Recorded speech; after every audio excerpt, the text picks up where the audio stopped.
I want everybody from this moment on to recognize me as the scholar of boxing.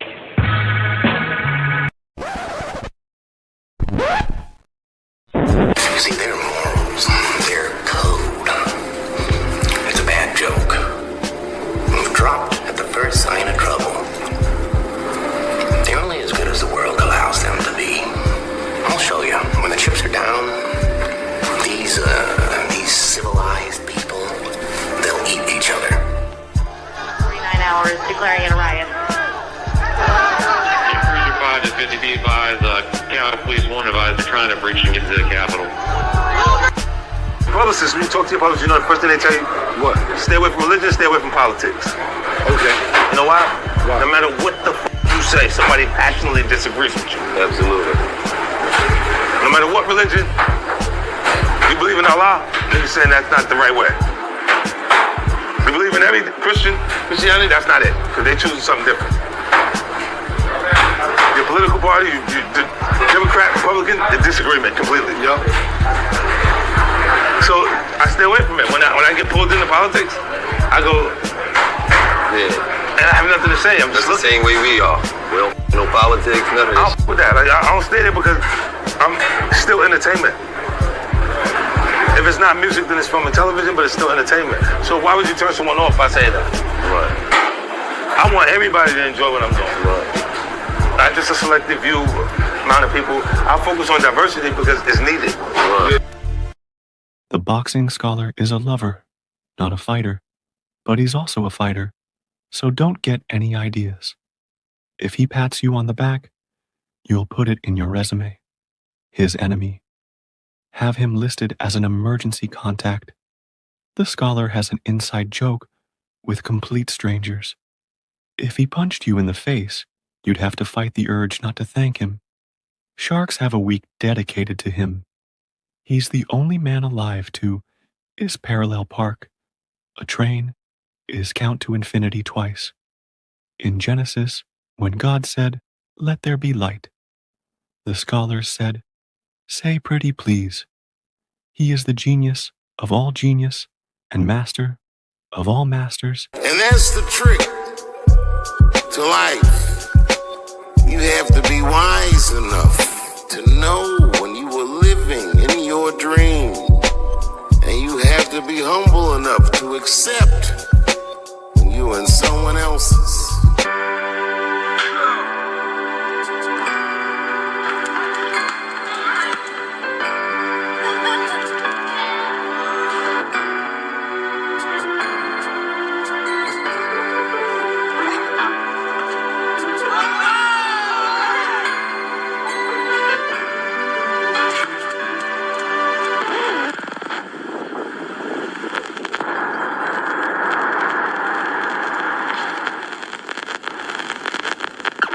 Everybody from this moment on to recognize me as the scholar of boxing.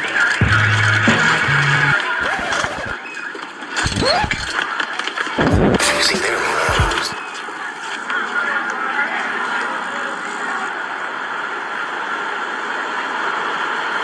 Yo, the boxing scholar's on.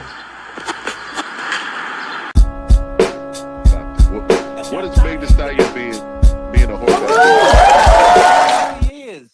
Okay, so when you mentioned it, said to say what? So Meg Thee Stallion can't be a victim because she a whore? No, well, hold okay, on. mark it in. Hold on. No, answer the question in order. No, she can't be she can't be a victim and a whore because she ain't a victim of Tory Lanez in the first place. Tory Lanez didn't shoot her. Okay, so mark it in. 50 Cent said the same thing. So go ahead and pull it up so you can tell us how. It was Megan Thee Stallion's bodyguard that put that bullet in her foot. 50 Cent wrong for that. I don't give a damn who it is. Yeah, go on. I don't care if it's Barack Obama. 50 Cent wrong for that. But Megan Thee Stallion not wrong for putting that black man Mark in it jail? Mark it down. So we're gonna slow this down because we done did this. Me and Queen done did this back and forth for about 6 or 7 hours. And what we did is we presented facts. It wasn't no YN feelings.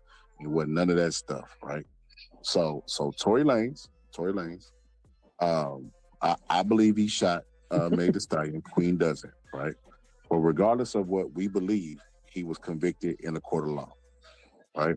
So when you bring up charges against Donald Trump, you bring up the facts. And the facts is he actually has been accused of sexual assault in the court. These are facts, right? So you believe in the court system when it's with Donald Trump.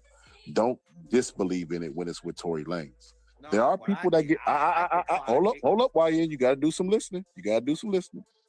If you believe that people are the victim of being railroaded by the justice system, and I agree with you, normally those people aren't rich. They get a slap on the wrist. It's the opposite. It's a two-tier justice system, one for the rich and everybody else. Tory Lanez is super duper rich. This is why his lawyers could on command call networks and have them push their agenda to the media or to the YouTubers or the gossip net, all those people, because he's super duper rich. Man, he was Rock Nation. He ain't even signed with Rock Nation. Work, Boxer Scholar. He's not even signed with Rock Nation, bro. What are you talking about? He was signed with Rock Nation. He's not. He's never had any affiliation with Rock Nation. Yes, he did. Bro. His father was on the steps of the courthouse talking about all the young men who have lost their careers and their lives to Jay-Z and Rock Nation. And you believe that? Jay-Z? Yeah. You believe that? Yeah. The same way I believe it was Megan Thee Stallion's bodyguard that put that bullet in that woman's foot and sent Tory Lanez to prison for over a decade. That's crazy. So you mad at Megan? You mad at Megan for the bodyguard? I think it was a hunger. It could be either one of them, but all I know is it wasn't Tory Lanez. Yeah, I don't believe he did that either. Like I said, it's everybody but Tory, and it was Tory's gun. Man, this is what I mean by the level of foolishness that you would have to believe in order to justify that Tory Lanez didn't do it. And I want to show you this debacle that Marky Dan is referring to. Definitely Tory Lanez was not signed to Rock Nation. You know, I don't know what the hell Marky Dan be smoking on, but it be some strong stuff. No, he eat them edibles. That's why he be so crazy and passionate. But this is the buffoonery that he's referring to. But I thought we supposed to calm you down, not hype you up. It don't. It do the opposite for him. You don't know exactly how I'm feeling. Yeah. I just stood here in this Los Angeles County and witnessed the worst miscarriage of justice that this world has ever seen. You want to know how I feel? I'll tell you exactly how I feel. I got some names that I want to call. Alex Spiro, Desiree Perez, and the whole wicked system of Rock Nation, including you, Jay-Z. Yes. You who say you rose from the gutter, but you have traded and bartered the souls of young men, and you're still doing it. Amen. The only independent witness in this courtroom is a man whose name is Sean Kelly. He came to court, and our attorneys, he would not even shake their hand after he went upstairs with Kathy Tough and Alex Bott. They met with our witness, and then the man came back, and I sat in the hallway while he sat with Jody Little, the prosecutor's investigator. Why is he screaming like a baby? It's so dumb. And because his son was sold up the river. Because it sounds better. It sounds better and more believable if he's passionate about it. You know, that's why. Well, all I know is Tory Lanez don't belong. Listen, I've seen so much evidence buried in this, and I know exactly what the public out here will say. Don't talk. You will say, I say this because I'm a father. See, I am a father of thousands around the world. I'm a father of my kids. See, this ain't just for y'all. This is for fathers around the world. But a spiritual father to many. And I don't make stupid allegations because I got nothing better to do. You all have been bartering and trading the souls of young black and brown men. In this. Yo, he gave away the evil plan. I don't just say something stupid because it's something to do. Let's rewind that. What about this guy? You all have been bartering and trading the souls of I'm a father of my kids, but a spiritual father to many. And I don't make stupid allegations because I got nothing better to do. You all have been bartering and trading the souls of young black and brown men in this country. And I'm calling on all the umbrellas. I'm calling on everybody in this country to begin to rise up. That's because right. Your sons have been done dirty. That's right. That's right. That's right. That's right. Amen. Real talk. That's right. Real talk, bro. Over. Amen. It's not over. Real talk, God does not lose. Never. And even though we have come to this juncture, trust me, you will see that our God does not fail. This is not I know. Now it's God, it's everybody, but that's right. That this is wickedness. This district attorney, Miss Kathy Tarr, is the same one that's. Quinn, you said Tory Lanez didn't want to snitch. Is it okay if his dad snitched? Because he naming names. He like, Kathy, that works on 5th floor in Rock Nation. We know what you like, man. Queen, this is disgusting. His daddy ain't him. Right? His daddy can say what the hell he want to say. That's all I heard when his daddy was talking. All I know is I got these.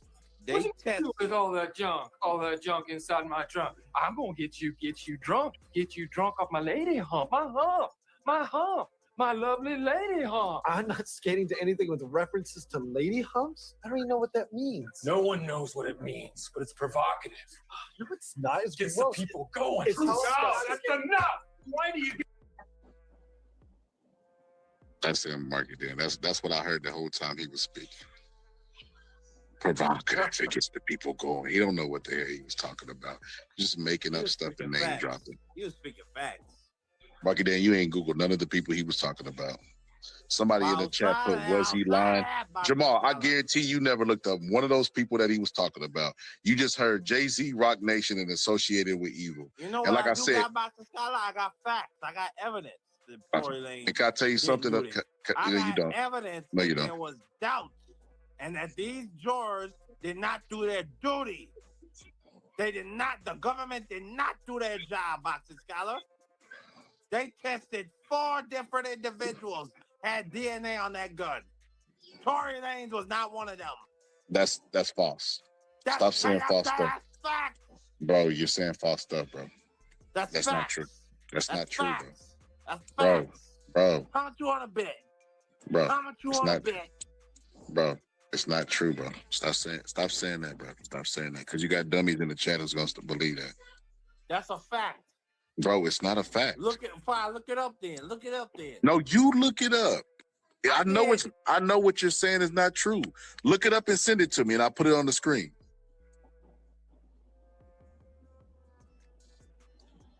And when you're wrong, bro, if you're wrong about this, I want you to question everything else about the what you believe to be true about this case, because you're definitely wrong about this. I am.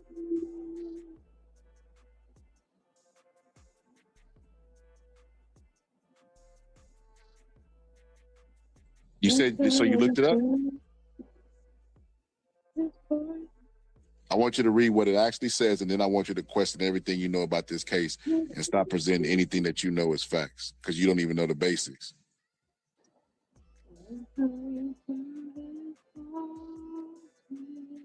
It sure do take you a long time to look stuff up. Damn, you ain't get a man time to look the shit up. Man, it took you 5 seconds. Why it take him so goddamn long? Because he reading, he trying to find. Because I like to be factual. So so you can't say nothing. Okay. So can you go with the first article that proves you wrong instead of looking for the one that proves you right?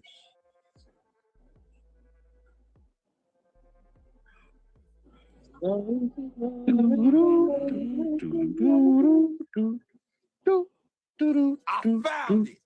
Yeah. Okay. Did he find it, or he just making noise like Tory Daddy? He's making noise like Tory Daddy. BET article here, boy. Here. Man, bro, stop. Oh, so now Black Entertainment read it. Read the BET. Read the BET article.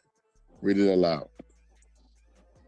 It says the DNA analysis from the trial revealed that Lanez could neither be included nor excluded as a contributor on the gun, though he was excluded from the magazine's DNA. His defense argued during the trial that Lanez's DNA should have been identifiable if he had fired the gun 5 times. Still, prosecutors focused on a larger body of evidence, referring to it as, quote, a bucket of evidence. But goddammit, you heard it right there. So, Marky Dan, let me break that. Let me break that. Include or exclude, Marky Dan. You know what that means? Marky Dan, do you know what that means? Do you know what that means? Do you know what that means? What does it mean? There was such a minuscule amount of his DNA. That means there was probably 0.1% of his DNA on that gun. That's nothing. That's nothing. That's not Marky Dan's. Okay. Let's start over. Because you're doing too much yelling. You gotta bring it down. It's too damn early for you to be yelling. And it's then not too early for me to fight for black men that have been wrongly imprisoned. Okay, we're gonna bring it down. So let's assess what you just read. Let's process this. Okay. So what you said, Marky Dan, and what I was disagreeing with is that Tory Lanez's DNA was on the evidence and they tested it with all 5 people and then all 5 people was on the gun. That wasn't the case. So this is what happened, Marky Dan. It was such a small amount of DNA on the gun that they couldn't link it to Tory Lanez's DNA. But what they did conclude is that whoever DNA was on the gun was a male. So it was a male somebody's DNA on that gun. That was actually Tory Lanez's gun. So it's Tory Lanez's gun and it was male DNA on that. And you could look that up too as well. But it was inconclusive, but it could not exclude him because it didn't match anybody else's because it was a minuscule amount.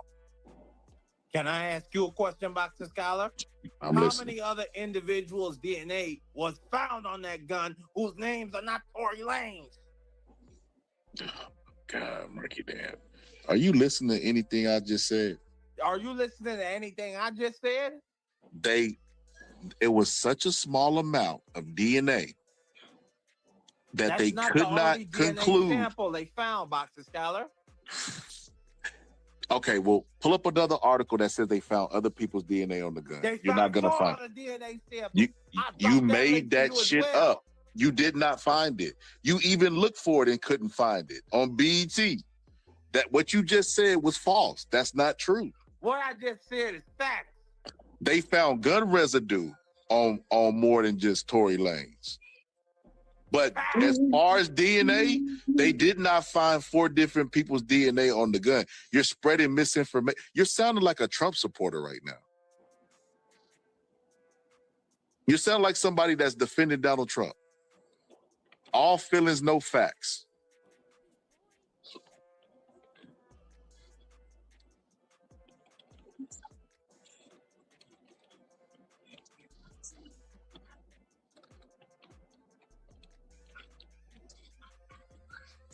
Look, all this typing, he ain't finna find nothing.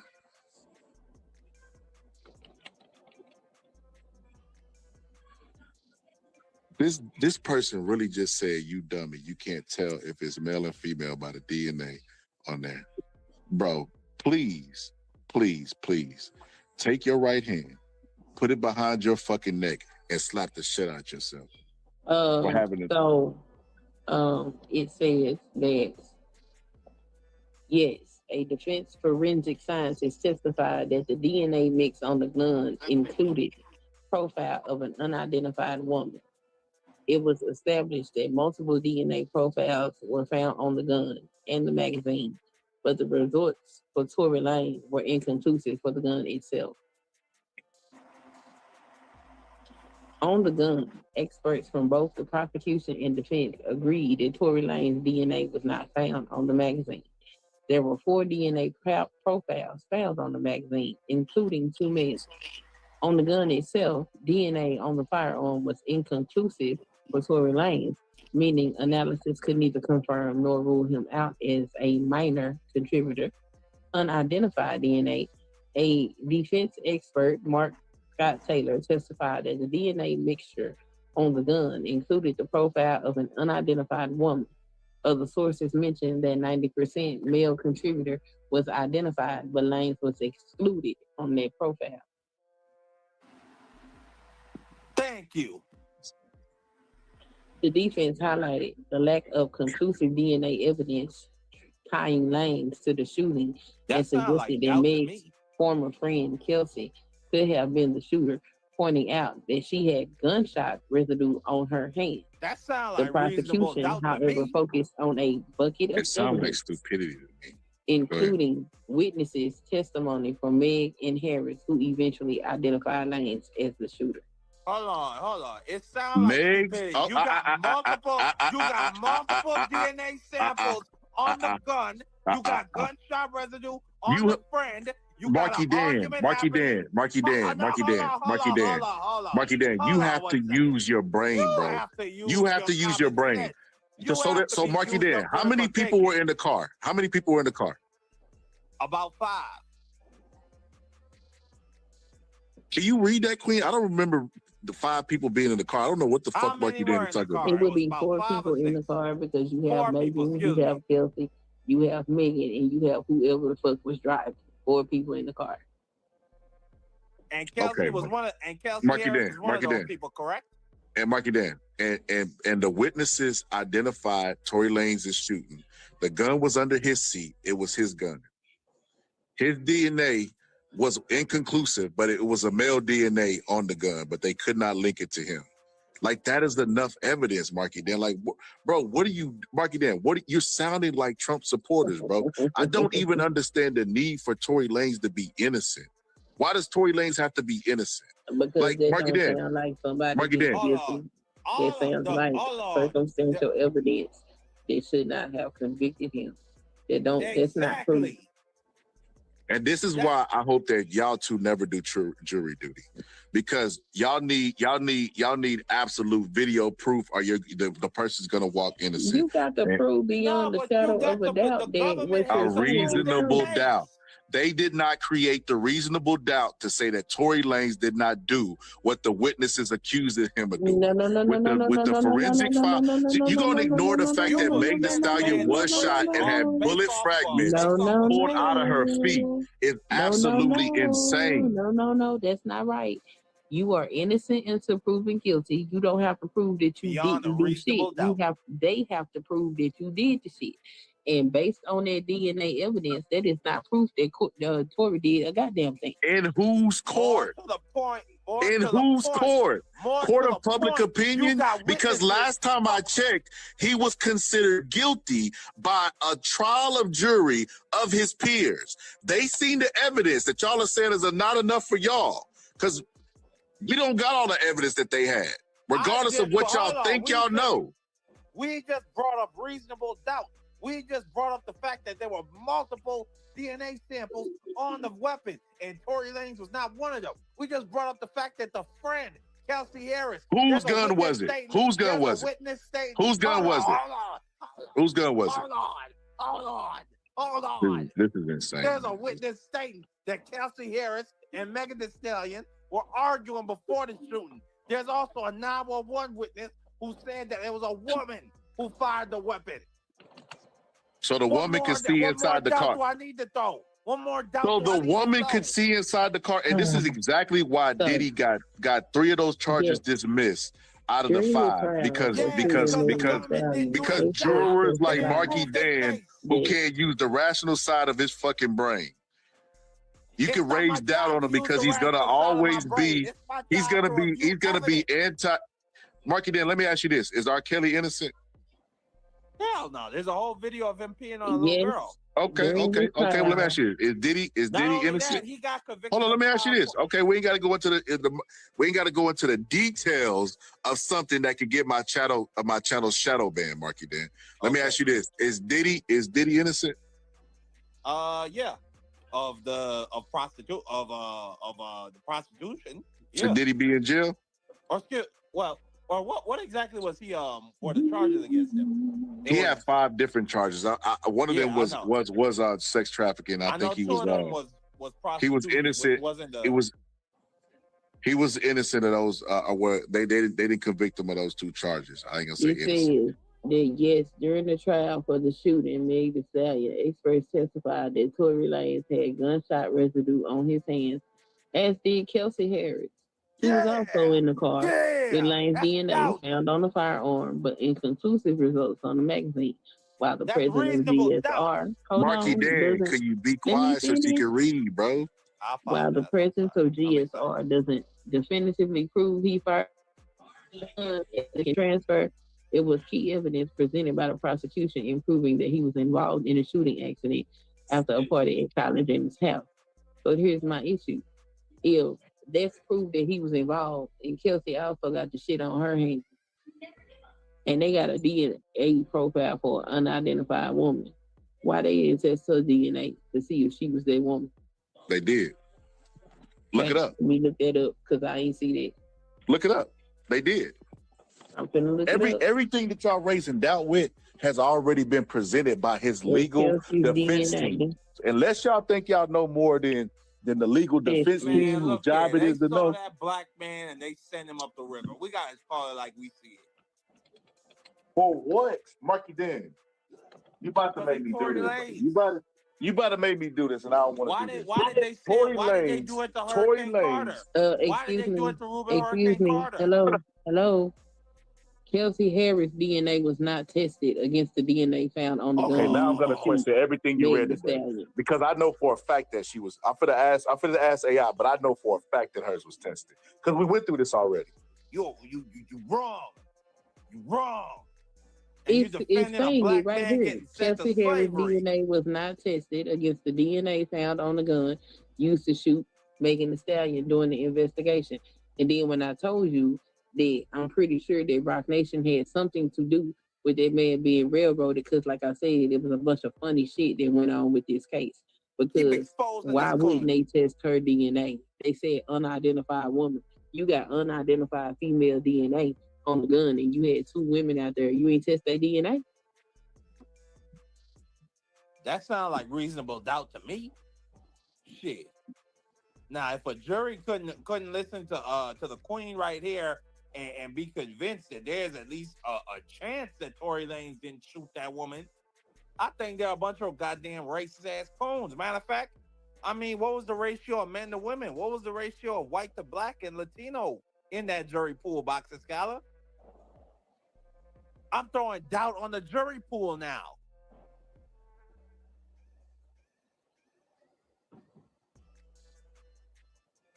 But I don't think Tory Lanez shot that woman. I don't think he did. I don't think he should be in jail.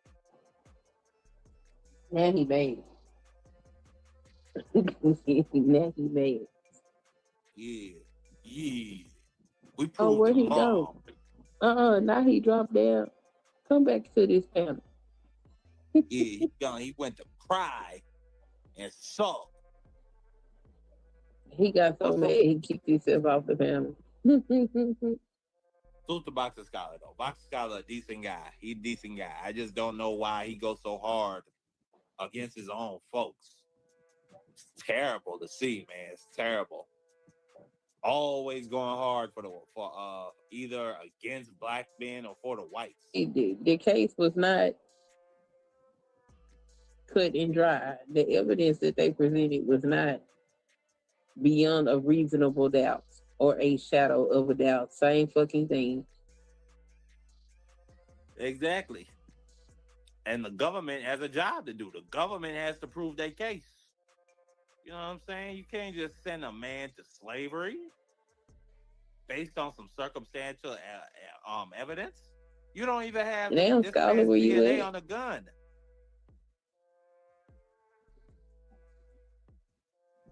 That's terrible. And then they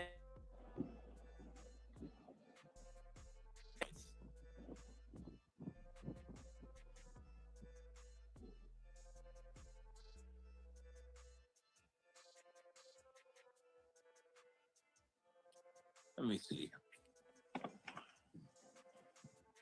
Damn, he still ain't came back. What happened? He out there sulking.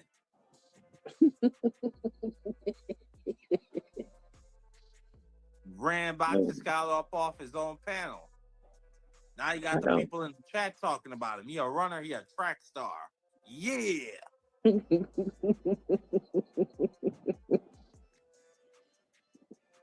I'm sorry. I just don't believe that man shot that girl. I'm sorry. I don't.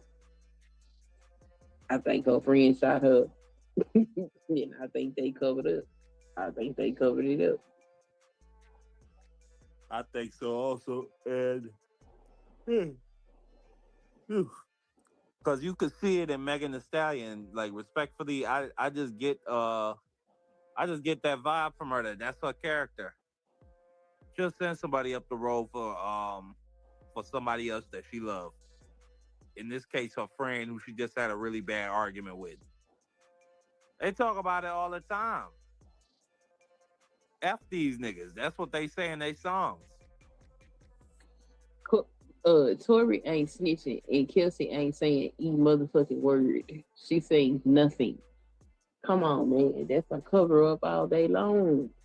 That shit about as bad as Trump and these goddamn Epstein files. There you go. It's just a shame we can't get Boxing Sky on the same page as us. He want to be a coon. Oh, he can stay over there because eventually the truth gonna come out. And I hope I still know him so I can be like, eh. Yeah. Rubbing in his face.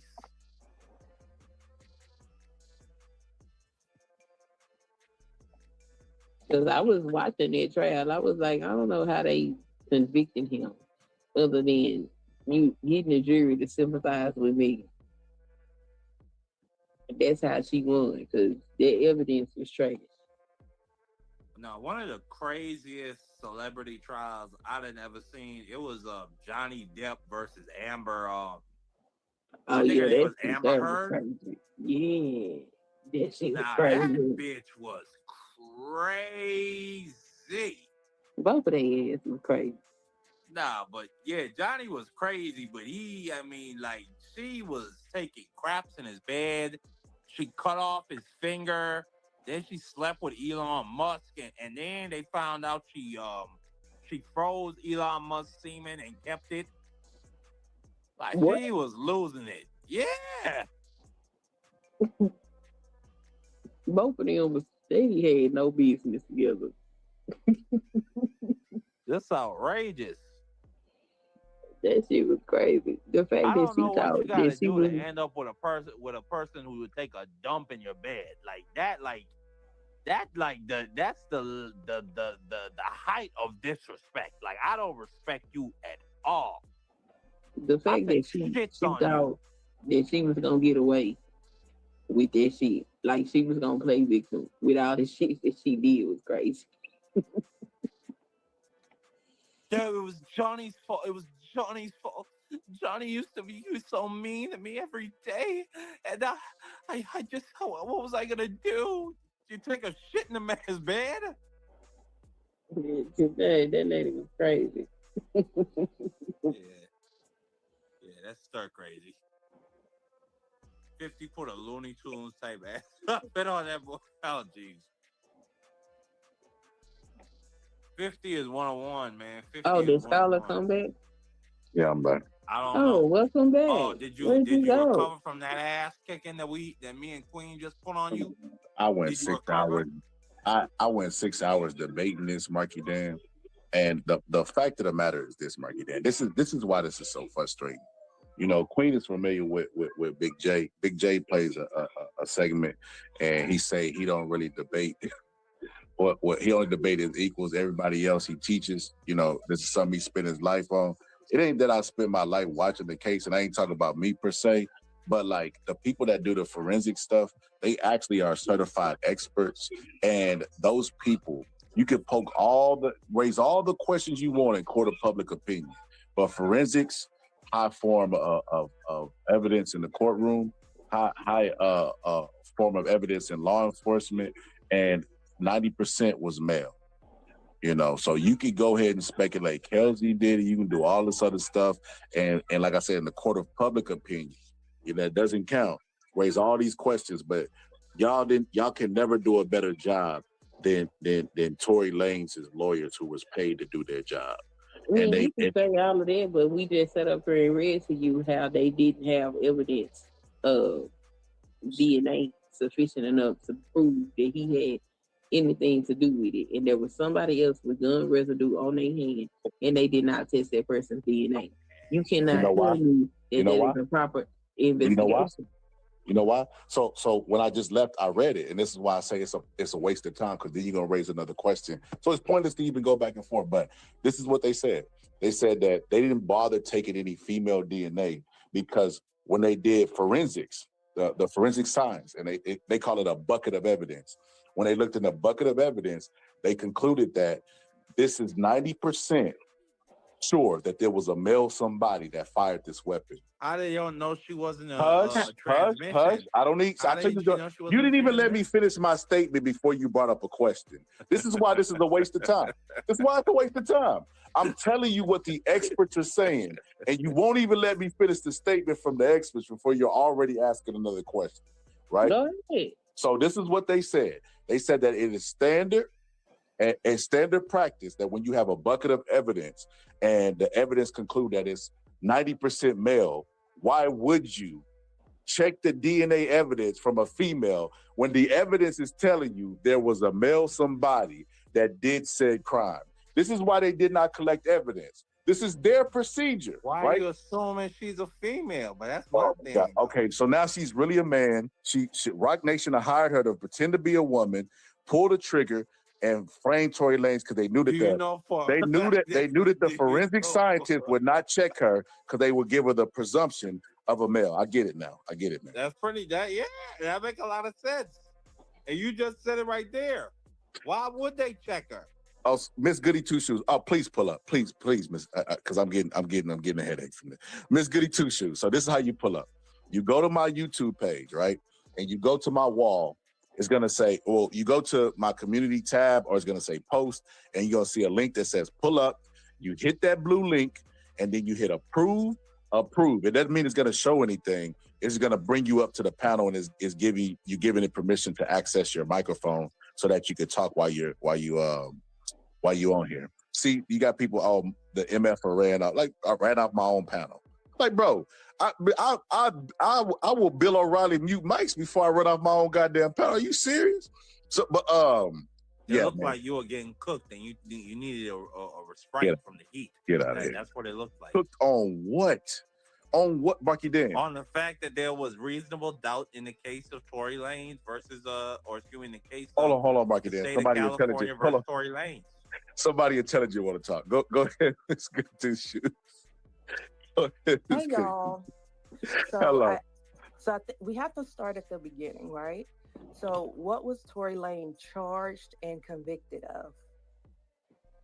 He was charged with assault with a semi-automatic firearm, having a loaded, unregistered firearm in a vehicle, and discharging a firearm with gross negligence. Okay? So 2 out of the 3 of those charges don't even require him to even hit Meg the Stallion. Do we understand that?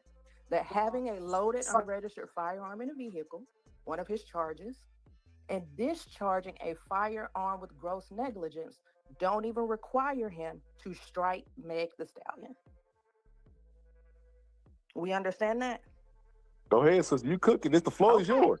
So let me continue going, right? We know that the weapon belonged to Tory. It's his vehicle. So we have a loaded, unregistered firearm in a vehicle. One of the reasons that Tory was not supposed to have a firearm in a vehicle or firearm generally was because he was on probation from another incident. Okay? When we talk about discharging the firearm, the witnesses that Tory put on the stand said that they saw him fire. I think it was at least twice. So we already got discharging with his own witnesses. The prosecution Tory's witnesses that came on the stand said that they saw Tory point, shoot, and there was a flash. Okay? Another piece of evidence that was presented at trial was a tweet from Tory Lanez. Somebody had asked him on his X account, "Oh my God, did Kelsey shoot Meg?" Tory tweeted, "No, it wasn't Kelsey." Okay, right? Because we're talking about reasonable doubt. Because you have to understand all of these things go on the pile of evidence. You have to stack the pile of evidence, right? And if you were not in the courtroom, you did not see all of the evidence unless you actually went to a real reporter's account to look at all of the evidence that was presented by the prosecutors. One of the reasons why there's so much back and forth about this case is because Tory Lanez specifically paid bloggers, allegedly, to report false things about what was happening in the case. So now you see, right, Meg the Stallion sued Milagro, one of the bloggers that was reporting on the case in court, and she won for defamation. So a lot of the things that we're saying about Meg are some of the things that Milagro was found liable for defamation for because they weren't true. And we saw payments in the Milagro case from Tory Lanez to Milagro. So Tory, and I don't know why he felt like putting information out in public would be more effective than coming up with an affirmative defense. But he paid bloggers to say things that were not true so we could be debating them now. Yeah, number two, the doctor testified that he pulled bullet fragments out of Meg's foot. Right now, we do have a chain of custody issue, so it seems like the police did something with the bullet fragments. But the doctor that actually treated Meg the Stallion got on the stand and said, "Hey, I removed fragments from her foot." The other thing is, if you think about this, right? If we know that the weapon belonged to Tory, and we're saying that evidence of his DNA is inconclusive, that's a confirmation that he wiped the weapon. Why wouldn't your fingerprints be on your weapon? He just wiped the weapon before the police collected the evidence. So that's why we have it as inconclusive. At what point would he have time to do that? Before the police came, were the police immediately on the scene, or did it take them a minute to get there? So he shot her in her foot. She got back in the car. He started cleaning the gun. Why does that sound preposterous? Absolutely. It's not preposterous for your fingerprints to be on your own weapon. That's not preposterous. It's your weapon. You procured this weapon. Also stated that weapon and your fingerprints all his weapons were clean before they left to go to the trip. And he said that he didn't even know that the weapons was put in the bag that was in the damn car. So, well, first of all, again, Tory's not even supposed to have a weapon because he's on probation for another violent offense. And that's a charge. That's a charge. That's fine. I don't believe he's the one that shot her. And there ain't enough evidence. So why did he tweet that Kelsey didn't do it? So who shot her? Who proved that Kelsey didn't do it? I ain't seen nothing that proved that Kelsey didn't do it. Okay, let's look for I this tweet. said, why did he tweet that Kelsey didn't do it? He tweeted it. That was presented in court. His tweet. Right? Because remember, we're stacking evidence. So that tweet was presented in court. Somebody the phone call when he was locked up was presented in court where he was apologizing. Because remember, we have to stack evidence, right? We got to stack. So somebody else also said that his appeal, they said that he shot the gun, and it says that they have never claimed that he shot the gun. So Tory filed an appeal, and his appeals keep getting denied, right? Now, when you appeal a prior conviction, you have to list the reasons for your appeal. Was there any new evidence? Right? So meaning new evidence has come to light where the court should grant my appeal. Hey, the judge made a bad decision in this case, didn't follow the law. Hey, higher court, you should grant my appeal. In his latest appeal, the only argument that Tory made was that Meg did not take enough precaution not to be injured. He didn't say, hey, there's new evidence. Hey, the judge acted irrationally, didn't follow the law. His argument was Meg the Stallion did not take precautions enough to not be injured by the discharge of the weapon.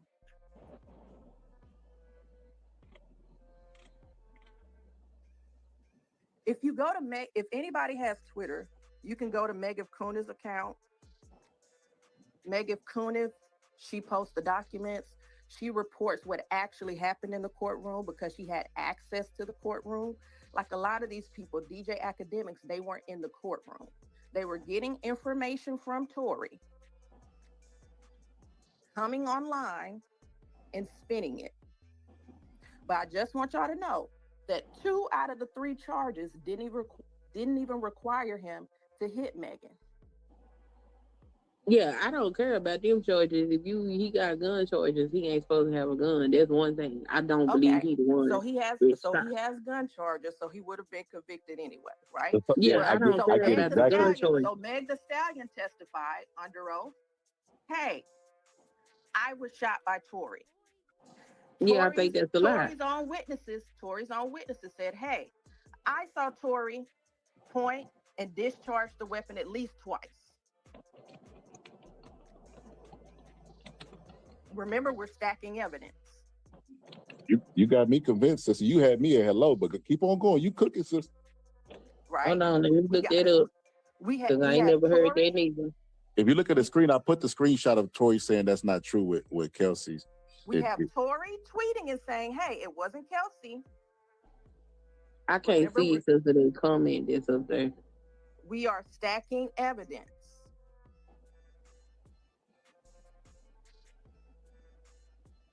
Shade Room, Meg Thee Stallion, producer, alleges the authorities Somebody said no have gunpowder. Okay, so Queen the just read, bullet everybody up here just said he had gunpowder on Tory them. Lanez When a gun weapon is discharged and is there the are ones people around, found there will in be her gunpowder not only on the foot. shooter, What? but the people around them. Absolute By the way, a Producer alleges forensic scientist the testified to that in authorities court, y'all. have matched the bullets from Tory Lanez gun to the ones found in her foot. All right. People saying Kelsey shot at her. Tory Lanez. That's not true. Okay. So earlier, Miss Goody Two Shoe, I brought that up that if you're around a weapon and it's firing, you could get gunpowder residue on you. But it's no amount of evidence they're gonna believe. I mean, thank you for coming up here. You articulated way better. I am not gonna believe that Tory shot that girl because they ain't. So who did it? Provide an alternate theory. Who did it? Kelsey did it. Okay, so Kelsey wasn't charged, right? And she also had an immunity agreement with the prosecution. So if I'm Tory, why wouldn't I say that? There's no risk. There's no risk. I don't know why Tory don't want to tell on these bitches. There was no risk to Kelsey, right? Kelsey shot that girl. Okay, Meg and Kelsey are no longer friends. Why And would why Megan they? choose Tory over Kelsey? Let's walk through it. Take me through there. Why they not friends? Okay, so if they're not friends, right? Why are they not friends? Tory over Kelsey? Why would even if we not gonna be friends, if I'm not trying to get you sent to the pen and I can throw this nigga under the bus, I'm gonna throw this nigga under the bus. Okay, so you would lie. So you would lie under oath. You would risk perjury. You get on the stand. You would risk perjury just to throw a man under the bus. If I know he ain't gonna snitch,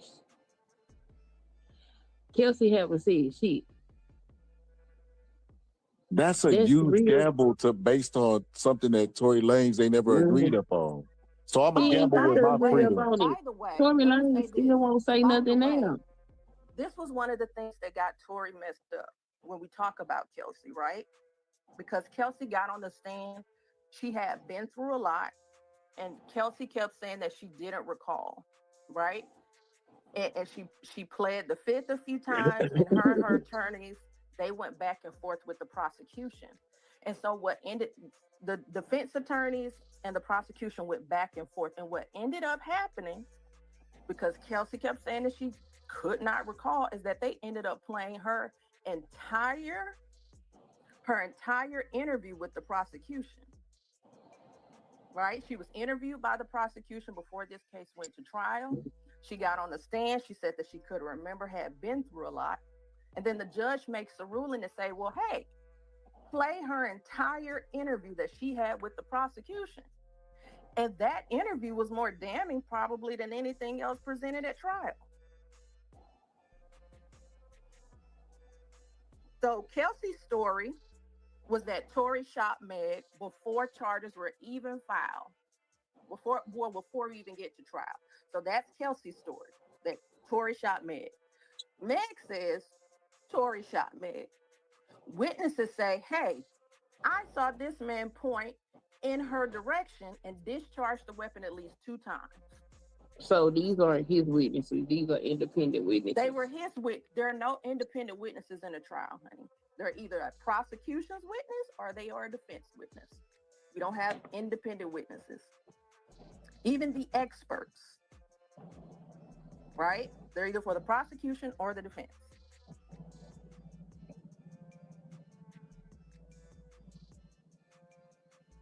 So again, we got to stack the evidence. We're stacking it. We're stacking it. We're stacking it. And when we look at our pile of evidence that we have stacked up, it says Tory. Yeah, no, I don't believe you don't have a pile of evidence stacked up that says Kelsey, and you have the person on trial himself tweeting. They didn't even test Kelsey DNA, but she got gun residue on her hands. Get the hell out of here. They didn't give that man no proper trial. They didn't do a proper investigation. No, I do not believe this. Tory has millions of dollars, and you don't think he can get a proper trial? Now, if Tory, no, I don't think he got a proper trial. If Tory only made $100,000 a year, I could go with you. Tory has millions of dollars. That's who you're advocating for about not getting a proper trial? No, he didn't get a proper trial. Okay, so which part was improper? Because now remind you, the part where they didn't test Kelsey's DNA when they found DNA, female DNA on that gun. So why didn't Tory's attorneys make that argument in his appeal? I don't know why his attorneys didn't do what he did, but I know that I'm so sitting the people here. With law degrees didn't make the argument. I don't have a law degree. I know that's she made the point, people that he's paying. The people that he's paying millions of dollars, right? They've done 2 appeals at this point. Okay, so the people, they've gone through 2 appeals. And that argument has not been made in the appeals document. It's an easy argument to make because you're making it. So why wouldn't the people who went to law school and practicing for 10 years or more, why wouldn't they make that between argument? 2 to 4 million? So he don't have that much money. Megan Thee Stallion had Rock Nation behind her. Like, that man didn't get no proper trial. Why they didn't test that girl's DNA and they not gonna press that? No. I don't believe that man shot her. He probably guilty of a lot of shit, but I don't believe he's guilty of shooting me. So why wouldn't his attorneys make the argument? You're making I believe Kelsey shot the fuck out of her ass and they got away with it. There is nothing nobody can say to me that's gonna make me change my mind on it. Well, you know what they say about that. That's a difficult place to be in when even presented with real and new evidence. I'm presented with the evidence that say that they didn't test this DNA that was found, but the male DNA they found was inconclusive. That's ridiculous. Okay, so why didn't Tory? Nobody can tell me why Tory. Asking me why Tory's lawyers did what they did don't change what I read, and that's suspicious. And what was your source? It came from where? Because we don't even know if that's true. Because typing in AI is wrong. It's suspicious. That ain't the first time I've read it. What's the website? I don't know. I can close it out. But it's not the first time I've read it. And I thought it was suspicious. From AI and I've read it. No, I've read it multiple times from different sources because I was watching. I was watching the trial. I was watching the trial, and I was also reading things, and that was glaring to me. I was like, that don't make no sense. Why they didn't test her? That's crazy. Did anybody else watch the trial? There is nothing else. I don't know. Was it closed like Diddy's trial? I know normally high-profile cases they close it. Well, no. Sometimes the judge will accept it. I don't even think that the trial was posted on television. So I'm trying to They figure were out how. showing stuff or reporting it or something. They had something going on. I seen parts of their trial. So you seen parts, you didn't see the whole trial. No, I didn't. I'm not going to sit up here and Oh, say I okay. seen the whole trial. I seen parts of the trial, and it was certain things that didn't make no damn sense to me.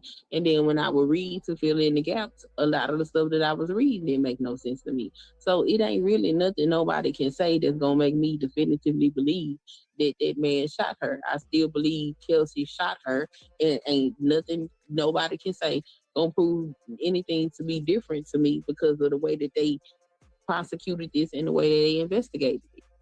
Right. Well, That's that would make sense, right? Because if you didn't see the trial, if you didn't see the entire trial and you haven't seen all of the evidence, I'm not going gonna to sit up here and say I know what was going on in that courtroom. Right. Because I know that being in the courtroom is different than watching a trial. I do know that. Exactly, love. And that's exactly my point, right? That's So still not gonna change my mind because you are able to produce that just like motherfucking Johnny Cochran got OJ off, and it's still people that believe he killed that damn woman. If you're popping same thing here. But that was in what, 1990 something? This is 2025. But if Don't you're matter. popping in and Same out of a concept. trial, if you're popping in and out of a trial, it would make sense that at those moments that you pop in, the things that Same people are saying concept. at the moment wouldn't make sense. I ain't participating in the railroading of no motherfucking black person. I don't give a fuck. Why we keep going back to that? Why black people commit crime? He would be convicted of 2 of the 3. He didn't shoot Tory would her. have had a conviction either way, right? But I'm not talking about the conviction of the gun charges. I don't care about that shit. I'm talking about that ain't the motherfucker that shot her. Okay, so who shot her? I already told you it was Kelsey that shot her. Okay, but Tory says it wasn't Kelsey, and Meg says it wasn't Kelsey. Yeah, I don't give a damn about and Meg. Kelsey said it wasn't her. So with 3 people said it wasn't Kelsey.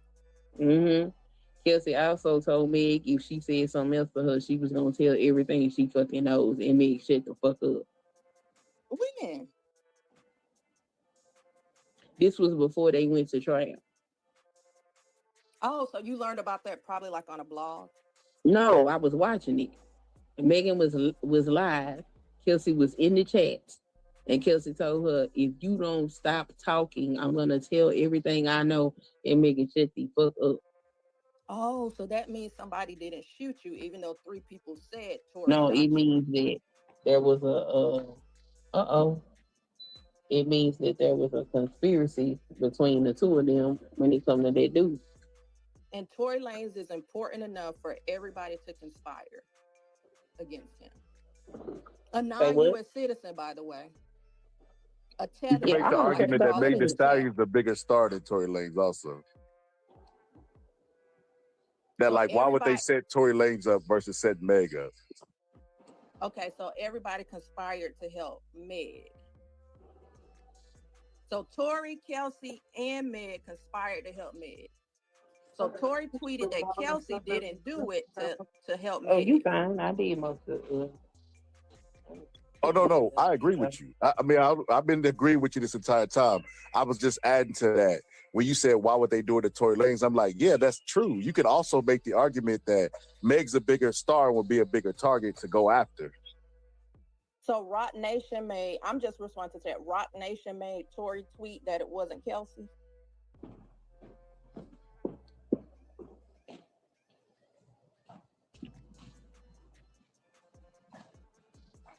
I'm just saying, y'all, we stacking evidence. And then all of the arguments that people make, Tory's own attorneys, who he's paying millions of dollars to, won't even make the same arguments. Why doesn't he fire them and get new attorneys? This is his second set of attorneys, by the way. Can y'all hear me?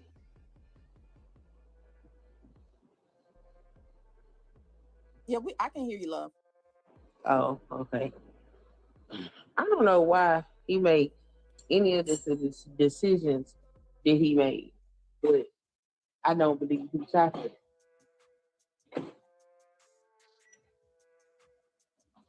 Okay. And, one thing you said that I paid attention to, Queen, that kind of was alarming, that you can't tell me, and my mind is made up, and you can't convince me. Like my mind is made up. Ain't nothing you, nobody can say because I was reading the shit and I was watching what I could about the trial because some shit didn't make no sense. So ain't nothing nobody can tell me that ain't gonna make me believe that it wasn't that girl that shot her. and Queen, there are people out there who say there's no amount of evidence that you could present to them that the moon landing wasn't fake or that the earth isn't flat. That doesn't make them right. That makes them compromise because they won't Who accept said the that evidence. I'm not here to be right. My opinion is I don't believe that man got a fair trial. My opinion is that I don't believe he shot her. That's my opinion. I'm not trying to be right. That's But even if you take that off the table, the point she made earlier, he still would have had 2 of the charges. He still would have went to jail. I don't give a fuck about them 2 other charges. I'm saying I don't believe he the one that shot her in her goddamn feet. Queen, but you also said he was being railroaded. Even with the other 2 charges, he's guilty of those 2, even if he didn't shoot. So he's not being railroaded. He was going to be in jail regardless. Railroaded with the fact that they putting something on him that he didn't fucking do.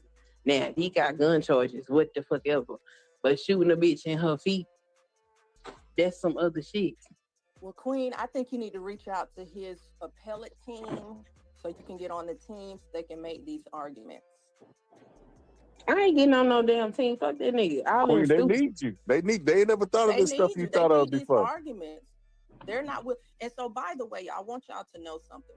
When attorneys want to protect their reputation, they are real careful about what they argue. Now, at the trial level, your goal is to make sure that you get the best outcome for your client, right?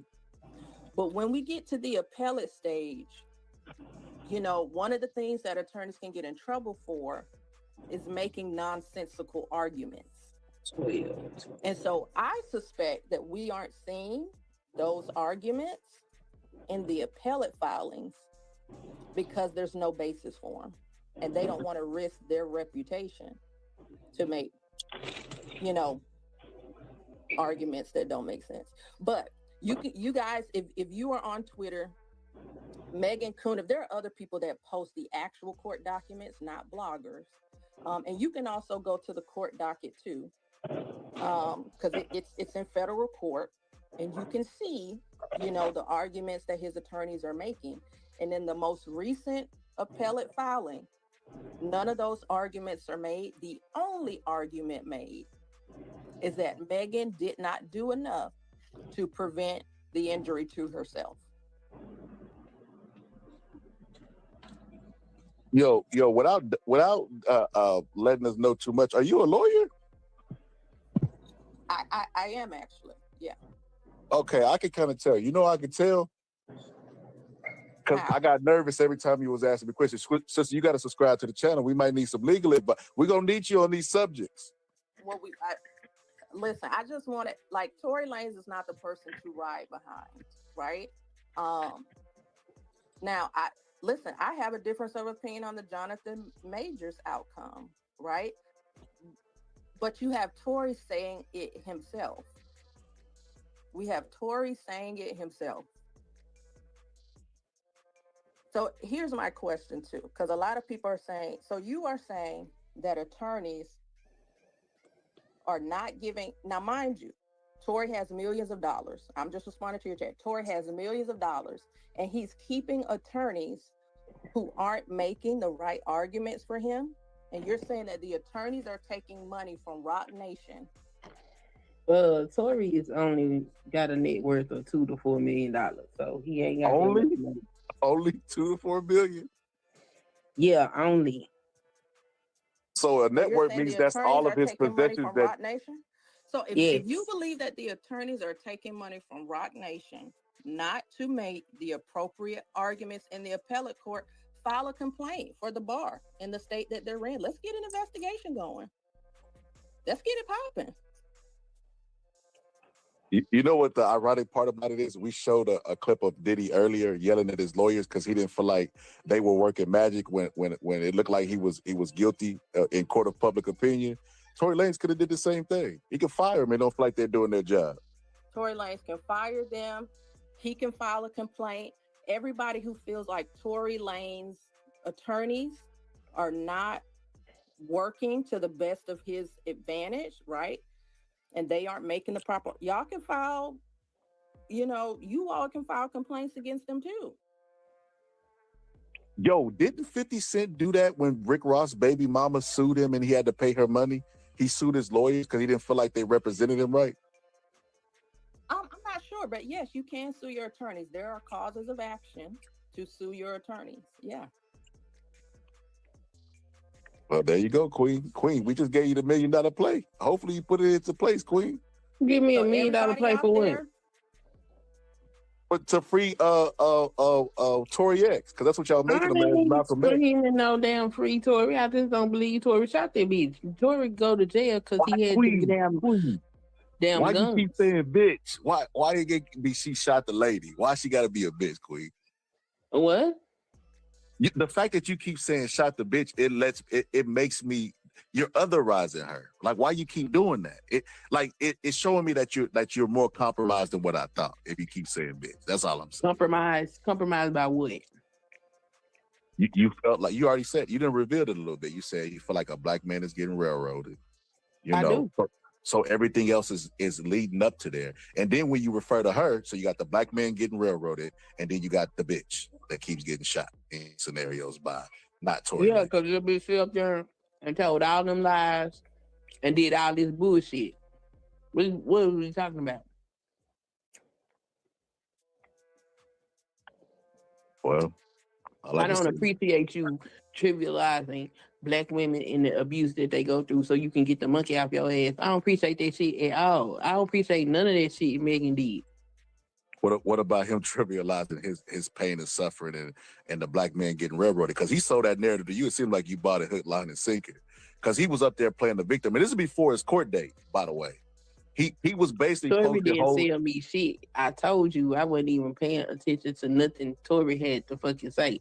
I was watching Megan and I was watching her homegirl, and the shit that they was doing that wasn't in the fucking court documents was very strange. It had some strange ass behavior going on. Kelsey gaslit a whole platform into giving her an interview with them thinking that she was coming up there to talk to them about what the fuck happened. And she talked about everything except for that. And in the last 2 minutes of the interview said, one day maybe I'll come up here and talk to y'all about this situation.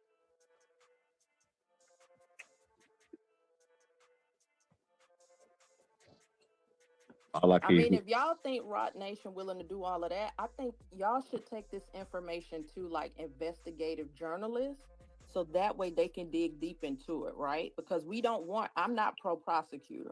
I've never worked in a prosecutor's office.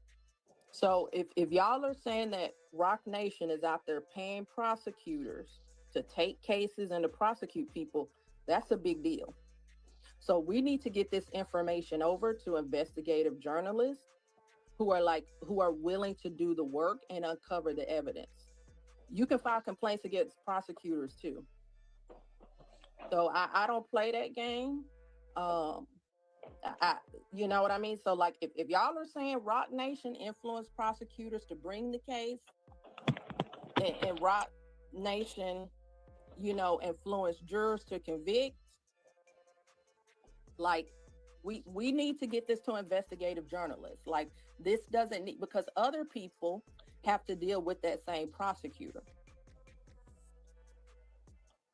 Right? The people without money and the people who aren't Tory Lanez, who can't call up their friends who are bloggers to get them to talk about the case, they won't have this, right? Because for poor people, nobody's debating their cases online. So if prosecutors are taking bribes, because that would be a bribe, to prosecute Tory Lanez, this needs to be exposed ASAP. I got a question for you. Could you file a complaint with a prosecutor that's actually working with you? Like if you're the victim of a murder, like a family being murdered, and you don't feel like they handling the business accordingly, could you file that same suit? Yeah, so prosecutors are attorneys, right? Prosecutors are attorneys. So every state bar accepts complaints about attorneys. So you can go to the state that they are licensed to practice in, and you can do, California State Bar. That's where the case was. Now, California, child, it's a whole other thing, but you should still file the complaint. It may take a minute, but yes, they absolutely accept complaints for attorneys. I'm not saying that they can't be paid off, William. I just said report it. Why can't y'all do the work for the things that y'all say are true? Everybody want to say something, but y'all don't want to bring it to the attention. Y'all don't want to report it to the state bar. Y'all don't want to report it to. Yeah, no, I don't Y'all don't want to report shit. I want to have a conversation on YouTube. I don't care. But that's not gonna do anything. Ain't no point in talking about it if you ain't gonna do nothing. Just you okay with corruption then? Okay, but even if you don't file the complaint, y'all don't want to forward it to investigative journalists that are on Twitter, X, and other platforms so they can dig into it? I don't give a damn. I think all of them get what they deserve for the stupid ass shit that they was doing that night. Not specifically for you, Queen. I'm just saying in the chat, there are people saying that I don't think that lawyers can be paid. That's not what I said. I said if they are, we should know. So what's wrong with letting people know? We just want to theorize about it? Now, I understand you might not want your name associated with the complaint or a grievance, okay? So why not forward it to investigative journalists?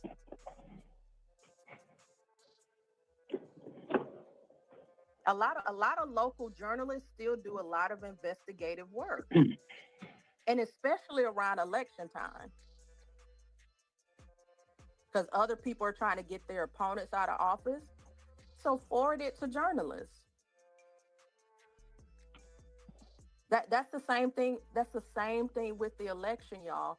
Everybody talking about the president didn't do anything for Black people, which when it comes to Barack Obama and Joe Biden, that's not true.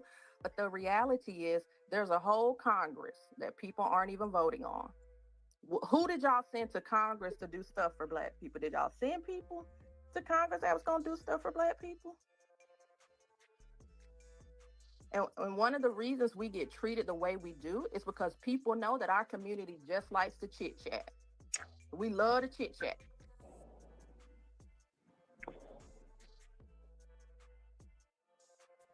And that brings me to my overall theme of today's show. In the face of experts, you hear a lot of silence. Everybody has an opinion. I just got off the phone with one of my, long-term friends. You know what I mean? I'm talking about like been knowing since like age of 2 or 3 type, and hold on. My bad. We were discussing this, right? We were discussing this, and he basically was, kind of leaning towards this, Rock Nation evil and all this stuff. And I was like, well, wait a minute.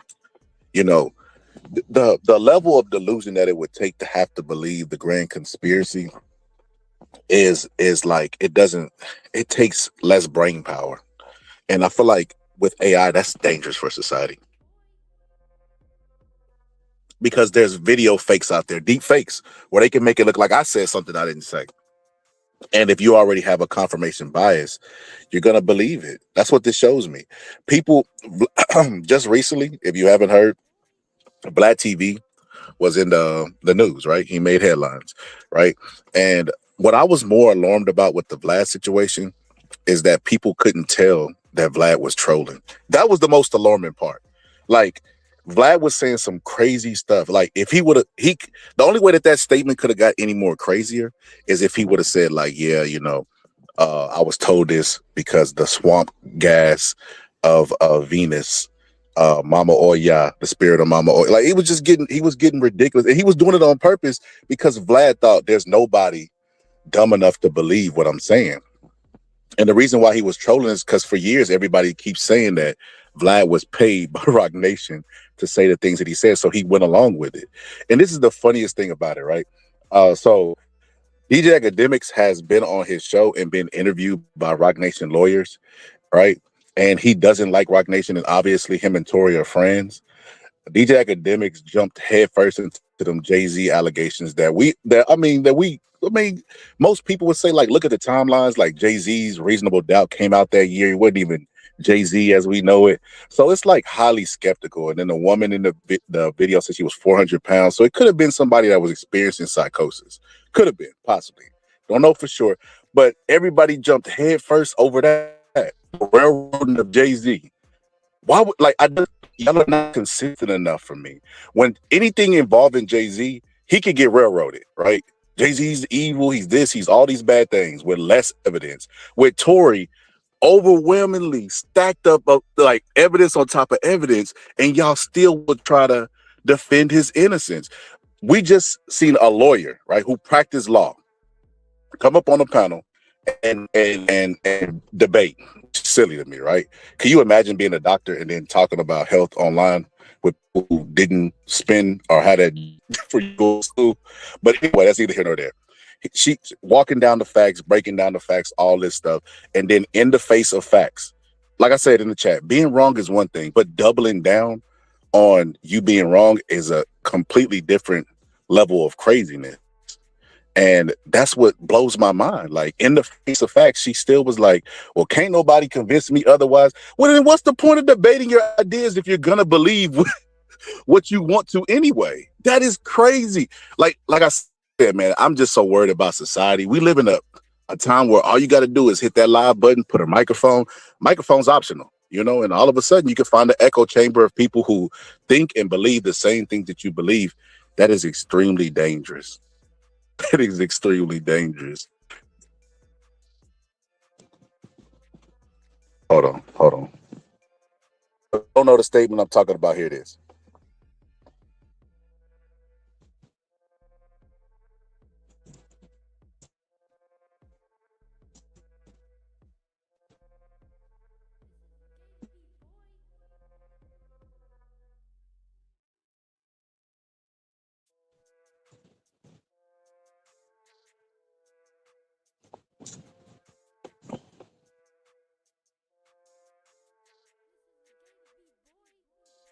So Vlad wrote, I have a confession to make. Rock Nation has been paying me to support Meg Thee Stallion. They also paid off the jury members to convict Tory.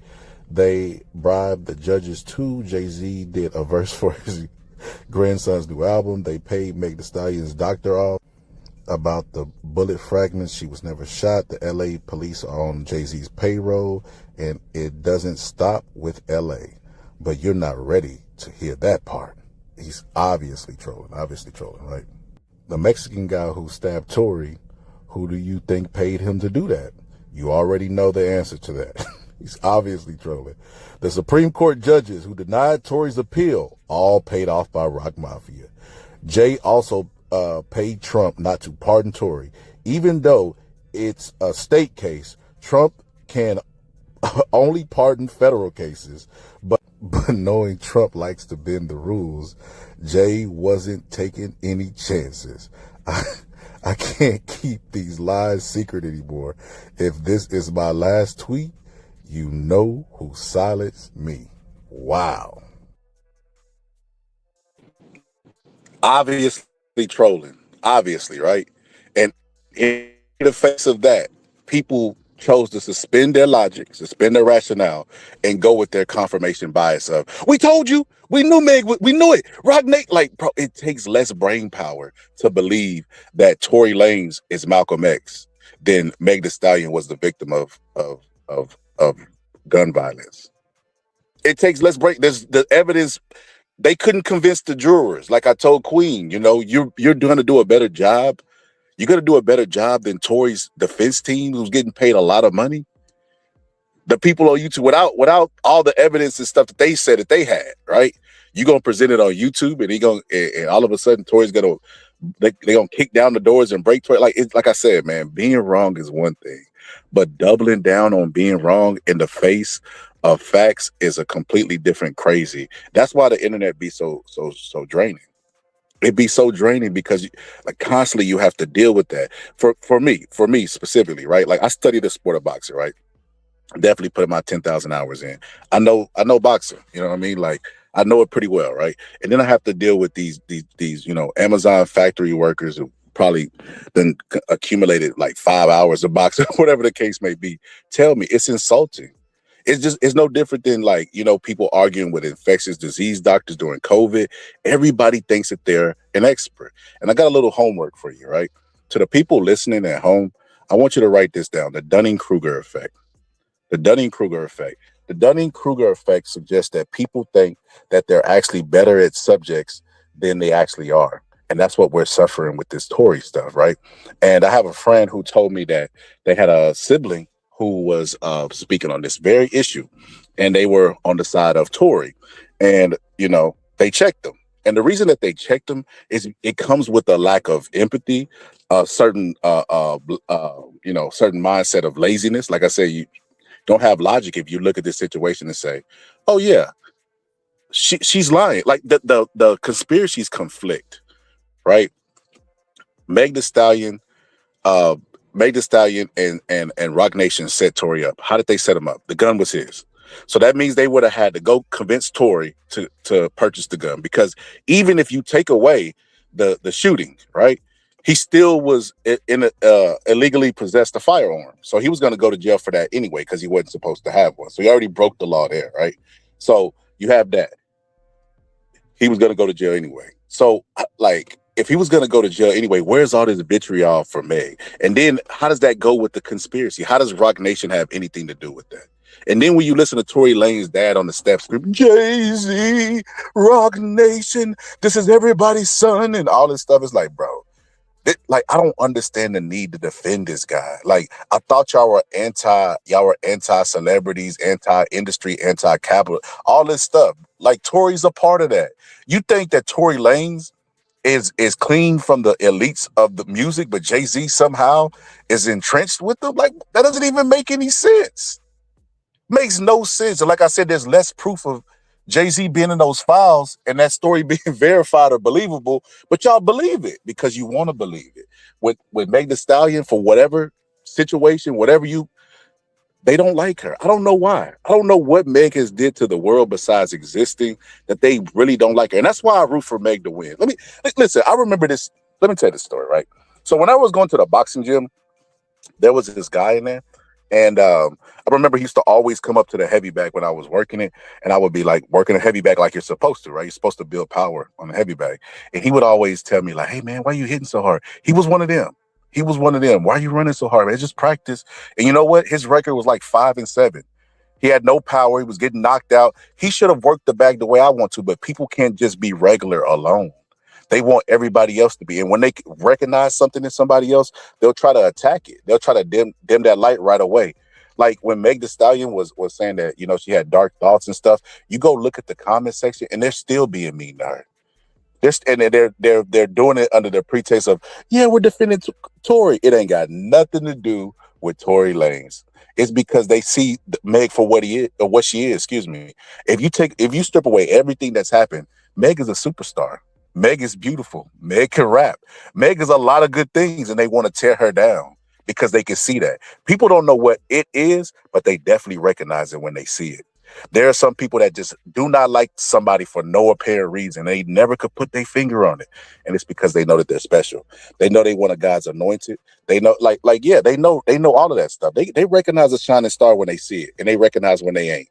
And that's what the whole Meg the Stallion hate is and breaks down to, because the fact that Vlad made that tweet and everybody just lost it. You had like you go look at the YouTubers, right? The YouTubers who are reporting on it, they're jumping on it. Like they didn't even wait 5 minutes. Oh, I knew it. Let's go. Yeah. Like they are like jumping head first into this Meg the Stallion hate. And it's just like, bro, leave Meg alone, man. Leave Meg alone. Just picture this as if this was your kid, or you know what I mean, your daughter, your aunt, whoever. They don't have, both of their biological parents have passed away. One of them they were really close with, and they're still hurting over that. Please leave Meg alone. I want to play that clip. You remember that white dude? Leave Britney alone. I really want to do that right now. Leave Meg the Stallion alone. She didn't did nothing to nobody. She went through the court system. The courts and the jurors decided that the evidence they stacked up was enough to convict Tory. Be mad at them. Don't be mad at Meg. Meg didn't do anything. She didn't grab the gun and shoot herself in the foot. Like, people gotta let this go, bro. They gotta let this go. This Meg hate, like, put it to somebody that deserves it. Direct it towards Elon or Epstein. Somebody. Like, they treat, it's crazy. They treat Meg like she Elon. They got more hate in the black community for Meg Thee Stallion than Elon. I want that to just fester in your brain real quick. That is crazy. That's crazy. So I wanted to show this, right? So because they jumped headfirst into this story, right? The YouTubers and everybody else, because they wanted to believe it, they completely missed the part where Vlad came out and basically, like, and that's the scary part about it. Vlad has to release a follow-up statement to this video saying, hey guys, I was clearly trolling. He has to say that. You can't tell by him talking about the stabbing in jail, or that Donald Trump could have pardoned him, even though this was a state's case and Donald Trump has federal pardon. Like y'all didn't even catch that. He was trying to tell you that Donald Trump can't pardon Tory Lanez. He was trying to tell y'all that without telling y'all. And Vlad is no legal expert either, but the fact that he has to come out and address this, it scares me. It scares me. Like there's so much right around even say right around the corner. It's here. It's so much AI out there. It's so much different things that could trick your brain.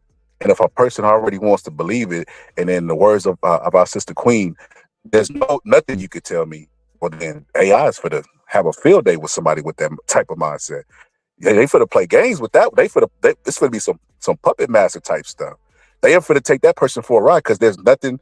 They're gonna go look for reasons that they're right. Confirmation bias, right? And they're gonna ignore the stuff that says, and AI can just make up stuff for them to be right, even if it exists or not. They can make up a video. Hello, like this is alarming to me. Like, what is our society? Where are we going? Where are we headed? Where are we headed? Like I just did an episode, about Corey and the level of defense of Corey, and he's saying these things. This ain't AI. This is his own show where he's saying these things, and people still defending that guy. But they won't defend. They won't defend Meg Thee Stallion, and I'm just like, it just, I can't wrap my mind around stuff like that.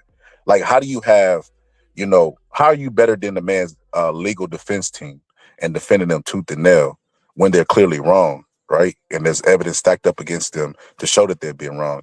And then you have a person in Corey who's saying wrong things. And then you're like, well, wrong things, saying wrong things is equal guilty behavior. All of a sudden, you understand reasonable doubt. All of a sudden, it's plain English to you. You understand reasonable doubt and all that stuff. That worries me. That worries me. I don't know. I ain't gonna lie. I didn't even contemplate leaving YouTube or taking a break from it just for things like that. It worries me. Like when I'm having conversations with friends and stuff. Like I said, my friend, 30 years, 30 plus years, and we're talking about it, and he's saying this and saying that, and I'm telling him in real time, like, no, that ain't true, that ain't true. Oh, I didn't know that. I'm like, bro, how do you have an opinion about this subject and you don't know these things? These are very important things, and you're really overly passionate about how you feel about this. That's worrisome. That's worrisome. You're overly passionate and you have an opinion. Shouldn't be formed opinion. I'm not even comfortable speaking on certain topics if I don't know. Or I'll preface it with, hey, I don't really watch basketball, but this is, I don't watch football. I think this might happen, or I think this might happen. I let people know. I let people know where my expertise lies and where it doesn't, right? The limits of it. Why don't everybody else do that? Why does everybody have an opinion about Meg and don't even know that she lost both parents? Probably can't even name a Meg Thee Stallion song. Like, you think that's fair? And can't even name a Tory Lanez song. I didn't even know Tory Lanez did R&B before he became a rapper, and that he beefed with Drake. Couldn't even give you this. Like, when I was talking to my friend, I was telling him that Tory Lanez was from Canada, and he was like, "Wait a minute, what?" Like, bro, you don't even know that. Friend was talking about the unfair treatment in the justice system, right? And I was like, okay, I get it. That's not something that you have to debate with me. That's a fact. They treat black men unfair. And he's like, yeah, so they treat black men unfair and all of this stuff. But I was like, you can't ignore that. Also, victims don't report crimes, and they have a statistic on victims' crimes not taken as well, especially Black women. It's not for a minute. So yeah, you're right. Okay, so then let's just throw that out the window and just deal with the facts, because it's not like we're talking about. This is not an interracial issue. This is two Black people, right? So we can't talk about the railroading of one and ignore the other if we're gonna talk about it. And I don't even know why we're bringing it up. Go do jury duty. The same people who are arguing so heavily and publicly, Tory Lanez, are the same people that will ignore jury duty. You can't make this up. They'd rather be online and tell everybody about and preach to the mountaintops about Tory's innocence, but won't go to jury duty and actually. And I ain't gonna lie, that's kind of a blessing. That's kind of a blessing that they lazy. I would not want anybody to decide my fate that can't cipher through facts. But hold on, give me 1 second. I'm trying to upload this video real quick. Give me a second.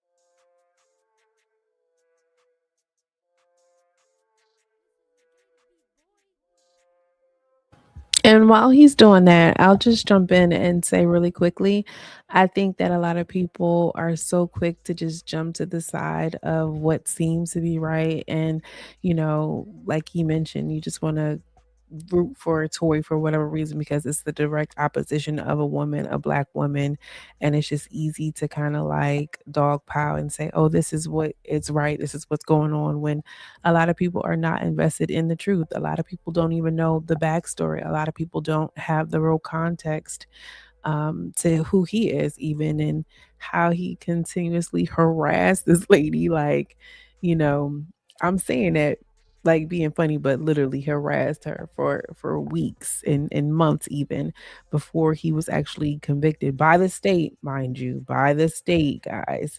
So it is really kind of disheartening to see even when you are at the hands of someone who really hurt you and you are a victim, when you look a certain way or you carry a certain light, people don't want to see you as the victim that you are. It's like, how is it my fault? That's a really hard position to be in as an adult, let alone like a 28-year-old girl who lost both of her parents and is the world is against her. That's crazy to me.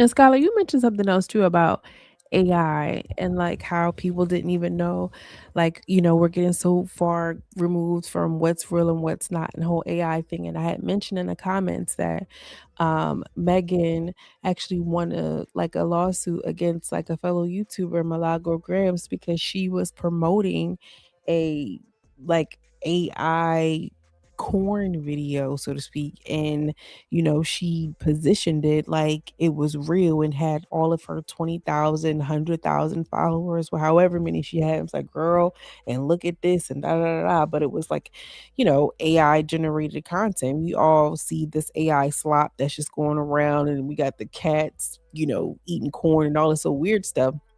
Like, we're gonna come to a point where we're not going to be able to decipher what's real and what's not.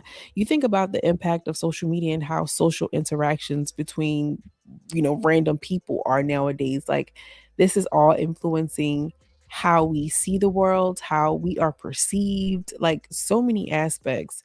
And it is a little scary when you think about it. Like, high key, I don't want to go, too far off topic because y'all know I can't. Hey, y'all. Skylar, I guess you're still busy, so I might as well. If you don't know who I am, it's your regular Let It Go From Run Away. Okay, we have culture, conversation, and community. All right, we talk about popular topics, hot topics in a way that helps us reshape and reframe our paradigm so we can live the life that we deserve ultimately. And when I saw this whole thing, can you hear me? You back? Let me see, because I don't want to go on my. Y'all can hear me, right? Okay, yep, we can hear you. I don't know what's going on with my audio.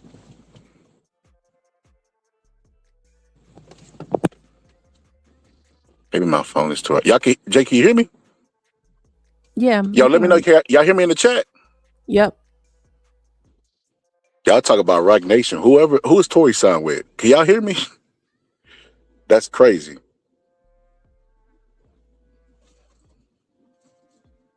Hold on, let me look on YouTube to see if y'all can hear me. Let me see. Cause I got some more cooking. Tory ain't off the hook, and neither is his followers. Y'all finna get this work. Hold on.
Yo, you can hear me?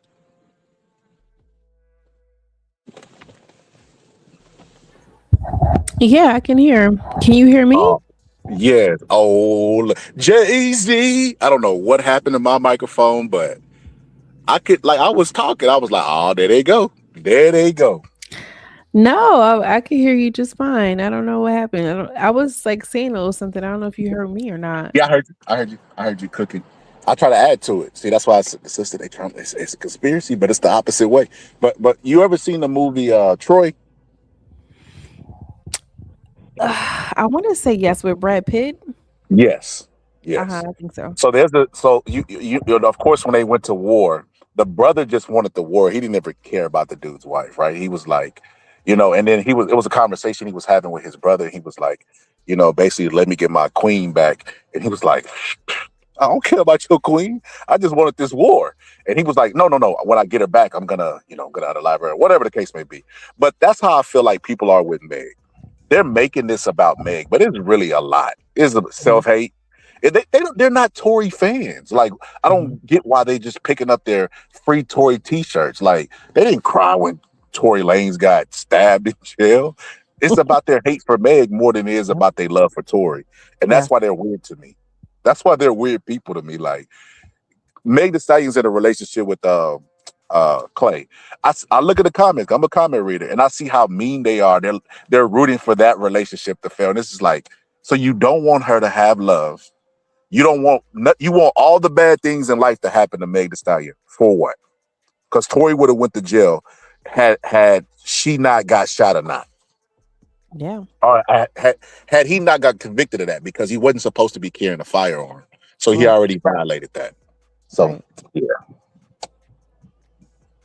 I think that it has a lot to do with how society views and values Black women, especially Black women who are, I say Black women who walk with their back straight. And what I mean by that is someone who is self-assured to a certain degree. I think that if there was speculation and rumor that potentially Tory had pumed Kylie Jenner, right? Because they were leaving Kylie Jenner's party to begin with, we wouldn't even be having this conversation all these months later.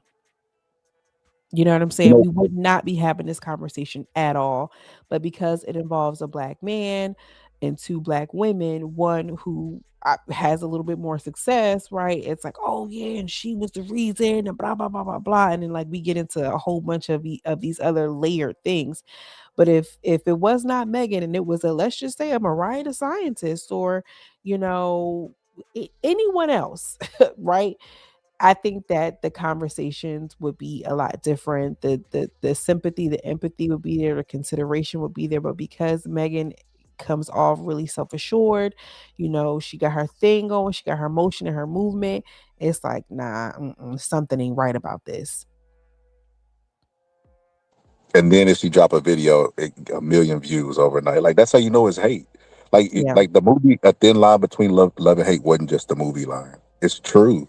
Like people don't even know where the line is. They don't realize if you consume somebody like overdo it, you're really a fan of theirs. Like Literally. you're beating the fans there to the comment section, to the videos, like you like them. You just don't realize, you know, you just it ain't clicked in yet. But I agree, man. Listen, here's the craziest part about it. I told my friend this. He said, he was talking about Kylie Jenner and them going from the party. I said, bro, you're defending a man that went to a Kylie Jenner party. Have you ever been invited to a Kylie Jenner party? No. So he's elite, right? Because that's where the elite people be. Kylie Jenner is a billionaire, right? She was a billionaire when she was young. So why are you defending this guy? What do you say? He actually said that, like, oh, that's a good point. Okay. Well, I mean, at least he came through with something like, you know, he recognized it wasn't just, well, that's why ain't nobody changing my mind and that's what I believe. At least he didn't come with that. So there's hope. And you know what he said? I kept asking him, like, why you got this opinion? He said, because you asked me. I said, yeah, bro, but you gotta start. You gotta pause. See, Dave Chappelle just did a special, and people missed the forest for the trees. He talked about Sebi, right? No matter what you feel about Dr. Sebi, I mean, personally, I'm not the biggest fan, but he brought up his friend that had terminal illness. He took him to Sebi, and then everybody thought he was gonna say like he got healed. He was like, and he passed away. And then he ended it with, "There's too many experts out there." He was basically saying the same thing that I'm saying, that everybody's an expert nowadays, and that everybody knows everything, but don't at the same time don't know nothing. Don't know nothing. Literacy rate down. Comprehension rate of what they actually read and they can't read down. All of this stuff is down, but these people firing up these microphones and tell us all these conspiracies, connect all these dots. Hey, watch out for this guy. This guy is this. And it's so crazy. Like I always say, they put their tinfoil caps on for the wrong reasons. Like sometimes you can have a good conspiracy. You could have like them files that's being released, these names that's in them. Oh my, and it's they're in contact with him. And you can see the names, and they won't go after those people. They go after Rock Nation, and all of a sudden, Rock. But I think to your point, though, I think there's something to be said about the conspiracy of it, right? The scandal of it all. It can't just be this man was out of control, emotionally unstable, and drunk, and had abusive tendencies and did that. It has to be some wild scandal that Rock Nation put together, and all of these major players, and they paid off the judges and the police force. It couldn't just be that this man is off the hook. He a YN, he was off the brown liquor and was emotional and impulsive. It couldn't possibly be that, right? That sounds too believable. It has to be the latter, something crazy and ridiculous that we can, pick apart and piece together. And I think it's this, and Jay-Z and the elites. Like, come on now. Come on. The crazy part about it is it was his gun. That's why I say it's easier to believe to the stuff that don't take a lot of brain power. Yeah. Right. Yeah. But when you put brain power into stuff, you're like, well, that don't make sense. But they'll do it in the opposite. Well, how did this happen? Well, like pose a bunch of questions, except when you pose the other questions, like Miss Goody Two Shoes did, the lawyer, right? It was a bunch of silence. It was a lot of dead space on that panel when she was asking them certain questions. I feel like I always say that, like, sometimes when things are too easy, people overcomplicate it. Like, that's too easy. That's too simple. That's too relatable. Something else. Especially when it comes to like celebrities. I think that people have this false narrative about celebrities and like how they live their lives. Like, listen, it's still jealousy. It's still backhanded relationships. It's still, a man can be jealous of a woman in regular life, in celebrity life, and people have arguments and it bleed over into to the tabloids and everything like this. And it happens. I think that it's more prevalent now because we're living in a digital era, as opposed to, can you imagine all the shit that would have happened when Bobby and Whitney, if social media was popping during then, or even Ike and Tina or some shit like this? Like, people live very regular lives. You're a regular girl from Houston, he a regular wine from Canada somewhere. You feel I'm what gonna be honest with you. If Ike had a social media, he would have been considered the godfather of Red Pill. Oh my God. Oh yeah. Yeah. Oh my God. He would have been teaching classes and Yep. teaching And this guys is how what you to. got Oh to my do. God. Can you imagine? Oh my This what you God. got. That's This why what you got to do. technology, it hasn't been developed at that point yet, because they would have been using it as a weapon. Oh, that was a Literally. blessing. That was a blessing for society because it worries me. It worries me that these are adults. Cause Yeah. like one time I had a friend, like an older dude we used to play dominoes with when he was younger. He was in like a bad accident and he was in the hospital and they gave him something that he was like hallucinating with. And he kept saying, that monkey is pooping in my bag. You know what I mean? Like, what? What? He was like, yeah. The monkey keeps shit in my bag. Like what? We're like, what?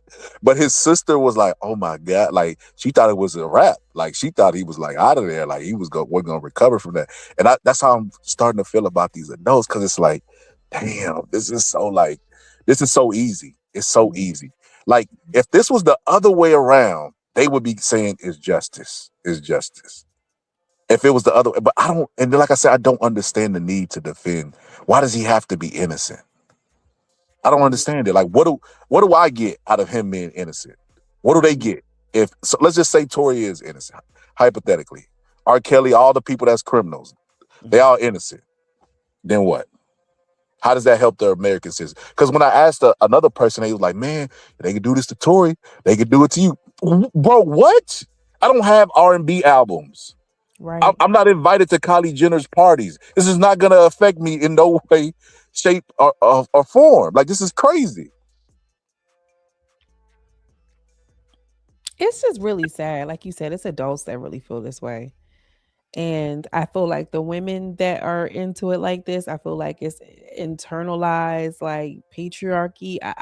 I really, it just doesn't make sense, because like as a woman, particularly a Black woman who, if you didn't experience abuse at some point, you seen your mama, your auntie, your cousin, someone, and to really try to make it seem like it's too wild for me to imagine that he ain't really do that. It was a woman who, like, come on, y'all ain't being for real. Like, y'all not being Yo, for real about it.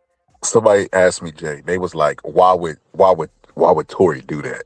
I'm like, bro, that can't be your logic. I could take you to, I watched the show ID Channel where people commit crime or true crimes. Why did any of those people do what they did? Right.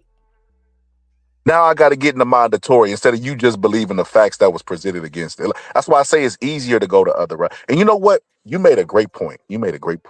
So you talked about they only do this with big stuff, and you're absolutely right. Because I looked up conspiracies one time because I wanted to know why people believe them, and they basically said that because it's a person of importance, and it's a big. So they were like, no, it can't be that JFK was just unalive. It has to be more. So anytime there's a big event, they always want to dig for more. I think it's a combination of that and confirmation bias. They want to believe that Meg Thee Stallion is a bad person. So everything else is going to align with that. Like, I mean, you don't need me to tell you. Somebody on the panel said there is nothing you can do. So if I would bring Tory Lanez and invite him on the panel, he'd be like, yeah, I messed up. I did that.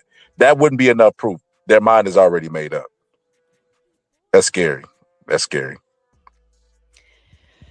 Yeah, people want to believe what they want to believe, and unfortunately, it's rooted in a lot of self-hatred. It's rooted in misogyny, patriarchy. I mean, like, you choose which one. Okay, which one you want. It's a little bit for everybody over here when it comes to stuff like that. And the fact that he still continues to kind of like show no remorse about it. Like, at the end of the day, if she was a woman who you were involved with in any capacity, who experienced a certain amount of hurt or whatever, like, at the minimum, damn, my bad. He just kept rubbing it in, and people like, yeah. See, exactly, this is exactly like, no, this is Jay, it was just so wrong. Like, what are y'all talking about? I think People love to dogpile. I think the world is getting kind of scary too, Jay, because we starting to agree on something. But let me tell you what. Let me find some area we disagree in. So you brought up Now, why? patriarchy. Because you want to be in a No. conspiracy. Just hear me out on this one. Hear me out, sister. Hear me out. What you brought up patriarchy? You said hierarchy, right? And misogyny. Yeah. Misogyny. Okay. So this is coming from somebody, you know, and I be telling my wife, I tell everybody, my female friends, I like, look, I was only raised in America, exposed to American policies and imagery. Like everything affects. It's like sometimes even with self-preservation being part of my nature, I still would think bad thoughts about Black people. That doesn't make any sense. People that look like me are supposed to help my survival. You know, get what I'm trying to say? Yeah. So it has an effect on me. So to a certain degree, I am. I don't deny it. The people that deny it are insane. It's like people from non-Black race say, "Oh, you know, I don't see color." Well, what you do at a stop sign then? What do you do at a stop sign if you don't see color? Like it's just silly stuff, right? Like no, just acknowledge it. I acknowledge that to a degree. I am those things, but I still have logic, and I'm able to look at this situation and say, no, like what if you want to look at it from an American standpoint, point of view? Okay, they went through the American system. A jury of his peers decided he was guilty based on the evidence that was presented. There goes the American angle. You want to look at it from Black people angle. Black people are victimized by people, and their voices aren't heard. So there you go. Megan Thee Stallion should actually be the champion for that. Like you could take every angle and apply it there, but they won't do it. Even if they exposed to and they're misogynistic, their mind is made up for whatever reason. They want to have this grand mass conspiracy that Black men don't commit crimes and every single one of them is innocent. And that's what they're gearing towards with Tory. Tory's innocent. Well, why is he innocent? Because I couldn't see Tory doing that. Oh, you know Tory? What was he like in high school? What was his locker number? Like just silly stuff. It's just silly to me. Like I can't allow the blanket of misogyny and patriarchy or any of that to apply to these type of situations, because you have a person who's telling you he might be those things, or he might lean towards those ways of thinking at times, and I'm saying absolutely not. I'm looking at this situation and it's clear and cut. It's how you're able to process facts and disregard conspiracies. I remember when I went to freshman orientation class some years back, right? And I remember thinking like, oh, they just like, this is why they make you take freshman orientation, because they tell you about your hours. They teach you about student loans. They basically gear you up for college and then for life as well. But one thing I learned in that situation is that people who go to college, whether they graduate or not, they smoke less, right? If they haven't smoked already, they smoke cigarettes less, right? They believe in conspiracies less. Like they're better off in life. Like this is what what Steve Harvey says. Survey says this is what the surveys are saying, that they're better off. And I realize that there's a reason why Trump is. I love the poorly educated, because that some people that will just believe anything, any type of conspiracy, even if the conspiracies conflict with each other, right? So you have a conspiracy that says one thing, and the opposite that said like they can't exist in the same universe. They'll believe both conspiracies. Yeah, I wonder if that has something to do with, you know, the fantasy of it all, the conspiracy world of it all. It's maybe easier to accept and deal with, or better to fantasize with, versus the real life that they're experiencing. I think it has something to do with like how people process information and where they're seated at in life. But you did mention something about what the people are saying. I don't have too many conversations with people who say, "Oh, well, Tory doesn't seem like he would do that," because let's be for real. But I was watching something earlier, and it was just about like it was a little bit about like the presidency and Ronald Reagan, the war on crime, and the whole everything. And they were talking about, um, you know, the super predator, right? And you know, in comparison, when you're talking about like, you know, white people or white men or whatever, and you'll see people like Ted Bundy, and he's attractive, and they're like, well, I don't know, I don't think that he doesn't look like the type to kill someone. He doesn't look like the type to unalive someone. He doesn't look like the type to do those kind of things, right? Excuse me. Meanwhile, he's a stone cold killer. And then, you know, in comparison to that, you will see someone like a regular Black person or whatever, and it's just like, but does he look like the type to do something? And so, like, perception means a lot, and this is why I was saying that it's rooted in patriarchy and misogyny, because, you know, misogyny is essentially just like the prejudice against women. Like, yeah, she's sneaky, she's conniving, she's this, she's that, and of course, the man in this situation is being framed or whatever the case. And he doesn't look like the type to do that. Well, what does that actually mean? What does that inherently mean? What does that type look like? You know, so I think you're right in noticing the patterns of people and what they want to be right, as opposed to or in addition to like what their biases lie. You know what I mean? And I think that because he's a man and he's in like that hip hop space, and I think hip hop has a huge part in this. If she was just like a I don't know, like I think the fact that she's in hip hop plays a part too. Like she's a peer to him. You know what I mean? She's not just like a She's above him in my opinion, but go ahead, sis. well, you know, I agree. But like think about all of the other like hip hop guys who also came out and spoke up in support of Tory and like dissed her.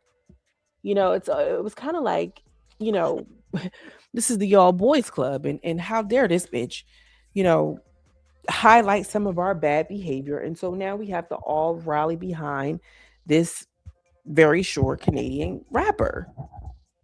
What's Like crazy is Drake dissed her and try to pretend like he didn't, right? corny. What do you say? The girl Meg got. What do you say? Somebody got shot. She thinks she's still a stallion, something like that. And then they try to make it seem like he was saying this woman had butt shot. Bro, stop. These rappers do that. They do that. Yo, let me tell you, I got a very smart friend. I got a very smart friend who says that she don't jump in the DMs of people, right? She says she gets somebody to do it, so she got plausible deniability. They do that in rap. What? They do that in rap. Right? And it's smart. It's smart. You know, people that think like that, I know that they good. They play a 3D level chess. You know what I mean? They thinking, what if this happened? What if that happened? If I switch, and I'm not gonna lie, them people dangerous to the world. I have to say that, sister.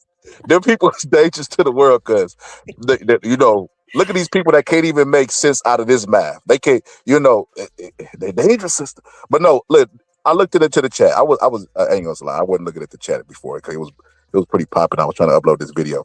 The first comment, and Miss Kim, I don't want to seem like I'm picking on you, sister. This is not what this is, but we got to be factual, right? And we got to be logical. She said, Tory is innocent. I believe everything that Vlad wrote, right? Reason why Kelsey needed immunity and everything else makes sense. So I'm guessing that Kim didn't see the first part of the show because we already broke that down. But I'm going to leave her comment on the screen, right? And I'm going to play what Vlad said afterwards, right? So here we go. Sure, why not? Okay, so I saw your tweets about Jay-Z and Rock Nation. Is everything okay? Are you in a safe spot? Man, people just do not know sarcasm, do they? It's just sarcasm really just goes over people's heads. It really surprises me. Okay, so you're trolling. Of course I'm trolling, man.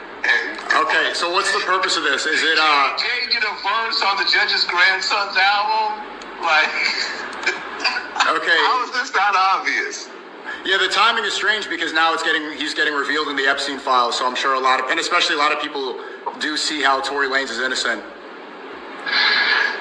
I guess, man. Do they really? I mean, he was convicted by 12 jurors. His appeal has been denied. Like, come on. You don't actually, really? You think that Megan Fox is the one, you think that he shot her in the foot? Megan Stallion? He said Megan Fox. Oh, yeah. I was thinking about... so you shot her too? No. Okay, so... All right, you're just trolling. Yeah, man. Look, at the end of the day, we don't exactly know what happened, but, you know, when you shoot a woman and she's willing to take the stand and say that person shot me, that is very hard to get over, you know? And if he really didn't shoot her, then he should have taken the stand and said that. And, you know, I mean, just all the pieces. Like, look, like, and he's talking to Kelsey on the jail phone, and he's apologizing to her, and she's the shooter. I don't be in jail and apologize to the person who put you there. Well, I mean, obviously, maybe they forced his hand, but I did see his bodyguard, his security. His hand. He was in jail. His security just went public and said the opposite of what the mainstream No, narrative is. not his security. Kelsey's security, who was not her security the night of the actual incident. That was her security during the trial, and he said that he overheard her saying that. That's the story. And that story is from May of last year. And that appeal that they try to file, was denied. What about the forensic evidence where it said that she stepped on glass? That's what the original doctor's report was. She said that she stepped on glass originally because she said that she didn't want to see everyone arrested. But then when she went to the hospital, so the actual doctor took the stand and said there was bullet fragments. And he pulled those out. And then at first he said she wasn't shot. But then when they filed the appeal, he said that Kelsey was a shooter and he hit her arm and the gun fell to the ground and fired 2 more times. Vlad, if Rock Nation just pressed you, you could say that too. If you got the call from Rock Nation, be honest. Have you ever shot a gun before? Of course. Okay. Have you ever dropped a gun on the ground and it fired twice? I have not. Can you imagine any situation with a gun where you drop it on the ground and it fires 2 times? Okay. I'm asking you, as someone who shoots guns, can you imagine that situation happen under any sort of physical condition? His lawyers actually said this in a press conference. Okay, I mean, she lied on Megan Thee Stallion. She lied on. That's how she got shot. On Gayle King, she said that she never had a relationship with him that was sexual, and then later she did. Absolutely, she lied about that. But she was not taking a stand. You know, at the end of the day, you could lie in interviews, but when you take the stand, it's a very different story. That is insane that he has to break that down and say I was trolling. And I don't know if y'all noticed this. First off, he didn't even know Megan Fox. Megan Fox, the girl from Transformers? Like, name wrong, right? And every time Vlad presented him with a fact, he had a counter, like suspicious question. Instead of accepting, like, well, let's process this.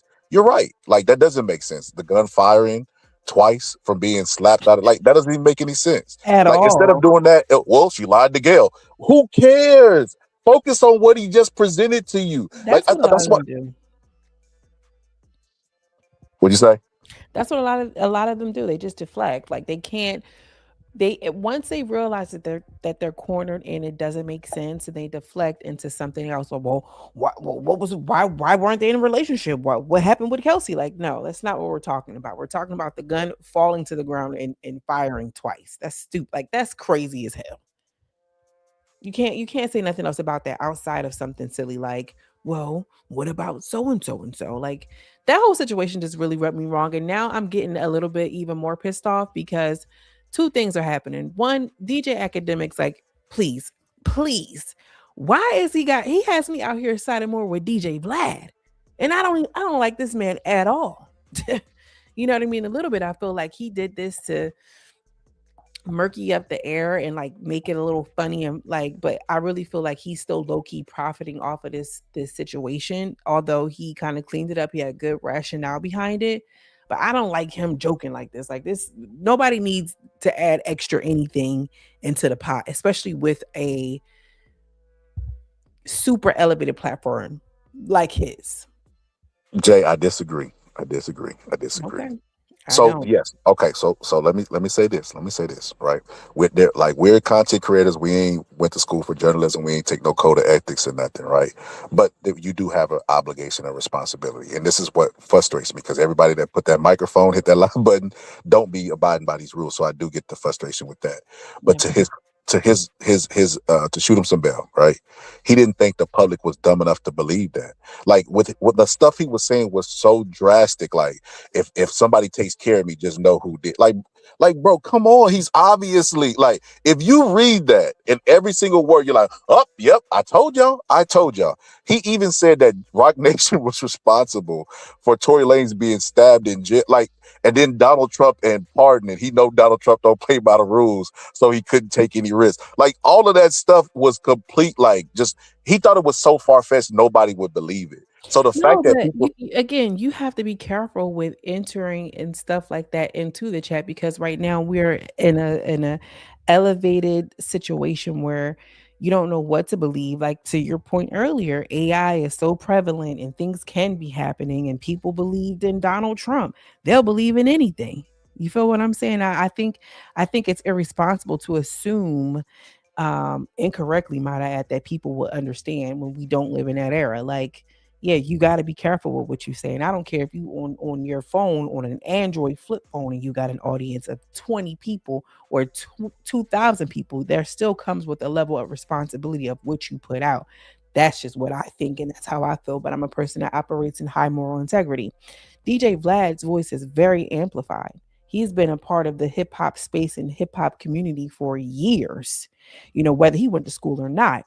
He is a journalist in all regards, in all respect. Honestly, I would. That's like, I'll just use Gayle King for that instance, right? She's going on, oh yeah, and of course me and Oprah were a lesbian couple, and Stedman used to get it popped off while I was getting it. Like, yeah, Gayle, now it was rumors about that shit. Now why are you joking like that, Gayle?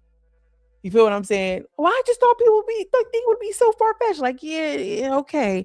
But that's a little too close to what people really think or used to think. So, listen, I don't know the context. I kind of stumbled up on this. One of my homeboys sent me the thing, and I just did my little research. It took a couple minutes for me to find out. Well, it took me minutes of reading it. I knew he was trolling, and then he actually released the video with Sneeko.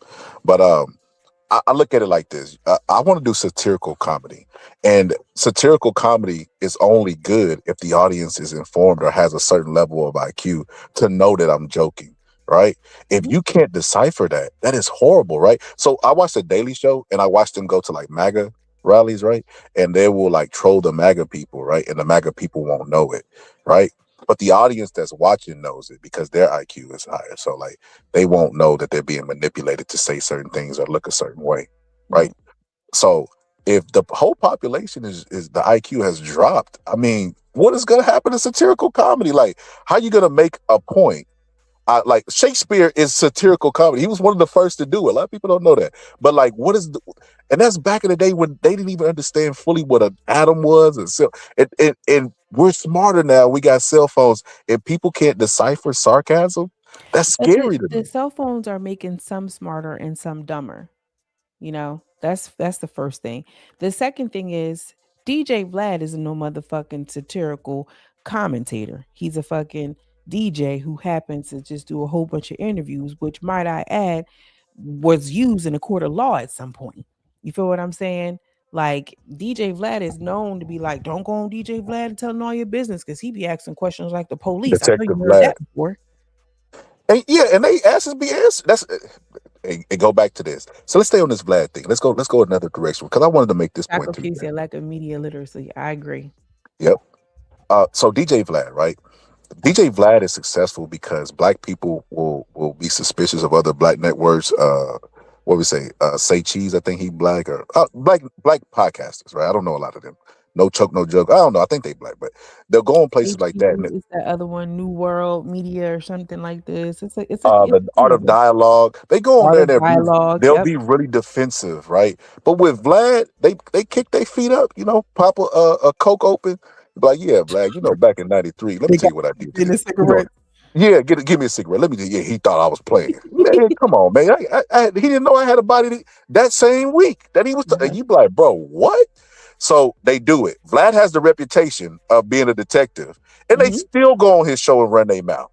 There was a guy that he was beefing with. See why, since that Vlad has the reputation of being a detective, him saying those kind of things is still inflammatory, even if he meant I was gonna get to that. Sister. I was gonna get to that. Okay, so let's just say that he was.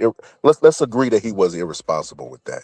He's been given a responsibility that not his fault, but hey, you making money. That's how that goes, right? Yeah. You gotta wear the heavy is the head that wear the crown. But on the flip side of that, they believe everything Detective Vlad tells them and says during the interview, right? But now he's saying, okay, no, this is stupid. I was trolling y'all. Y'all are dumb enough. Y'all should know better than this. He brings up all the points that Miss Goody Two Shoes been saying, you've been saying, I've been saying, and they're like, no, I believe Vlad when he was trolling. What? All right, so I'll give you an example. And I don't know what this tactic is actually called, but sometimes, like, when you are in a trial setting and you're trying to convince a juror, a lawyer will sometimes just throw something out there, something crazy, you know what I mean? But they're really just trying to get that point across. Now, The judge can say, oh, whatever. So the other lawyer can object and, don't listen, is whatever. But the lawyer knows that I'm going to say this thing, right? It's not going to hold up, but I at least want to plant the seed. And so that lawyer will still take a chance. A lot of them do that. They'll still take the chance knowing that the other lawyer is going to object, but it's still, the words are still spoken.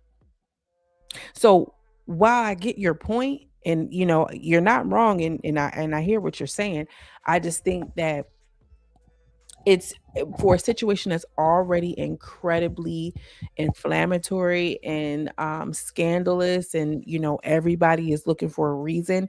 I just find that it does more harm than good, because he knows that the audience and everybody else is terrible and it's not up to par. He knows that. So it makes me question, why did you actually go ahead and do that? It's given, again, culture vulture. I'm going to be here so my name can run through TMZ, run through whatever, and I can get my views back up again, and I can come back and clear it up on such and such stream and go on such and such, and everybody else go ahead, and then we're running with the DJ Vlad thing, and I'm getting more traction, more views, all on the backs of who? Ooh, I'm glad we disagree on something. See, I knew we was gonna get here. I knew we talked long enough. So let me give you a different perspective on this, right? So yes, I mean, we don't have to debate if Vlad is a culture vulture. I mean, in so many words, he says it. He acknowledges it, and he gets mad sometimes now because he's taking a stand to black people, because other black people, right? You ain't got to put up with that. Don't take that from him. You're right. But in this situation, and I could be wrong. I don't know a lot about that, but I think that Vlad's perspective on this is right for the wrong reasons. I think, doesn't Vlad have a black wife? I don't give a good goddamn. Hold up.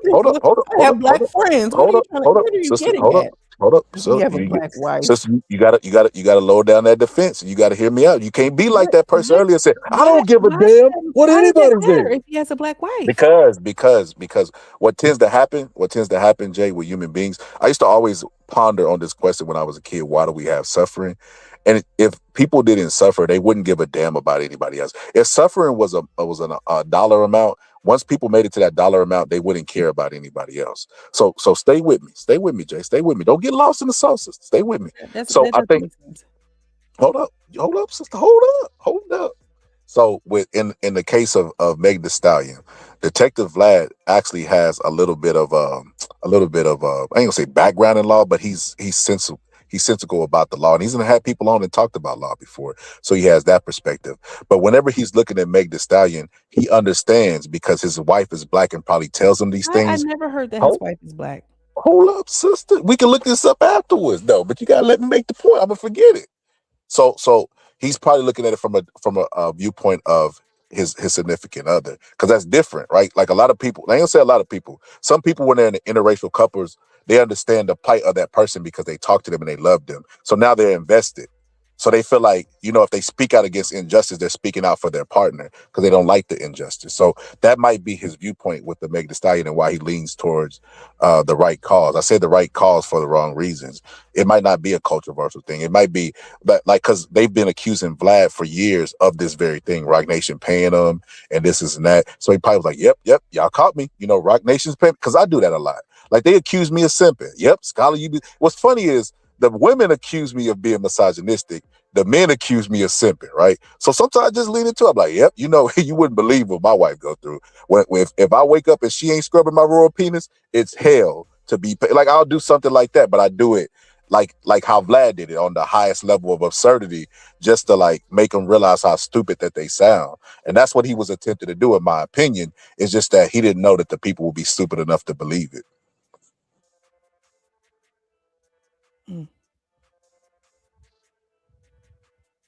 Okay. That sounds cool. And I get you, but it doesn't make sense to me.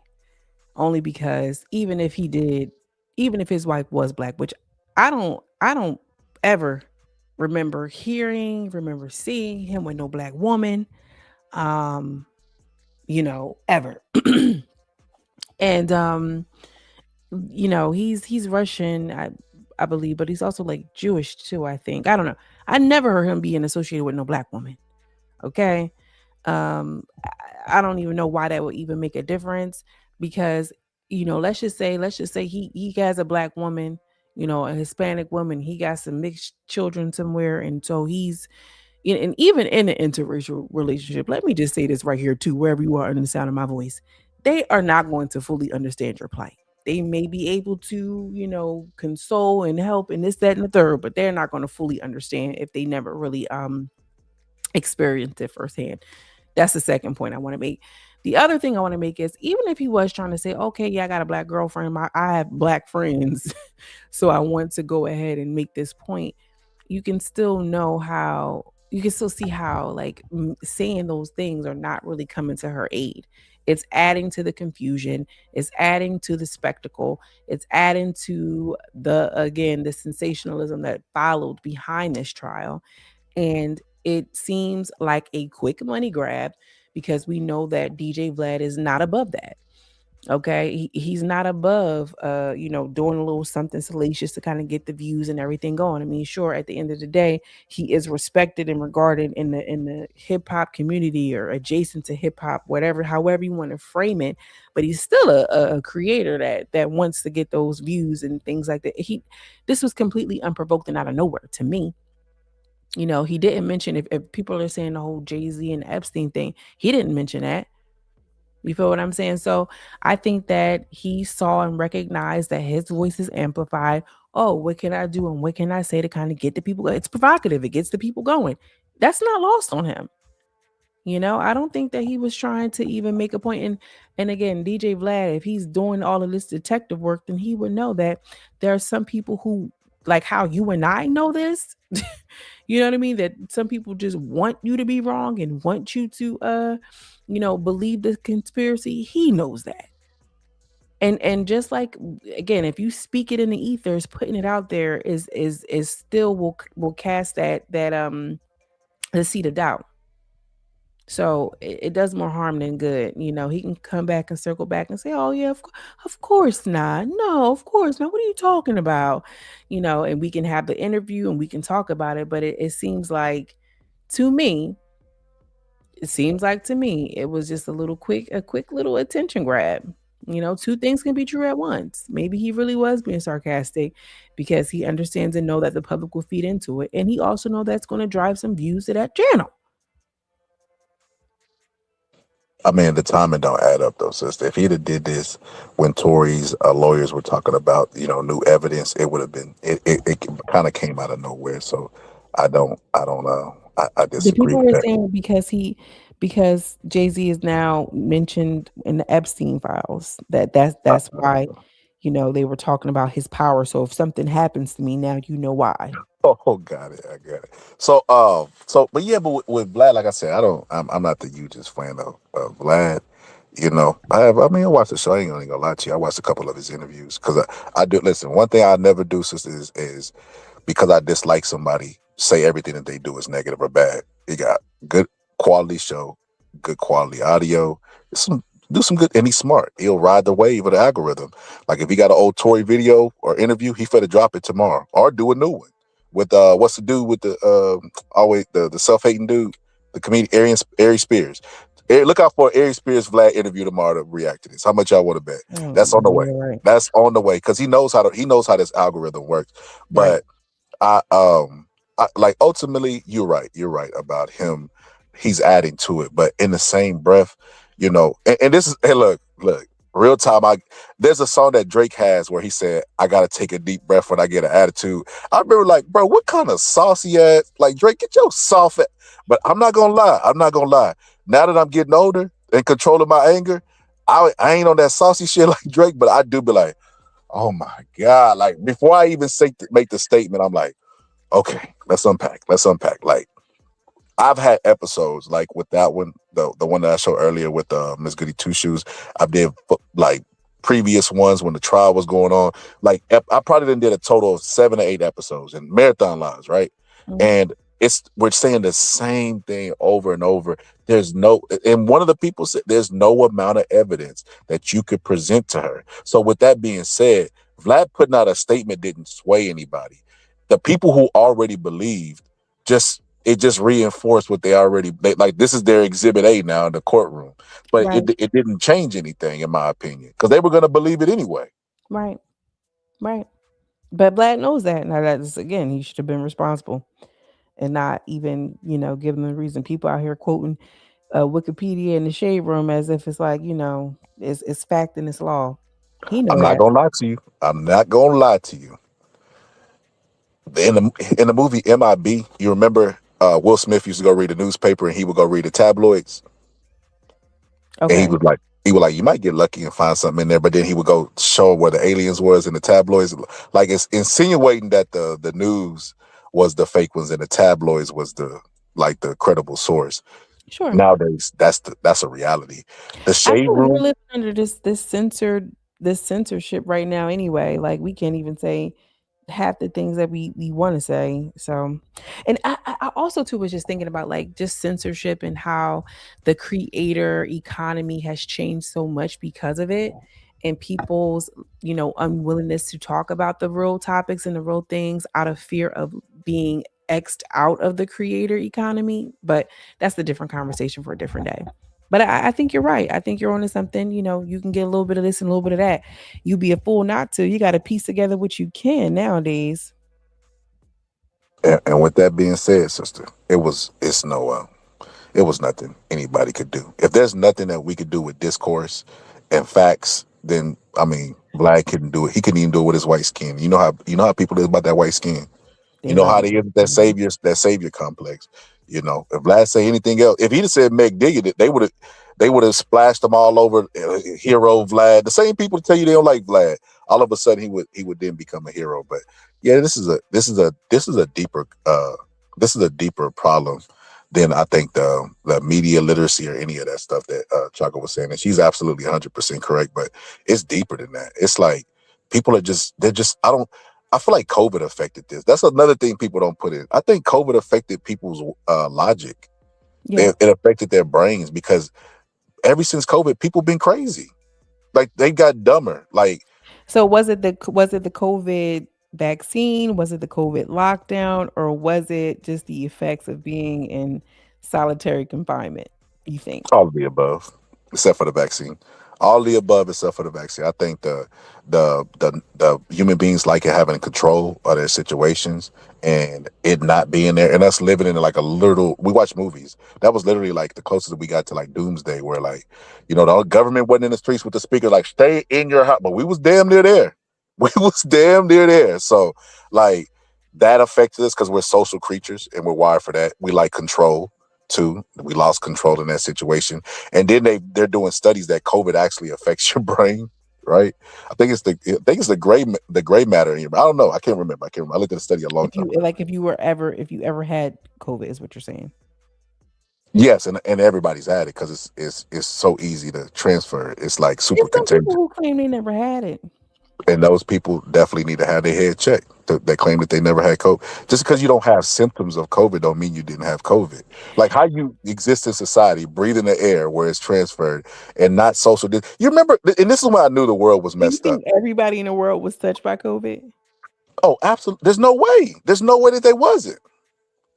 Unless they like in some type of situation where they were in a bubble, like a bubble boy or a bubble woman or something. Or There's no way to get away. a remote island, a remote place.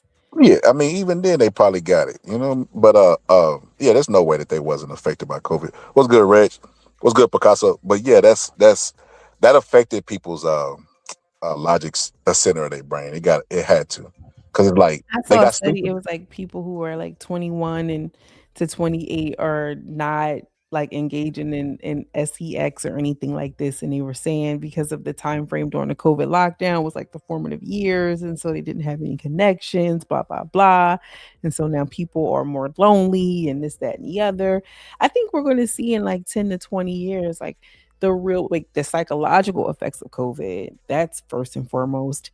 And then on top of that, everything else, like, just the physical aspect of it too. People don't really know like what it all. You said there was a gray matter on your brain because you had COVID. That's crazy. I never heard that before.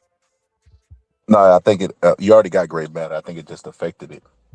Mm. it affected them negatively. I mean, yeah, and I think everybody's had it, so it's no way around it.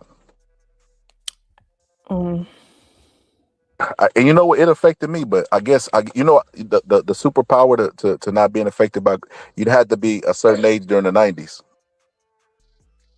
What? Yeah, you have to experience Tupac and Biggie and those people.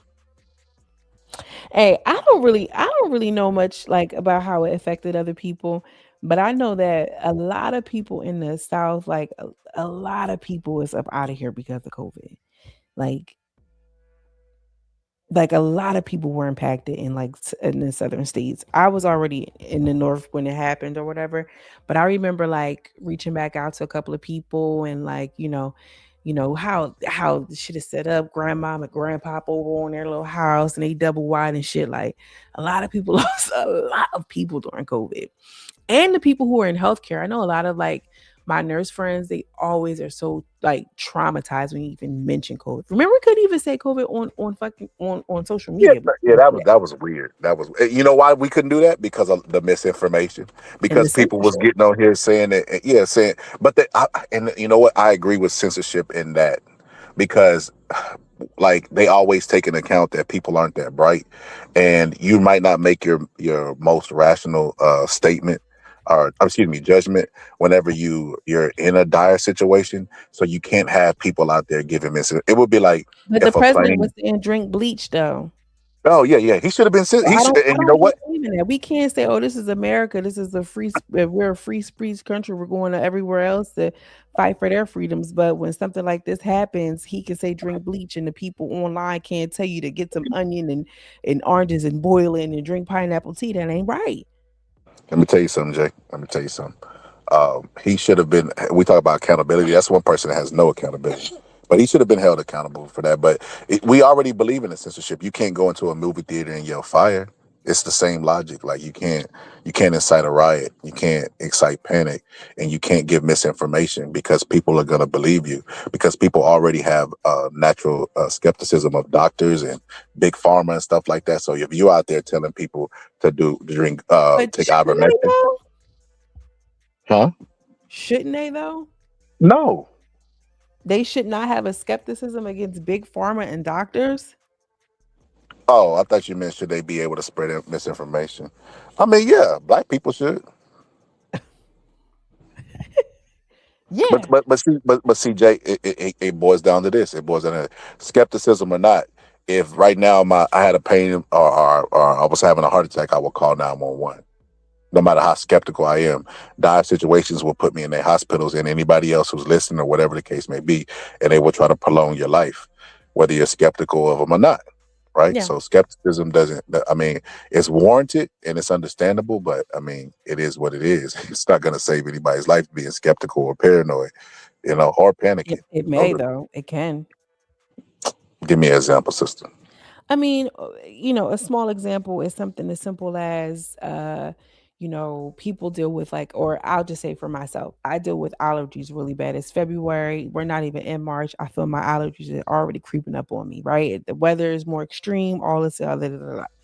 So the doctor tried to just give you something. They were trying to give me like a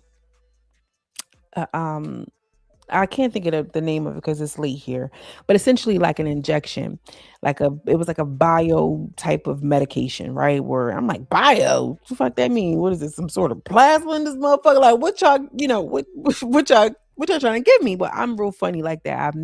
I've never gave blood. I never did all this and take my placenta. Like I still have my placentas for both of my children, oddly enough. But I You put it don't into the believe in pill like form. what? You did it into pills. I mean, one of them I did, one of them I planted. But anyway, long story short, like I'm real funny with that type of thing. And because you essentially don't know what they're actually giving you. And a lot of times, like they don't study these medications long enough before they put them onto the market because big pharma is one of those industries that are really not regulated and it's really seriously, severely driven by profit. And anytime that people put people before profit, it always ends in disaster or the other way around. They put profit before people. So I decided not to, whatever the case may be. And I went to my natural health food store, and I'm like looking up stuff, looking up Chinese, remedies, this, that, and the third, blah, blah, blah, blah. Like all of these different things to kind of help get into a regimen for my allergies that's not no bio fucking specimen that I'm injecting into my fucking flesh once a week. You get what I mean? Like it took for me to have a little piece of skepticism and more trust in, my own ability to figure out what can work than completely relying on something outside of myself. Now, if you're talking about heart issues, now surely and clearly, okay, cut me open and slice it down.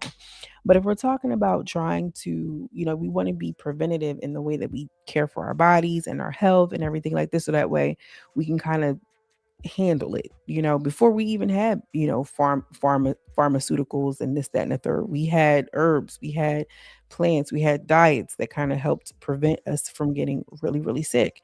And so a little piece of skepticism, I feel like, can kind of Can lead to death.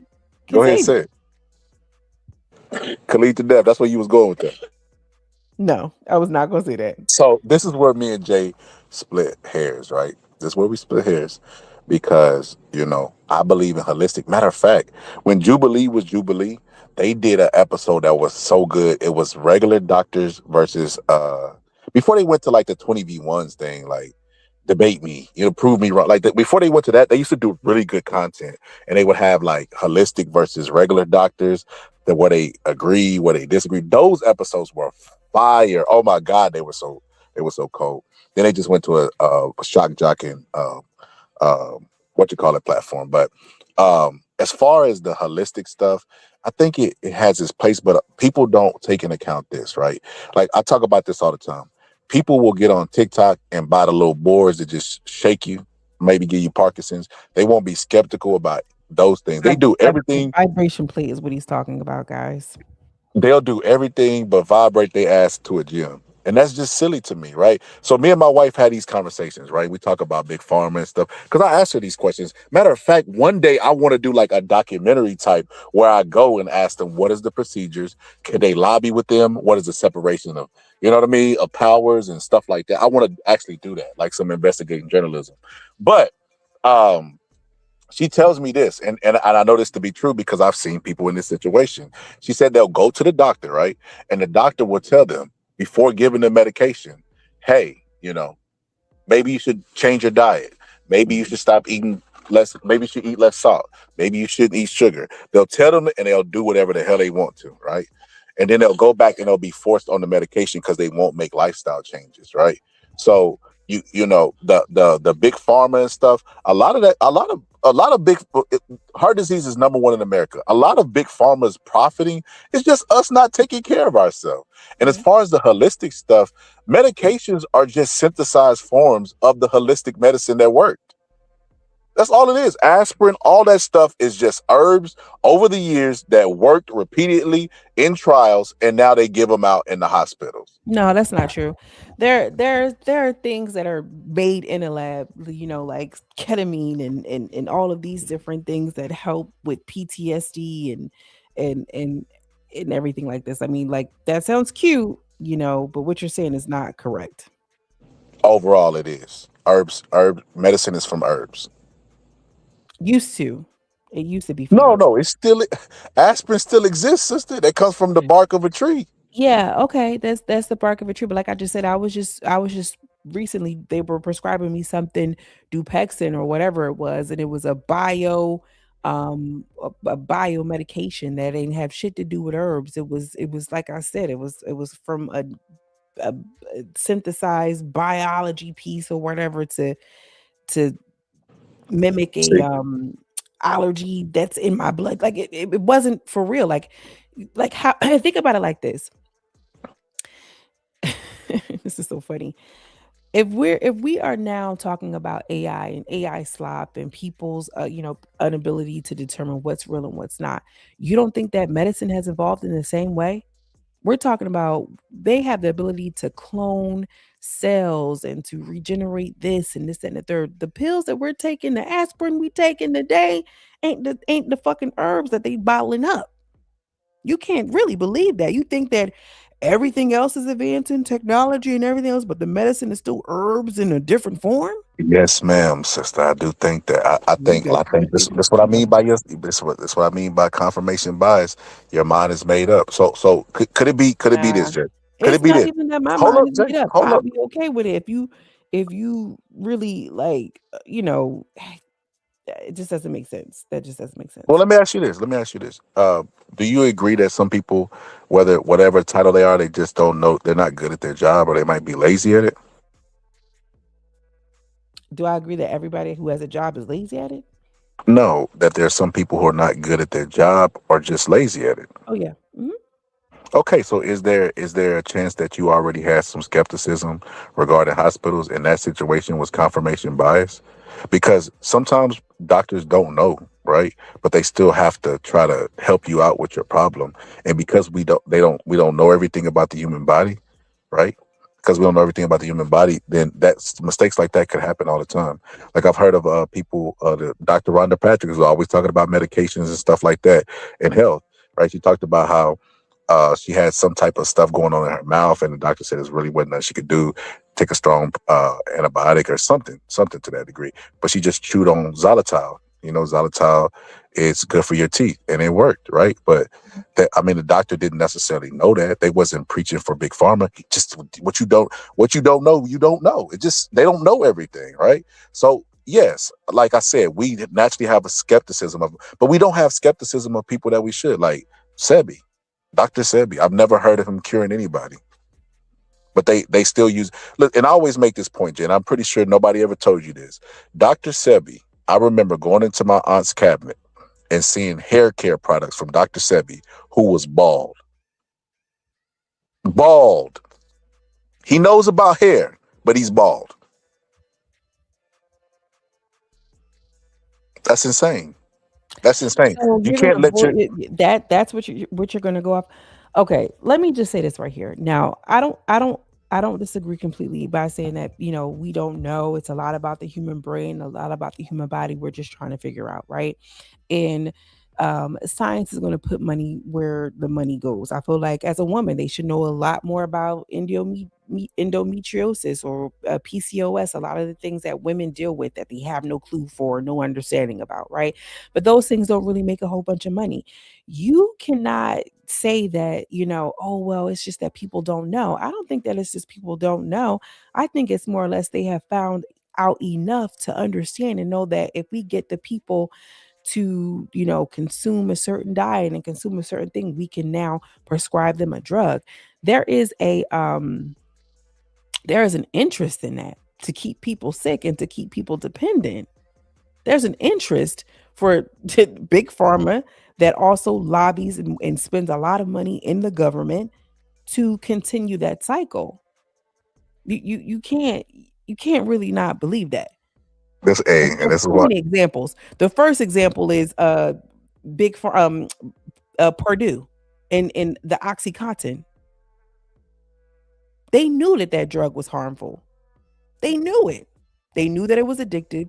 They sold it like it was. The FDA approved it because they were lobbying. They were in with the everybody who was in DC, and they made billions of dollars. Billions of dollars. not you doing the Trump, the millions and billions of dollars. Hey, look this shit up because this is real talk. They I'm knew aware. that they would go on and say and tell the doctors to say, oh, give this to your patients. It's not addictive. It's not addictive. It's not addictive. Whole time they knew that it was. And everybody signed off on it. Everyone. Okay. Well, let me say this.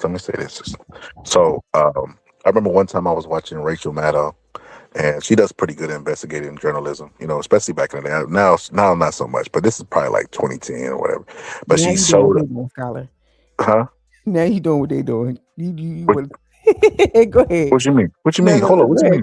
Go ahead.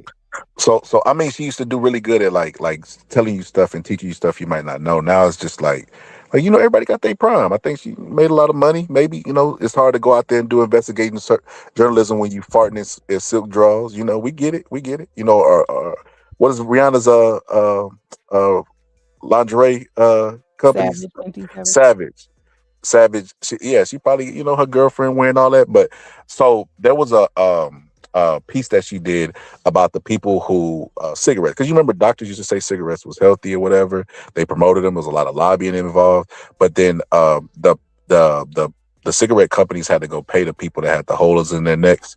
They had to pay for the commercials, and then they had to pay like compensation for those people. It's a class action lawsuit. But I want to ask you this question, and I want you to answer it honestly. Don't be thinking about it long and hard to not try to make my point. Don't think this is a trick bag. Just trying to give you perspective, right?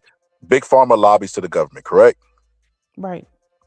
Millions of dollars, cover-ups, non-healthy stuff, and they just sweep it up under the rug. Does McDonald's do the same thing? Yes.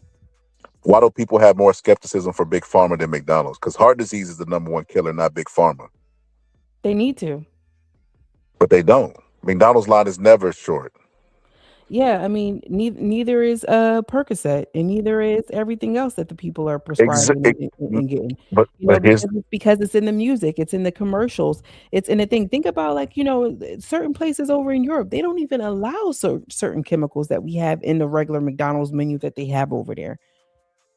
And we're Americans. We're supposed to be the best country in the world, and we are willfully and willingly ingesting, chemicals that are harmful, being sold right here on the shelves, and we'll go ahead and buy it and give it to our children. I haven't eaten McDonald's in so many years, I couldn't even tell you. Like I don't even know why people are still doing it, but it's a thing because we've been indoctrinated that it's fine, that it's safe, that it's not that bad, it's not harmful, but it is. Whoa, hold up, sister. Hold up. We talk about having a holistic mindset. It doesn't mean that I what I'm saying is I have more trust and faith in natural remedies than I do than the government having the best interest at heart for people. To the sponsors listening, our sister got morals. Scholar ain't got that. So if you're looking for sponsorship, matter of fact,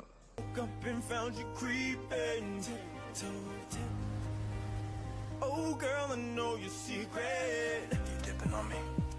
Got that McNuggets loving. You went to McDonald's? It just ain't fair. Why can't you share your love with me? Nice song, but you're still not getting any of my crispy, juicy McNuggets. Girl, you got a 10-piece, please don't be stingy. You see what I'm saying? And this girl, you got a 10-piece, please don't be stingy. No, that is really make it rain, McDonald's. Hey, so Jay, what you telling me is if McDonald's cut the check, you not gonna let them endorse your channel? McDonald's? Sister, don't do this. Don't you do this. McDonald's. Oh my God. McDonald's. Come on, brother. Why are you trying to make it a question? I'm just because no. I don't know. I definitely would do it McDonald's. I think DDG said he would. That shit queued up. I bet you would. The only way I could do it is if I had to do the reenactment of the Mary J. Blige crispy chicken, fresh lettuce. Oh, that was Burger King. I'll do Burger King. She gonna pick the nastiest one, but no. The reason why I brought that up is because holistics to me is not an alternative to medicine. It should be more used as a preventative thing, right? Like but you can't get away from good old fashioned exercise. You can't, those are things you can't escape. You cannot. But that's holistic though. That's not big pharma. Well, hold up. Working out ain't holistic, sister. Working out is a part of a natural, holistic lifestyle. But they don't promote that. They promote alternative to medication. Don't take this medication. Eat these herbs. Let's define they. Who is they? Well, let's say the conscious community, because those be the people that still be promoting Dr. Sebi.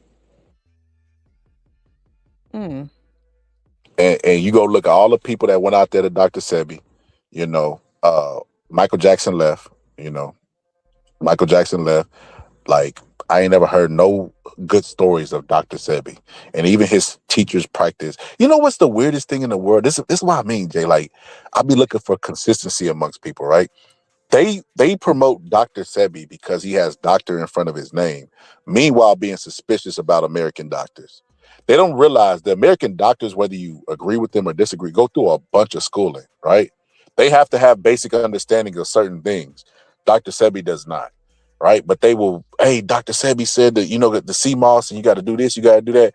Man, you know how many people got heart disease, you know what I mean? From just being stagnant. Like, they don't even realize just being stagnant. Like, if you got a job, even if it's well paying, truck driving, CDL, all that stuff, that stuff is worse than smoking like 20 packs of cigarettes a day. Your body was not made to be stagnant. That bed riding stuff, that'll kill you faster than cigarettes. Better get out and let your feet feel some grass. And you You know what better I mean? go Do some outside and get jumping some of jacks. that vitamin D. I agree, but that also too, even though like you're saying it, like, you know, that's something Dr. Sebi is not saying.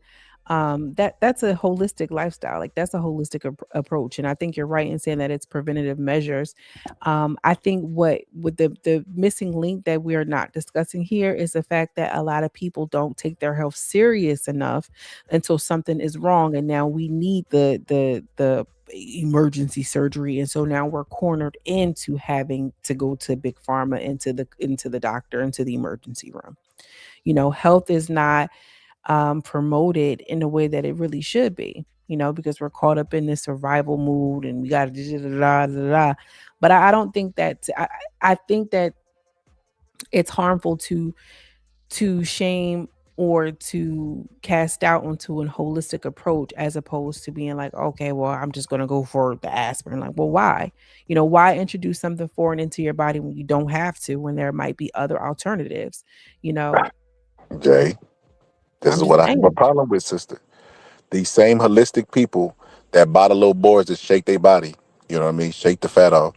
You know, those people don't be worried about what the ramification of that board. Like, what if that board causes Parkinson? They don't worry about long-term studies or anything. And then those same people, Parkinson's is like something that, from my understanding, that happens in the brain. The purpose of the vibration plate is for spinal lymphatic cord, drainage. And yeah, so when it's you're moving and you have a vibration in your body or whatever the case, it's moving your you know, the cells in your body. It like makes re that made no sense, sister. So okay. so so did our ancestors have lymphatic draining before the No, but our boards came? ancestors also moved more. You just talked about having to do some movement. People don't move a lot. And you So if think they that can get on board the gonna get it? vibration plate, like, and move some things around in their body, what's wrong with that? That it seems like I remember when I was younger. You know, this I'm for the age myself. Other than that, you got a 10, please don't be stingy. But they used to have this salt on TV, and you sprinkle it on whatever you want to eat, and you still lose weight. It's like, What? yes, they don't be How worried do I get about. some of that? It's like, no. All you have to do is make whatever sound really, really good. And if you make it sound good, they won't be suspicious. But if you promote it at the hospital, then all of a sudden it's bad and you need to be skeptical about it. But like I said, McDonald's lobby to the government, oil companies lobby to the government, AI lobbies to the government. Yes, Everybody's really. lobbying to the government. They're not big pharma's not doing anything that nobody else doesn't do. It's really that person's But it's more responsibility to take care of them. detrimental when it's big pharma because everybody participates in the medical system at some point or another. Everybody doesn't have to tune into AI. You get what I'm saying? But at some point, everybody's going to go see a doctor, or, you And, know, well, you can make the argument for eating. You have to eat to live. You don't have to go to the hospital to live unless you're in dire situations. So if you're passing by Burger King, McDonald's, Panda Express, all the people that are lobbying to the government, I mean, you're bought and sold by the like you're participating to a degree anyway. So why are you going to be skeptical about one thing and not the other? Like I said, like you don't need because scholar one to has tell you this. serious implications and one does not. Like, I just don't agree with the fact that I think you just don't know enough about it. And I think maybe you got a bad taste from Dr. Sebi. I don't know what Now happened I with don't you know and enough Dr. Sebi. I about it. don't Look, know if listen you at guys her. met personally or what. But all I'm saying is, wherever you are at under the sound of my voice, listen to me. If you got a vibration plate and you work out, you don't have to go and do anything crazy. Just simply walking is good for your cardiovascular health. You feel what I'm saying? The vibration plate helps to increase blood circulation if you're having issues with things flowing in your blood in your body properly.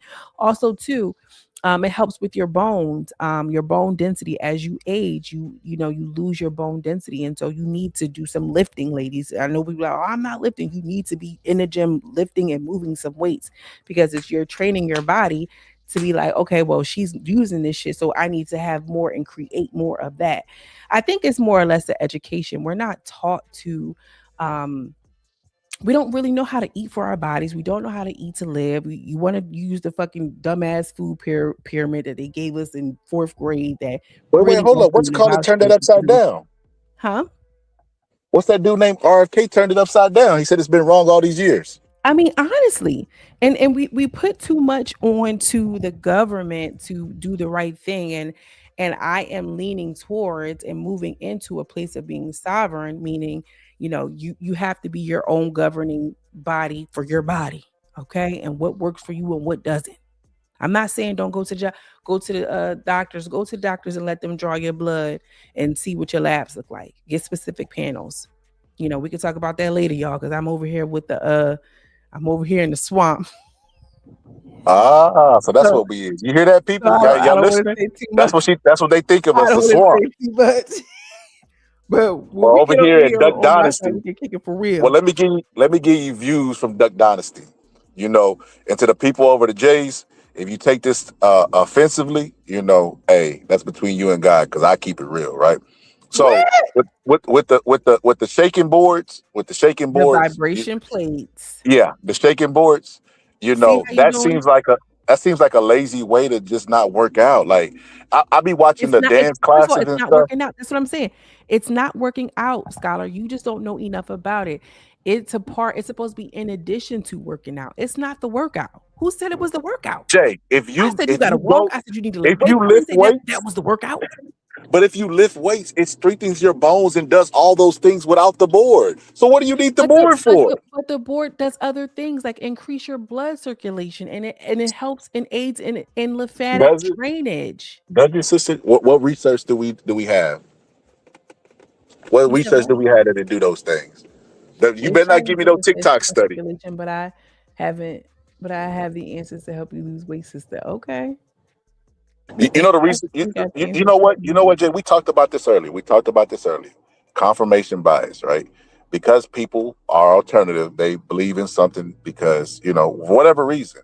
But you and I know. If you're going to talk about The medical big, we are a customer, not a patient. We've seen that so many times. I'm not about to sit up here and argue. This has been proven. We could talk about Flint, Michigan. We could talk about so you Mount see how she Island. cut me off? She don't want me to. We could talk about so many different things, and you want to sit up here and try to convince me to be like, oh yeah, No, I'm not trying to convince. No, look. has my No, best see. interest at heart. They want you sick. They want you fat. They want you depressed. Whoa. You could be another cog in the wheel, brother. Be for real. Don't do that, because I want that McDonald's endorsement. I don't. Listen, you could be moral all you want to. Hey, I want part of that 10-piece. Girl, you got $1 million. Please don't be stingy. McDonald's will give you a lifetime for you and the family before they try to be endorsing on some bullshit. I'm trying to tell you so that way you and the family can get sick and y'all can be included in the big That ain't scandal. don't do McDonald's. No, don't do McDonald's like that. Don't do Dr. Pepper, baby. Somebody send me some money, please. See? But no. So look, check this out, sisters. You got to stop doing this. Look, the difference between you and I, sisters, I respect your ability to disagree with me and have Scholar, your I own respect mindset. your ability too, but I just know that you're smarter than that, and it's pissing me off that you want to sit up here and try to fucking vouch for McDonald's and say Big Pharma I'm don't not have vouching nothing for against McDonald's. people, and they I'm got not. the people's best I'm interest not. at heart. You should know better than that. You No, know hold on, everything. You got all your fucking degrees. You should know since you know everything. You believe that? Since I know everything. Whoa. Who said I know everything? About to piss me off, man. My court. This is not me. This is not me. They can say what they want, but this is not me. Okay, Baylor Brandon, please remove him from the courtroom. What they want, but this is not me. Yes, I look like that lady. This is not me. Why you trying to paint me with that brush? I'm uncomfortable. Don't you do that?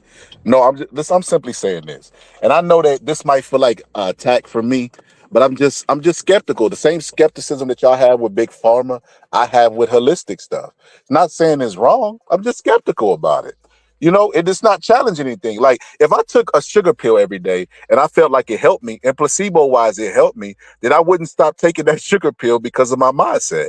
Mindset is a real thing, but I don't agree with it. Like I go through TikTok, even though Let's just take it from a different perspective. And I think and now that I'm sitting with it, I see why I'm getting frustrated. Okay. So before Black people even had access to be seen by a doctor, right? What did they do to get if they got sick? Die.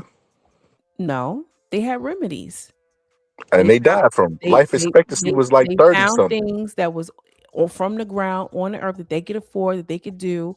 You know what I mean? They couldn't go to the doctors, so they called in a midwife who had their own practices, their own, you know, situations and brews and everything like this to help and aid the sick person or the woman who was birthing. And so we live in this society where everything is convenient and is comfortable, and we want to be meshed in this American society, right? When we don't realize that, you know, we already had things that were in place that worked, right? That was working for us. And so I'm not saying that you have to disengage with the traditional medical system as a whole. But there is a certain place in a respect and regard that you could give to other options, is all I'm saying. People survived for centuries. You know what I'm saying? And just to be like, oh, I'm skeptical. I mean, your ass is here. Your ancestors figured it out. So what makes you so skeptical in that? And that's what I hear when you say that.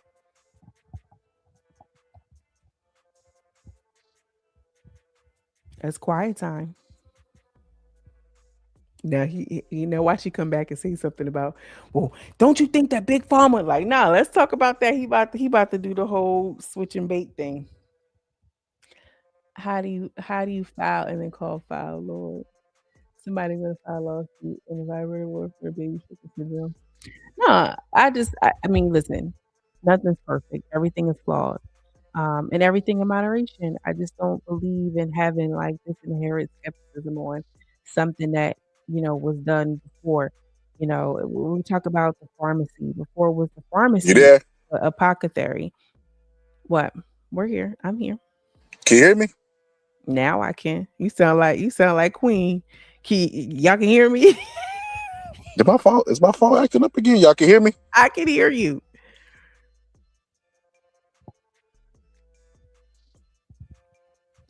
We can hear you.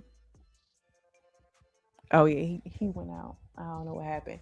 Well, anyway, just a quick backstory. So before it was the pharmacy, they call it apothecary. I always say it wrong. Apothecary, whatever y'all talking about. But basically it was like, you know, an herb store, and then it turned into the pharmacia. And then like that's how we got into the pharmacy, but like how the computer advanced, right? The same is true for medicines. Medicines advanced too. There's going to be a time when, you know, facials used to be banana pills. Now we under red light LEDs. You feel what I'm saying? Skin treatments have changed, and you know, we got the bariatric sleeve and all of these different things. Like modern science is improving, not just in computers, but in medicines. You feel what I'm saying? So like how everybody's like, well, I wouldn't trust AI with certain things. Like, I feel like it's the same should be true for medications. This is why I ain't letting them insert no damn bio anti-allergy medicine. I'll just motherfucking sneeze this season. Hey, and guess what? While you over there choking on cedar, me with my bio goop ain't allergic to nothing. Guess where I'm at right now? Where? McDonald's. I'm for to eat me some McDonald's. See, that's what's wrong with y'all generation. See, McDonald's build character because it's so bad for you with the mucus and all that stuff. Ew. It give you your bones. It calcify them. That's why I got strong No, bones. it calcify that pineal gland. That's the only thing McDonald's is doing, is calcifying your pineal gland so you can't see and receive messages the way you need to. And you know what? I might need that. Listen to the people in the chat. I started reading the chat early. I might need that. I might need to be a little dumber. I was thinking about banging my head against the wall. I'm finna start eating McDonald's. So you can adapt to the swamp better, huh? I mean, sister, why you keep calling my chat? Chat, she don't mean nothing. I don't know why she keep trying to offend you.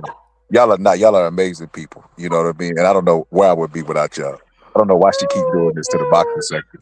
You see how they look at us? That's why we come from the mud and we make it. Free Tory Lanez. Let me stop. See. But no, all seriousness, with the regards, you know, I ain't gonna lie, Jay. I be kind of bootstrappy with the health stuff because I know there is really a choice. Like if you give people a choice of doing like wrong and working out, doing wrong and eating these good foods versus working out, they're gonna pick the food. Look at Instagram. It's filled with people twerking and cooking or just flat out eating. People be taking pictures of their food sometimes, and this is coming from a big country boy. They food look nasty. It be like the canned vegetables. You're like, why did you take a picture of this? It looks nasty, but yeah, heart disease is the #1 killer. Let's start there. Let's take Big I thought it Pharma was out the high picture. blood pressure, or I guess high blood pressure, heart disease. That's all the same thing. I thought it was diabetes.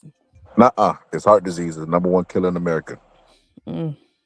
You like, well, the heart didn't start off bad. You know what? They just kept eating bad while being suspicious of Big Pharma. If they made a pill that could like extend health, everybody would take that pill. Extend your health or But that's the be part good. that you're not seeing. The people they promote the McDonald's with the sexy R&B video, so that way Big Pharma can come in and say, here's a pill to regulate your high blood pressure. It all goes together. Well, I mean, Can't hear no more, y'all. Hello, can you hear me? hold on, I'm about to get my McDonald's. Hold on, don't bash them while I get my No, food. let's hear the order. Let's hear the order.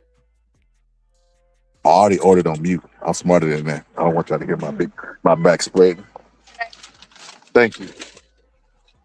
Y'all, he lying. He over Your there at service Whole to this Foods. community. No, I'm really at McDonald's. Your He at service to the Whole community. Foods, y'all. He about to get Whole him Foods. a Girl. kale crunch smoothie. No, I'm Coconut definitely shavings, extra I'm finna calcify these guaranteed bones. for the intestinal cleanse. You hear that bag? A You know that sound of that 3-day cardboard starting bag. with Sunday, That a ain't no 3-day damn Whole Foods. I fast. wish I Come on, would. brother.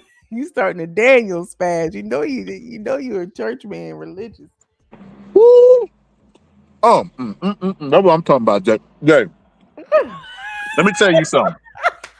Let me tell y'all a little secret. Like, If you go to McDonald's, you order no salt on the fries, right? So you ain't got to worry about high blood pressure, and they gonna drop them fresh. that old Thank you. ass grease. Thank you.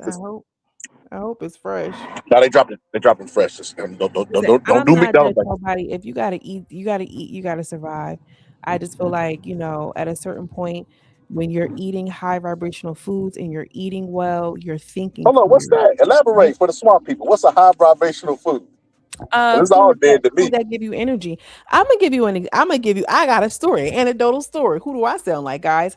So I had went to DR one time. I went to Dominican Republic. I was on a spiritual retreat, and in the process of getting ready for the retreat, you do like a light fast because we were going to partake in some indigenous medicines and everything like this, right? Boom. So we had to fast for like 12 hours. So no meats, no heavy foods, da, da, da. So I was outside and I was doing like a little walk, and I had saw somebody, they were doing like the fresh coconuts and this, that, and the other. And so um it was kind of leaning towards the time where I could start like, eating a little bit. And so I hadn't eaten anything outside of fruits and water for that day. When I drank this coconut water, guys, straight from the coconut, I felt the energy, like food. And here's the thing, everything is moving, everything is vibrating, even if it's standing still. So everything holds an energy, right? I literally felt energized. It wasn't like the Vita Coca cold press with the pineapple. It was literally energizing and so refreshing. And I took that sip, and shit hits a little differently when you're fasting because your taste buds are kind of like you haven't had anything. And I was like, wow, like this is food, like this is energizing me. If you're eating food and you feeling sluggish and you feeling fucked up and now you foggy, where the Pepsi at? That's not how you're supposed to be living. That's not feeding you.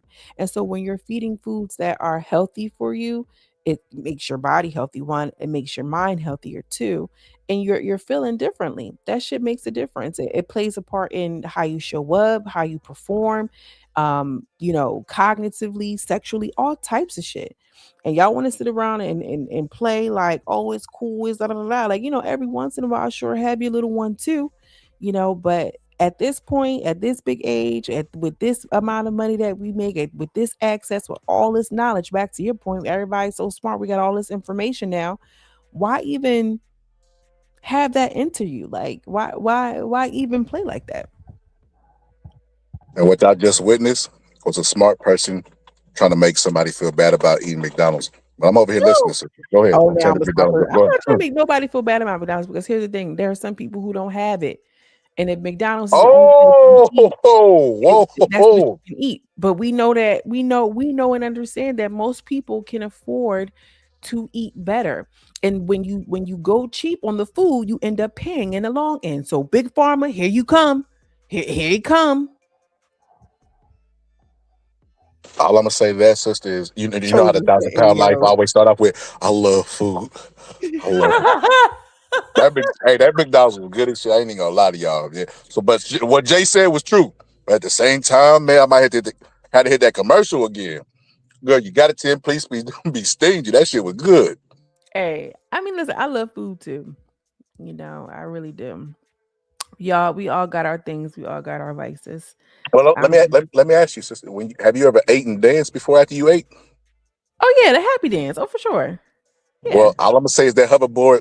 If you dance and eat, that hoverboard ain't gonna do shit. You got to get in there. You got to max out every day. You need a leg day. You need some hit training, because if it causes them type of endorphins in the brain system, hey, that mean them bones is big. My bones is big. McDonald's ain't it, but also too, it keeps you addicted. It keeps you wanting that. It keeps you craving that. That saturated fats is going right into your cells and forming your cells. Yeah, we want more of this. And that's what I'm saying. It build character. Not build character. You addicted. Not build. Now she trying to call me. That's crazy word. Yo, no, I ain't gonna lie.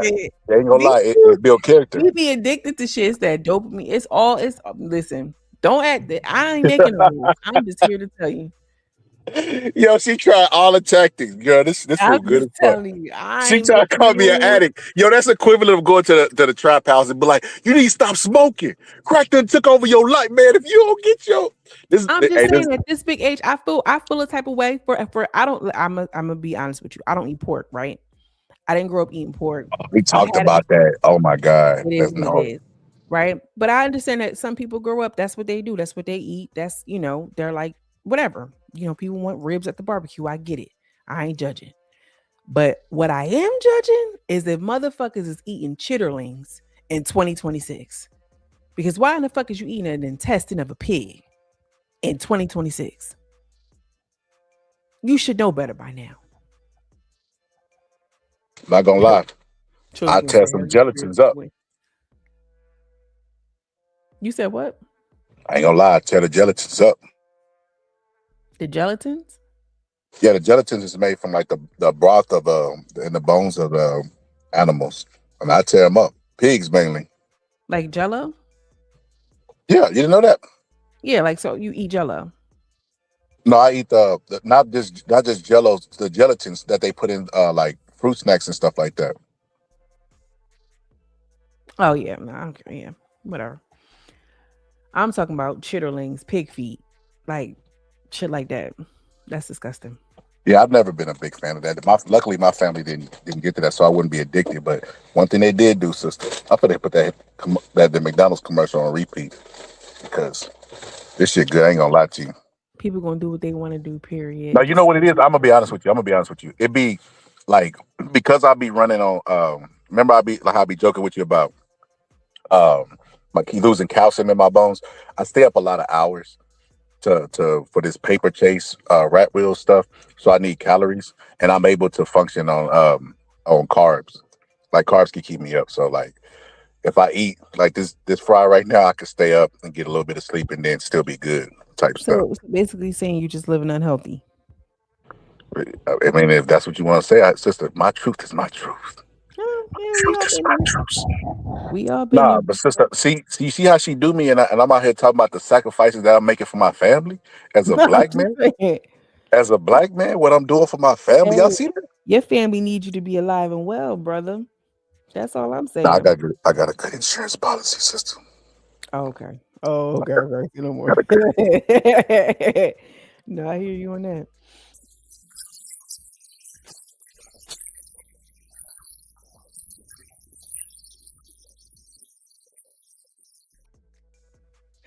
I love that video. I am your conscience. That's how I was feeling when you was talking about my McDonald's. Maybe I should talk about how black people have to struggle. But yeah, I mean, listen, Jay. Ultimately, I think where we split is I don't lean as much to the spiritual side. You're very spiritual. Oh, now I'm You know, spiritual. and I am to a certain degree. Like I believe in the power of the mind, but I believe also the mind has limitations, right? Like I remember Dave Chappelle talked about one time he was reading a book called The Secret, and they were touting this book off like the best book that's been written in a long time, or whatever the case may be, right? And Dave Chappelle said like he opened it up, and the first chapter was like, "Imagine what you want," and so he said he just threw it in the trash because I think he said it just came from Africa, and he was like, those hungry kids only if they imagine a steak, like a nice juicy steak. You know what I mean? It's like, come on, bro. Like, yes, I do believe in manifesting stuff, but it does have its limits. You got to have the resources and the opportunities to align to make it come true. You know what I mean? Like, you can manifest stuff in a capitalist society and it come true because it's a society where money is flowing. So it's realistic, you know? But I mean, if you're not in that system, how do you manifest it and it come true type stuff? So the opportunity has to at least be available or a possibility for it to be true. So I believe in the limitations of the mind too, as well. Right. Like people who get terminal illnesses, they just can't will those. It's not a question of willpower. Right. So I believe in the limitations of the mind. And I also don't believe Dr. Sebi was anybody important. I don't know why he's on people's wall. I resent my aunt for having those hair care products in her cabinet from a bald nigga, you know. And it's just, you know, what bald nigga. That's what I think about with Dr. Sebi. I'm gonna make a clip when we get up off of here, and I'm gonna put Dr. Sebi picture. Watch how many black people attack me for putting that. But I don't know. Your crew might actually like that. They might actually. they wouldn't. They Dr. Sebi supporters. How? Exactly. See how you done pigeonhole them, put them in a box. Don't realize what you got in common with. You might be the smart people you talk about. I never once said that I was a Dr. Sebi supporter. All I said was when you say the natural or holistic community, what do you mean? Now, I do want to talk about your Dave Chappelle situation because you do know that that was a comedy special, right? And Dave Chappelle is a Muslim man, so I don't believe that he was saying it in the sense of like he doesn't believe that those children can actually not get a steak or whatever the case may be. To say that there's limitations of the mind, I mean, okay, cool, that's your belief system. I don't think that what I'm saying is super spiritual and so far out there with the oogity boogity. What I'm saying makes, sense. I'm not talking about nothing about manifestation in this moment in this instance, although I can and sometimes I do. But right now, for what it's worth, all I'm saying is, food holds vibration. And we need to be intentional about what we consume, not only just the food, but the material that we watch on TV, what we scroll, the content we engage with. All of these different things play a part on your mental and your physical well-being, brother. That's all. That's all. As soon as I said that, Mama or y'all blew my cell phone off the stand. As soon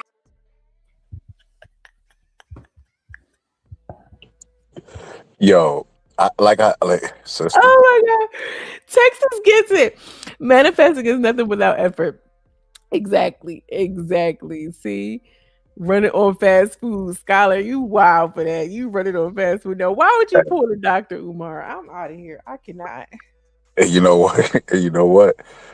Like people would always look at my work ethic and wonder why I'm trying to take. Look, Floyd used to eat a lot of candy, man. It's some people body that can function really high on carbs, and I think I'm one of those people. You know, I've actually did my blood testing and stuff like that before too as well. But yeah, man, I could function pretty high. I can get like I could probably stay up. I can stay up and probably go to work and I won't even feel it. That's I can stay up and go to work and won't even feel it. But I know I maybe later in life I might pay for it, but as of now, I don't You feel nothing good. about it. Yeah, see, you still a young nigga. That's how the young niggas move. They just be like, yeah, fuck it, Oh all right. man, them young niggas be sleepy. You want to talk about the changes of COVID? I don't know if they was like this before COVID, but them niggas be pull up on the panel. They got 5 minute energy. They come up, they high. Oh, I tell you this, and then he did that, and then after 5 minutes they drowsy. They falling asleep on the panel. I'm like, yeah, maybe COVID did mess them up. Oh my God, please, yo. Please. Cause you People right, living hard lives out here. Metabolism slows down as we age. Yeah. I don't know. I feel like, do like you said, do what works for you. Everybody is different and everybody type is different. That's all. That's it. That's all I got for you. That's all I got. Cause Uh, uh, All right, so I'll let you get some rest. What is it? What is it? 2 over there? It surely is. Shout out to Jay. So what I think I'm gonna do, sister. What I think I'm gonna do is, for us, McDonald eating, Swamp eating, Dr. Seuss reading Oh, as swamp eating Dr. Seuss illiterate reading. ass, I'm glad you know. illiterate ass, manosphere ass, sexist ass Negroes. I think I'm gonna I'm gonna keep the stream going, but I'm gonna end it on your end so your audience ain't exposed to this trash because I might drop the link. And you know how that goes, sister. You know how that goes. I don't want Oh, to brother, I appreciate you simulcast so much. with it on your show. So I might drop the link and keep the party going just on this side. Just on this side, sister. So you ain't gotta answer no questions to nobody. Cause listen, I'm gonna be honest with you, Jay. I like your channel. You know what I mean? Matter of fact, no, I ain't gonna say it. But I like your channel. Shout my channel out, y'all. Make sure y'all go over to my channel and subscribe. Yeah, swamp people. I just hit 13. Swamp people. Get y'all country asses on over there. Get y'all dumb country asses on over to Jay's show. Why don't you tell them no? Talk down to them. No, because listen, let me make the disclaimer. Okay. I got it from here, brother. Anybody who is into what I'm into, like the vibe, like the energy, is respectful, has an open mind. We don't have to always agree, but we can have a conversation. Come on over. There's room for you here. I can create a space for you here. As long as you got all your things, there is room for you at the table. Keep it cute, keep it respectful, and come on over. All right. Jeray Malay, we just hit 13K subs. I'm excited. We finally got here. Burr, burr, burr, burr. And I'll see y'all over there. Everything else, all of that other bullshit and y'all can keep it. But if you're open mind, you have an open mind and open heart. Come to death row. You are interested in conversations that actually bridge the gap, that have some meaning, some substance. Please, I'd love to have you. Thank you so much. Look, Picasso Green want to come on. He said invite him up. He don't pull up. I'll probably listen to you a little bit before I take it down. But yeah, thank you for having me, you guys. You want me to? I can remove it from your channel. You want me to remove it? Yeah, you can. That's fine. I can end it on your side. I think I can. I think. Let me see. Oh, I can. Wait. Oh no. Yeah. There we go. We're good. Okay. So yeah, I'm about to drop the link to any one of y'all country dumb motherfuckers. Not just playing. So any one of y'all. That's how you really feel. Don't tell them. Don't do it on my back. No. Shout out. This is what I was gonna say about Jay's channel. So one of the things that got me listening to Jay Murray. How does it go? You're listening to Jay Murray. Yes, don't try to pick me up now. You ain't shooting on mine, but go ahead, Jeray Malay. No. Right. One of the reasons why I went over there is because she got like an Oprah thing going on over there. Like Oprah. She be playing, but she know what I'm talking about. Like she'll turn it on. Like we'll be on YouTube because we'll be simulcasting to the swamp or whatever the case may be. But then when she about to do her TikTok, she'd be like, "Hi, I'm Jay Murray, where we talk about culture." You know what I mean? She just turned on the Oprah thing and then she do it, she clip it up. She know exactly what she gonna clip up in her head. But she's smart. I like the viewpoints. There'll be some times where I expect her to like go a certain way, but then she'll go the opposite direction, like arranged marriages. I was surprised to hear her viewpoint on that. I'm like, what? Hold up now, Jay. Mm-hmm. Because fake feminism is what I'm used to being exposed to. And fake feminists always are gonna make a problem where there is none, or make an issue with gender where there isn't one. Right? So they'll say something like with that, well, women should have the right to choose. It's like, wait a minute, you're picking for your son too in arranged marriages. But they try to make every issue that because it's fake feminism. So I was surprised, that she stood on business with that and said, nah, she brought up example. I'm like, hold up now. That let me know that critical thinking is a part of her personality, because you think that not Jamie Foxx, what's his name? What's the old dude's name? Eddie Murphy kid and Martin Lawrence kid met by mistake. You don't think the parents had a little bit of pushing them? Hey, I got a dark, you don't think they had any influence whatsoever? They absolutely did. Mm-hmm. And so arranged marriage to a certain degree. So it's a wealth building strategy. it has a whole bunch of different, layers and nuances to it. But I think that a lot of people are surprised that I can be a little, I don't want to say traditional. Misogynistic. No, that's not misogyny. That's not misogynistic at all. I It's just, one of them istics, sister. like you originally said, don't try to do me. Critically thinking No, I want you to is be. one I of my want you to strong be points. criticized like me. Hold on, One wait, of because the I see Texas say I tried to hop on earlier, but Skylar said UJ only wanted us on the panel. Is who's Texas rattlesnake? That's not that's Chris Rob. Burke T, is it? No, no, Lord have no, mercy, I can't. no, that's Rob G. I ain't gonna lie, Rob G. She, behind the scenes, I be getting bomb threats and all type of stuff, But nah, she really ain't feeling the boxing crowd, And I ain't gonna lie, Rob G. I'm not gonna lie. When I opened up the panel to too many people, I could see why.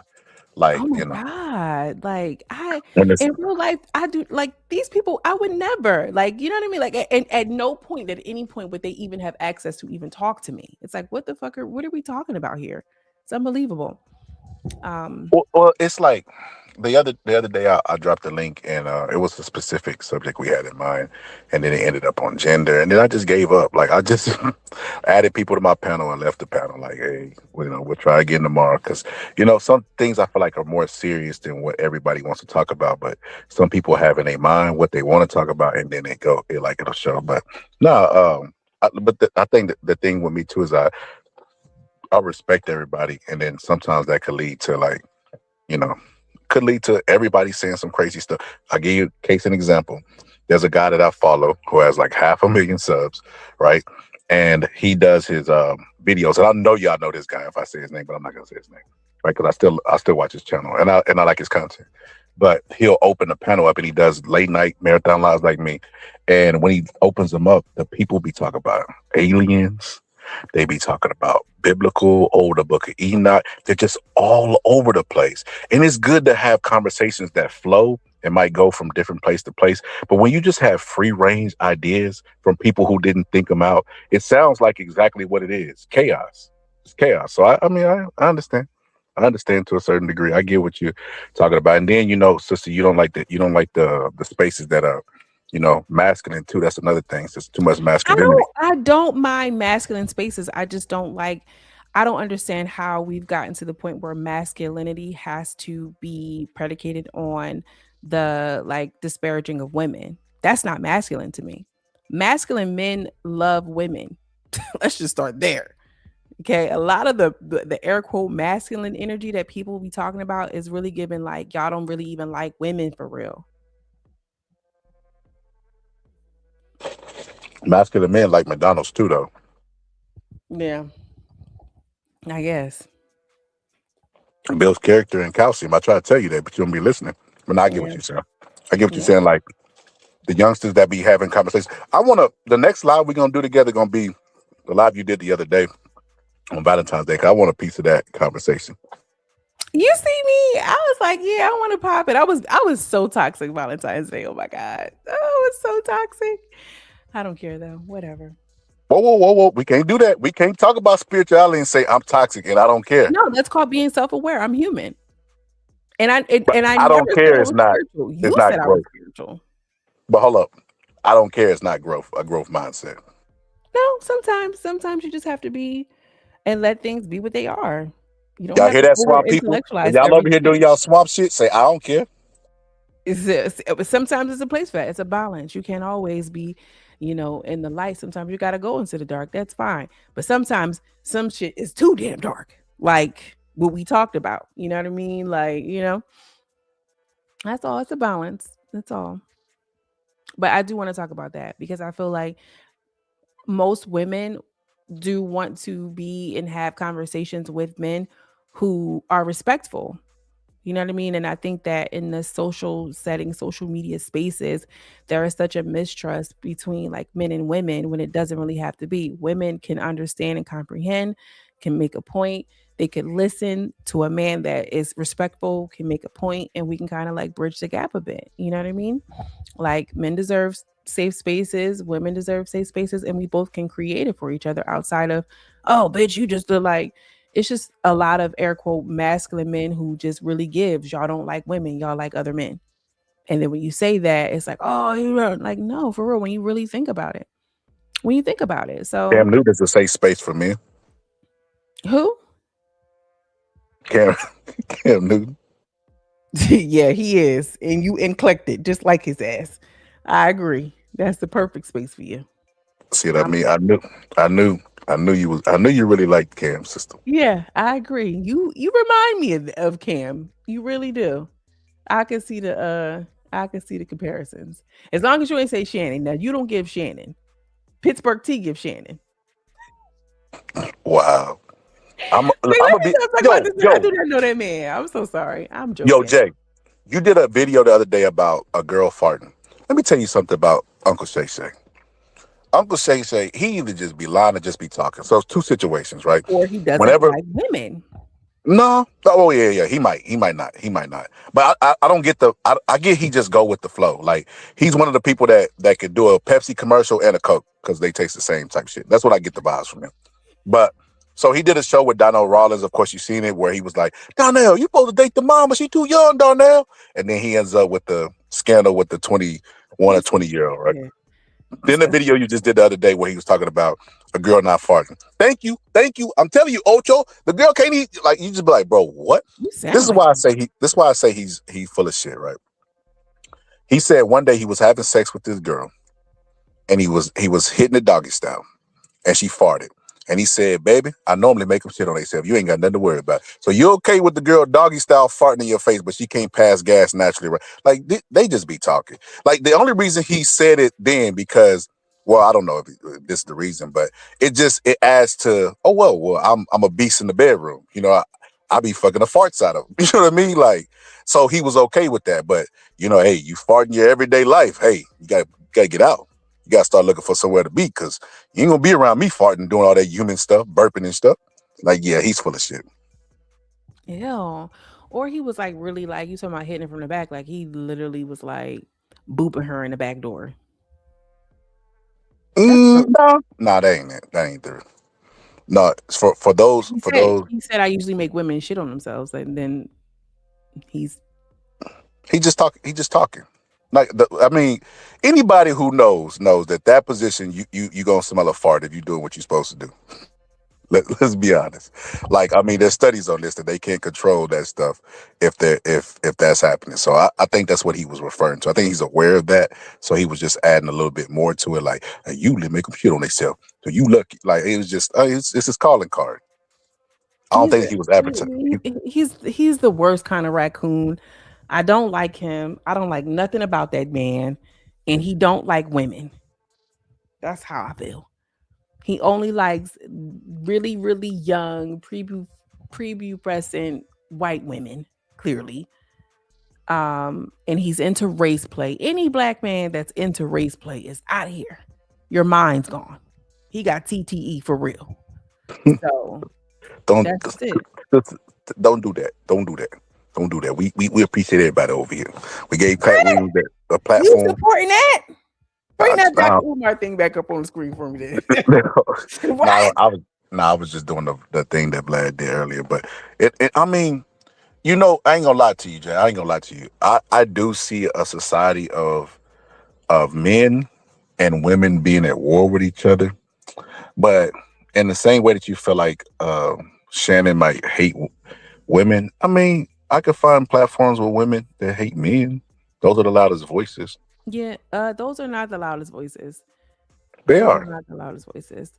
There are far more Kevin Samuel. Well, I don't even want to say Kevin Samuels was a man hater in the way that the Andrew Tate is, right? That whole Andrew Tate cult that he has going on, and I think that name a woman that has the same amount of vitriol and hate in comparison to like Andrew Tate. Like you can't name a woman who's as it's some. I just don't stumble to that space. And the reason why I know it's some is because when the Manosphere channels with the same level of influence and power. Yeah. I would know about them. I would know about Cynthia G. You know about Cynthia G? I never heard of this lady a day before in my life. Exactly. And then guess what? I've never even seen her content. You know how I know the name? Because I be in the spaces and they had these conversations, and the people who are a red pill will bring up the names of people that say these type of things. I've never even watched one of her videos. She cannot be as powerful and influential as Andrew Tate. Check out. I've never heard of her. I mean, That's come what I'm on. making. You think Andrew Tate is powerful? That dude doesn't do anything. He got I woke up for pardoned breakfast. by I Donald had, Trump, and he was in a Romanian jail or some shit like this. and guess what? He was also responsible for trafficking, and that's culture for them. That's the only reason. That's why they Yeah, liked so each other, because so he birds has of a full feather access fight to together. power. He might have provided girls for Trump. Let's be honest. Cynthia G. This lady, this can't be the lady you talking about. You looked up. And she wears like a headscarf. I ain't gonna lie to you. I only repeated the name I heard. You know, So you just I know you repeat wouldn't know shit that you person. don't know. See, exactly. Yeah, get your ass. Yeah, okay. Well, hold up. You can watch her content now that you got the name. You can confirm for yourself. I mean, and I'm not saying that value and quality comes from numbers, but I'm looking at the influence and the power that she has over people and everything like this. She's not infiltrating the minds of young women as the same rate as Andrew Tate is influencing the minds of young boys. You feel what I'm It's saying? over Like, for Andrew Tate. He got beat up. Where you been at? okay, he got beat up, but he still is infiltrated a whole generation of kids. Yeah, and they know that they've been lied to. You remember on that movie on Joanna Babies. Man? You remember Joanna Man when they found out Joanna was a man, and that dude was like, "Joanna, I still love you." I mean, I don't know what's going on right now. That's what the youngsters is saying right now in there. They don't know what's going on right now. They can't explain what they feeling. I think you're assuming too much for these motherfucking kids and these motherfucking people. That's what I think. You want me to be honest with you, Jay? The reason why I want to do that episode with you is because one of the things I wanted to add is polygamy is going to be more it's going to be more normalized now with the generation coming up, because the natural course of evolution is not happening. Those people are not even talking to girls. They're not dating girls. Like, they're not doing anything. So you already have women outnumbering men.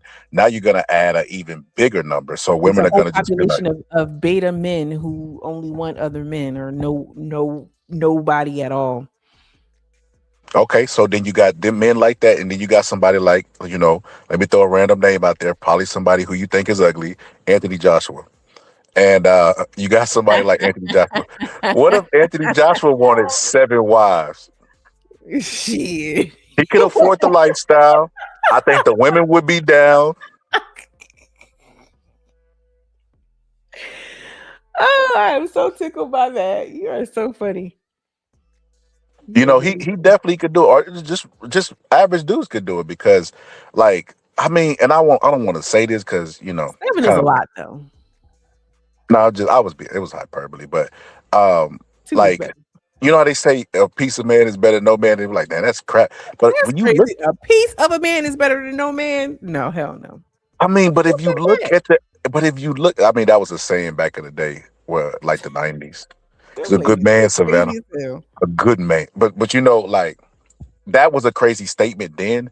But if you look at the numbers now, I don't think it's that crazy. Like, when I say a piece, I don't mean like he come on every Wednesday. I mean like as if like y'all are coming home to me. Yeah, if it's a poly relationship and they're all, doing their thing and it's an agreement, that's kind of a piece of man. And I don't see nothing wrong with it. As far as I think it's gonna be a productive future with that.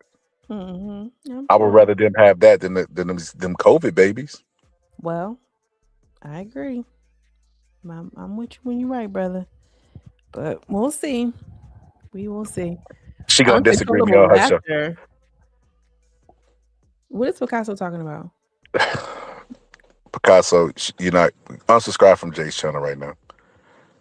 Picasso joke, but he do it in a crazy way, and I think it's gonna rub you the wrong way. I don't know what to hear. Half the time, I don't know what Picasso be talking about. But shout out to Uncle Picasso. He be on his channel, kicking on tree stumps and shit. Shout out to Uncle Picasso. I credit for getting in the ring and trying. Andrew Tate, no, he looks slow and old and out of shape.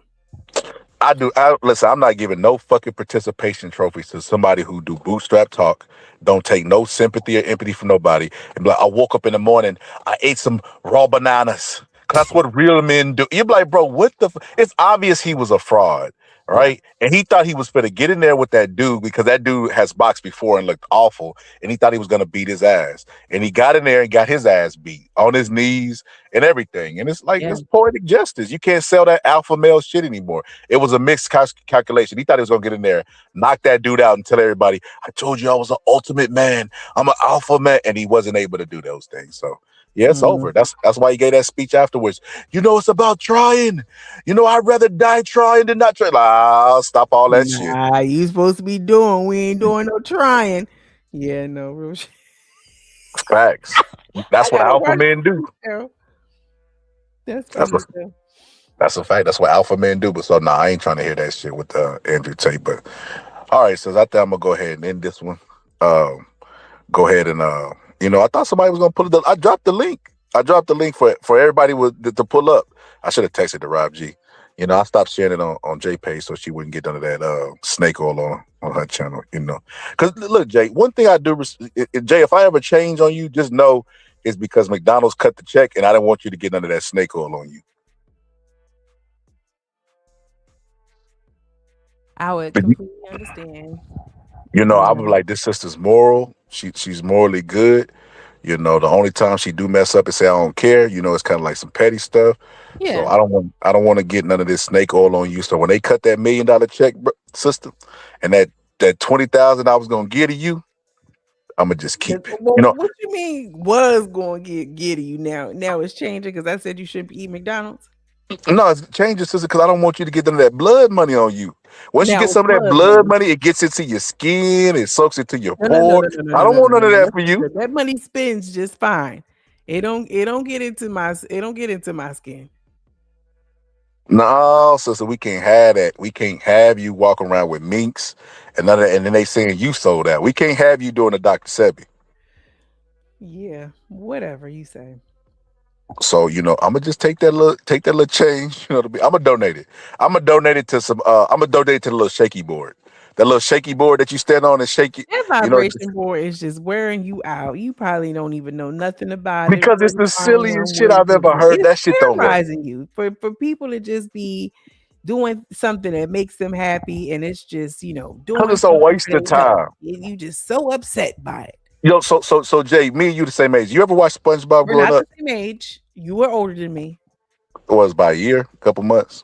I mean, I don't know. It could be more. I think it's a couple months. I got a late birthday, but anyway. I think it's a year. I think it's a year and a couple of months, but no, it's not. It's not. I believe so. Especially if we talking about internally, because I take them pills. I take them biology pills that you say you scared of, that Big Pharma produce. Yeah. So we're about the same. So growing up, did you ever watch SpongeBob? Yes. You remember when SpongeBob showed up with them big arms and he said he put his hand up on there and made the fart noise? That's equivalent to that little shaky board shit.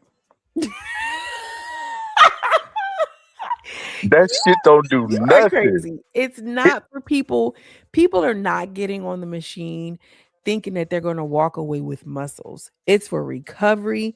It is for circulation. It's for lymphatic drainage. Look up the benefits of lymphatic drainage, and we can have the conversation later. Okay, I'm aware. That's why I sleep on my recovery side in your body, and so that way your bones can understand and know that they should be producing, and that way you stay healthy and you don't have osteoporosis at 50 years old. I'm not finna be getting into you with this damn vibration plate that's terrorizing you so bad. And you know what? The same thing happened from you eating what's that? Beets. You eat you some beets, you get the same thing. Sleep on your recovery side. These are small things. You ain't got to get a board to just shake. Oh, so you want the holistic watch approach. You want the holistic approach. You don't want the board. I want the realistic approach, not the holistic. You said sleep on your recovery side and eat some beets. That sounds holistic to me, brother. No, that sounds logical to me. Realistic, not the board that just shake you. And I'm not gonna lie to you, Jay. When I be going to TikTok, they look like dumbasses to me. Just sitting on the board, just shaking. You're like, come on, man. Come on, man. Like that's crazy to me. That's crazy to me. We at some point, sister, we must grow up. We must grow up and stop believing it, because they spend money on those products. Just do some research. This is what troubles me, Jay. Because Big Pharma, you talked about how it was incentivized. They're not giving away those boogie boards. They ain't giving away them shaky boards.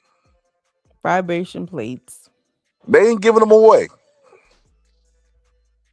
So with that being said, sister, not giving away the vibrational plates and selling them, they have profit to gain. They ain't produced no clinical studies that we can look up, no verified studies, none of that stuff. So Mom, pardon me for having my skepticism for people sitting on boards looking dumb when they just shaking. Their ass just shaking like Jello. Mm-hmm. Forgive me, But shout out to TikTok. I want to get endorsements for y'all too. Yeah, there is a piece of consumerism that's a part of it. Just to be fair, everybody wants a new gadget, a new something, a new this, a new that. So there.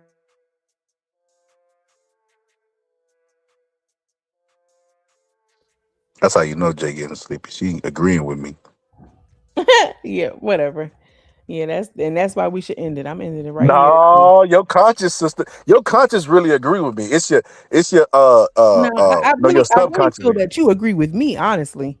I really feel like that's what's happening. You actually agree with me, but you'll position it in a certain way.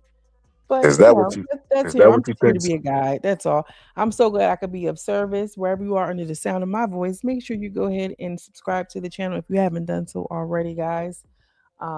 You got a question in the chat for you too, brother. Y'all have a good night. Peace and love. All right. See you on the next one, sister.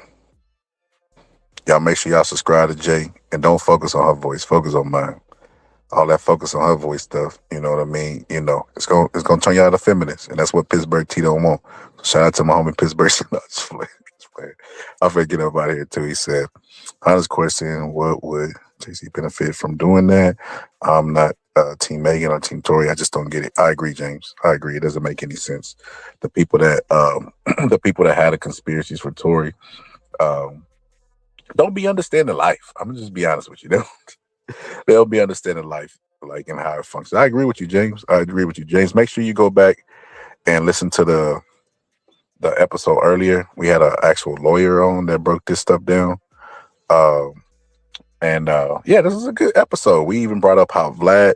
Matter of fact, I'll end it with that. I'll end it with Vlad. So I'll end it with these two videos. I'll show this. So this is what Vlad had. This is what started the whole thing and sparked this conversation up after it's already been dead. So this is what happened with Vlad.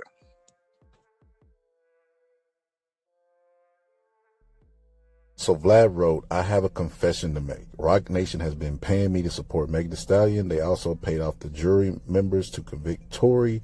They bribed the judges too. Jay-Z did a verse for his grandson's new album. They paid Meg Thee Stallion's doctor off about the bullet fragments. She was never shot. The LA police are on Jay-Z's payroll, and it doesn't stop with LA. But you're not ready to hear that part. He's obviously trolling, right? The Mexican guy who stabbed Tory, who do you think paid him to do that? You already know the answer to that. He's obviously trolling. The Supreme Court judges who denied Tory's appeal, all paid off by Rock Mafia.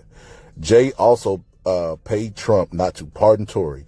Even though it's a state case, Trump can only pardon federal cases, but knowing Trump likes to bend the rules, Jay wasn't taking any chances. I can't keep these lies secret anymore. If this is my last tweet, you know who silenced me. Wow. So Vlad put that, and of course he was trolling, and people didn't know how to take the troll for what the troll was. They took it literally. Bloggers, like when you type in DJ Vlad confession or DJ Vlad, or you type the last hour, you see channel after channel reporting on this, saying it over and over, regurgitating it, or whatever the case may be, to the point where Sneeko, who don't have a lot of knowledge on it, ended up calling her the wrong name at one point, called her Megan Fox. Every time Vlad brought up the counter argument to this, he responded with a question. Just notice this, right? Instead of processing in real time like a normal person would do the information that's being conveyed to him, he answered it with a question instead of acceptance, right? Acceptance, then process, or that's how debate works, right? And I see a lot of this with people whenever we talk about a certain political orange figure, right? They never process what you're telling them about a certain subject. They just go to another talking point or another question. So they have like a series of like 7 8 questions that they're going to ask you. And when you answer one, they're not going to accept your answer. They're just going to go to the next one, right? And try to play a game of, oh, you can't answer that, so my logic must be undeniable and not flawed. Like that's literally the mindset behind these type of people. But because Vlad made that trolling, right? Because they've been saying Vlad been getting paid by Rock Nation for years, he had to respond. And this is what he had to say. Sure, why not? Okay, so I saw your tweets about Jay-Z and Rock Nation. Is everything okay? Are you in a safe spot? Man, people just do not know sarcasm, do they? It's just sarcasm really just goes over people's heads. It really surprises me. Okay, so you're trolling. Of course I'm trolling. Okay, so what's the purpose of this? Is it Jay did a verse on the Judge's Grandson's album? Like, okay. How is this not obvious? Yeah, the timing is strange because now he's getting revealed in the Epstein files. So I'm sure especially a lot of people do see how Tory Lanez is innocent. I guess, man. Do they really? I mean, he was convicted by 12 jurors. His appeal has been denied. Like, come on. You don't actually, you think that Megan Fox is the one, you think that he shot her in the foot? Megan Stallion? He said Megan Fox. Oh, yeah. I was thinking about... so you shot her too? No. Okay, so... All right, you're just trolling. Yeah, man. Look, at the end of the day, we don't exactly know what happened, but, when you shoot a woman and she's willing to take the stand and say that person shot me, that is very hard to get over,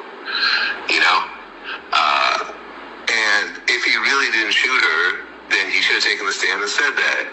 And, just all the pieces. Like, look, and he's talking to Kelsey on the jail phone, and he's apologizing to her, and she's the shooter. I don't be in jail and apologize to the person who put you there. Well, obviously, maybe they forced his hand, but I did see his bodyguard, his security. His hand. He was in jail. His security just went public and said the opposite of what the mainstream narrative is. No, not his security. Kelsey's security, who was not her security the night of the actual incident. That was her security during the trial, and he said that he overheard her saying that. That's the story. And that story is from May of last year. And that appeal that they tried to file was denied. What about the forensic evidence where it said that she stepped on glass? And that's what the original doctor's report was. She said that she stepped on glass originally because she said that she didn't want to see everyone arrested. But then when she went to the hospital, so the actual doctor took the stand and said there was bullet fragments. And he pulled those out. And then at first he said she wasn't shot. But then when they filed the appeal, he said that Kelsey was a shooter and he hit her arm and the gun fell to the ground and fired 2 more times. Vlad, if Rock Nation just pressed you, you could say that too. If you got the call from Rock Nation, be honest. Have you ever shot a gun before? Of course. Okay. Have you ever dropped a gun on the ground and it fired twice? I have not. Can you imagine any situation with a gun where you drop it on the ground and it fires 2 times? Okay. I'm asking you, as someone who shoots guns, can you imagine that situation happening under any sort of physical condition? His lawyers actually said this in a press conference. Okay, she lied on Megan Thee Stallion. She lied on. That's how she got shot. On Gayle King, she said that she never had a relationship with him that was sexual, and then later she did. Absolutely, she lied about that. But she was not taking a stand. At the end of the day, you could lie in interviews, but when you take the stand, it's a very different story.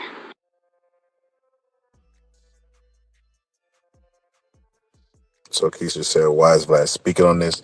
I think he had to clarify the statement. I don't know why he made the first statement, if that's what you're asking, but he had to come back and clean up the statement that he made because he didn't really think there were people that were crazy enough to believe his first statement because it was so asinine.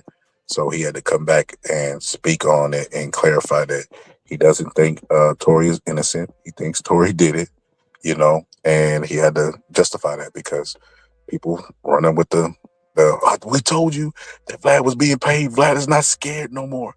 Vlad is not this. And then You know the saddest part about that, even when Vlad cleaned it up, they're gonna say, "Oh no, he was right the first time," but that Rock Nation threatened him. Well, why wouldn't Rock Nation just take him out? Like what happened to Jeffrey Epstein? Jeffrey Epstein was on unalive watch and still got unalived. Right? These people that y'all claim are the powers to be, the Illuminati, they're not.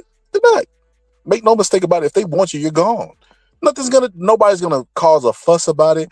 They're gonna make it look like you did it yourself, but it's evident. If they want to do something to you, they're gonna do it. They're not hiding anything, right? They're gonna insult your intelligence, like the guy who talked about the CIA, putting drugs in the black community, and he unalived himself by shooting himself in the back of the head twice, right? Wink, wink. And yeah, they're not hiding anything. Like that, the conspiracies that people make, like I said, they shine their light in the wrong place when they should do it in the right place, and that's a little frustrating. Right? Because you have good conspiracies that they could put their tinfoil hat on and, get in the echo chambers and use their expertise, step to the front of the congregation, use their expertise, but they don't do it. They decide to waste it in Tory being innocent and flat earth, stupid stuff. Said there is nothing to play with. A man's life is on the line. This is not a joke. That man's life ain't on the line. Let me tell you something about Tory. And I forgot this. Should have said this earlier. Tory Lanez is a piece of shit human being. Tell you why. There's a video that Tory Lanez has, and he released this video right after Meg Thee Stallion was shot. And in the video, the entire time, all he tried to do was point out the fact that he didn't do it. The entire time. Let me tell you why I didn't do it. It's because of this. It's because of that. Tory's innocent. This is not, like he said everything. No. He never said he was innocent. Let me stop. He said everything, but what we were there to see is I didn't shoot Meg Thee Stallion, which is what a guilty person wouldn't say. And when I asked people about that, they said their argument to that was, well, he didn't say it because they would have used it against him in the court. And you're like, man, if you don't stop. And then you know how you know that Tory is a piece of shit too as well. Because anybody who know anything about prison or jail or any of that stuff, there's laws and rules and regulations. Tory got poked up. He got poked up for being the same guy that he was on the streets. The same guy who shot Meg Thee Stallion that refused to apologize, even though he ruled out Kelsey as a potential shooter, by saying she didn't do it, but then try to raise speculation afterwards that she did it, even though he blamed Jay-Z, but couldn't connect the dots properly. Right? His dad only blamed Jay-Z afterwards, after Tory was guilty. Like, so you knew Meg Thee Stallion was signed to Jay-Z before, and you had all these interesting developments, but you never spoke on them until you were proven guilty. That doesn't make any sense whatsoever. Like, if I seen the fix coming in on my future, I'd have spoke on it a lot sooner. Tory didn't do that. You know why he didn't do that? Because Tory knows that he shot Meg, and I don't understand the need for Tory to be innocent. Like it's clear that this guy did exactly what they said he did. I don't know the importance of Tory being innocent and Meg being a villain. But yeah, Tory's a piece of shit. That's why he got poked up in jail. If you look at his mannerisms in the video where he got poked up, you'll see a lot of that behavior that he displayed with Meg Thee Stallion, that aggression, that thinking he's a gangster, all that stuff. He was doing all that same stuff in the video. So no.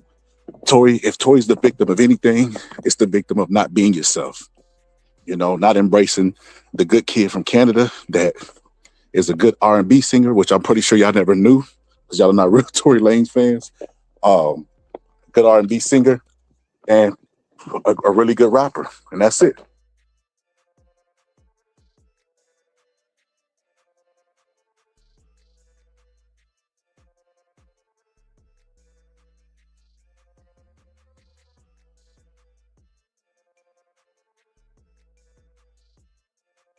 Let me ask you this. Do you know Tory personally? Why are you defending him so hard? Why does it matter what I say about Tory? Like, this celebrity worship of Tory Lanez is sick. It's sick to me. Y'all need new heroes. Celebrities are not it, especially the type of celebrity y'all pick. Y'all want to defend Tory Lanez, Bill Cosby, and R. Kelly, the people with notable questionable character. Y'all didn't even go this hard for Jonathan Majors.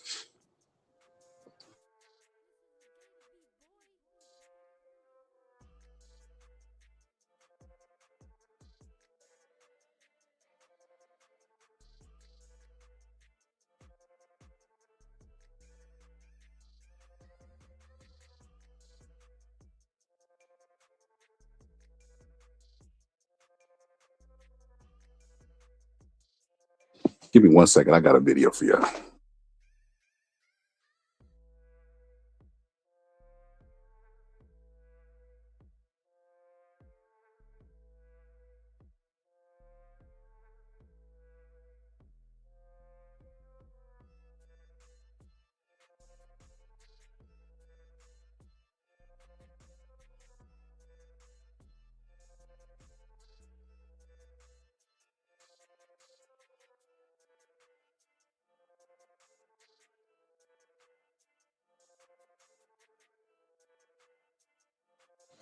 Vlad should have kept quiet.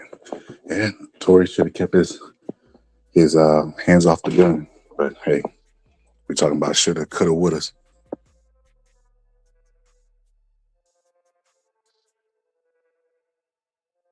I'll call out Vlad when you call out Tory. Can we do that?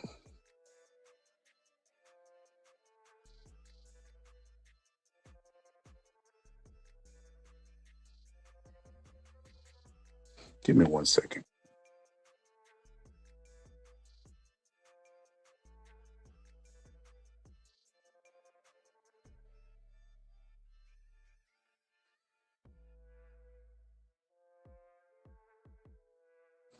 We just talked about this. Hold on. We just broke this down.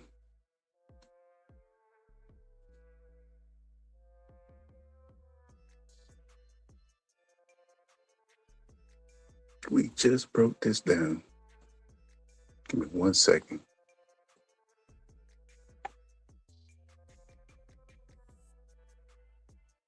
I think this is it. Hold on a second.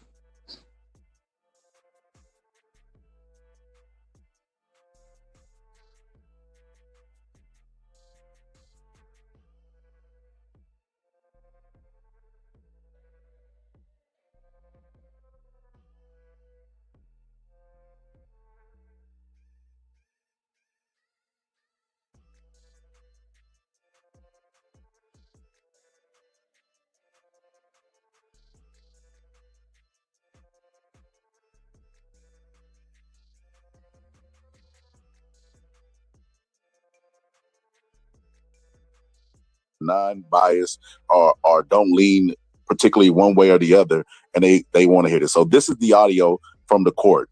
Listen, Tory Lanez is a menace. Y'all make Meg Thee Stallion out to be this menace. Everything y'all said about Meg, Tory Lanez is. Tory Lanez even struck Kelsey with his open fist, bro. So whenever he's apologizing on the phone, I know now we know exactly what he's apologizing for. When Meg calls him a demon, if you listen to the testimony from this night, you see exactly why she says he's a demon. Well, without further ado, this is the audio right here. Let's get into it.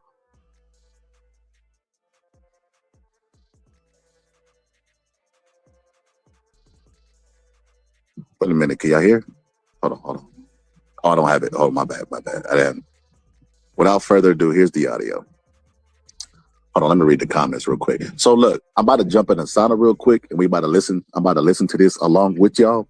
You know what I mean? And I might come, but you know how the phone gets in the sauna. You know what I mean? So I might unzip the thing and add commentary, but I'm going to be listening for the most part. And then, you know, maybe I drop the link towards the end, and then we'll pull up and you guys can voice your in agreements or your disagreements. I'm saying that because the comments, I will be reading them, but I won't be able to put them on the screen because I'm going to put my phone outside the sound. But like I said, without further ado, here goes the actual audio. For those who haven't heard this, and I'm pretty sure y'all haven't because this is one of my first times hearing it. You know, when I heard it in full, I was like, oh my God, I cannot believe people are really defending Tory Lanez. This is crazy.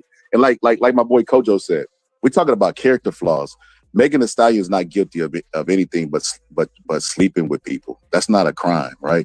Tory Lanez has actually pulled up on people and threatened them with weapons. And you see the consistency in his character of doing it on video, whether it be rappers that dissed him and what he did to them. All that dance stuff, that was just internet rumors and speculation. It's so funny that was made up by the public, and that he put out was gonna say deadbeat, but that was not in the court transcripts. That's what I'm saying. Like, I know that people haven't heard it, but here we go. Without further ado, Attorney Alexander Bott.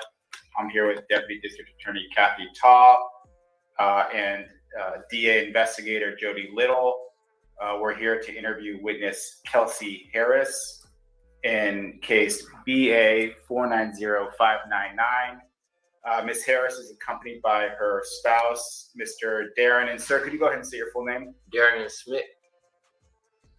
And spell your name for me, please, Darren. Darien, last name Smith. And then we also have two individuals appearing by speakerphone. And could you folks just state your name for the recording? Donald Kelly. Don Worley with McDonald Worley. Great, thank you so much. I will ask them to spell their names, if not now, then later. You're listening because to I Street think it wasn't TV. quite clear I to can me get for the the second person. Okay, thank you. All right. So we're here to talk about the events that occurred back in July of 2020, July 12th, 2020.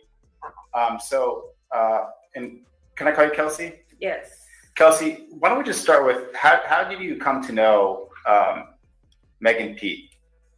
We met in college. We attended Prairie View University together, and that's where we established our relationship. So how long have you known her at the time of the incident in July of 2020? How many years do you think? I would say roughly around 6 to 7 years. And how would you describe the nature of your relationship? Were you friends? Were you work associates? Yes, we were friends. And of course, you know, as she grew into her career as an artist, I came along as a assistant or a team player, best friend. And how long did you work with her as an assistant, would you say? From 20, I don't know the exact years, but maybe late 2018 or early 2019 up until the incident. And what were you and Megan doing out in Los Angeles on July 12th, 2020? I actually had returned back to Los Angeles. I had came back from Houston after coming over the coronavirus. She had told me to come back. We were shooting a music video to WAP with Cardi B that week. So that is why we were back in LA. Okay. And I want to make a correction. We went back to LA after we were staying in New York for a little while filming. Once the pandemic broke out, we were supposed to travel overseas. Overseas got closed down, so we ended up relocating to LA. Now, when you say relocating, was the plan that you were going to temporarily be staying in LA for a period of time? Correct. Okay. And what was the plan as far as how you were going to be staying there? Until the pandemic was, you know, over, until everybody was back free to continue on with their, you know, lives. Were you guys staying together or in separate? We were together. Okay. And as far as this particular night, was there any event or anything going on? There was no event. So we had actually got invited by Kylie Jenner to come over to her home to hang out. It wasn't like a party invitation. So we made plans to do that. And yeah, so we just went and attended Kylie's invitation. And then going to Tory Lanez, how long did you know him for this whole thing? We actually had met earlier 2020. And when you say we, I guess I should probably, when you say we, are you referring to both of you and Meg met him around the same time? Correct. Okay. Early 2020, we attended a brunch, a Rock Nation brunch, and that's where we all met. Okay. And then what would you say was the relationship with Tory, between you, Meg, and Tory up until that night, at least? Everything was okay. There was no issues. You're listening the to Street relationship TV. between me and Tory, you know, it's one of those situations you flirt. This is somebody that Megan wanted me to, you know, I guess have an involvement with. I ended up catching the virus. Actually, I went back to Houston. Her lease was up with her apartment. Got her apartment situated, caught the virus, and I stayed there. And I guess between that time, Megan and Tory became close. I don't know what the relationship was, but you know, they were with each other often, and that was that. And then you came back out and met back up with them in California. Correct. How long would you say you're back out in California before this night in July? Less than a week, if not a week, less than a week. Were you staying with Meg at the time? That's correct. Okay. And then that night, you said you guys got an invitation from Kylie. We didn't get the invitation that night. We received the invitation at the music video, which I believe that was maybe 2 days prior to the July 12th, or maybe a day prior to. And so, yeah. So, did you go to Kylie's house with Meg? Correct. She asked me to come with her. Okay. Who else besides you and Meg went to Kylie's house? In our party, our group, it was me, Megan, and her stylist, EJ King. Okay. And then, do you remember about what time you got there? I want to say around 6, 7 p.m. I believe that's the time we finally got there. Okay. And so once you got there, what was everyone doing?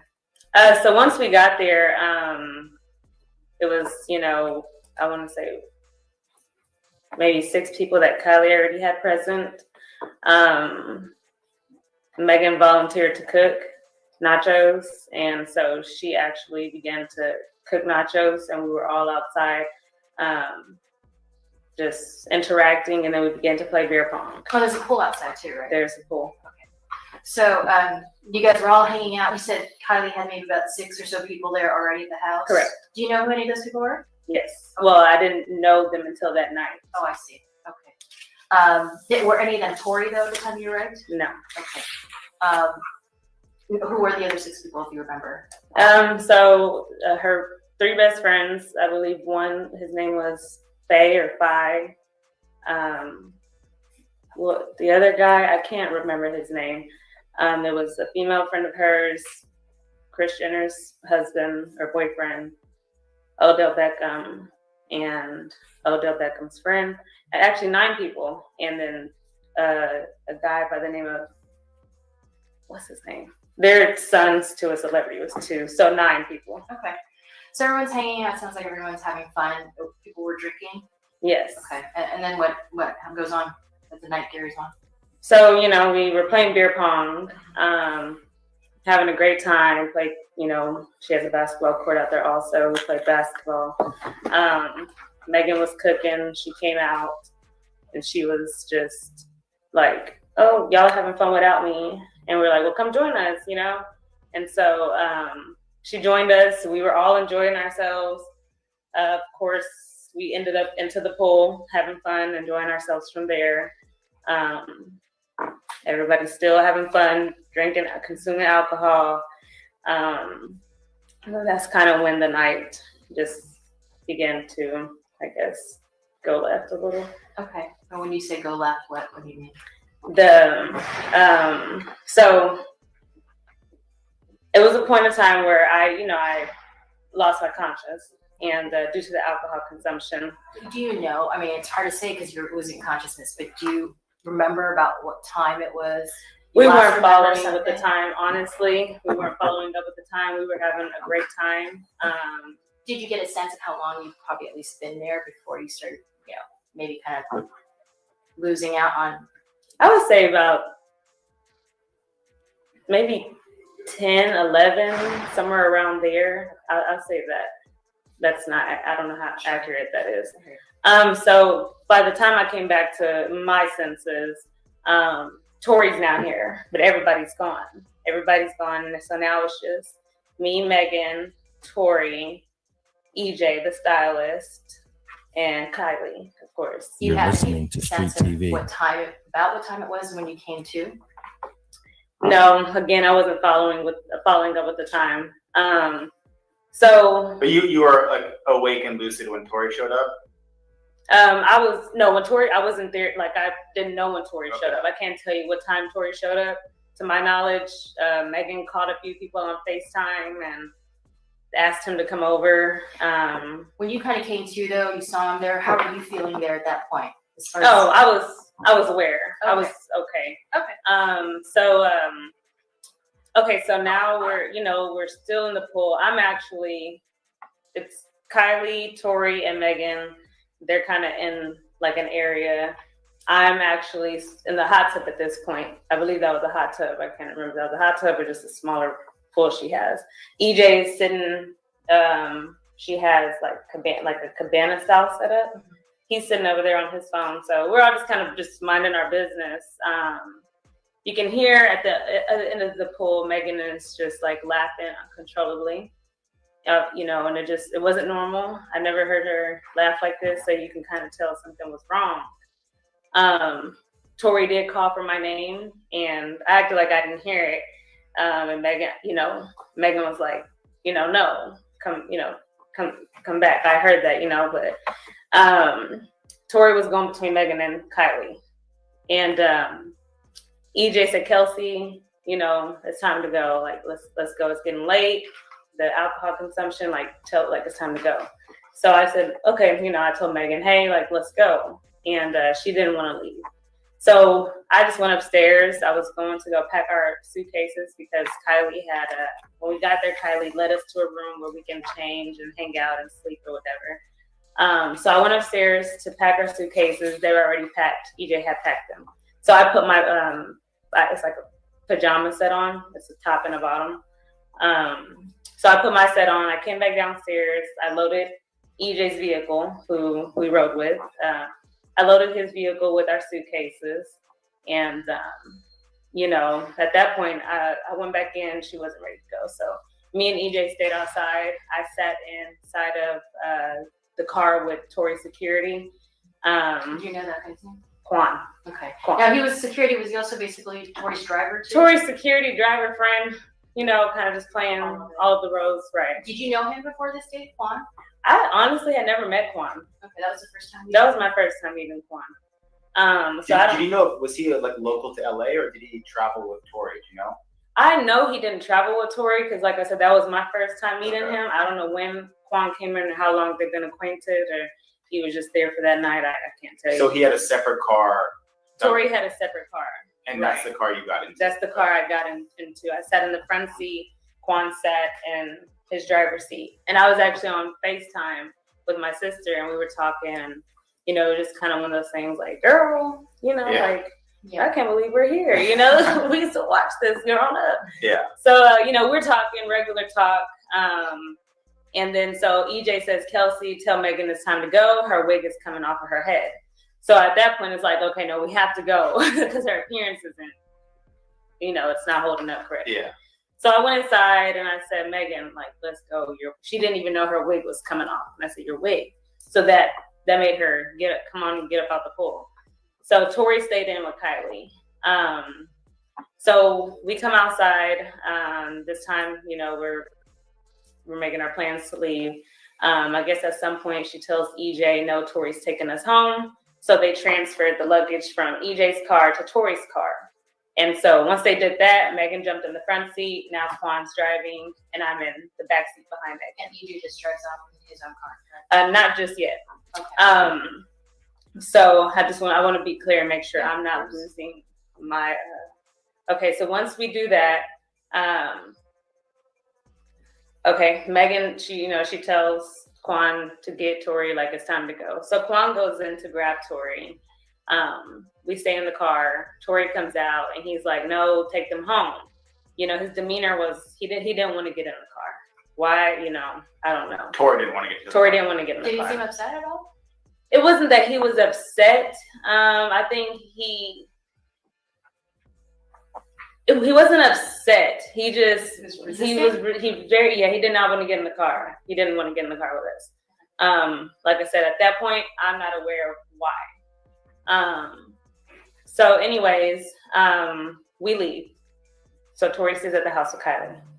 It's me, Quan, and Megan. So we leave. EJ follows out behind us. He goes home. Because there's no reason for him to follow us. He's going home. So as we're leaving, Megan is still doing this laugh. I'm kind of just in the backseat, just like, I don't know, just in the backseat.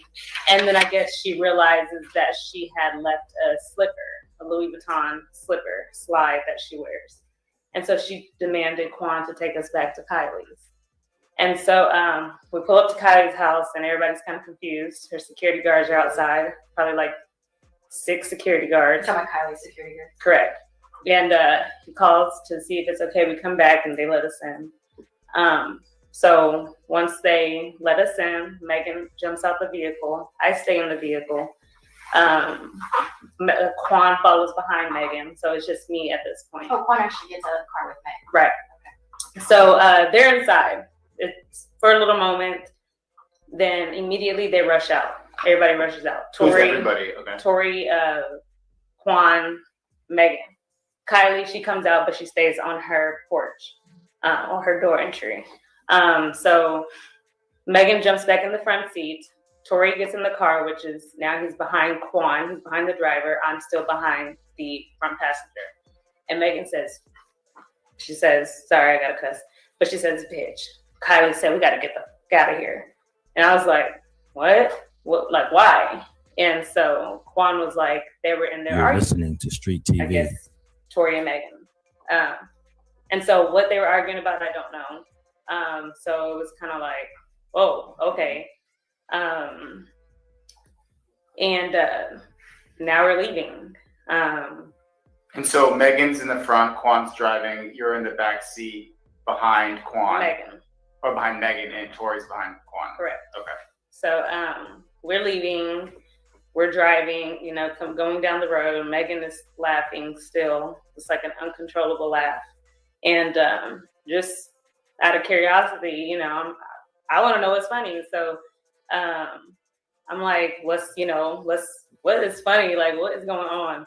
And that's when Tory butts in, and he's like, yeah, Megan, why don't you tell your best friend what's so funny? Why don't you tell her how fake you are? And so I'm confused because this was random. And so I said, what? Like, what are you talking about? And Megan's like, Kelsey, don't listen to him. He's just trying to make you mad. And so I'm like, what are you talking about? And next thing you know, the arguing, began with Tory and Megan. They're arguing, they're taking jabs at each other. He's calling her out her name. He's calling her, like, I've never heard him speak like this, so. Stuff he was saying? I can't honestly recall, like, verbatim. He was definitely calling her, like, bitches and hoes. And so, I stepped in and I said, you're not going to talk to my friend like that, like, I don't care what y'all got going on, but you're not going to talk to her like that in front of me. So he got offended, and now me and him are arguing. And we're taking, honestly, when I argue, I can say things that are hurtful too. So he was saying mean things, so I was saying mean things back to him. And do you remember any of the exchange? I'm about to get to what I do remember. He began to say, I'm from, like, he just started like, I'm from Canada, like, basically, I guess insinuating that they're gangsters or something. I don't know. I'm from Canada, my nigga, like, and I'm like, okay, and like, so, now we're just going back and forth. It's like, I'm going back and forth with him, he's going back and forth with Megan. And he said, my nigga, I'll shoot you. And so He said that to you? He said that to me. So he reached, like he was going to grab something. He reached towards the middle console, but he never pulled anything out. Now, can you describe the middle console on the car? There's like I assume like some type of flat cover or whatever. Correct. And then when he reached towards it, you just saw what? His hand moving? Yeah, it was just a motion that he reached. He never opened it or, so it was just a motion. So I was like, okay, and if you shoot me, then I guess it's my time to go. Like, and if you shoot me, just know I have people who will ride behind me, in my support, and he's like, he's just talking mess still, him and Megan, me and him. So then Megan, I guess we're on Sunset Boulevard at this time. And Megan demands sorry, that's mine. You're ring. Yeah, that's the same thing. Megan demands for Quan to pull the vehicle over. So we pull over and we're actually by a bus stop. Megan jumps out the vehicle, Tory follows behind her, Quan stays in, I stay in. Because it's just like we're in the middle of a road, like we're just arguing. This is, So Tory and Megan, they sit at the bus stop. They have, I don't know what conversation they had, a conversation if any, but when they got back in the vehicle, it was calm. Tory then began to... When they got back in the vehicle, do you remember where everyone was? Yes, sorry. Megan got back in the front seat. Tory got back in behind Quan, so behind the driver's seat. So it was calm. Everybody was calm. Tory then began to apologize to me. He's just like, I'm sorry, Kelsey, you're just a real ass nigga, and I had to tell you. You know, and I'm like, what? Right. And so I'm like, but he's saying it loud. And so Megan can hear this. So that kind of stirred her back up. So now they're arguing back together. At this point, it's uncontrollable. Can't stop it. And do you remember anything at this point that was being said? At this point, they're arguing about each other's artistry as a career as an artist. She's telling him like, you're only this and that because you're on a remix with Jack Harlow. And he's telling her things about her career as an artist, which I can't remember what he was telling her, but they just started hitting each other with their career as an artist. So now we're at the final, the next stop where the incident occurs. And this time Tory demands Quan to let us out. He's like, let these hoes out, let these bitches out the car. This is my car. And so we're like, okay, we'll get out. So he pulled the car over, and everything here transpires. Megan jumps out of her seat, which is the front seat. I open up my door, which I'm behind Megan. And when you're getting out of a vehicle, you're not really just like looking at any direction. You're just kind of getting out the vehicle, Especially, we didn't expect anything to happen next, so we're just getting out the vehicle. I get out of my side, and no sooner do you know, you start hearing gunshots going off. I look up about it was 5 gunshots. I look up maybe at the second and third gunshot. That's when I look up. You're listening to Street TV. And you see Tory. He's now in the front seat. I guess he must have jumped over. It was very smooth transition because we didn't hear it. I didn't hear it. And he's leaning over. The door is open, and he's leaning over like the window. Which door? Is it the rear door? The front right. So where Megan was sitting. Okay, so his door's open. My door is open in the back, and the front door is open to where Megan got out. The front right passenger. Both doors on the passenger side are open. Correct. So. And is he shooting through the window or over the top of the door? No, he's shooting over the top of the door. So over the top of the door would be the rear passenger door. The right front passenger. So again, as I said, he must have jumped, or I don't know how he did it because it was very very smooth. And he was leaning over the front passenger door, and she was shooting the gun. Where were you standing at this point? At this point, I'm standing kind of like my body's still like to the side behind the door, the rear passenger door. So I would say my left side was the rear passenger, and my right side was kind of like this. Like this is the door, and I'm. Are you still partially in the car at this point? No, I'm out of the vehicle. Okay. I'm out of the vehicle. I'm just not around my door yet. Yeah. So you know, where's Megan? So I was about to speak on Megan. So she was walking away when this happened, but by the third, fourth shot, and by the time I look up, she's facing towards us, and I've described it like a deer in headlights. Mm-hmm. I'm short. I'm 4'11". The vehicle is kind of a little raised up, higher than me, so I can't really see. I can only see from her chest up. That's all I can see. But the way Tory was angling the gun is kind of like, it wasn't like straight. It was like, down. Mm-hmm. It was down in her direction? Definitely in her direction. In the air, definitely in her direction. So at that point, we kind of were in shock, Did you hear him say anything as he was shooting? He did not say anything. Okay. There was no words at that point, What was Quan doing? Did he tell? I think everybody was in shock. Okay, so he wasn't. He wasn't part even of it. at this point right here. He wasn't part of this. What I'm about to get into next. I can't tell you guys where Tory pulled the gun from. Like I said, the motion when he first threatened me was middle console, but I don't know if that's where the gun was. But you had said he referenced like shooting y'all earlier while you're in the car, right? He threatened to shoot me. As if he had a gun Correct. in his control somewhere. Correct. Okay. And so after the shot spring, it was like I said, 5 shots. We kind of froze, and by the time I get back into I snapped. Megan had either crawled or walked or limped over to. She's in a driveway. She's in a driveway on the side of the driver's side. She's in a driveway. Tory sits down in the front passenger seat. In the front passenger seat. He's sitting. I guess just kind of shocked also. So I run over to her. I immediately ran to her. She's the forefront of my thoughts. My job as a friend in general is just naturally is to protect my friend, protect. So now I'm in defense mode on the behalf of Megan. I ran to her. She's on the floor.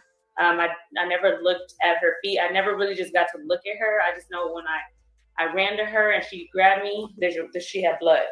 So in my head, she had got shot because shots just went off and she's bleeding. That's what I think. So I see Tory coming around the vehicle. It's dark, lights are flat, hitting him. It's almost like a scary scene. So again, I'm in defense mode. I see him coming around the vehicle, and in my head, I'm thinking he's about to come over here and attack us. Do you see whether or not when he's coming around the vehicle, if he still has the gun? I don't believe he had the gun. So like I said, I just thought he was coming over to attack us. So I stepped in between where he was coming to where Megan was. And at that point, that's when the assault between me and him happened. He assaulted me. And Quan then he just comes and he picks me up like a little doll. And he's like, Kelsey, they do this all the time. And I said, huh? She's bleeding. She's been shot. I don't know if y'all know she's shot. By that time, he's already to where Megan's at. So I don't know what goes on in that driveway. Who comes towards Megan? Is that Quan or Tory? So initially, Tory comes, Yeah. and that's where I stepped in, and we had an altercation. He physically assaulted me, and then Quan came and separated him. What exactly did he do when he was assaulting you? I mean, everything. My adrenaline was so high. I don't know if he was hitting me with a closed fist or slapping me. It was a physical altercation. Were you wearing a necklace that day? I was, and I'm gonna go to that part too. Now Tory's in the driveway with Megan. Quan is holding me. Like I said, he's big. He just picked me up and said, "They do this all the time, Kelsey." And I said, "Huh? No, she's bleeding. She's been shot, to my knowledge." And so I'm still in defense mode. I'm still in, I gotta protect her. To street TV. So I look up and I see the vehicle is in the middle of the road and it's on, the door is open. So my initial reaction is to cause a distraction. And I jumped into the vehicle and I threw it in jerk. And it worked. What does that mean? I just jerked it, made it move. Okay. Made it move just to get him away from Megan. Because in my head, I'm thinking he's over here gonna just attack. So you got in the driver's seat of the car and moved it. And I jerked. I made it jerk. Okay. I didn't even move it. I didn't even drive or anything. I just made it jerk. Okay. And so when I did that, it did exactly what I needed it to get Tory away from Megan. And so I don't know how he got to the vehicle. I don't know if he ran or walked, but he got to me really quick. And that's when he started pulling me by my hair. He was pulling me by my hair really hard. And again, I wasn't afraid for my life when the incident was going on with Megan. I was in defense mode. But then I became afraid for my life when he started pulling my hair and my neck because it was really, really hard. That's when the necklace. When you said he pulled on your neck, what do you mean? He was almost I didn't lose my breath, so I wouldn't say choking, but he was pulling my neck and my hair.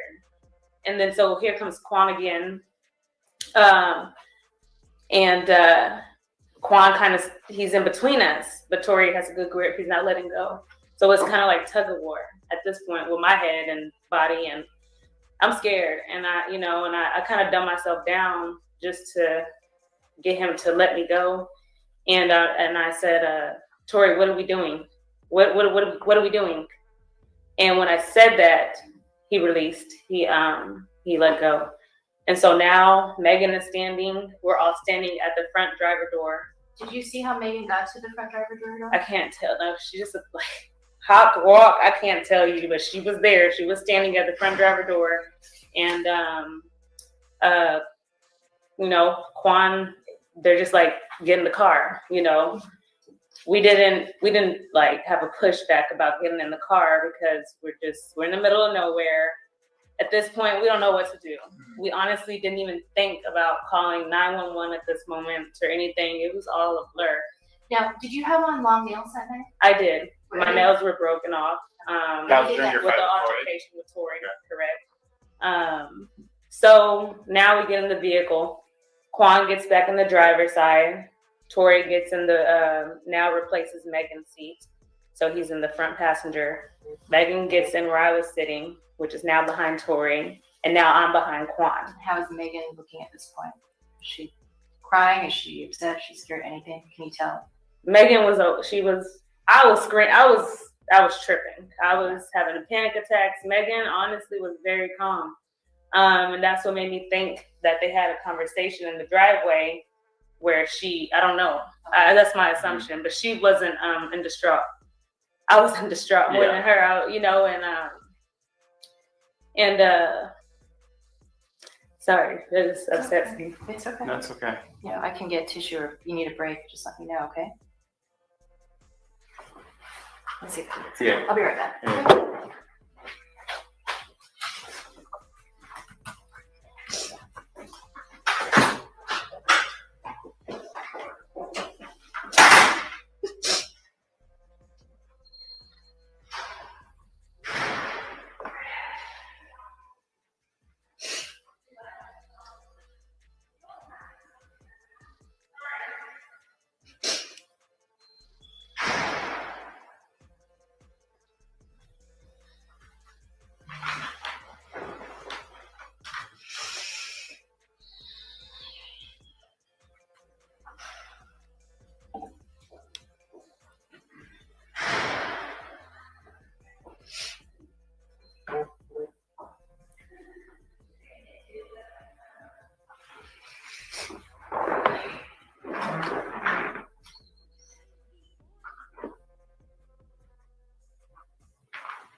Sorry, I don't have tissue, but hopefully the paper towels will work. I'm gonna get you something. That's all right. I was going around and just no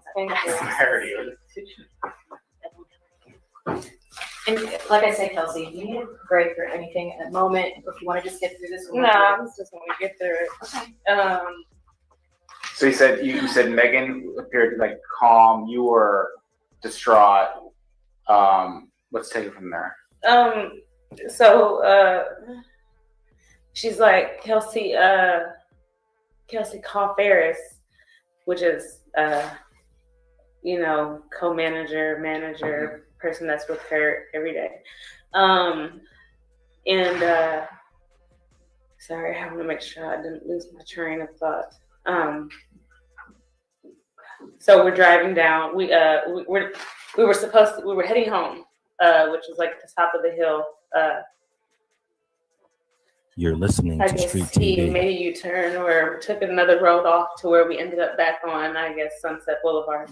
I don't know where we're going.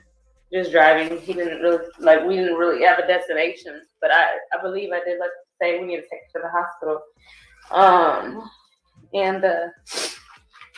So Megan, she says, Kelsey, call Ferris. I had already tried calling Ferris. We had bad signal, so it didn't go through. I had sent a text to her security. I sent a text to her security at the time. Is that Justin? That's Justin. And because they weren't answering the calls, so I think I said like help 911. Tory shot Meg, or Do you still have that text? I'll have to go through my old phone and. I'm going to show you a photograph here. This is a document titled Text Message Justin Edison. Mhm. Just take a look at that.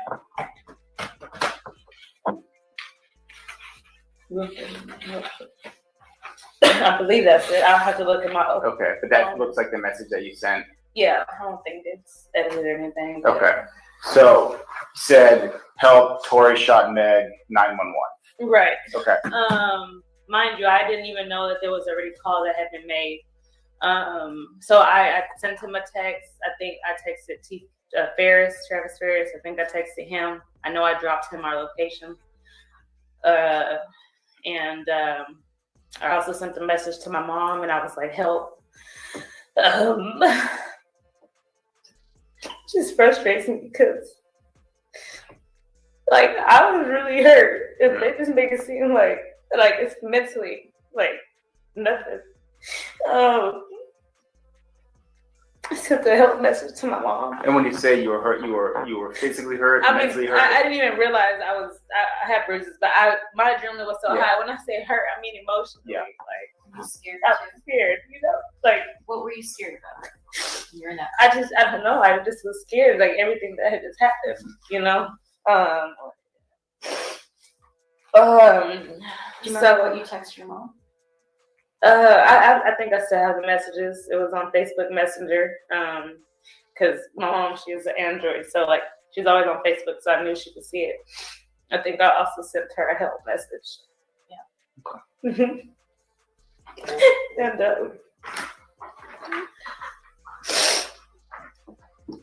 And so we're driving, and I also had made a phone call. Nobody was answering, and it was the person at the time that I was talking to. I made a phone call to him because I knew he'd pick up, and he picked up, and I let him listen to everything that was going on. I just had the phone. I told him, hey, like, this just happened. I need to stay on the phone, you know. So you had your phone on an open line where it was an open line. Basically, he could hear what was happening inside the car. Correct. Why did she do that? Because, again, I was scared, and nobody had answered our calls. This is the only person I knew, just in case. Yeah. I don't know what's next. So, anyways, Megan had her leg on me. I still never had looked down at her foot, or if I did, I don't recall seeing her injuries or how damaged or whatever she was. I'm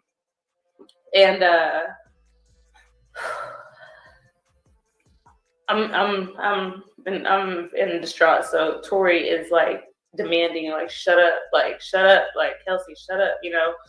And the police, we're driving down the street, and the police, you know, they're coming. The policeman was behind us, but at that point, I don't think they knew this was the vehicle they were looking for. So Quan pulled over, or let them go by, and they went by. And now we're getting to our last, you know, the final moment. Now the helicopter is over the vehicle, and all the cops are behind us, and that's when, you know. And you can hear that the sirens are going. Sirens are going. Is Tory singing? Pull over. He is. He was saying things just like, please, y'all don't say anything, please. I'm about to sign a big deal or something, and like, I'll give both you guys $1 million each. And I believe Megan's like, huh? You know, we're like, what? But that was the end of that. I will be very honest. Megan's, I don't know. I feel like they had a conversation either at the driveway or at the bus stop. I don't know where it happened, but she was very calm. Mm-hmm. She wasn't upset. She didn't seem upset with him. I was confused because I'm like I'm distraught, you know.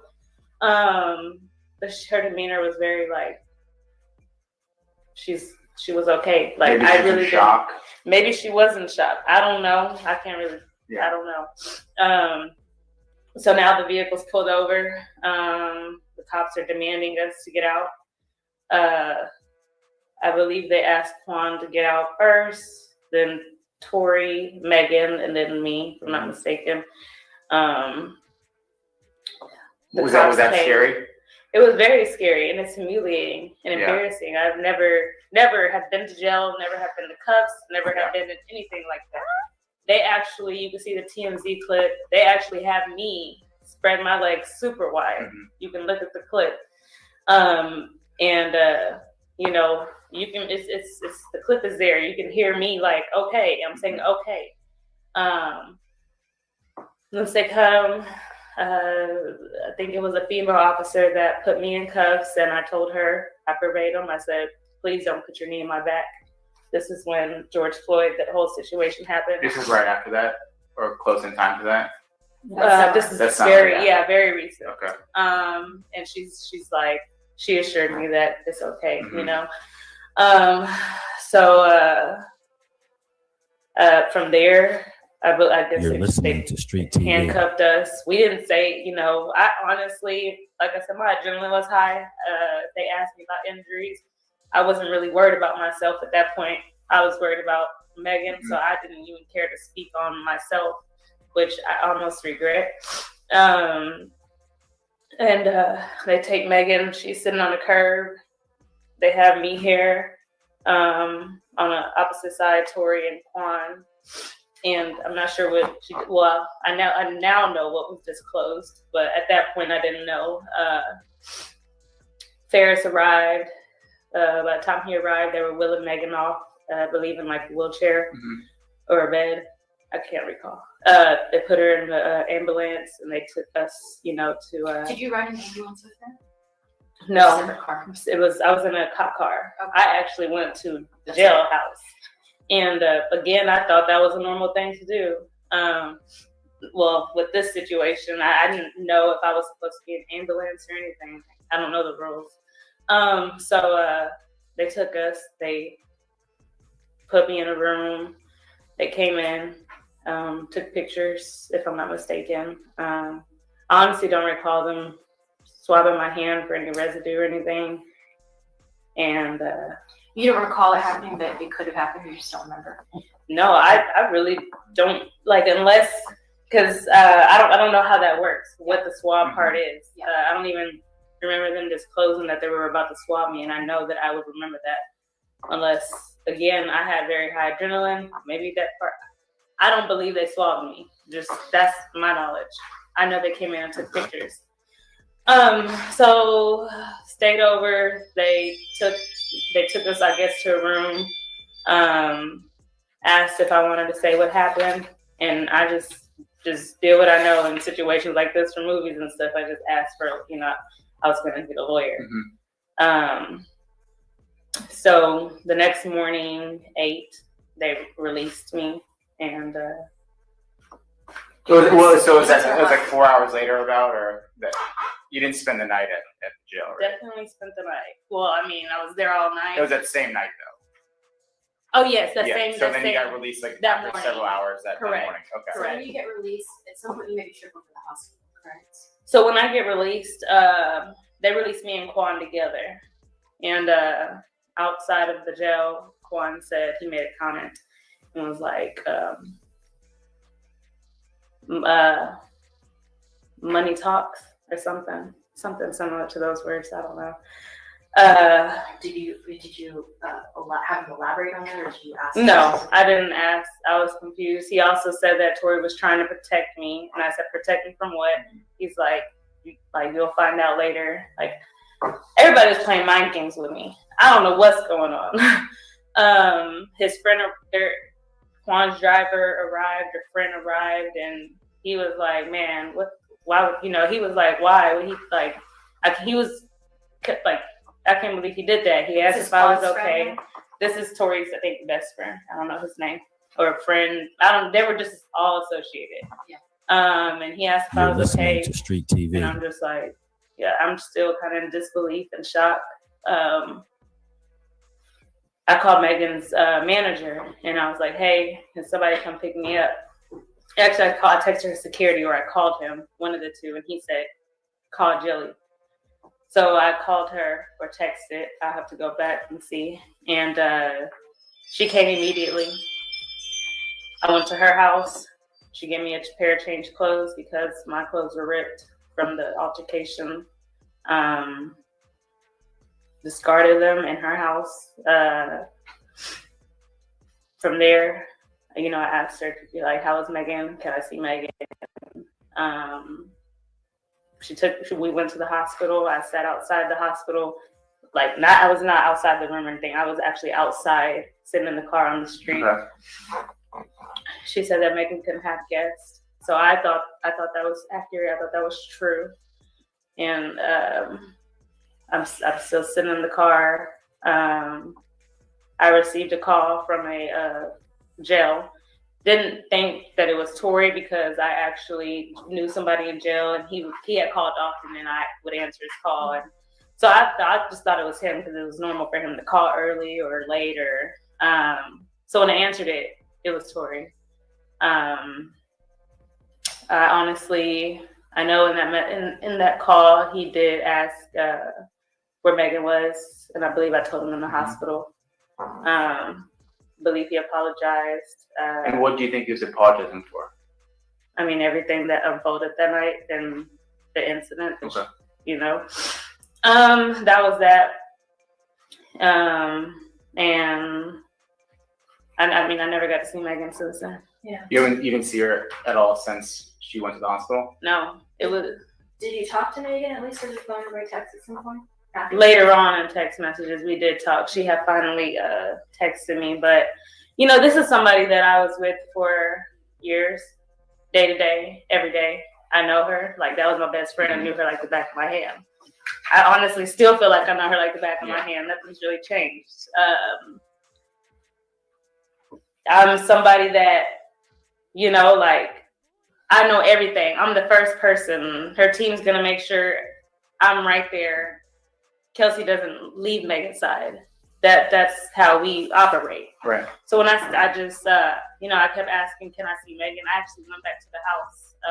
Can I see Megan? Can I see Megan? I'm still checking for her. Nobody's kind of giving me any information on it. So I kept blowing it off. I was like, okay, maybe I can't have guests. You're listening to Street TV.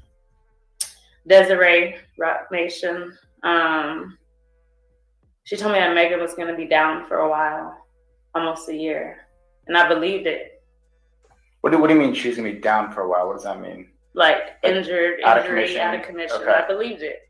Mind you, I'm at this house. This house is big. I'm by myself. I'm still in shock. I had never even experienced PTSD, but I knew that day when I went back to the house, it was started to hit me. Yeah. So I had nobody with me.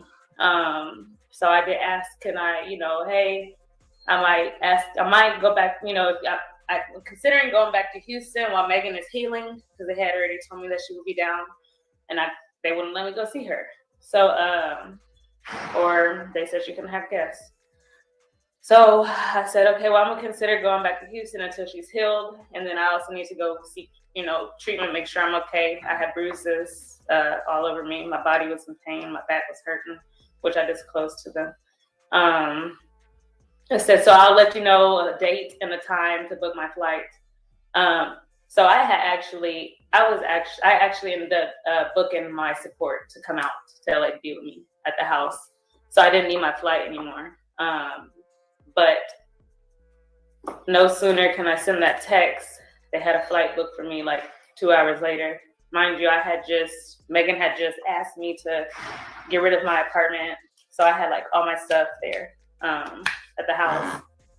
So me and Desiree Pettis, she communicated with me. I said, hey, like, I have a flight in 2 hours. No, nobody told me, like, and I don't have, like, what am I supposed to do right here? Like, my stuff. And she tells me that it's best that I find a rental in Houston, or just find a rental.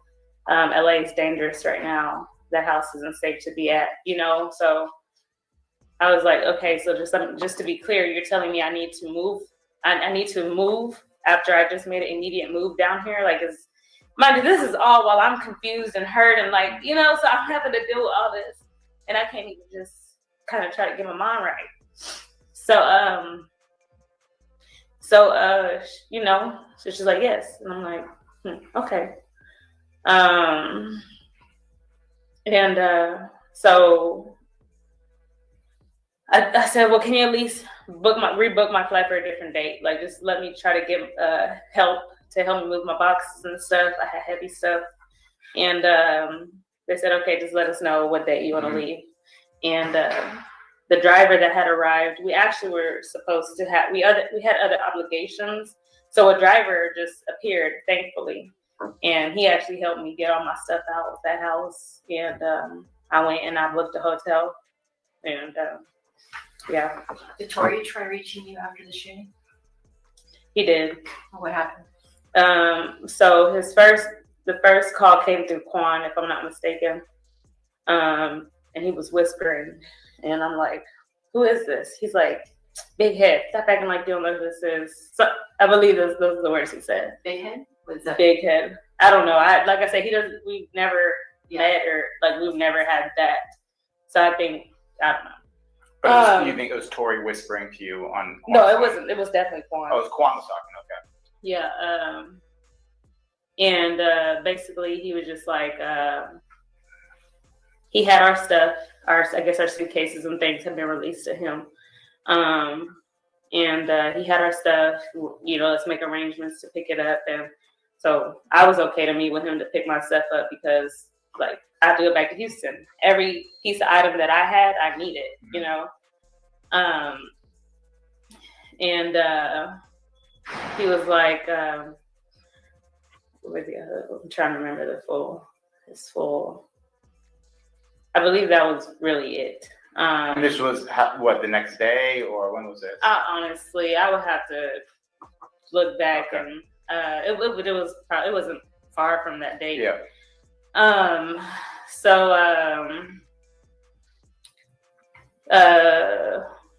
was trying to thought. Okay. It's a long day. Yeah, I know. So he'd ask you to go pick up if you wanted to pick up the stuff. The suitcases, yes. So I dropped him, my pen to my hotel. I believe this is the communication with me and the security guard. And I want to make sure I'm being accurate with that.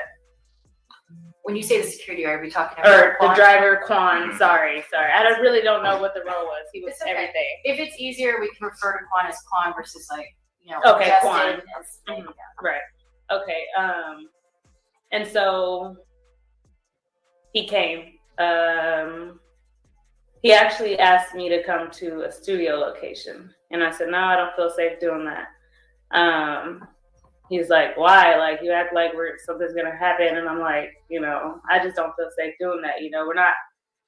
We're not friends, You're listening to Street TV. When they came, it was Tory, Quan, and it was another individual. I don't know who he was. I think he was Caucasian. I can't remember. Prior to me actually going out to meet with him, I did, I updated my sister and I said, hey, like, just let me know this is my location. I was still taking safety precautions because I was scared still. And I got in the vehicle. Quan stepped out. Tory was driving. And, I'm not driving. He was on the driver's side. It was parked. And this is outside of the hotel? This is outside my hotel. And in that car, he was like, Kelsey, he's very apologetic. Mind you, this is somebody, me, Megan, and him, we were all friends up until that night. Mm-hmm. So although I was scared and I still was like, let me hear him out. Mm-hmm. This night, it was a night gone bad. Mm-hmm. Alcohol was involved, and I know he regretted it. Mm-hmm. And so he was just apologetic. He said, Kelsey, she attacked me with my artistry. That's what really bothered him, and that's what he put emphasis on. And I said, Tory, but you're wrong. You're wrong. I made sure I made him aware that he was wrong. That what he did was wrong. What you did was wrong. Like, why would you pull out a gun? Like, none of this is okay, And I told him, I'm not okay right now. Like my mental state is not okay. I have injuries. Like I'm not. This is not right. You know. I said Megan is shot. She, you know, or injured, or she's in the hospital. Did he ever apologize to you? Tory, he did apologize to me also, and he's just like, you know, just he's being very apologetic just for the whole situation, and I'm just like, you need to apologize directly with her also. I didn't know he had, at that point, I didn't know he had sent her messages. Me and Megan hadn't spoken. I'm reaching out, you know, this prior to, I want to rewind, prior to me even taking that meeting, it was like her team, they were treating me very weird, very strange, and I didn't understand why. I was reaching out to her team. You know, I'm asking them, like, what am I supposed to do? I'm staying in the hotel. And finally, I think I sent, like, a long message, and I'm like, what is going on? Like, what am I, me and Megan should be moving as a unit. Like, why am I being kind of pushed out? Y'all told me to move. Where am I supposed to go home to? Megan had asked me to get rid of my apartment, and that's what I did. You know, I've always had my own things, own stuff, always pick, you know, so she asked me to get rid of it, and I did. And so I finally sent like a text, and it was just like, this isn't right. And Megan finally had called. I think they kind of sensed like, Kelsey, you know, and she's like, fine, Kelsey, find a place to stay in Houston. I'm gonna pay it up for a year. And I said, I said, Megan, are you sure? And she's like, yeah. She said, I'm going to be down for a year. Like, Kelsey, I'm like, I can't walk. And I'm like, was the idea when she said she was going to pay for a place for a year, it was a place for also her to call home base in Houston? No. Okay. It was for you. For me. Just because she asked you to move, so she felt responsible that you didn't have a place and wanted to get you a place back in Houston. Right. Okay. I never asked them to give me a spot. They did this voluntarily and for a year, which was not normal, you know, because we're supposed to move as a unit.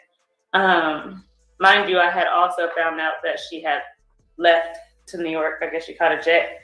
So I was just confused. I was very confused. Like, I'm still here in LA and y'all are, what's going on? You're just in the dark. I was very much in the dark. The people that I talk to every day and I'm with every day, and I would get immediate updates on anything, had shut me out. I didn't understand why. So anyways, and let's go back to Tory. Yeah, I'm about to get right back into that. So anyways, he in to sum it up, he was very apologetic. I told him, you're wrong, like, for what you did, like, this is not okay. And he said, Kelsey, like, what can I do? And I'm like, what do you mean? What do you mean? What can you do? And I guess his lawyer, Holly, per him, has said that he goes, can I invest in or do you need a job? Do you want to work with me? And I'm like, huh? Why do I need to work with you? Tori, I'm sorry, but no, I don't want any correlation with you. And he said, do you need me to get you a lawyer? And I said, I don't need you to do anything for me, Tori. Like, why do I need you to get me a lawyer? Yeah. And he goes, well, can I, you know, what's something that you want? What's something you want to do? Like, do you want to invest into a business? And I'm like, huh? He said, Kelsey, like, you know, like, basically, you know what I'm saying. You know, his, per him, Sean Holly advised him to word it that way. And I told him, you know, no, like, you know, no, I don't need anything from you. And he's like, okay, well, just think about it and just let me know. And so at the end of that, he asked for a hug. And I said, I didn't want to hug him. What did you think he was trying to accomplish by making that offer to you? I don't know if he was just trying to right his wrongs for what he did to all of us. And me, of course, I don't want to assume anything, but I mean, I don't know if that was his way of, he don't want to pay directly for injury. When he he offered you all these things, was it over the course of just one conversation, one meeting, or was it the course like over several texts and phone calls or anything like that? It was over a course, for sure. Over texts, phone calls, do you remember? I believe a phone call, yeah, and phone call and a text. Do you remember if you still have that text? When I tell you that phone, I have to go back and literally go through everything. It's like powered off. Yeah. You still have that phone? I do. Mm-hmm. So don't delete anything just in case. Go over it. Okay. All the things we talked about. You know, when they want to ask you additional questions about it. Now, over the course of like the phone calls or texts, when he's offering you these things, does it occur over several months, or what are we talking about here? All the way up until I think you guys finally picked up charges on him. Okay. And then he stopped reaching out. Yeah, it stopped. And then you stopped having contact with Meg at some point, right? So yeah, with Megan, and with Megan, yes, she, and I have these text messages also. She asked me, she says, Kelsey, do you want me to include you in my statement? Prior to that, she had told me, she didn't want me in the media. And I said, Megan, like, I need you to protect me in this because they're saying that I probably shot you. They see a TMZ clip is circulating. People are threatening me. People are threatening my mom. People are threatening my family. When was this, would you say? This was once everything broke onto the internet. Why was it saying that you shot her? Because they seen that me and Tory had, I think the article came out that me and Tory were detained and Megan was in the hospital, so it just made it look like. Oh, I see, the optics. Right. So then she had texted me, and she was like, "Hey, do you want me to include you in my statement?" And I said, "Please, I would be thankful for that." And I said, I can also get me a statement typed up by my lawyer. At that time, I had got Dawn for my physical injuries that Tory did. So no sooner could I say that she had already made the post on Instagram. And when she made that post, there was no protection. She just pretty much said that she said that I have the screenshot. She pretty much disclosed events without really disclosing everything. But just as my best friend, she could have said something in the words of like, that would have protected me. She left me in the hot seat with them. After you just texted me and asked if I wanted to be included in the statement, you still put out a statement without me, What the statement said? What was the gist of that statement? Can I see my phone? What she say? Did she say she was shot? And what she said was,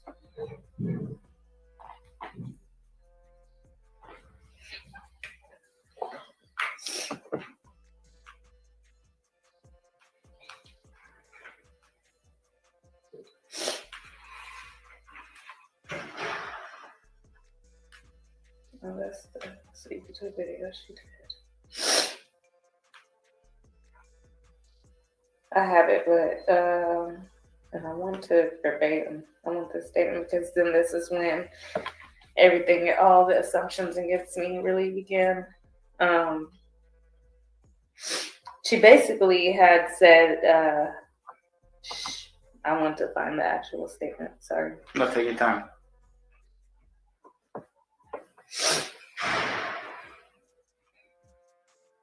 You're listening to Street TV.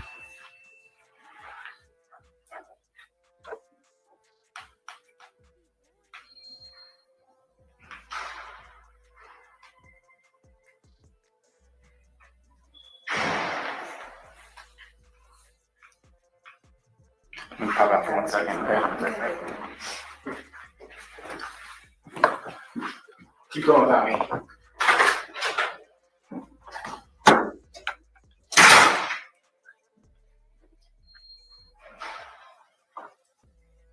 Okay.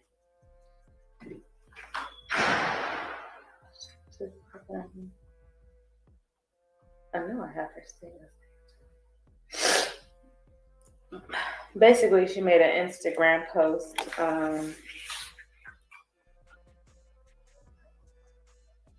Where is it, Megan? Oh, no. Maybe I'll just have to Google it. You get me the gist of the statement too. It's probably something we can find. It's something that she posted. That's all it is for my sneeze. Oh no, that's okay. Okay. So the gist of it was that she, no, because the wording, the way that she worded it is very important. Do you remember? It was an Instagram post. It was an Instagram post that she posted, right? Statement.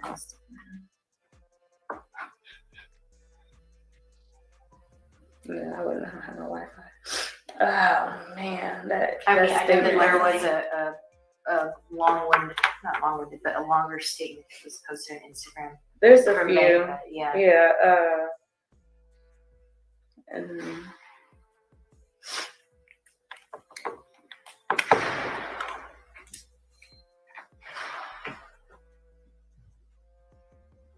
come on. I know I have it. Okay, right here. Okay. So, we found the statement. okay. Do you want me to read the full statement? Sure. Well, if you want to talk about specifically what part of the statement. So basically her statement, mind you, again, this was immediately after she asked if I wanted to be included in her statement. And I said yes, because that would protect me, at least put me in a position where people know I didn't do nothing to her. She said the narrative that's being reported about Sunday morning's events are inaccurate, and I'd like to set the record straight. On Sunday morning, I suffered gunshot wounds as a result of the crime that was committed against me and done with intention to physically harm me. I was never arrested. The police officers drove me to the hospital where I underwent surgery to remove the bullets. I'm incredibly grateful to be alive and that I'm expected to make a full recovery. But it was important for me to clarify the details about this traumatic night. I'm currently focused on my recovery so I could turn back to my life and back to making music. And her caption was, I was never arrested. This whole experience was an eye-opener and blessing in disguise. I hate that it took this experience for me to learn how to protect my energy. So when she did that, mind you, people had already knew me. We were together. People had seen us, celebrating I had just came back and to LA. So she had made a post celebrating me. And so the public automatically realized she didn't include me in that statement, and they began to tag me, and like you shot Megan, and people kept, you're going to jail. I hope you rot in jail and die. They were saying all kinds of crazy things. So I made it, I'm not an experienced, she had the team. I didn't really, so I made a little post, and I said, I want to clear up the rumors that I shot Megan. I want to clear up the rumors that I shot Megan. I was not the one with the gun, and I would never do something like that. But I was present. I don't know if that was the best thing to say, but she was like, Kelsey, why would you say that? And I said, what do you mean? Like, you're not protecting me, like I have to say something. And she's like, that's not the way to say things. And I'm like, well, what's the way to say things? Because you tell me you don't want me to speak on it, and then now you're telling me this isn't the way. Like, what's the way? Like, let me know the way. So it seems like there was discord, if you want to call it that, between you, Megan, about how the information was coming out. Is that fair to say?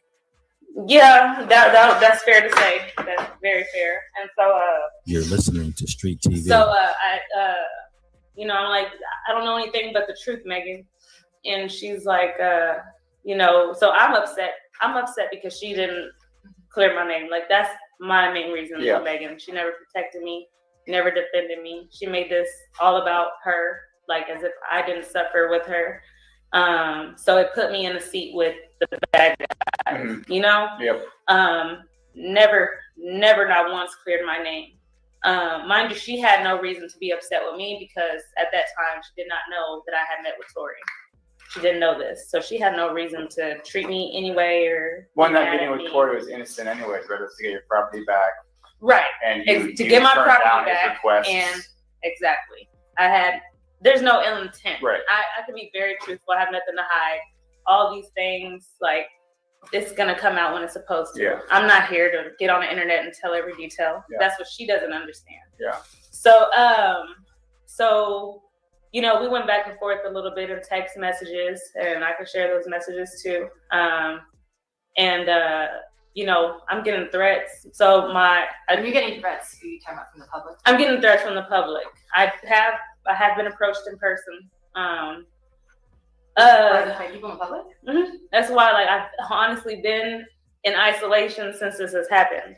Events that I had to attend just because they were paid, and sometimes it takes me out. You can ask him. It takes me an hour or more to get out the car before I go into somewhere, because I don't know what people think of me. People think I took hush money. People think because this is what she's put out there, and it's even though this guy is the bad guy, I guess, she has done a lot of damage to me by what she does on the internet. Yeah. And so, anyways, it is not fair because I didn't betray her. So, anyways, so she was like, she had demanded me to finally get on the internet. Kelsey, I need you to get on Instagram and say this. Say what happened to you and say what happened to me. By that time, I had got Don, my lawyer, and he told me, no, you're not playing social media games. She's not pressing charges. Because like I said, this is before the case, he'd been right. arrested for a filed on the case. Yeah. Right. Mind you, her manager had her disclosed to me that she was not going to press charges on him or anything. So I thought it was okay. She's not mad at him, whatever. But it wasn't until she believes for her, Tory's team was putting out statements through social media, making her seem like a drunk, making her seem all these things. That's what upset her. And that's what finally made her get on Instagram. Otherwise, we probably wouldn't be here. You put out the truth about her getting shot. Okay. Correct. So she demanded that I get on Instagram and do the same. And my lawyer said no. He said, no, you're not doing social media games. He's not pressing charges. So you don't have to be involved in that. Yeah. We're handling your situation now. Yeah. You let her handle hers the way she wants, and we're going to handle this how I advise you to. So I informed her of that. She said, Kelsey, that's bullshit. You got a lawyer now? That's bullshit. She didn't believe me. And, at this point, I'll have to go back to the dates, but I have finally, told her, Megan, I need to tell you, I need to talk to you. And I disclosed to her that I spoke with Tory. And she was like, he's just trying to play with you. He's just trying to play you. And so finally, after I told her I wouldn't get on the internet, she was like, well, how could you meet with somebody? And, and I said, Megan, I'm trying to obtain my, I have the messages. I can, like I said, I can provide when I go back to my phone. So she thought I was lying. She said there was bullshit. Oh, now your lawyer's telling you don't do this. That's bullshit. So I'm like, you're reaching out to me. I'm realizing this is disingenuous. It's not genuine. We're pretty much going back and forth, and I'm telling her, I'm still speaking to her. She's like, how are you arguing with me in private? I said, this isn't an argument. This is a conversation. Yeah. We're having a conversation. You're listening to Street TV. So finally, I believe we stopped communicating, and then she took it to Instagram Live, and she made a video, and this video just added more fuel to the fire. She's on there, and she's like, I wouldn't, for no amount of money, would I change on, she made it seem as if I had to touch money. Correct. Okay. So I sent her a text, and I said, I don't know why you're bashing me on the internet. I said, I'm not sure why you're bashing me on the internet. I know you're hurt, and I'm also hurt. I said, but my intentions are to never go on the internet and bash you. She didn't acknowledge it. She kept on with her internet. They were just trying to make me break on Instagram, on social media, come out and finally just blast everything. It took a lot for me to not do it. She had her friends, they were saying things on the internet. Oh, you took hush money. That's how you got your chain. I had got a pendant that has my dad's death day on it.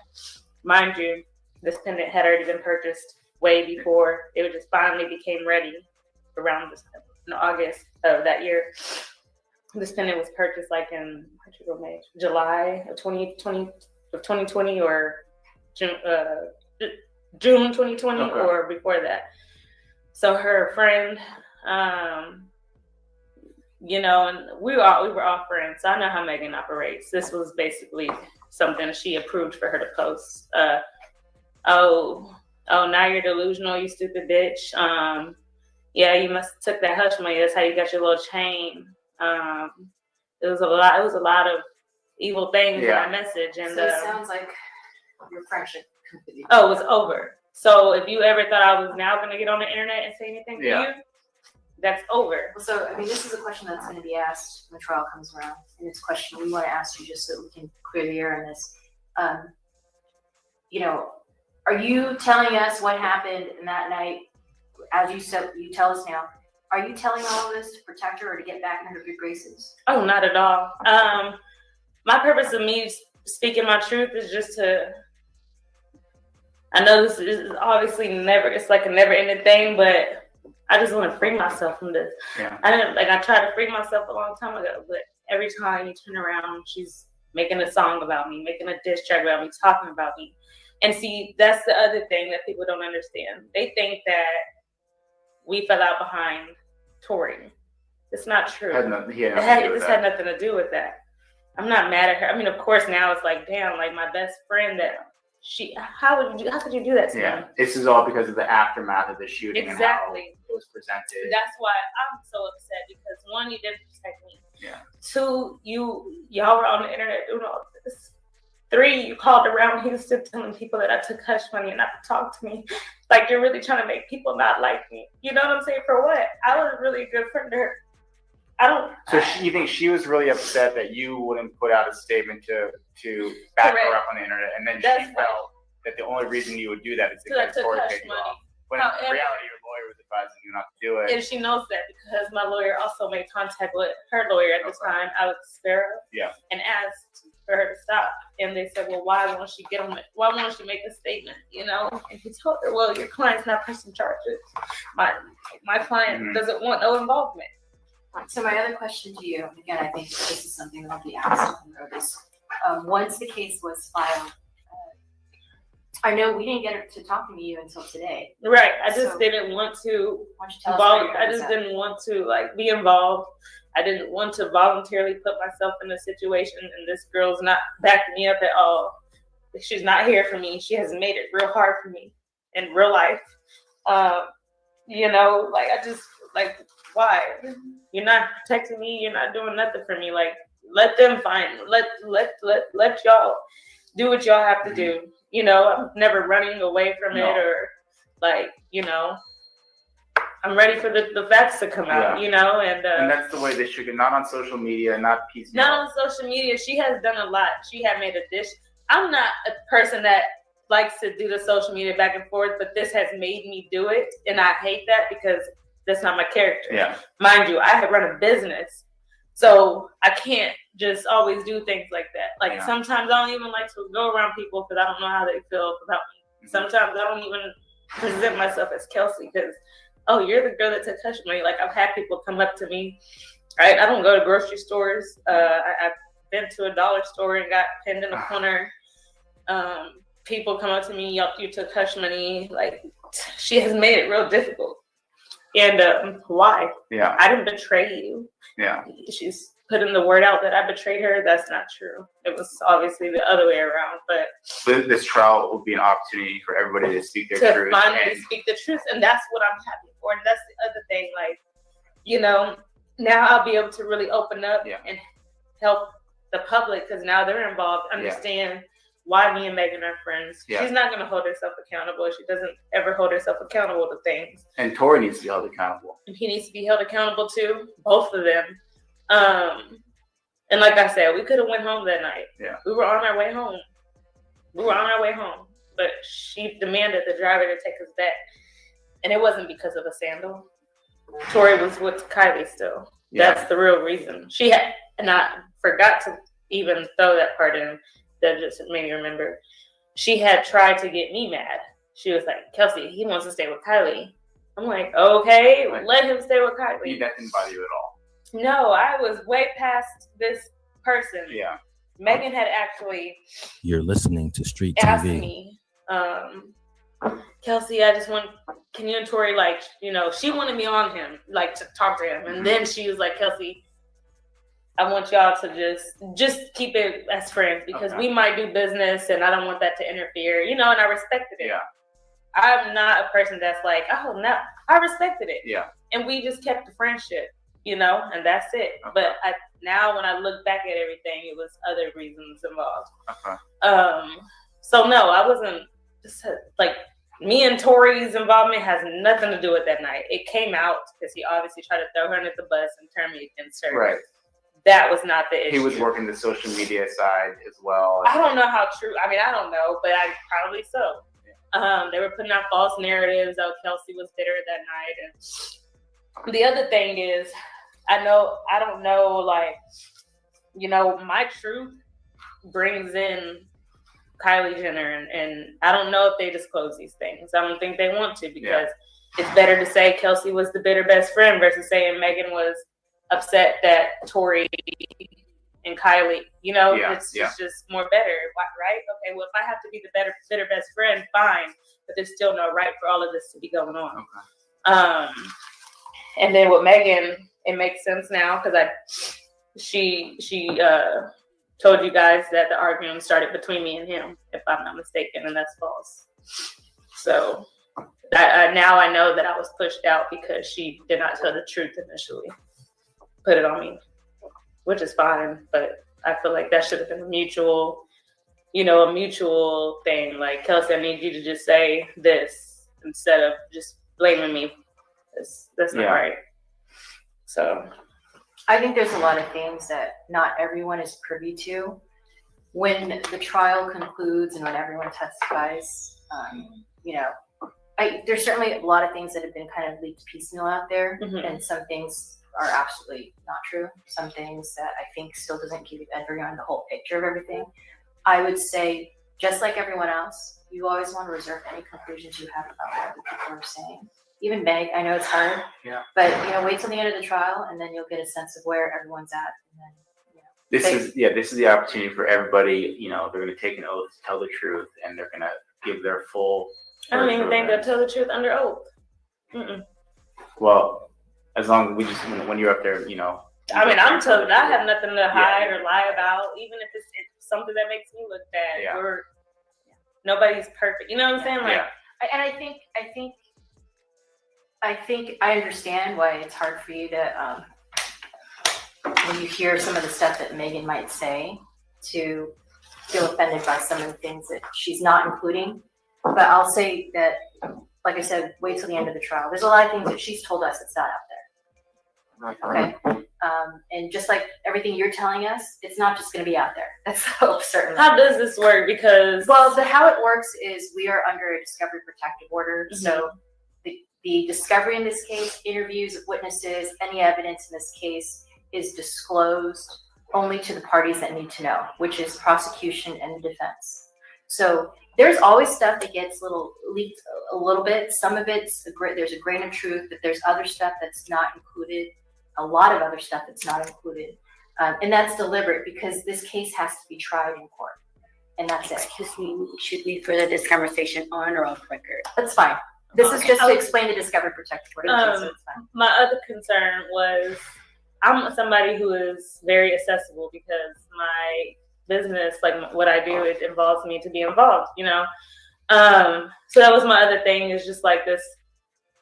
I don't know how concerned anybody else is, but for my safety, I'm very concerned. Okay, and we'll have a discussion about safety concerns off the record because we have to go into more details about your lifestyle or things like that. We have to make accommodations or figure things out. That's something we'll do off the record, okay? But I think for your purposes, just so you know, we are in the home stretch. It doesn't seem like that because it's been going on for so long, but we are, and all the truth will come out from every witness in this case to some degree. And so I think, you know, I know you have strong feelings about what happened, as you should, and everything you've said to us today makes sense. I think, you know, we want to make sure that there's some resolution for everyone involved, you included, not just Meg. Hopefully, You're listening the to jury Street TV. sees the evidence, and hopefully there's accountability with respect to Tory, but we want resolution for everyone involved, including you, okay? But that won't happen until after the trial's done. It's understandable. I'm just ready to move forward. Hey, Kelsey, and still let me fight just through the say media. we're so appreciative that you came out today and that you spoke to us. And I know it was hard to dig up these memories, but I appreciate, you want to be accurate and you want to get everything right, and you're taking this very seriously. Yeah. So, and I don't think Megan knows, like, I never not wanted to not tell the truth, but she has made it so hard for me. well, and the best time to do that is It's right here, right? Or yeah, like social media. Yeah. This is Don. Can you guys hear? Yes, Yeah. Don. When does the trial schedule start and take call? So I think we're going to conclude the interview because we're going to discuss scheduling at this point. So anything else that you want to ask about the incident date? No, I have no other questions about that. So I think we can Just note the time is being Yes, it is 12:58 p.m. All right.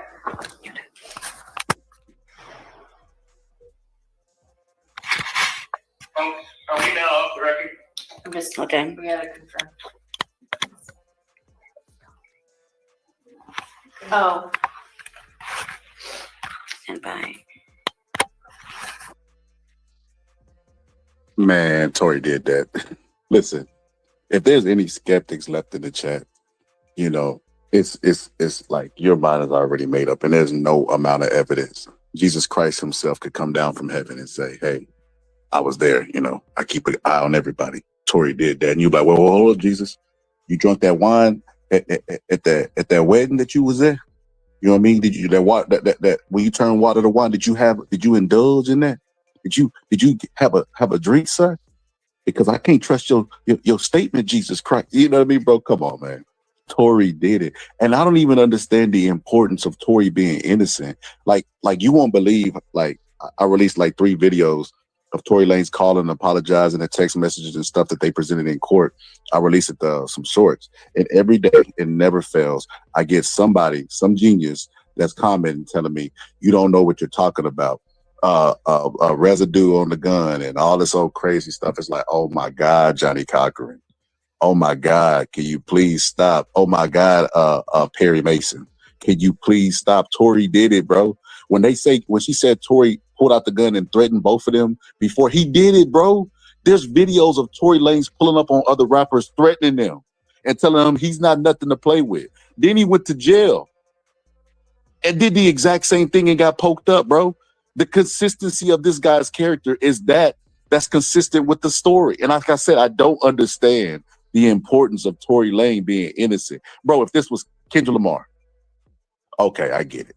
If this was anybody else, bro, I would get why you were defending them so wholeheartedly. But the mere fact that this is Tory Lanez, a guy who portrays a gangster, a guy from Canada, you know what I mean, who came out singing and people didn't even know could rap, you know what I mean, who beefed with Drake and now is Drake's biggest #1 fan, a guy who went and got his hairline done and just swore he was the shiznit after that. This is who we talk about. This guy's a first A-level cornball, and he portrays a gangster. We got video footage of him pulling up on rappers, asking them for the fade, telling them what he'll do to them repeatedly. And the character's consistent with what Kelsey said. Now, listen, I'm pretty sure this is the first time y'all have heard this interview all the way through because, I never listened to it all the way through.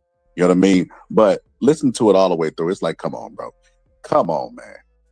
Tory's apologizing for something. He called her from jail. He called her from jail. I don't know about her being a victim. I don't even know. The court didn't list her as a victim. She didn't get shot. Excuse me. She didn't get shot, Max. It was Meg. I think she's just sad that Meg is not talking to her anymore. You know what I mean? Because the internet is a dangerous place. It's a beast. You know what I mean? Lies get spread. You remember that they said Tory put out the gun and said, dance be dance. And that just, it spread it, throughout the internet and everybody just ran with that story. He said, bro, you're completely a propagandist. Dude, this is the funniest thing about what you just said, bro. So you think that I'm spitting propaganda, right? When the courts, the court system, right? Inside the court system, there were a jury of their peers, right? American citizens, normal citizens. They ain't take bribes or anything. They took the totality of the evidence and decided that Tory Lanez was guilty, right? Then when Tory Lanez goes to jail, his dad's out there screaming, Jay-Z and the Rock Nation, they're responsible for this because Tory Lanez didn't want to sign with it. And also crazy ass stuff, right? So you have that, right? Then you fast forward, Tory Lanez's lawyer on the day that he got stabbed has a press conference and says there's breaking new evidence in the Tory Lanez case. And you don't think that's the least bit coincidental. That the moment that Tory gets poked up in jail, they're sending new evidence headlines. If you type in Tory Lanez right now, you'll see a whole bunch of news headlines saying new evidence, new evidence, new evidence, new evidence. You know what the new evidence was, Deuce? Hearsay. Kelsey's former bodyguard overheard her say that she actually shot Meg Thee Stallion. And he's no longer her bodyguard. He's fired. Disgruntled employee. Gossip. Hearsay. Like, come on, bro. Deuce, you can't believe this, bro. You can't be the king of calling out propaganda, but then fall for propaganda. Like, you can't make this up, bro. So you telling me that the timing of this has nothing to do, with Tory Lanez. The new evidence has nothing to do with Tory Lanez getting poked up in jail. Bro, you got to stop, bro. You got to stop, bro. He said 50 Cent said the same thing you said, fam. Hey, you know what's funny? I didn't even know he said that, bro. You could have maybe go find the clip of 50 Cent saying that. But it's evident, bro. Like, come on, man. The evidence lines up. You know what I mean? The burden of proof is not on the people who already proved their case. It's on the people who saying that I'm innocent. And there's nothing there. It's gossip.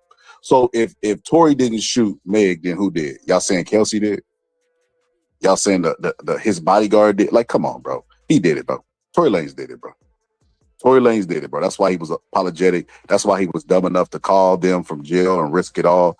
Yeah, Tory did it, man. He said they didn't prove that he shot her. Come on, Deuce. Come on. What did they prove, Deuce? What was they in court fighting? What was they in court fighting, Deuce? If he didn't say. And then why didn't Tory Lanez take the stand? Why do y'all defend Tory Lanez so hard and he wouldn't even get up there and defend himself? That's insane. Mex said the burden of proof is on the accuser. Mex, court is over, brother. Court is over.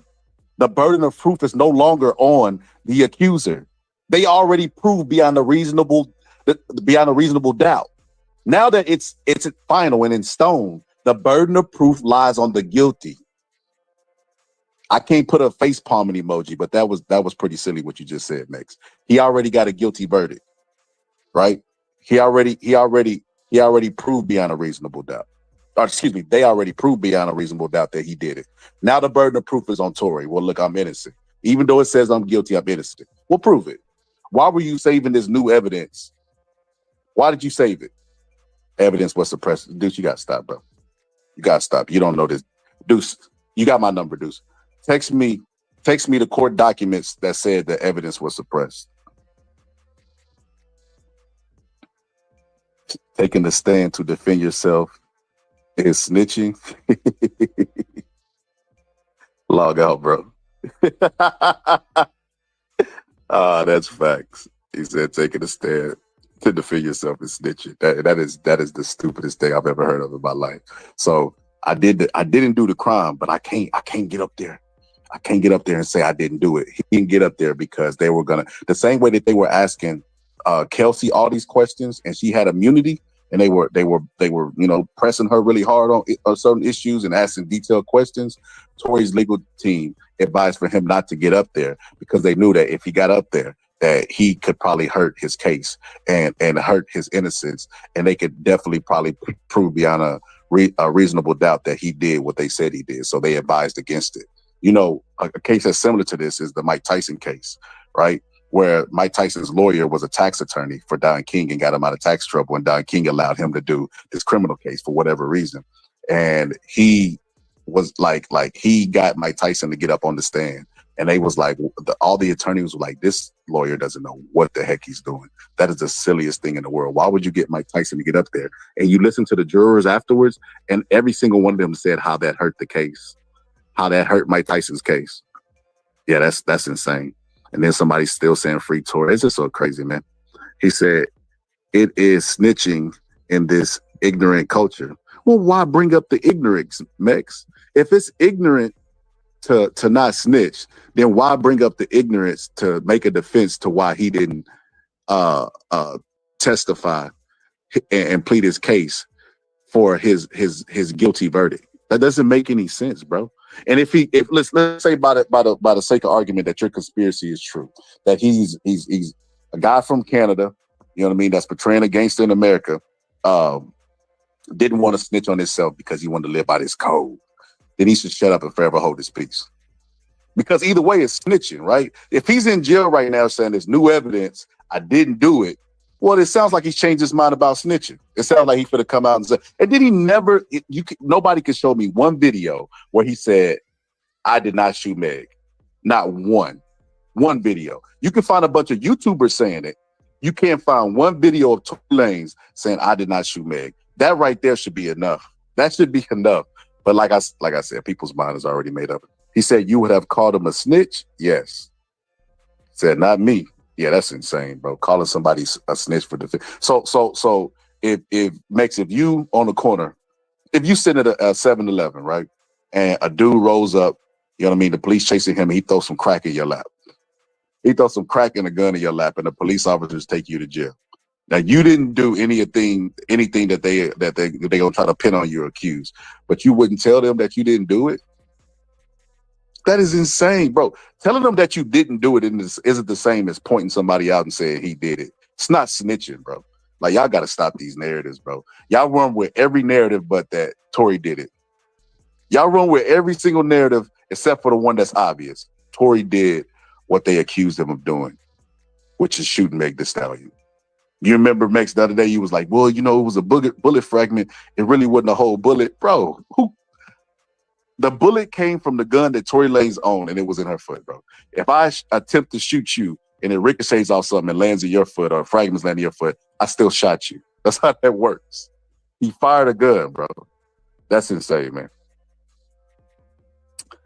Said when he gets out, he'll sell millions and be one of the realest N-words alive. After doing time, he'll and getting poked, and still not telling. Well, Bobby Smurder came home, bro, and after not telling him, that didn't do much for his career. But nah, I do think that, yeah, he definitely will sell a lot of albums. You know what I mean? When he gets out, if he gets out. Because it don't sound to me like Tory Lanez has any remorse for what he did to Meg Thee Stallion. And it sounds to me like he's still the same character that he was, you know, a long time ago. That wasn't that long ago, but a couple of years ago when he shot Meg Thee Stallion. It sounds like he's still trying to be that guy. When you listen to the recording of the dude who said he poked Tory up, he basically said Tory was in jail trying to put hits on people and run stuff and be a kingpin, et cetera, et cetera. And it's just like, he ain't learned his lesson, man. He ain't learned his lesson as Tory. You're not that guy, bro. You gotta let it go. Said he pled innocent. That's saying you didn't do it. Pleading, oh my God, man. If you plead that you're innocent and don't tell your case or make your case in court, bro, he might as well said no content. Like, come on, Max. You gotta stop this, bro. He said, okay, he said, I didn't do it. Why didn't he take the stand and tell us exactly what happened? Come on, bro. Come on, bro. And this dude just keeps saying, free Tory. Metaphor war, keeps saying, free Tory. Pittsburgh T said, there was no bullet fragments found. The gun was missing. The only evidence we have is eyewitness statement. Pittsburgh T, that's false, bro. That's false, bro. They definitely, they charged Tory with an illegal possession of a firearm. The gun definitely wasn't missing, Pittsburgh T. I don't know where you got that from. They definitely found a gun on Tory Lanez, and there were definitely bullet fragments in Meg's foot. Mex was on the pound the other day. He said that it wasn't at first, and then he looked it up and he was like, okay, yeah, there was bullet fragments in there. There's absolute, that's an absolute fact. There were bullet fragments, and they definitely confiscated a gun from Tory Lanez. So no, that the gun didn't go missing. He said, saying you didn't do it and telling The specifics of the crime is totally different. Bro, saying you didn't do it and telling us why you didn't do it is how you make your case in court. What are we talking about? That's crazy. Said, I did not know. I seen the video where she steps on a bottle of glass. Listen, this is what I mean by all these Perry Mason lawyers that came out, bro. Y'all got to stop listening to Kwame Brown, bro. Kwame Brown, brain is fried, bro. We rooted for Kwame Brown when he was getting bullied, and now Kwame Brown has become the bully. You know, he's talking about LeBron James not being a GOAT, criticizing everything LeBron James does, and then criticizing his son. And now he over here trying to criticize Meg Thee Stallion. And it's so funny to me that when Charlamagne brought up Kwame Brown's history about his family, he was like, leave that man alone. And then Kwame Brown got even more mad, like, why would you bring that up? That's how I know it's a conspiracy against me. Meg Thee Stallion has family tragedy as well, and she don't have anybody. So you think Kwame Brown would kind of, identify a little bit with her. But no, Kwame Brown wanted the media to leave him alone and stop bullying him so that he could become a bully. That's all he do is bully. That's all he do is bully now. Says, see, it wasn't Tory's gun. You need to do more research, pal. Oh my God, Deuce. See, this is so frustrating to me because if y'all watch it right now, I'm pretty sure y'all watching on your phone. It don't take nothing but a simple Google search, bro. Look at what they charged them with. Illegal possession of a firearm. How would they charge it to him if it wasn't? Come on, Deuce. Come on, man. Bro, look it up real quick, Deuce. Do me a favor, look it up. Send me the link. Send me a link. Don't send me no YouTube video where somebody's saying it. Send me some actual, documents. Said they turned on Thugger. Said there is no DNA evidence that was conclusive that he shot the gun and the gun went missing. Pittsburgh T, it did not go missing, bro. How did they scan the gun, Pittsburgh T, for DNA evidence if it went missing? They didn't, I don't know where you got that from, Pittsburgh T. That's never even been in the conspiracies that the gun went missing. I don't know where you heard that from. No, the gun definitely did not go missing. They found the gun on Tory Lanez and charged them with it. And the evidence came back inconclusive, meaning they couldn't match that DNA specifically with Tory Lanez. But they did know it was a male somebody that was in possession of that gun. So they showed a picture of the gun on the trial, not the actual gun. It went missing. They don't always bring the gun into court, Pittsburgh T. And I've never heard this before. You guys, Pittsburgh T, text me the link. Show me some documentation where they said they only showed the gun. They only showed pictures of the gun in court. That's the first time I'm hearing that too. Said they do their research on Facebook. That's hilarious. Said, Mex, if you get locked up, you're screwed. He said, Ninja, what the F are you talking about? There's literally a car that was behind him when the whole situation happened, and they recorded the whole thing. He said, Jordan the GOAT. So the car that was behind him. So I don't know what specifically what you're saying or who you were referring to, but they also used that footage. They used people's doorbell footage that was around the areas. They put in a bunch of stuff into evidence. They even did ballistics and all that other stuff that you do whenever there's a gun involved, right? And all the stuff with all the evidence, they concluded that Tory Lanez was guilty. Like I said, this was a jury of our peers, American citizens. This was not no paid, you know what I mean? This wasn't no paid off jury or a jury of celebrities. Don't even make any sense. Like I said, I don't even understand the importance. To the people that think Tory Lanez is innocent, what is the importance of Tory Lanez being innocent? See, I think there's a larger thing that we're not touching on. I think the larger thing is this, that black men, much like when Trump got shot at and he walked out to many men, and, black men was going around saying that, well, Trump is black now because he got shot at. Black men somehow identify with criminality. And anytime there's a black man, especially if he's famous, that's guilty of a crime, they immediately come out and say he's innocent. They say R. Kelly is innocent, and there's literally a tape of him peeing on a minor. They think Bill Cosby is innocent. Like every black man that's famous is innocent. I just don't understand it. Why can't rich black men commit crimes? And why is there always a conspiracy when they do? Diddy, there's a conspiracy. It's a history of anytime there's a rich black person that done something, you know, he's innocent. Jonathan Major, like, come on, bro. It's a long list of people that's innocent, and they always got to be black men. And then you know what's really, really funny? Anytime there's a black woman, she always guilty of something. Meg Thee Stallion is guilty because she twerked. Meg Thee Stallion is guilty of lying because she's a whore.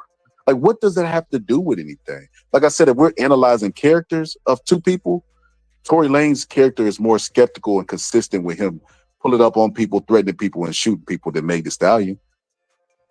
Twerking. Said they scanned a missing gun for DNA evidence. LOL. They don't even question these things themselves. Like, bro, that don't make 0 sense. Then talk about research. Hey, I completely agree, bro. You can't scan a gun that's missing. And then Deuce says, Scholar, you got to do better than this. No, Deuce. You've got to do better than this, bro. You on the phone. Deuce, you have my number, bro. Send me some evidence to back up your claims. Because I know what you're going to do. You're going to send me some YouTube videos of a YouTuber telling you why you should feel the way you feel. And you know what? Listen. Listen, I've been doing a lot of thinking on this, bro. And I thought about the election with Donald Trump, and I thought about this. I now realize that COVID has affected everybody's memory. I looked at a lady that had COVID and it affected her cognitive ability, and it was like short term. And I remember then, like in 2020, being like, bro, everybody's like, we made it, whoop, because everybody had died by that point by COVID. We made it, and it's like, nah. Looking at people and the way they double down and the misinformation and the way the lack of research and the way they just double down on being wrong instead of being humble and being like, maybe I might be wrong. Let me go look up stuff that can prove my argument wrong. They confirmation bias at all time. They only look at stuff that proves them to be right. You know, listen, I'm willing to make a all right, let the people know what I'm for the show. Hey, what up, Scarlett? What's good, bro? Hey, where is Deuce and Mex? You got 2 streams or what? Nah, I was just playing the old. What's that? I was just playing the old one. I'll tell you, when I had this conversation like 9 times, I didn't see every bit of evidence that anybody has ever had the show. Oh, that was a replay? Yeah, it was a replay. Oh, man, I thought that was live. Nah, bro. I don't think Mex can't come over. He can't come over here, bro, because he don't want to get rid of the N-word.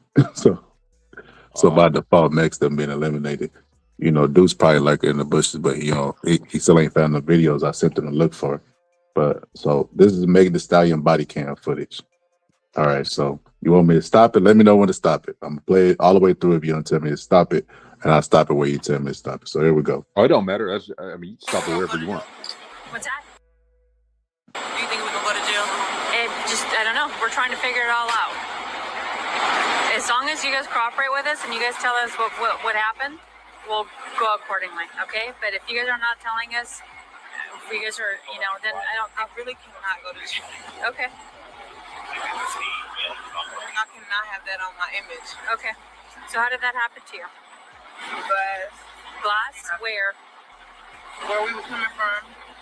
Hey, can we get a sheet or I'm not from here, so okay. That's the only place you got shot at? Hmm? That's the only place you got shot? I didn't get shot. Oh, you didn't? Oh, man. I mean, no, sir.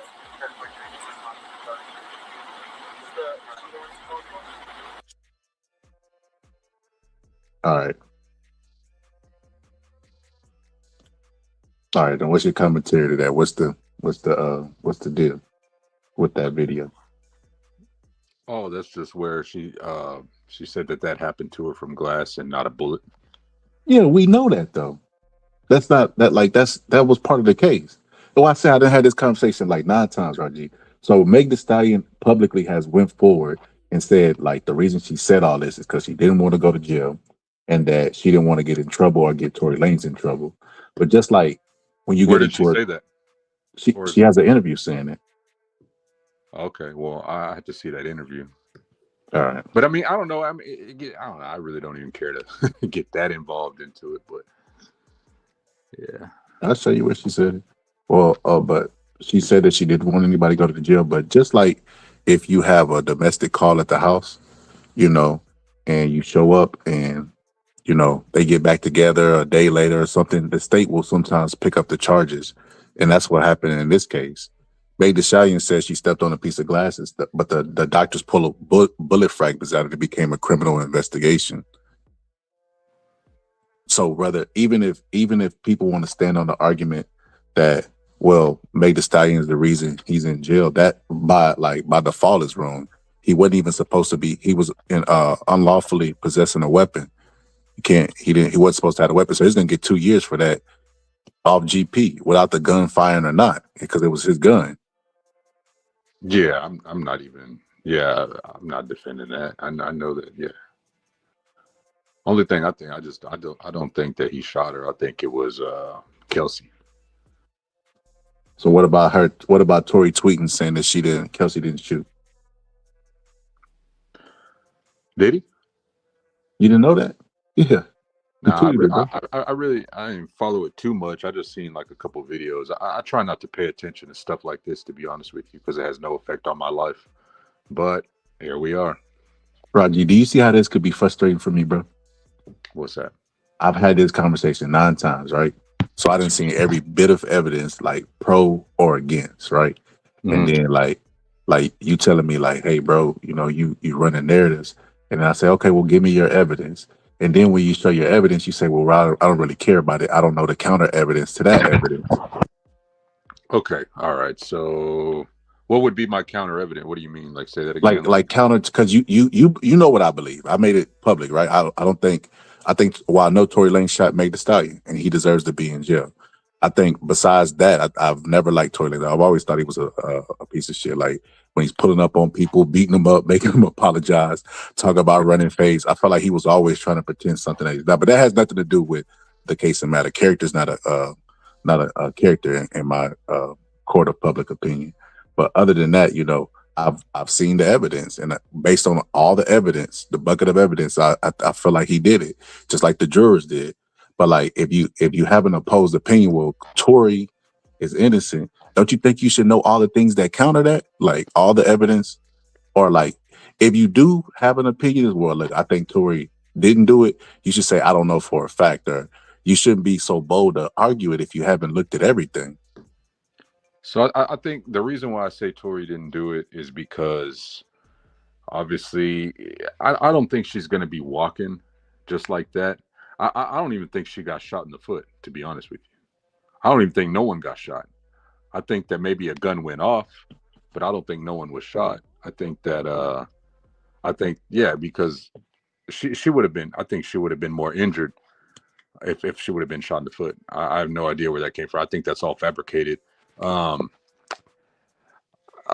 mean, there's times where you have mentioned that Tory was apologizing, but what he never said is he never apologized. He never clarified what he was apologizing for. And what I think he was apologizing for is I think he was smashing them both, and there was jealousy involved. They found out that night, and that's what I think he was apologizing for, is that he created a toxic situation between them both and put them against each other. That's what I think. And I think that because what's her name, Kelsey, wanted immunity, I think that, like, why would you want immunity? I think that's just a very, very telling sign. Like, why? I mean, if you can explain to me why someone would seek immunity other than the fact that they're guilty, that to me, that's a very big, like, one of the biggest things to me is like she wanted immunity. And I think that's why I think she did it too. So many things to unpack. All right. So with the immunity stuff, I just played the court case and they explained the immunity wasn't for her to be, because she's guilty, to testify and not be charged with anything. She was just a witness. And they had concluded that it was male DNA on the gun and she wasn't a part of it. So it was kind of like subpoenaing somebody, but they don't want them to like they be like, all right, well, I'm gonna testify against the mob boss, but I don't really want like no involvement in this type of stuff. Like, all right, go ahead, give your testimony type stuff. So that was the first thing. The second thing is the doctors reported on the bullet fragments. Like the reason why it became a criminal case is because that's what they found, bullet fragments. So anytime you do that, it's automatically criminal by nature. So it's like we could say we don't believe, but it don't change the facts. Like they found bullet fragments in her foot. Like the doctor testified. Yeah, he didn't ask for immunity. I don't believe that. I don't think they found bullet fragments. I think that just because the doctor says something, I think he was put up to it. That's what I think. Now, and I'm going to go ahead and say I think Rock Nation put him up to it and all that. And I think Rock Nation also got all the jury. I think he Meg Thee Stallion and just the fact when she said I cannot have this on my image. Image is so important in the entertainment industry, and I think that Jay-Z was protecting his product. That's what I think. And you see how you got to go through all these hoops and all this stuff, but well, I mean, that's your prerogative of me going through hoops. I mean, I don't think I'm going through hoops, but if you have an opposing opinion, sure, that's your prerogative. No. I'm going by your words. So one of the things you said, Rob G, you said, well, I haven't. A lot of stuff that you just I wasn't aware of, and this is simple stuff. You said I wasn't aware because you said it don't affect my life, but then you done connected all these dots of conspiracies of Rock Nation paying the doctor off. Like, bro, do you understand the level of corruption and coordination it would take for all of this to perfectly fall in line? Yeah, well, I mean, you see that going on right now with Pam Bodie and the Epstein files. I mean, corruption exists. Just because something is, I mean, just because something comes to a conclusion in court doesn't necessarily mean that it's true. I think, oftentimes you see cases where people are, after 20 years, they get out because they were wrongly convicted. You know what I mean? Just because, court says it. At the end of the day, this is what I think with the court system. Money buys freedom, and that's all it is. You get a good lawyer, and the lawyer has relationships with the municipalities and the judicial systems, and they go back there and work out a deal, and that's it. It's all about how much. It's all money. How much money do you have? And that's what I think. So I never really went with, just because they're innocent in court, they had their day in court. All that means is they had enough financials to fight the system and break bread with the system. That's it. That's what I think.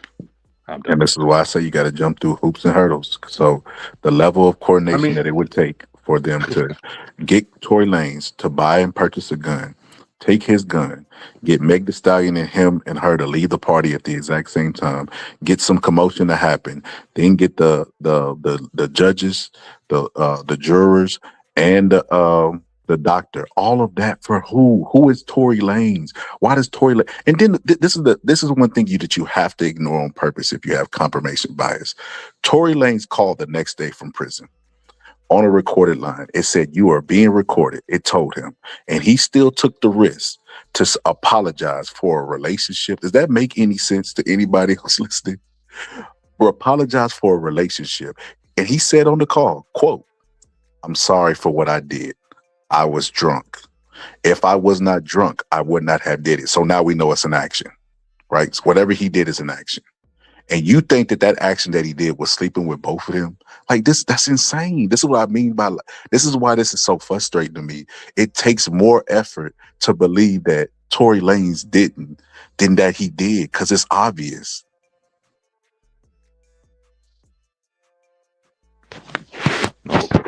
I don't know. That's what I think. Whenever he said, "I'm sorry I did it because I was drunk." I mean, shoot, you see about so many one night stands hooking up because they're drunk. But they knew each other already. Him and Meg were already an item. And let me tell you something. Let's do some speculation, right? And this is just from what I know. So me and the Meg Thee Stallion weren't classmates or anything, but I did go to TSU, and I remember her doing ciphers early. Like she had buzz early before she ever blew, right? Meg Thee Stallion also had like a reputation for like being free, for doing her own thing or whatever the case may be, right? So I'm gonna be honest with you. In Houston, culture, women messing with each other is culture. Somebody in the chat said that they think that they were lesbians. So you think two lesbians who mess with each other all the time and bring men in all the time are gonna fight over Tory Lanez? Like, that's why I say the conspiracies always cancel each other out. They never make any sense.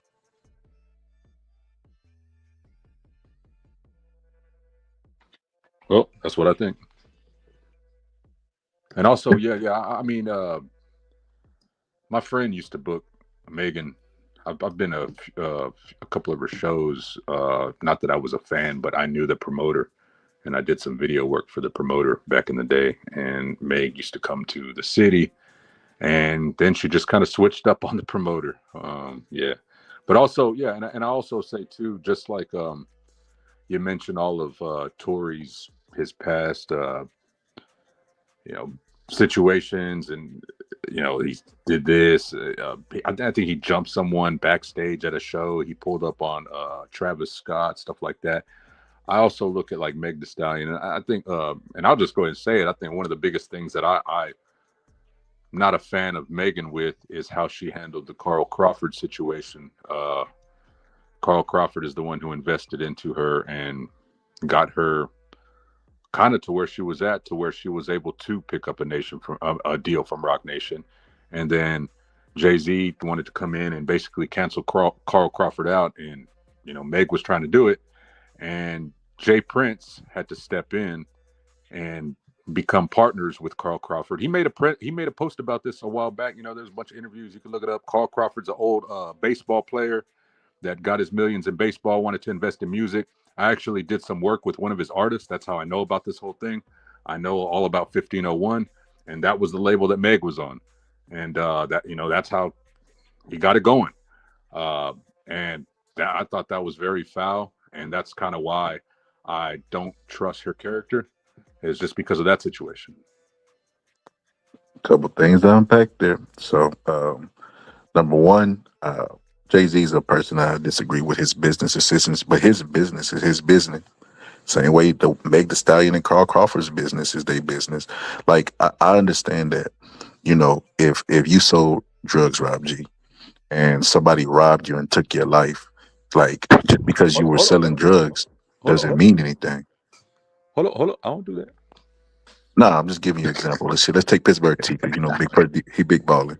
Just because you're committing a crime or you have character flaws, you still could be you could still be non-deserving of the force that's exerted on you. Just because you got shady character or might be a hoe or perceived hoe, whatever the case may be, you still be a victim of sex crimes. And I don't let her business is her business. Like, this is a completely different situation, and it wouldn't make me compromise. The evidence that was presented was enough for me to be like, yeah, he did the same thing with the jury. The jury, they had more access than what was released to the public. Like, a lot of people that testimony, that was their first time hearing that, so they had access to that, a bunch of other stuff, and they was like, oh yeah, Tory did that stuff. Like, I don't know. Like I said, the people who want to believe that Meg is guilty of being Meg, because that's what it seems to be more like, instead of Tory being innocent. They're not Tory Lanez fan. They didn't care about Tory before this. They don't give a damn about Tory after this. This is basically about a hate Meg campaign, and it is what it is. You can hate Meg, you can like Meg, but the jury's not going to change, and the evidence is what it is. And I would think that one person who was looking that's not biased would look at it and say, yeah, Tory probably did do that, versus, nah, let me jump into these conspiracies, Jay-Z and Rock Nation. You know what's funny? Nobody was even hollering Jay-Z or Rock Nation until Tory Lanez dad had that meltdown after the guilty verdict. Like, so y'all knew all this stuff before, never presented it. It wasn't until the guilty verdict and his dad was Jay-Z, Rock Nation, and that's when everybody like, yeah, it was Jay-Z and Rock Nation. Like, get out of here.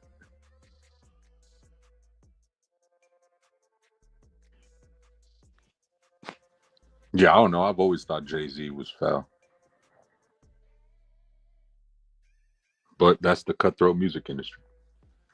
And then I was looking for a video I did with Queen where we were reacting to Tory, and because he did a video before it ever went to trial. And when I tell you, bro, no accountability, never said I didn't do it. He just poked holes into somebody else doing it. But then after that, he tweeted that, because everybody was saying they think Kelsey did it, and he tweeted Kelsey did not shoot Meg. But he tweeted why before they went to court, and the entire time he kept saying, they trying to railroad a black man, but her fans turned on her because of her image, and that's why I feel bad for her. They don't need to do that to her, bro. When I tell you all over the place, and I was like, this is enough to make Tory a victim. Bro, Tory Lanez wouldn't spit on half these people if they were on fire. They done made this dude, Tory X is what I call him now. They done made this dude Malcolm X, bro. Like it's insane to me. Yeah. You know who T. Ferris is? G Ferris. Somebody shouted him out in the song, didn't they? T. Ferris. So what song is that? T. Ferris. What's Paul Wall? No, T. Ferris was Megan Thee Stallion's manager. Oh, okay. Yeah, and I think he was a snake kind of behind a lot of that stuff with the Rock Nation, Carl Crawford, breaking them apart and stuff like that. That's the business, bro. It's a dirty game. It happened in boxing. It happened everywhere. We were just talking about with tenderism, bro. So how you look at the tenderism situation and be like, all right, man, business is business. But then you look at this like, nah, I'm gonna hold it against Meg for the rest of her life. Because with the tenderism, there was no act of violence. With this, it was. And with the tenderism, no one is in jail. With this, there is. So it's actually not the same thing. Yeah, but outside of this, but you said basically you don't like Meg's character because of her bad business. Correct. That's what I said. So when we talking about the other dude with no violence involved, would you say the same about him because he's fucking over the tenderism dude? Oh yeah, I don't like Nick Yepin's character either. But see, that's the thing, and even going back into that, I think that what you were trying to do is with the tenderism story. I think that you were stuck on a one or the other as opposed to understanding the duality, and that's the whole thing because you kept on proving that there can be good businesses that do good act, and you were stuck on that. And we were trying to because I remember that episode. We're like, yeah, we're not saying that there can't be good businesses. What we're saying is that is the business, but it's wrong. So I don't agree with Nick Yepman. And I said that too, though. So I mean, you know what I mean? Like I said that Nick Yepman, which is the owner of Destination Smokehouse, I don't like his character. I think he's a slimeball. I think he should do right by Walt because that is his name. It's not Unk, and it's not tenderism. It's tenderism. I think he's a slimeball, and I think he's screwing over Unk for a Walt. You know what I mean? So I mean, yeah, I don't know. You know what I'm saying? It's the same thing. I don't think it's not. I don't think it's different. You know what I mean? Like, as long as you look at capitalism and despise it on both ends, I'll accept that. Yeah, no, but I said that during the show, so I don't know why you tried to spin that differently right now. I wasn't trying to spin it. We just had a whole debate, and I was on the side of this is wrong, and you were like, business is business type stuff, and I'm like, no, okay. See. Oh, I'm sorry to cut you off. You want to finish? Go ahead. See, business. See, that's you just did it again to where like you're trying to choose one or the other, and what I'm trying to say is it's business, yes, but it's wrong. Like I'm not saying that it's right, So while the Carl Crawford situation, yeah, that's business. Yeah, that sucks. That happens all the time, but it's still wrong, and I don't agree with that character. Just like I don't agree with Nick Yepman's character in Destination. Yeah, but I think the general gist of, even if you said it was wrong, you were kind of saying it was the nature of the beast, basically. Like you got to kind of expect these type of things. Yes, I did. And that's all I'm saying with Carl Crawford. Bro, especially in the music industry, that's one of the most grimiest ones. They more grimy than boxing. They signed 360 deals. Yeah. So if Nick Yepman was to get involved in a situation where, let's just say he got in his own situation where he got in a shootout and they were questioning Nick Yepman's character, I would probably say the same thing. I would say, well, in the past, he's been a shady person, so I would probably say he's shady now. So, I mean, it would be the same thing. Well, you're consistent. I wouldn't. I would look at the facts because I understand, bro, that people that have slimy characters can also be victims of crimes too as well. Like it's not. Another thing too, I don't really believe in being consistent because I think, and that's the same thing because like I've heard you say this before, where it's like, well, with that context or with that train of thought, and I've always never viewed things to have to be consistent because I think if you take every situation with the same train of thought. That's a simple-minded way to look at life, because you take every situation with the context of of the problem. You know what I mean? Like you're not going to apply the same thought process to everything. But you just did that. Explain. How did I? You just said if the old man and Nick were in a situation, or Nick was in a future situation, you would put him in that category based off his bad business practices and his character, the same way you did Meg Thee Stallion. That's correct. You just did it. Consistency only shows that you're principled. That means that your opinion is not bought and paid for or told to you. Consistency just means that's just your mindset at that given moment. So if I say, hey, look, I'm not selling out, then that means I'm not selling out. All those people at them Diddy parties they had a price. You know what I mean? Sleep with me for $2. Sleep with me for $1 million. Hold on now, Diddy. So it just means you principled. It ain't got to do with like a simplistic mindset. It just means you principled. People should be principled in their thoughts, and they should challenge their thoughts, and they should grow. That's how that works. But if a person's all over the place, well, then those are the people I at least like to have conversations with, because they're not principled in anything. That means they haven't given anything really like deep thought. They're just talking.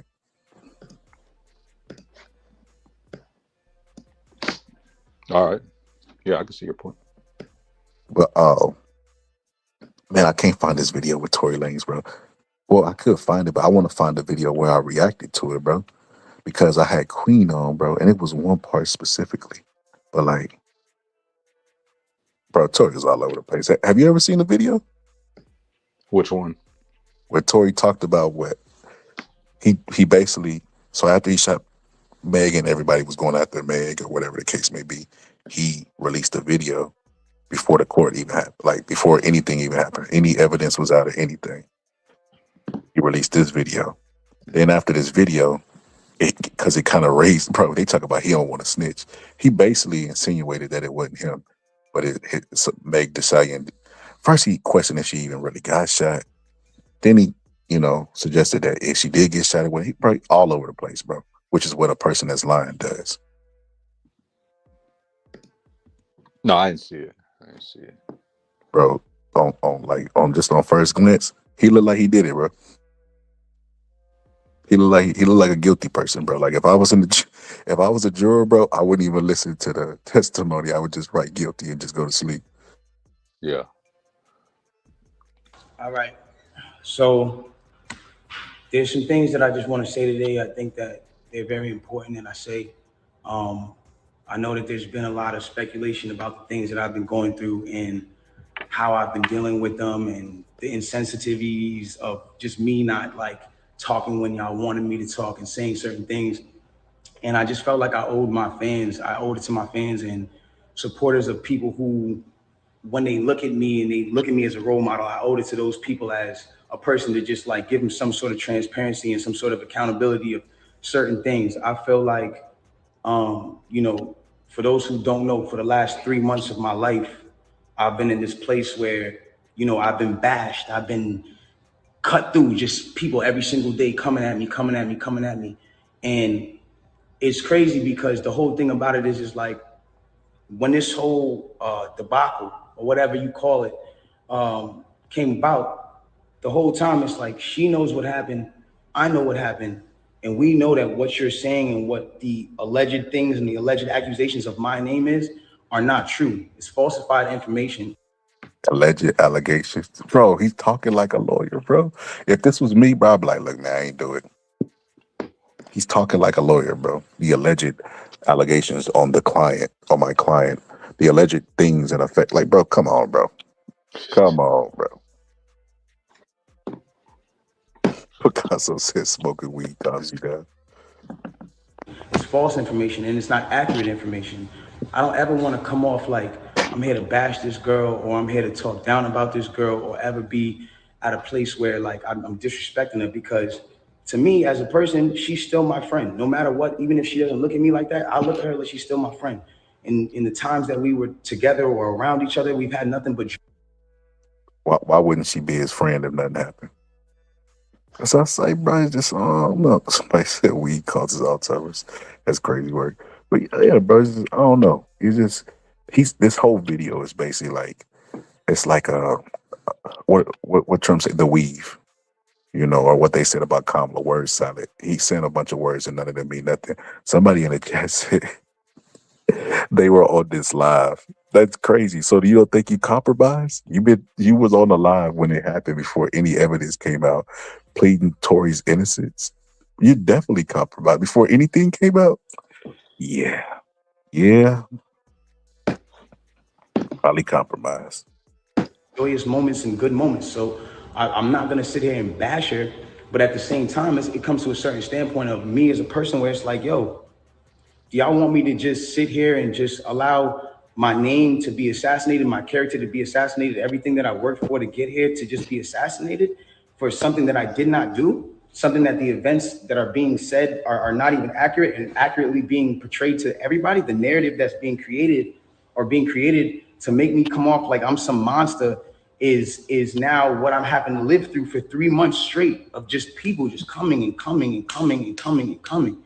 And it's like, yo, I'm not here to beg no sympathy from nobody. I've never been one of those people. I'm not a person that's sitting here like, yo, everybody feels sorry for me. Like, nah, because I'm not a person that begs for sympathy. I'm just gonna make this sympathetic video to tell y'all why I didn't do what y'all think I did. Bro, that's what I mean, bro. Bro, it's I don't know, Roger. I done did, like I said, we done did like, bro, I want to say I done dedicated probably like at least 48 hours. Nah, more than that, bro.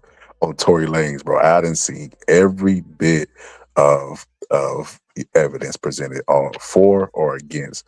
And totality, bro, it's too much against it. Oh, okay. You say you're agreeing with me. Okay. So you was there watching it like, what the hell is going on? Okay, I thought you was there like, free Tory. He didn't do it. Okay, I got you, sister. I got you. At the end of the day, if I did what they're saying I did, then by all means, I would say the same exact thing about me. I say that nigga's a bitch ass nigga. He doesn't respect females. He's a fuck boy, and that nigga deserves no respect, period. I've never been a person that all of a sudden, you know, it's everybody all of a sudden like, yo, he's this guy who doesn't protect black women, and he's this guy who, but it's like he's this guy who doesn't care about black women. That's what the narrative is now switching to, and certain things like that. And it's like, hold on, I need y'all to really back this up. When have I not showed out for black women? Every single one of my videos, the lead girl is black. From Say It to Love to now. Like when have I not showed love to black women? I made 5 chicks tapes about black love, about a black relationship, about a ghetto relationship at that. Like, you feel me? Like when I got black stinkers. Who talking about like black women? I don't know, right? It's just cringe, man. I remember cringing at every part of this video. Like, bro, what the hell? Bro, he could have just said, look, I love black women. I noticed he said what they accused of said what I did. Bro, just say I didn't shoot her. Like, you could tell that he consulted with his lawyer before, bro, because he was talking like them, and he never said once I didn't shoot. And it's like, well, bro, why wouldn't you say that? Especially if you're not going to take the stand for yourself. That don't make any sense, bro. If I'm going to try to control the court of public opinion, I'm going to flat out come out and say, I didn't do it. I'm not going to be speaking no legal jargon. I'm not going to be doing any of that. I didn't do it. Because that's my chance. I'm not going to say it in court. Why would you sit up there and beat around the bush and, you know, the girl in my video was black. You know what I mean? And my mama, she black. What, my aunt, I got black aunt. Bro, that don't mean you didn't commit the crime against Meg Thee Stallion. Yeah, I don't know what he's talking about. When did I become this person? Like, my favorite song on the last Chicks tape that I put out was Beauty and the Benz. And that was a record that with Snoop Dogg that I loved. And instead of me even being inside of the video, like really take me in for a second. Instead of me even being in the video, and this is before all this, instead of me being in the video, I made the video all about the empowerment of black women. There's nothing but different types of black women in the video. Have you seen the video he's talking about? No, I haven't seen it. So this hadn't happened. I never looked. I never thought to look it up. I guarantee if I look at it, bro, it's gonna be some random twerking. Because what I have seen of Tory, he be having women in there like with big asses just twerking. So I'm curious to see this video. Now I'm gonna look it up. Bro, while he's talking. I'm gonna look at that video and see what he's talking about with this love. And bro, I guarantee it's probably gonna be comical. all shapes, sizes, colors, ages, that just shows the love in what I'm doing. And it's like all of a sudden a narrative comes out with no factual evidence, and all of a sudden I'm the bad guy. And it's like, yo, I get it. You know what I'm saying? Like, you know, I understand, like, and I support the whole movement of protecting Black women, but I want to speak on something. And sometimes, you know I'm not always in the right place to speak on things, but this is something that I went through, and so I feel like I'm able to speak on it. I am all for protecting Black women. That is something that is one of the most important things that needs to be taken serious, and awareness needs to be brought to.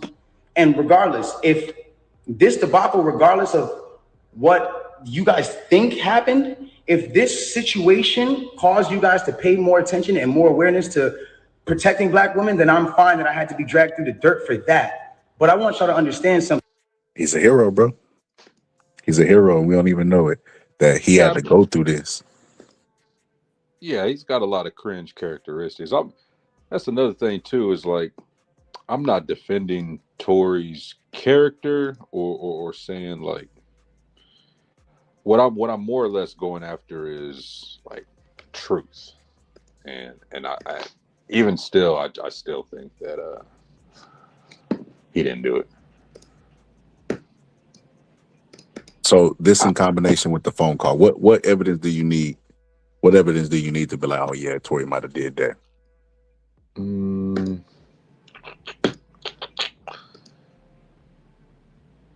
Let's see. Well, maybe an eyewitness. That's what Kelsey was. There was an eyewitness from somebody, but I remember hearing something. Then I don't even know if this is true, but there was like someone that lived nearby that saw it, but I don't think they ever talked to her. No, they had or the bodyguard too, right? Didn't the bodyguard disappear? No. So the bodyguard that wasn't there, that was Kelsey's bodyguard, said that he overheard her saying something. So he wasn't even at the thing. And that's whenever they went to had a whole press conference that there was new evidence, but nothing ever shook. And Corey was denied, his appeal. So they just be trying to control the narrative. It's so funny that people believe that Meg Thee Stallion is the one that has the machine, but Tory's always in front of the cameras. Always got all the bloggers, DJ Academics, Aiden Ross, all of them guys believe he didn't do it. Everybody in the world, basically. I'm in the minority. I'm in the minority that believe Tory Lanez did it. So how's the machine on Meg Thee Stallion if all the people who are operating is out there giving him free press and saying he didn't do it? Well, the machine is Rock Nation. I think she definitely has the machine in over Tory. With record sales? Yeah, record like they know how to inflate numbers as far as records. But if we talking about the machine as far as the media, Tory Lanez has had more media time and had more media people suggest they're innocent. Like even if you just take now, right? Like right now, whenever they said the bodyguard had new information that came out of nowhere, yeah, media outlet reported on it. I believe it was MSNBC, one of those big time networks, reported on it, said there was new evidence, even though there was no new evidence, right? Only to get some buzz around Tory's name so he could build outrage and that maybe he could spark a retrial. But it didn't work. But it's like the fact that you're able to go to a big network shows me that you have a machine behind you as well. If this was like Afro Man or somebody, bro, he'd have just been up shit creek. Not back in the day. Yeah, shit. Afro Man is like, he was actually one of the first like big time songs to get like boycotted because I Got High. They was trying to get rid of that song. Fox News was losing their shit over that song. Was that Code 45, 2 Zigzags? Deuce was listening to that the other day, bro. They booed that song off. I was like, yeah, that's how you know they don't really know real music, bro. That Code 45 was hard, but yeah, bro. Tory Lanez has a machine behind them, bro. I don't know who's he signed with. UMG. He got some money behind him. Who's behind Tory Lanez? I'm not sure. That's a good question. Because I know he's not independent. It's a problem when it becomes that protecting Black women doesn't mean to protect Black men. That doesn't make sense. From the beginning of time, when you really think about how this works, like from the beginning of time, we've been taught to be with our own heritage. And from the beginning of time, we've been taught to be with our own heritage. White man and white woman, white girl and white man. I mean, Spanish man, Spanish woman, Indian man, Indian woman. When you guys start making it like a put black men down and protect the black women, I'm not saying you guys, I don't mean to make it like, oh, you're attacking, but when we as a whole make it protecting black women means putting down black men, then it comes to a point where it's like, okay, well, who's going to protect black women? Who is supposed to be protecting black women? It has to be black men. It's not the white man. It's not the Spanish man. It's not the man who, it's not none of those. It's not the Chinese man. It's not none of those men. It is it's black men. It's black men. And I'm not saying that black men aren't the people who in times who aren't the people who inflict certain issues and mental issues and certain things that girls go through. Like black men are very much the cause of a lot of things that women go through because of, at the end of the day, like the way we were raised, certain standpoints, maybe we didn't have a parent around, some things were just not here to, whatever the case is. But at the end of the day, it's like, you got to remember at the standpoint, if the man is supposed to be, and I say this loosely because I don't want anybody to take this out of context. If the man is supposed to be the head and a woman is supposed to be the neck, y'all got to think about this. In order for the head to move, left, right, whatever it is doing, it needs the guidance of the neck. It needs the guidance of the woman. In order for me to smell and use my 5 senses on my face, for me to lean in or whatever the case is, I still need to use the neck. I still need to be guided by a woman. So regardless, it's like, I don't feel like I should be torn down. If anything, before y'all know the story, like learn the story first, learn the factual parts of the story first, and then come at me and be like, yo, you need to fix this and fix that if that's what you feel like I did. But instead I'm being torn down for a narrative that's like, now I'm the poster boy for I don't like black women. But anyways, let's get into this. I want to get into this because it's very important for me to just say this. I'm not here to bash this woman. I'm not here to come down on this woman. I'm not here to disrespect her or throw her under the bus, but it comes to a certain standpoint where I just can't let my character be assassinated for things that are not even really true, like and for falsified narratives and information. Let's start this off.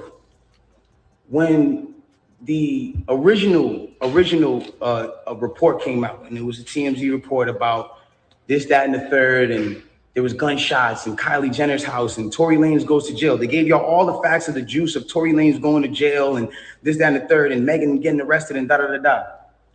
2 days after that, I get a call from Rock Nation that says, yo, we heard you're gonna make a statement about what happened, and it'd be in your best interest if you don't make that statement. I'm like, oh, okay. I don't understand what the issue of me telling my fans, like, yo, look, it's not that serious of a. And he complied. His life was on the line. Rock Nation called him, said it would be in your best interest not to make a statement, and he complied. Bro, it's too much stuff, bro. It would be a bigger stretch for me I would have to suspend everything I know about. I would have to suspend my logic in every fact that I've been presented with in order to say that Tory Lanez didn't do it. Yeah, Tory Lanez, I looked it up. He's on Benny Blanco's label, and the parent company to that is UMG, Universal Music Group, and Rock Nation is Liberty Live Nation, Liberty Music Group. We didn't hear the last part. We heard that he was Tory was with UMG and Rock was with who? Liberty Music Group, which Liberty is parent company is Live Nation. So I don't know which one's more, but I know Universal is one of the top three. I know there's like three, and then they all stem down from there. You know what I mean? It's funny.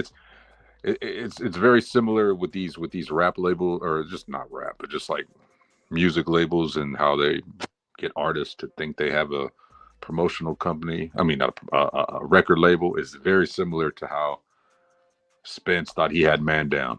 You know what I'm saying? It's like Man Down Promotions or GTD Promotions. It's like, no, that's not really. I don't think that's the case. It's more like just having an LLC to get better tax benefits. Yeah. Yeah. Yeah. So I mean, Tory Lanez got money behind him too as well. So yeah, you know, 100%. Yeah. I don't want to. I can't subscribe to that. Now, if Tory would have been independent, People might have a like, all right, let's go with the conspiracy. But he got money with him as well. When MSNBC reported this and they didn't give like the other side, like, well, this has already been presented in court before, then I was like, yeah, bro. They done made the call. Like, they know somebody. That's money right there, you know. Yeah. Deal. I went to jail for whatever it's like. I didn't get for that 2 days why that was an issue. 2 days later, the TMZ report come out. TMZ reports and have the surveillance now. Now they see the video of the arrest. You see Megan, you see me, and you see us all sprawled out on the ground in bathing suits and blah, blah, blah. And everything I'm saying is bathing suits. I don't remember that, but I may be wrong. He was in a bathing suit. What the fuck? Nah, but I don't even remember what Meg was wearing, but that's crazy work. He was like, man, blood, guts, and ass everywhere. You know, I was in a bathing suit. You know what I mean? I just got waxed with my chest waxed. Oh, man. Public record. You can go back and look at this shit. You can go back and see it. Like, you feel me? So they say, oh, okay, you know, you see her out of the car. She's getting out of the car. She's hopping. It looks bad, bro. And I'm not going to lie. Like, I felt bad watching it because it made her look bad. And it didn't make her look good. It didn't make any of us look good. And I didn't want that for her. I don't see that for anybody. So all of a sudden, when we get arrested, or when it looks like we all got arrested, the memes start. Now I want to really bring you guys in for a second so you can understand something. And I really just want you to take this in. Like, she is a person I spent enough time with her to observe and understand something about her, where it's like she's going through a lot. She goes through a lot. She deals with a lot on her day-to-day basis. And because of that, she's not used to, you know, and not even just because of that, but just because of the fact that she's been praised so much. We've always looked at her as like, yo, that's hip hop sweetheart. Like, she's nice, she's talented, whatever the case is, cool. And because of that, like, we've never seen a moment where the memes have come at her, where the memes are like, yo, nigga, let's laugh at your pain. Ah, ha, ha, ha, ha. She's never had to deal with that because she's always been praised. So everything that's been happening has been a reaction off of what's been going on. So it gets down to this point now where it's like, now the reports are starting to say, okay, well, everyone's pointing to different things. No one really knows what's happened, but nobody has ever said she got shot. Nobody has ever said she got shot. Not TMZ, not the police report at this point. Nothing is saying that she got shot. Soon as she sees herself on video with the bikini and the things like that, and it looks bad, she then comes out and says, yo, the narrative of me getting cut by glass, it's just not true. She doesn't point at nobody or anybody or say anything or anything like that. She just says the narrative that whatever came out of me being cut by glass is not true. I was shot in my feet with the intention to harm me and put harm and danger upon me, right? So, okay, cool. Like, all of a sudden, the affiliates of her circle start pointing like little subliminal fingers, like count your days and like I won't be around and you shooting at me and like little funny things that they start doing. And I'm kind of like, damn, hold on, where are y'all about to take this? Because y'all told me not to make a statement, so I'm trying to figure out where y'all taking me to. I don't get it. So then at this point she goes live. Bro, this dude's crazy, bro. He listening to Meg Thee Stallion's record label versus doing what he thinks is best for him. And then he's saying, well, you know, she didn't like the way the public was perceiving her, so she put this statement out, and I didn't respond to the statement. Bro, it's clear this guy's lying. It's clear he's lying. And you know what? I think the reason why his lawyers advised him not to say anything is because, number one, they knew he was on that recorded conversation. Pretty sure Meg's people showed it to him. And, you know, if he say I didn't do it, or in his video, they probably would have brought it up in court. And also the fact that he was drunk. Like, he got hellified ass memory for a person that called on the phone and said, I don't even know what happened, you know. I was so messed up. You know, I would have never did that if I wasn't drunk. Like I said, he's apologizing for an incident that happened. And clearly the incident was the shooting. My bad. What's that? Philly Talk TV, you are correct. I had my information wrong. He is not in a UMG no more. He departed that in 2020, just like he said. I looked it up. I was incorrect. And he is under One Umbrella Records, which is his own label. Yeah, he is correct. I was wrong. Yeah, I told Philly he was right, but you were still right as far as the incident when it happened. He was still under UMG because I looked that up too as well. So yeah. Because people are not really understanding the story or whatever cases. She waits. She doesn't go on, a time when it's just a regular time. For y'all who don't understand, it was one of those things where me and her knew what was going on, but y'all didn't know what was going on. She went live on my birthday with all her jewelry on, da-da-da-da-da-da. And then she says, yo, and the thing about the whole jewelry thing is like, my bad. She knew that it wasn't a situation where— as his lawyers call him and tell him to shut up. What's good, Paulo? She knew she had to do certain sympathetic things, I guess, to push the narrative. And I don't know who told her to do certain things like that. And I'm not the one who's trying to ever point the finger at anybody. But when it really comes down to it, it's like, you went on live on your birthday, and then you said, on my birthday, and then you said, I got shot in my foot and it didn't hit no bones or tendons. So everybody's looking at this. And again, the internet is a sick place. This is a place where people don't give a fuck about you. No, this is where he kind of telling himself, right? So the first half of that never said I didn't do it. He only said that she didn't get shot, right? She stepped on glass, and none of the people like TMZ reported on her getting shot. It wasn't until she got mad at public perception that she came out and said that she got shot. Then she posted her feet, and the internet is unforgiving and started going after her. That's what he's about to say. Right? And she posted her feet, and the internet started going after her, and the internet is a bad place, and that, he didn't like how they were going at her. This is where the contradiction is about to come in. They do what they do, they antagonize, and they do what they do. You go in and you see you get shot in your foot, no bones or tendons. The internet goes into an outrage because some people are like, hold on, how you not get shot? How you get shot in your foot and it don't hit no bones or tendons? Like, whoever is watching this, if you need to go on Google and look at a foot anatomy of bones and skeletons and tendons, you realize there's 30 bones in your feet and 100 tendons, some crazy number like that, right? So she now gets to this place where the people are like, hold on, and again, the internet is sick. So the internet is sick for bringing up the fact that you have a foot with a picture and bones and tendons, and you don't hit any of that, and you got shot in the foot. So he thinks the internet is sick for that, but at the same time, she didn't get shot in her foot. Why is the internet sick for bringing up something that you yourself believe? So are you sick just like the internet? Doesn't make any sense whatsoever. Doesn't make any sense whatsoever. The internet's sick for bringing up what you really believe happened. Yeah, I can't get jiggy with it. The internet starts coming at her and saying, yo, show your feet. Because we're seeing you at DJ Khaled's house and you're on your tippy toes. And then we're seeing that you're, that you're here and there. And they're antagonizing her. They're brutally coming for her and not giving her, I guess, what it is that she needed. But it gets to this point where now she posts a picture of a foot. And she posts this picture of a foot. There's no exit wound. There's a lot of inconsistencies in the story. And she says under the post, you see, I got shot in the back of my foot because when I was walking away from the car, she says she puts this in capital letters. She says, that dude, Lieutenant Johnny Cochran, ain't no exit wounds. The trajectory of the bullet would have went there. I remember when on the Equalizer 2, when the family got killed in the house, and he went and sat down and started doing it all over again. That's what Tory Lanez is doing. With a bullet in this here at 10:45, exit wound with a technically bro, shut up, bro, shut up. You don't even remember what happened according to you in that prison phone call because you was drunk.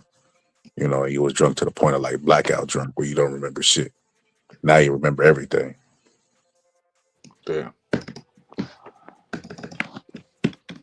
I was walking away from the car and I got shot in the back of my foot. She doesn't ever show the other foot that she claims she got shot in. And I'm not trying to, again, I hate that this is coming off like I'm trying to come for her and whatever cases, but this is what I'm having to endure and watch when I'm knowing certain facts. So it gets to, it gets to this place where I'm just like, bro, like this is not me, and I don't deserve this. Like I don't deserve to have to go through this. Like I never have been somebody who's had domestic cases. I've never hit no woman. I've never had abusive cases with no woman. You can't pull those type of facts up on me. I don't have those. So it's like I just. Bro, what does it have to do with? Okay, let me stop. Let me go to the prison video. Because yeah, you may be absolutely right. Well, you definitely got some domestic with men. We done concluded that. You know, that's on video, documented. You know, but you know, in the case of, well, you know, I never did that to any woman. It never happened to a woman. Well, by your account, you was drunk and you apologized for an event that happened.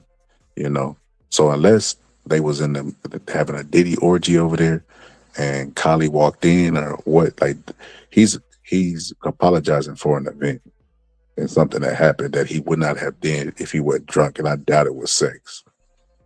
Free call from Tory? an inmate at LAPD jail. This call is subject to recording and monitoring. Press 1 to accept the call. To deny this call, thank you for using Telmate. Hello? Hey. Y'all got out safe and everything? Huh? Y'all got out and everything, y'all good? Niggas still in the hospital. I'm outside the hospital. What hospital y'all at? About what? You said what? You're listening to Street I TV. said Megan's in the hospital still. I'm outside the hospital waiting. What hospital are you at? I don't know.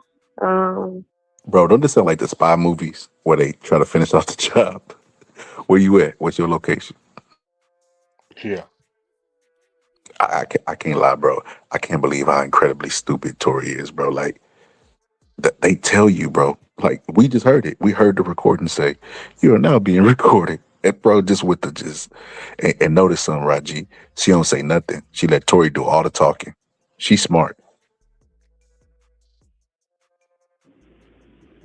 Let me see. Feeder, something like that. Feeder. You know, bro. Sure. Regardless, I know she probably never ever gonna talk to me ever again, but bruh, I just want you to know, bruh. Nigga, I was just so fucking drunk, nigga. I didn't even know what the fuck was going on, bro. That ass. I didn't even know. See, and that right there is kind of like a dead giveaway. I was so drunk, I didn't know what was going on. Okay, so there's something that he has regret about or remorse about.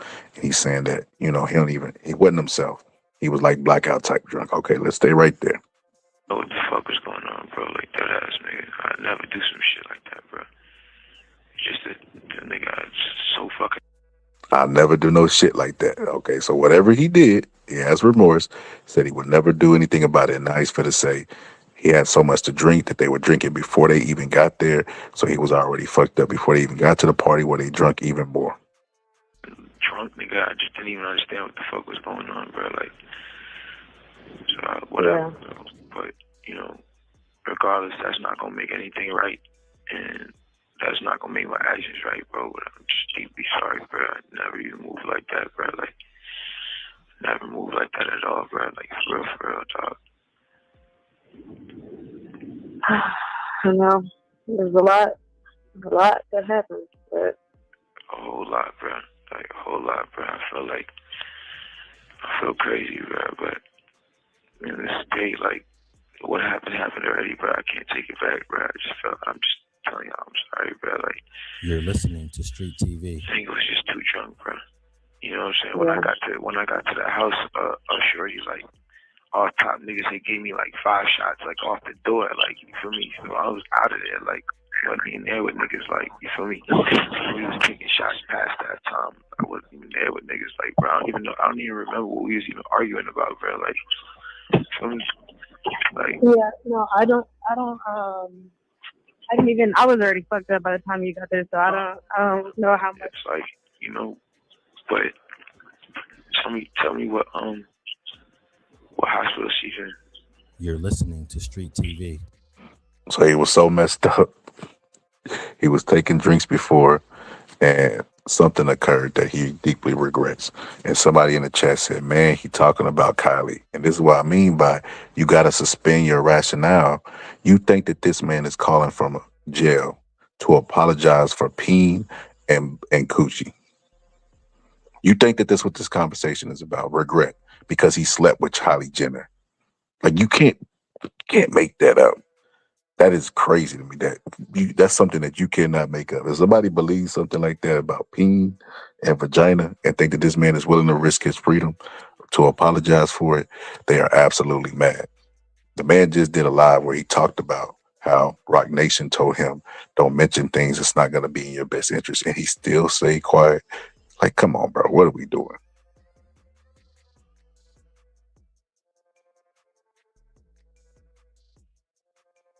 Look, and then Tory's so drunk, he don't even know what happened at the event.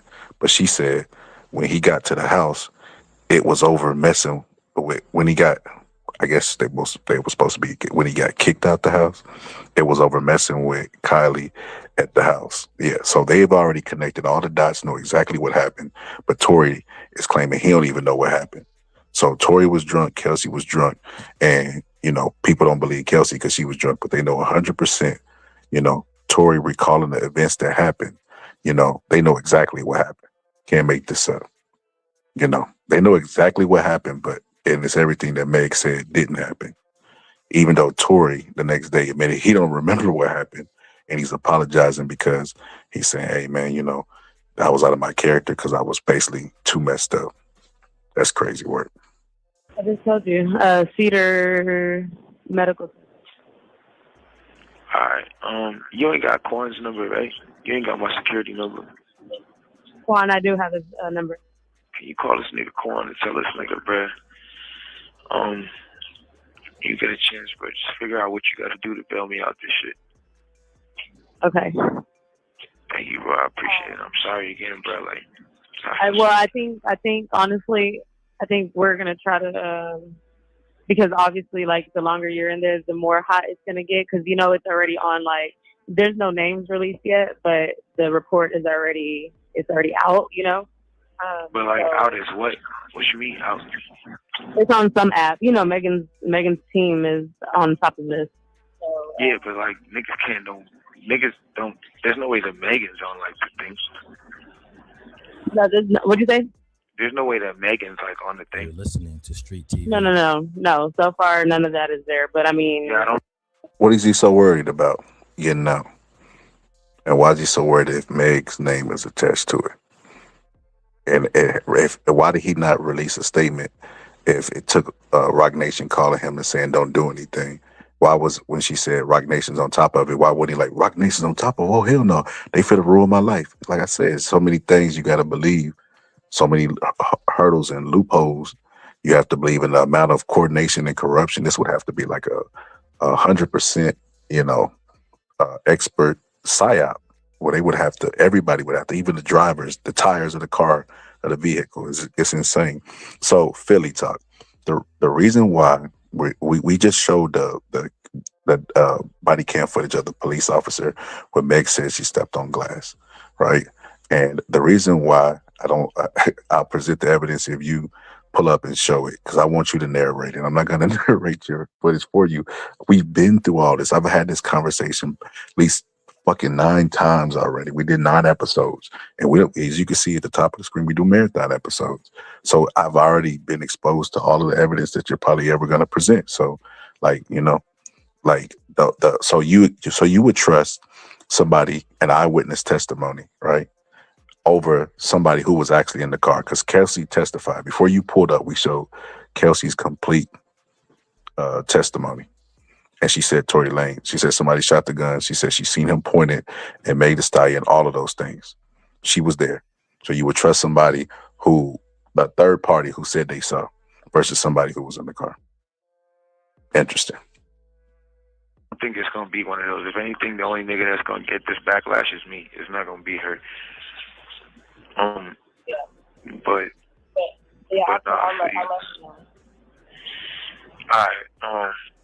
it is what it is. Regardless if I get out of here today or not, bro, I just want to let y'all know, bro. I'm sorry, bro. Like, He felt like this was going to be a situation where he was going to get it and he'd be the only one punished. And you should be. You should be. Why do you know, what did you do to Meg Thee Stallion where she never going to talk to you again? Because if you're a rapper and it's cheating, you done cheated on girls before, you know, I don't understand what the big deal is. But like I said, man, like I said, like I said before, you know, you got to jump through a whole bunch of hurdles to believe Tory is innocent and ignore a lot of evidence. Like the dude is on recorded conversations saying, you know, I apologize, you know, that never would have happened. Bunch of stuff. Right. So what I think is the cheating and all that probably started the altercation, and then I think that maybe a gun was pulled on between. Man, I'm trying to.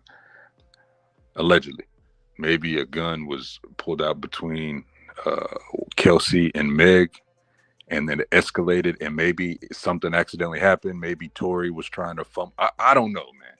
But I think that it was between Kelsey and Meg, and yeah, because you mentioned earlier, well, you know, they're rappers, whatever, they get cheated on all the time. Correct. But that was the start of what caused the altercation. But it doesn't always, cheated all the time doesn't always equate to someone getting shot, you know what I mean? So that's what I think. But I don't think Tory did it.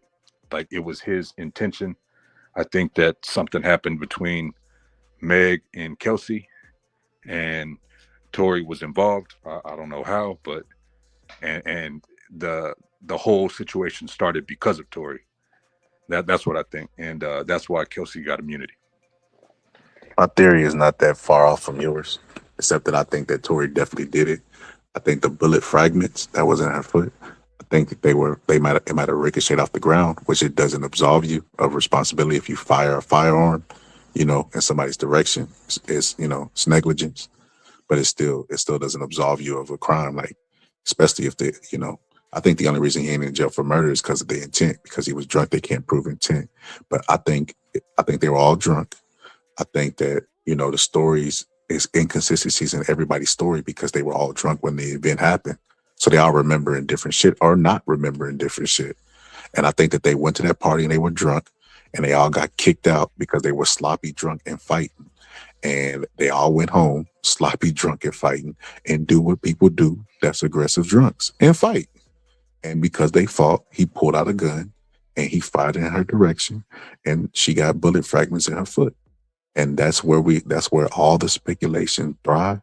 That's where all the speculation bubbled from.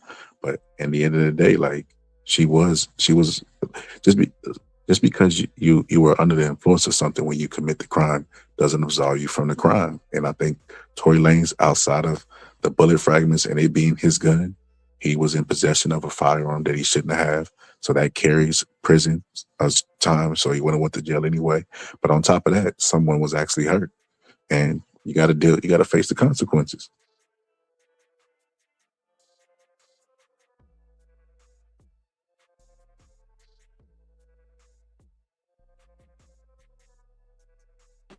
What's good, everybody? What's good, man? We got a good one today. I was on Reggie's channel cooking, man, and I ain't gonna lie. I'm gonna show you this right here. I did an episode a while back. Hey, I'm about to get off. I gotta get all right, bro. Focused on this edit. All right, bro. I'll catch you on the next one. Appreciate you pulling up. Let me show you this right here. So let's stay there. What's up, John? Be sorry, bro. I never even moved like that, bro. But you know, regardless, that's not gonna make anything right, and that's not gonna make my actions right, bro. But I'm just deeply sorry, bro. I never even moved like that, bro. Like, never moved like that at all, bro. Like, for real, dog. I know there's a lot that happens, but a whole lot, bro. Like a whole lot, bro. I feel crazy, bro. But in this state, like, what happened already, bro. I can't take it back, bro. I'm just telling y'all, I'm sorry, bro. Like, so as y'all heard Lil Wayne say, yeah, as you heard him say, you know, He knows she didn't want to talk to him. She probably would never forgive him. He wasn't in his right mind, you know, and also, you know, he can't take it back because what's done is done. Well, what did you do? And listen, man, don't tell me that he's apologizing for sleeping with the Kardashians. So you mean to tell me Meg Thee Stallion was shot? Because according to y'all, she stepped on glass. Now she was actually shot by her best friend. Tory Lanez is on the phone. And Tory Lanez is calling to apologize about sleeping with one of the Kardashians. So that's what he's risking to go to a person who was shot, gunshot victim, to tell her that he apologized for sleeping. Because I already know what angle y'all gonna take. Y'all reach for these conspiracies and y'all double down on them, and they're silly. So outside of that, bro, he's apologizing for an action. You know what I mean? A current action. And Meg Thee Stallion was shot. Because now we can agree that she's shot. Because y'all was saying she stepped on glass before, but now we can come to the conclusion that she's shot. Because now Tory's team is saying that she was shot, but it just wasn't by Tory. So he's apologizing for an action. Let's continue. You're listening to Street TV. I think it was just too drunk, bro. You know what I'm saying? When I got to the house, shorty, like, all top niggas, they gave me like 5 shots, like off the door, like, you feel me? So I was out of there, like, wasn't in there with niggas, like, you feel me? We was taking shots past that time. I wasn't even there with niggas, like, bro. I don't even remember what we was even arguing about, bro. Like, you feel me? Like, Yeah, no, I didn't even. I was already fucked up by the time you got there, so I don't know how much. It's like, you know, but tell me what hospital she's in. You're listening to Street. You see, they come the Tory conspiracy theorist. This person, Freeman, said facts, and he said Troy did nothing with the F. He must be from New York. Yeah, he definitely did something. That's why he's in jail right now, you know. And the court of public opinion does not matter, only the actual court. And I feel like if like I said, if black people are the experts of looking at people's entertainment and deciding a verdict of guilt or non-guilt, they need to go to jury duty, right? Because that's where it counts. This is like scrimmaging, you know what I mean? It's like street ball versus NBA. It don't matter what you say in the court of public opinion because Tory's still innocent. And if y'all possess this ability to gather facts, you know what I mean? And the like I said, Meg Thee Stallion is guilty of one thing, and the one thing is her being promiscuous, and it ain't hurt nobody. She could do whatever she want with her body. It's just simple as that. She ain't having no babies. She ain't sleeping with no husband. She's not doing anything bad, but everybody's mad at Meg Thee Stallion. So with that being said, man, go to jury duty. Go do something useful with y'all superpowers, black people. But let me continue the video. TV. I just told you, Cedar Medical. all right, you ain't got Corn's number, right? You ain't got my security number. Quan, I do have his number. Can you call this nigga Corn and tell this nigga, bruh, you get a chance, bro, just figure out what you got to do to bail me out this shit. Okay.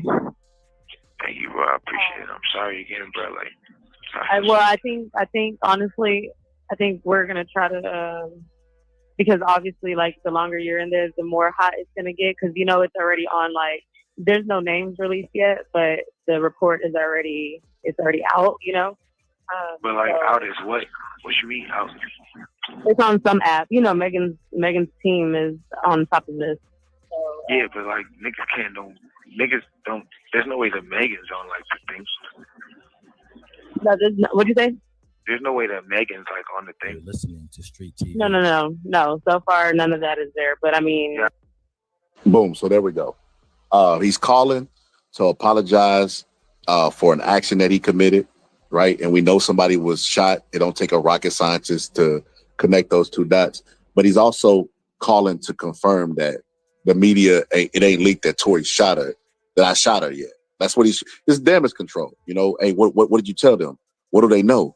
Hey man, I'm apologetic for my actions. Like, this is all this is about. This is damage control, which I think is really silly that he used a jail phone that told him it was being recorded. This is what I mean. Like, does he not know because he wasn't raised in America? Because listen, this is kind of, I don't want to derail, but you know, Top 5 that's with Drake, he's always talking about reckless actions and stuff, you know what I mean, and incriminate Drake. I'm like, do the police over there just operate different? You know what I mean? Like what's going on? Because like, this is crazy. They told you were being recorded. You called to worry about what Meg was gonna portray to the public. Like, that to me is slow. I don't think it's gonna be one of those. If anything, the only nigga that's gonna get this backlash is me. It's not gonna be her. But no, alright. It is what it is. Regardless if I get out of here today or not, bro, I just want to let y'all know, bro. I'm sorry, bro. Like, I never did that shit if I wasn't that drunk, bro. Like, you feel me? You have 1 minute. So before the operator gets on there, after telling them that they're being recorded, the operator should have came on and be like, "Thank you, Negro. That was all we needed." You know, Alexa, play Locked Up. They won't let me out. Like, bro, this is absolutely insane, bro, that he called and did this. But I just want you to hear, like, to the people that's just pulling up that might be new, listen to what he said. Like I said, listen to this right here. Does this sound like a man that didn't do anything? If I get out of here today or not, bro, I just want to let y'all know, bro. I'm sorry, bro. Like, I never did that shit if I wasn't that drunk, bro. Like, you feel me? You have 1 minute remaining for this call. Get out of here, you heard? So he just wanted them to know, you know, he would have never did that if he wasn't drunk, you know, and that, you know, he shot Meg. It's just as simple as that. I don't even know why that's so hard to believe. Like, bro, they found bullet fragments in her foot. Remember, they denied that she even got shot. Let me tell you something weird about people, right? And this ain't a political episode, but I'm just trying to draw parallels, right? Donald Trump, right, was shot in his ear, right? And then it went from him getting shot in the ear that it was bullet fragments in his ear, and that's what made his ear explode. He's already healed. He wore a Band-Aid around his ear for like a week. There are no conspiracy theorists, you know what I mean, because they're all on the side. But there are no conspiracy theorists that are denying whether Donald Trump got shot, that it was a big hoax, or any of this stuff. But they were like, Meg didn't get shot. She stepped on glass. And the reason I know is because she was twerking. Oh, was she twerking? Like, bro, like I said, the amount of proof that's needed when they agree with somebody is the bar is always super duper low. When somebody that they don't like or don't agree with, the bar is super high. And even if you present it with evidence, they're just going to move the goalposts, change the narrative, change the conspiracy. There's nothing you can do to convince them, as we see with Meg Thee Stallion. And like I said, bro, Slim Thug released the video. Bro, leave Meg Thee Stallion alone. Y'all remember that video? Leave Britney alone. We need to get that guy to come back and tell people to leave Meg Thee Stallion. She has nobody. Nobody. Like, where's everybody's sympathy and empathy, bro? The court of the real courts, not court of public opinion, looked at the totality of the evidence and said this man was guilty of the crime, right? And he got convicted. You know what I mean? Meg Thee Stallion was the victim. That's what they concluded. The court of public opinion has did nothing but talk bad about Meg ever since, and it doesn't make any sense to me. What did Meg do to y'all that was so bad? Future's a hoe? Future promote hoeing in his music? Future's such a hoe that he promotes drugs in his music, and he say he don't even use drugs, right? And then he out there creating broken homes with all these kids that he having from different families. Russell Wilson raising one of his kids. You know what I mean? Like, Future, if you gonna dislike Meg Thee Stallion for being a hoe, dislike Future, because his destructiveness of being a hoe actually touched families and affect kids. If we gonna be consistent, if we don't like hoes. But man, leave this woman alone. Stop bullying this woman. She ain't did nothing to nobody, man. She made twerk songs, and it's made for a specific audience that like to twerk. We all like to twerk. That's why strip clubs are never empty. This is why, because people like twerking.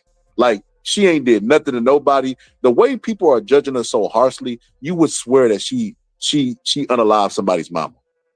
You know, you would swear that Meg Thee Stallion with like that type of scum. She bribed politicians to do stuff for her, or to make policy that was bad for the people. This is the hate that she's receiving. Like, she did these things. She ain't did nothing. She ain't did nothing to nobody. The only thing she does is entertainment. You know what I mean? And what's so funny is, on the flip side of that, when they was trying to use rap lyrics against rappers, everybody was like, no, it's just entertainment. You wouldn't use movies against actors. So why y'all using Megan Thee Stallion's art against her? She can still be a victim. I don't know why people don't, I guess they don't have an informed a trauma response where they like, make a decision based off of the information that they know about a certain subject because they don't know a lot about it. Like people, like, so prostitutes can be sexually assaulted. People, y'all do understand that, right? Just because they're a prostitute don't mean that they can't be sexually assaulted. You know, there are people that are in the profession of whatever they are, or have the image of whatever they have, and they still could be victims of crime, right? Like if a drug dealer dies during a sale, they will try the people that murder him because murder is illegal. And just because he was selling drugs doesn't mean he was worthy of death, right? Just trying to connect some dots for you. But let's continue with the presentation. So Tory Lanez and his lawyers have been yapping I am a lot, also right? And you know, hold on, let's play this. Let's play this because this is more funny to me. Remember I told you Tory did a response and never said it once that he didn't shoot Meg Thee Stallion? Well, Tory Lanez's dad, you know, he had a lot to say after Tory's guilty verdict, bro. And black people ran with all of these conspiracies. The thing about these stupid conspiracies is they lead you on the trail of nowhere and they cancel each other out at the same time. But here we go. Tory Lanez's dad, Jay-Z, on the footsteps of the court, you know what I mean? Talking to the media, trying to get justice for Tory Lanez. It's like, bro, how do you know so much about this incident? Like, if your son was guilty, would you say he was guilty? Is that how parenting works? Would you say he was guilty? Interesting. But let's continue. How you feeling, sir? How you feeling? You want to know exactly how I'm feeling? Yes, sir. I just stood here in this Los Angeles County and witnessed the worst miscarriage of justice that this world has ever seen. You want to know how I feel? I'll tell you exactly how I feel. I got some names that I want to call. Alex Spiro, Desiree Perez, and the whole wicked system of Rock Nation, including... So this man got a list of names. A list of names. Did you have that list before? Why wasn't you this fiery before and listing him? And if you seen the corruption coming and there was a high level of corruption, why wasn't you exposing it before the guilty verdict? Why wasn't you going out there saying this don't look guilty? All of a sudden, you know, Tory Lanez's daddy done turned into this guy. Hey, look at it. Kareem Akbar. That's right, the educated brother from the bank. He's the real head of the CMB, the brains behind the whole thing. I told you, this thing is bigger than Nino Brown, and I got a list of proof. If I'm going down, I'll take a whole lot of people with me. In the court. He done turned into Nino Brown on the court step, but let's continue. Here we go. You, Jay-Z. Yes. You who say you rose from the gutter, but you have traded and bartered the souls of young men, and you're still doing it. Amen. The only independent witness in this courtroom is a man whose name is Sean Kelly. He came to court, and our attorneys, he would not even shake their hand after he went upstairs with Kathy Ta and Alex Bart. They met on Saturday before. They met with our witness. And then the man came back, and I sat in the hallway while he sat with Jody Little, the prosecutor's investigator, who acted so dumb, an intelligent woman who did not want, listen, I've seen so much evidence buried in this, and I know exactly what the public out here will say. Don't talk. You will say, I say this because I'm a father. See, I am a father of thousands around the world. I'm a father of my kids, but a spiritual father to many. And I don't make stupid allegations. So he the father of many now. Now he father Abraham. He the father of many around the world. Like, bro, this is sickening, bro. This is sickening. Now, you notice even when he was talking to dude in the background, like, amen. So now we in church. All because Tory Lanez got convicted of a crime that he committed. Like, bro, you can't make this up. You cannot make this up. This is absolute madness, bro. But and you notice when the dude try to talk, hey, be quiet. Big Lanez is talking. Big Lanez talking right now. Be quiet. You know what I mean? Like, it's just crazy, bro. Because I got nothing better to do. You all have been bartering and trading the souls of young black and brown men in this country. Here we go. Very important right there. So it went from the witness went upstairs, and all of a sudden he he came back down. He wouldn't shake the lawyer's hand. The witness is not supposed to be shaking the lawyer's hand, but that's neither here nor there. It's neither here nor there. Let's just say they were unprofessional, and he definitely was shaking the lawyer's hand. Now we getting on some Illuminati type stuff. See, they care about court of public opinion because they know if they could get enough a conspiracy theory, because people believe in conspiracies, you know what I mean? If they could conjure up enough energy there, then maybe they can get a mass outrage and free Tory Lanez protest that might lead to him actually getting released. That's what they're hoping for, right? But now it's Father Abraham done went to, you know, how he fathers children around the world, and now he's getting to Jay-Z selling his soul. We're getting on some Illuminati stuff. If you know, you know. Here we go. Country, and I'm calling on all the umbrellas. I'm calling on everybody in this country to begin to rise up. That's because right. Your sons have been done dirty. That's right. That's right. That's right. That's right. So now we gotta. First off, he said this is the worst injustice that's ever been done. Really? Do y'all have access to history books? Use ChatGPT. It's a lot of stuff that you can see that's way worse than a guy getting convicted of a crime that he committed. But now he wants every black person to stand up. And this is what I mean. Like, this is why I say black people say Democrats play in our face all day. It's like they can never see the con game for the people who really trying to con them. This is one of those people that's trying to con you. He's telling you stand up because they did it to Tory, and Tory ain't just my son, he's everybody's son. Like, wait a minute, what? Right? Amen. Real talk. That's right. Real talk, bro. Over. Amen. It's not over. Real talk, God does not lose. Never. And even though we have come to this juncture, trust me, you will see that our God does not fail. This is not the I know That's right. that this is wickedness. Right. This district attorney, Miss Kathy Todd, is the same one that's witnessed or knew that 5 sheriff's deputies in LA County beat up a Spanish man with the last name Carrillo until the guy was beaten and passed out. ABC News interviewed that man after Eyewitness News. And he said, I thought I would never be here to see my child born. And I would never been able to be around to see my other child rise up. But I'm telling you, this court system is not for justice.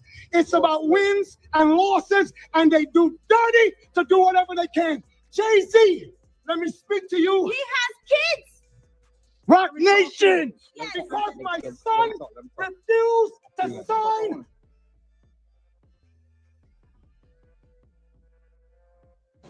Hold on, I had to stop that. I accidentally got out. My bad, but I had to stop that. So basically what you telling us, Big Tory, call him Big Tory, is that all of this was done because Jay-Z wanted to sign Tory Lanez. Like, bro, if y'all believe that, man, listen, I just want to say, drop $5 in donations, and I promise you I'm going to see you this prayer cloth that you wrap around, you know, that you wrap around your fingers when you go to the bank to deposit your money, and it's going to give you $500 extra every time you go to withdraw. So if you withdraw $2, you get $500. So if you believe that, I want you to send $5. It's small. It's small money right there. Send $5, and I'm gonna send you this prayer cloth so that you can get your money back. So that's how we're gonna do that. But Jay-Z, he got the answers to everything. Like, oh, Jay-Z did it. He got names. Not only did Jay-Z Jay-Z do it, but he got the names of the people that was involved in this. But like, man, come on, bro. Like, this is crazy.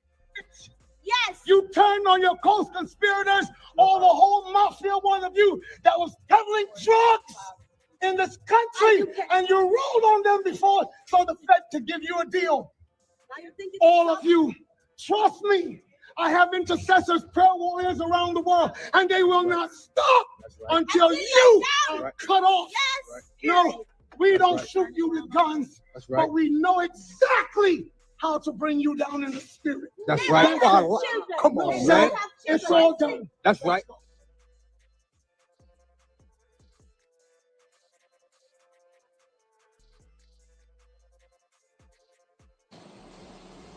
So like I said, Jay-Z,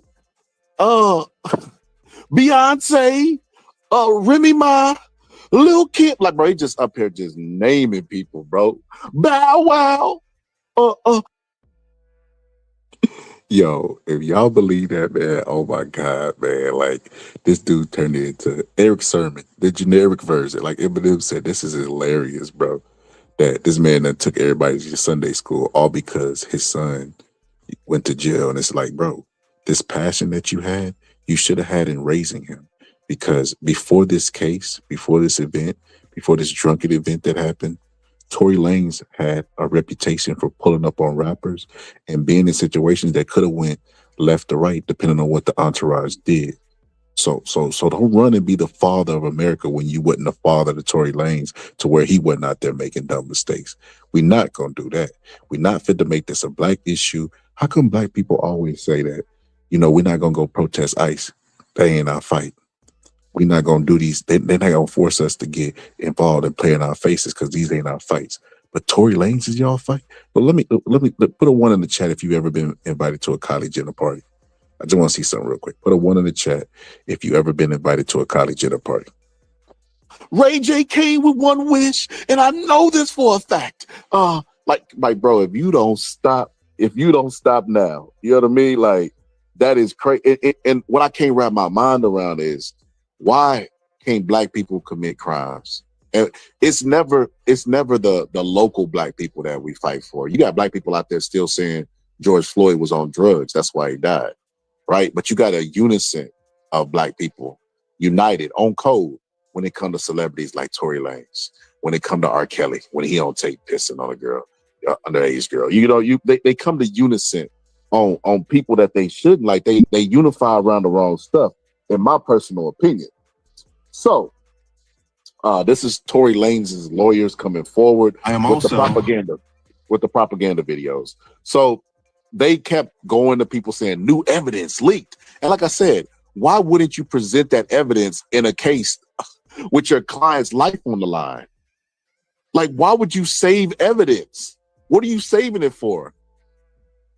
Maybe sometimes when you go to court, they get, like with Larry Hoover, they give you 2 consecutive life sentences. Maybe they thought he was going to get life sentence, and maybe they were saving it for his second life sentence. I don't know. That saving a reverse Uno card for the next game is a strategy to for sure get your ass kicked at Uno, right? So I don't understand the strategy, right? It's absolute silly, right? But they're people. So couple things I have to unpack. So with the whole thing, most hated, I don't even think you realize BBO is trolling. BBO do the same trolls in chats, and you always do the black man struggle, then go from the black man to every man. But let's have some real talk for a minute. To the people that say Jay-Z is evil, right? And everybody says it. Most of the people that claim that Jay-Z is evil are black people. Stay with me. Elon Musk, there's more proof for him being just as evil. He was in cahoots with the government. He brought in a government agency that was unconstitutional named Doge, fired a bunch of workers.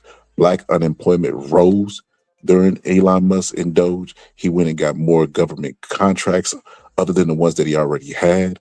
You know what I mean? And he has access to American sensitive data like social security numbers, right?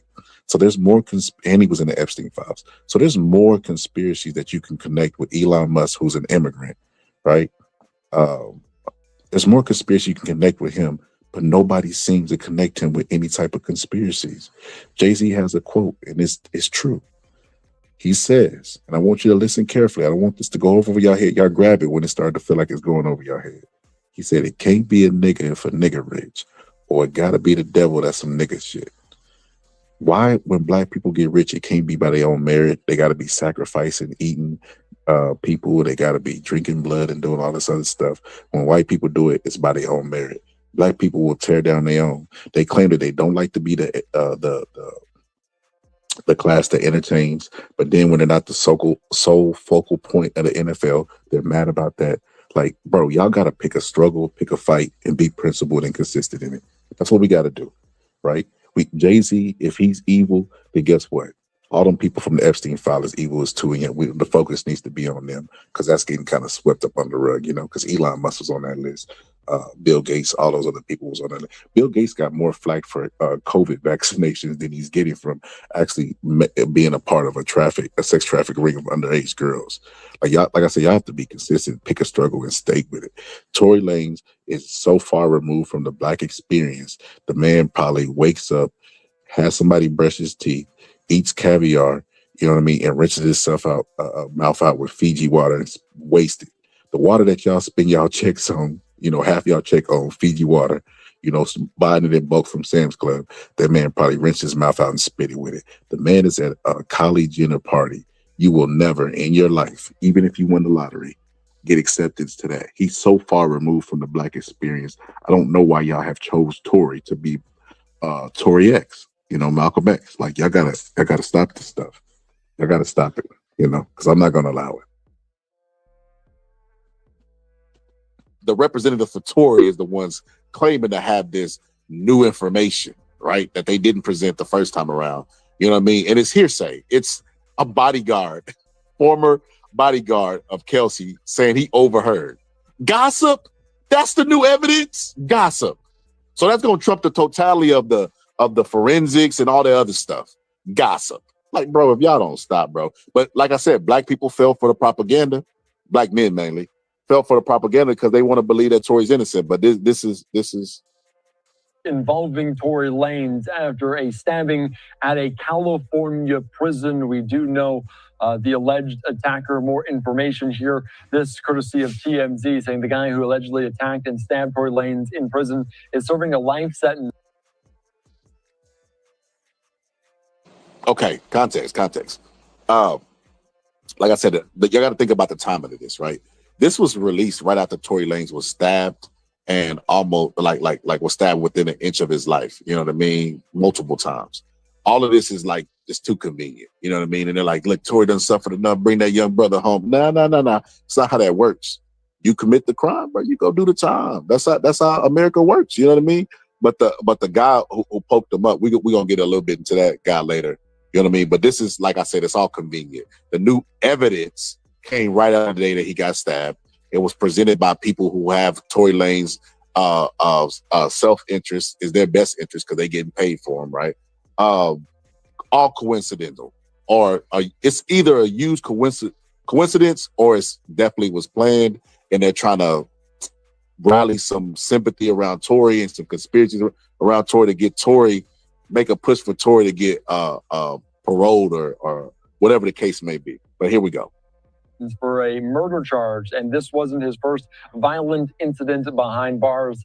The alleged attacker was identified by authorities as 42-year-old Santino Casio. Prison officials say he's serving a life sentence for second-degree murder and was previously convicted for an in-prison assault with a deadly weapon. So we're following the latest here on Live Now from Fox, and we're also learning more information about new evidence being brought forward in this case involving Tory Lanez. We watched it here on Wednesday as the legal team sought justice in the case of Tory Lanez. They presented new evidence that suggests he never fired the weapon the night Megan Thee Stallion was shot in the Hollywood Hills. Lanez is currently serving a 10-year sentence for the shooting. The legal team alleges she lied about what happened the night she was lost. So let's take you right now out to some of these details here on Live Now from Fox from Los Angeles earlier on today about this new evidence being presented. We'll see if it has any legs in the courts. Let's listen into this here on Live Now. Here, some really, really compelling new evidence that you've never heard before. Our legal team will explain all of that to you. We will have updates on Tory Lanez, Mr. Peterson, on how he's doing. It's really sad to see the situation that he's in. And we think it's time, enough is enough. It's time to bring the brother home. So with that, I would like to bring up our lead consultant, Mr. Walter Roberts.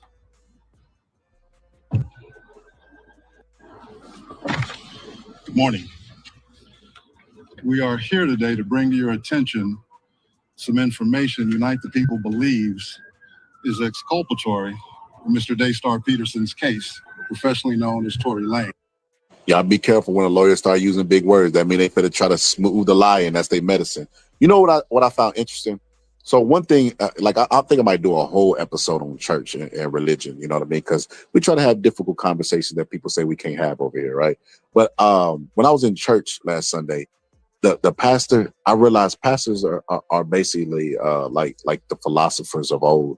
You know what I mean? The Aristotles and people that give you affirmation. No different than the TED Talk, right? But he basically gave a good sermon, and he was talking about how people want mercy when they do the crime. You know what I mean?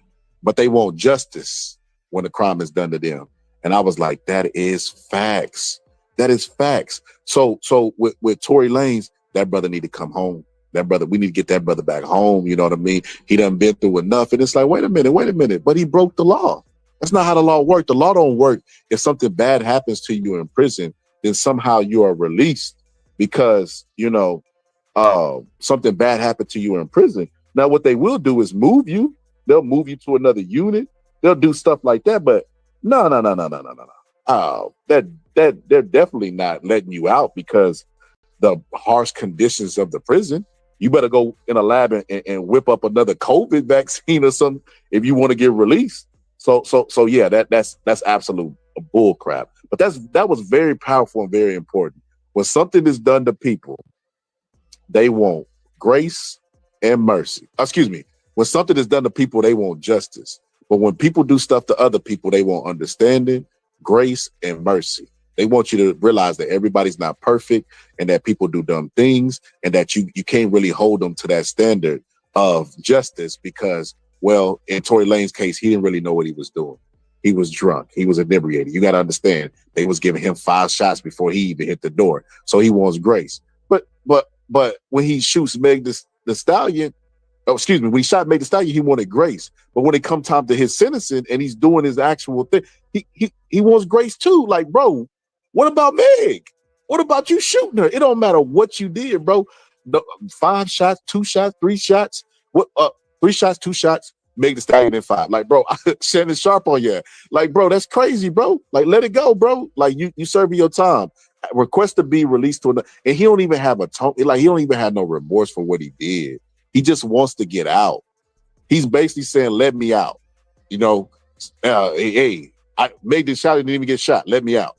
Then it went from she didn't even get shot to, well, she was shot, but it wasn't by me, and I'm just sticking to this no snitching. Man, if y'all don't stop. Tory Lanez shot Meg the Stallion. Thanks. Recently, we've been made aware that a member of the media, Mr. Gianno Caldwell, was working on an op-ed for the New York Post regarding Mr. Peterson's innocence. During his work on that op-ed, he became aware of some information in Unite the People's possession regarding a statement that was given to Unite the People by someone with information relevant to that case. The New York Post recently reached out to the prior district attorney, George Gaston, Megan Pete and her representatives, and Kelsey Harris and her representatives. The only party that responded last week was Megan Pete's representatives with a request for more information. A few days later, Mr. Peterson's brutally attacked in his jail cell. Boom, they just revealed the motive. This is why they're releasing all this new evidence. And then somebody in the chat was like, bro, are you serious? It said, bro, are you serious? He said, even after clear new evidence, you're one of those people? What clear new evidence? Gossip? I know a guy that knows Tory's innocent. It's basically their argument, the legal team. They know that that's not enough. That's not enough. Like what? Like, and that's what I'm saying. What were they saving the new evidence for? His guilty verdict to go back to court and try to get out after he's already sent. Bro, if you don't stop, these people get paid millions of dollars and have been practicing law for a long time. And if they can't come up with something, then I know that you can't. You know how I know? Because you're not a lawyer and they are. Like, bro, if you don't stop, no, you're one of those people. You're one of those people that believes that Megan Thee Stallion is guilty in the court of public opinion. And the only thing she's guilty of is being a hoe. And in your book, hoe associates with guilt and they lose credibility. It's kind of like somebody walking in an alley, and they're sexually assaulted, but they were a prostitute. And you say, well, look, she does sex for a living. What was she wearing? You know, stuff like that. And then he just starts spamming free Tory. That's why I say the IQ of them. Free Tory, free Tory. So let me ask you this. When have they ever released anybody from jail from people wearing free Tory on their t-shirts, spamming free Tory in the comments section? When has that ever led to an overturn of a decision in court? You can yell free Tory all you want to. What you need to be doing is making sure that we don't create no more Tories in the community. Nobody that will be bold enough to shoot somebody, then bribe them with $1 million if they don't take the stand. You know, then call them from the jail phone that tells them that they're being recorded and admits to everything that they said he did. You know, so hopefully we don't create no more dumbasses, basically is what I'm saying, because that was a dumbass move. But like I said, the lawyer, he revealed his hand right there. Unite the People represents Daystar Peterson in his appellate process. We filed an appellate brief and a writ of habeas corpus on his behalf. The district attorney's office has already responded. The case is fully briefed. We're just waiting for the appellate court's decision. We were willing to wait for the appellate process to play out. But given that brutal, unprovoked attack, we felt it necessary to come here today to provide you with this information. It is our intention to make a request to the governor to either pardon or commute the sentence of Mr. Peterson, so that when he recovers from this attack, he's not returned to a jail cell, but that he's allowed to go home and recover. Not long ago, Unite the People was approached by a gentleman named Bradley James. Mr. James informed us he was working as the bodyguard and driver for Ms. Kelsey Harris during Mr. Peterson's trial. As such, he was in close proximity and he had privy to conversations she was having with her husband and others. Mr. James informed us he was not under a non-disclosure agreement or a confidentiality agreement and was free to speak with Unite the People. Oh my God.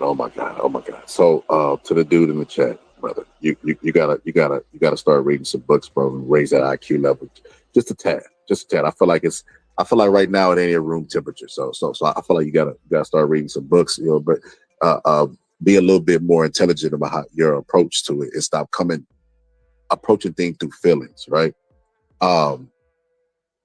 Tory Lanez, because the argument y'all made at first was that Meg Thee Stallion wasn't even shot because she was twerking. And what type of person gets up after they get shot and start twerking not that long after? Even Kwame Brown was trying to bring this up in his video, right?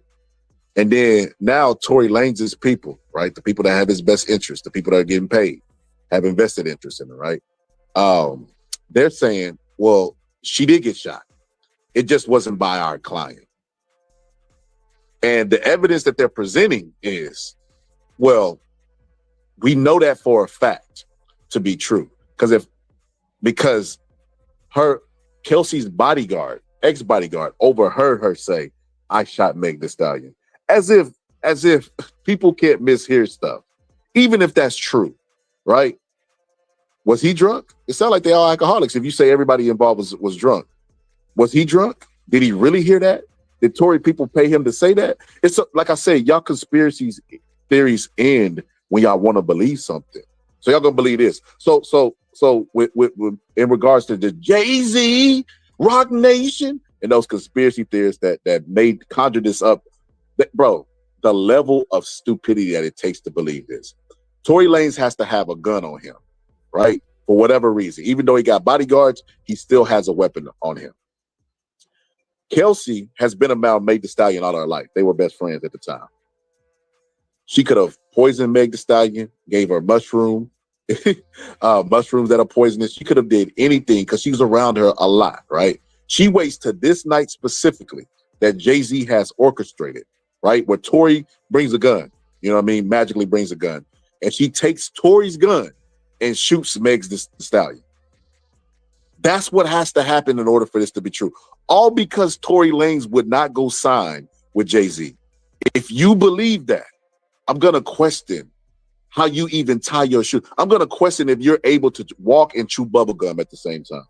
That's what I'm going to do. I'm going to question that because that is absolute madness. Madness. But here we go. Let's listen to the lawyers.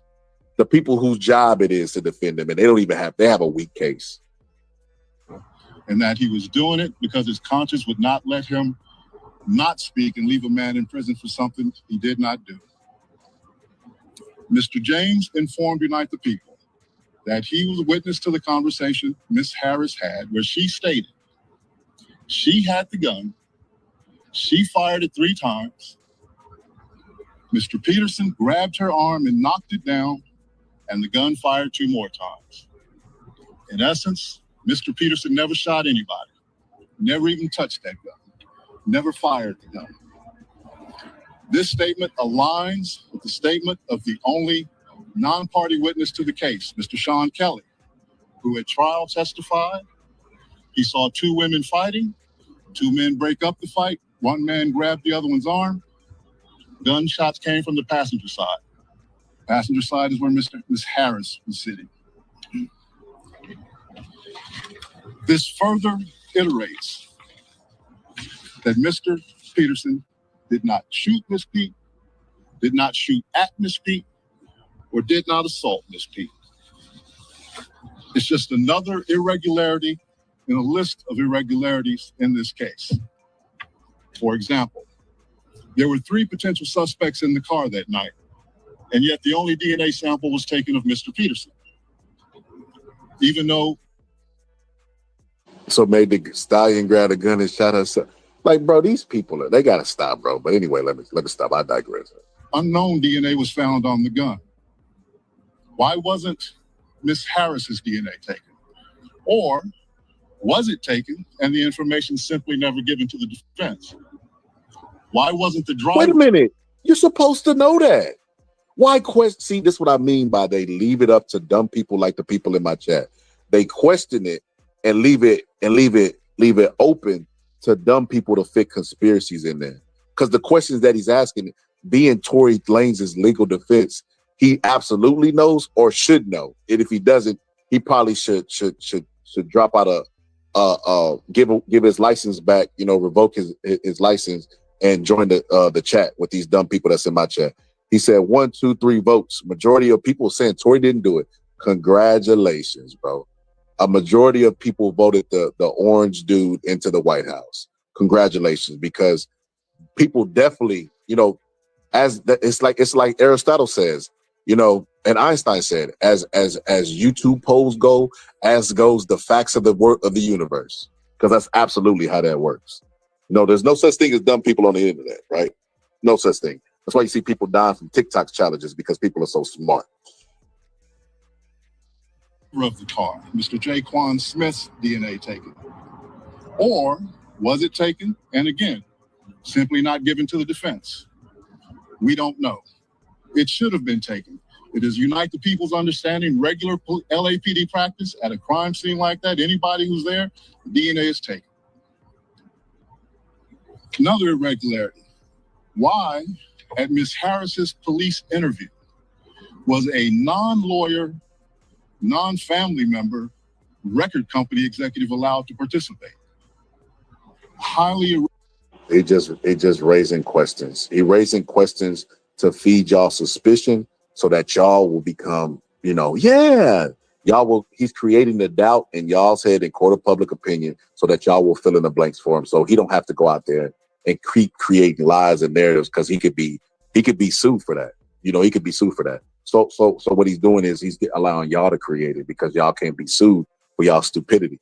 What's up, Charles Xavier? What's up, brother? Shout out to Charles Xavier, man. Gave me a whole new inspiration. He said, bro, why would an attorney spill all the beans to the press? Where they do that at?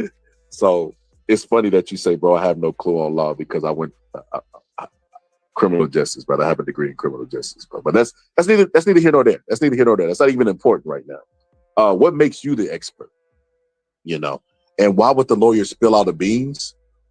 Bro, you're asking the wrong questions. Why would the lawyer save the beans that he should have spilled in court that would have got Tory Lanez a non-guilty verdict? This is the question you should be asking. Why is he saving it? And listen, they go to the press conference. His daddy's spilling all the beans. He know everybody from A to Z who had any involvement in it. He know Jay-Z, Rock Nation, and all these companies that's involved. But that's what I'm saying, bro. Like, that's what I mean by, like, y'all either can't get right, bro, or don't know enough to get right, bro. It's like y'all want Tory Lanez to be innocent, and I don't understand the importance of Tory Lanez to be innocent.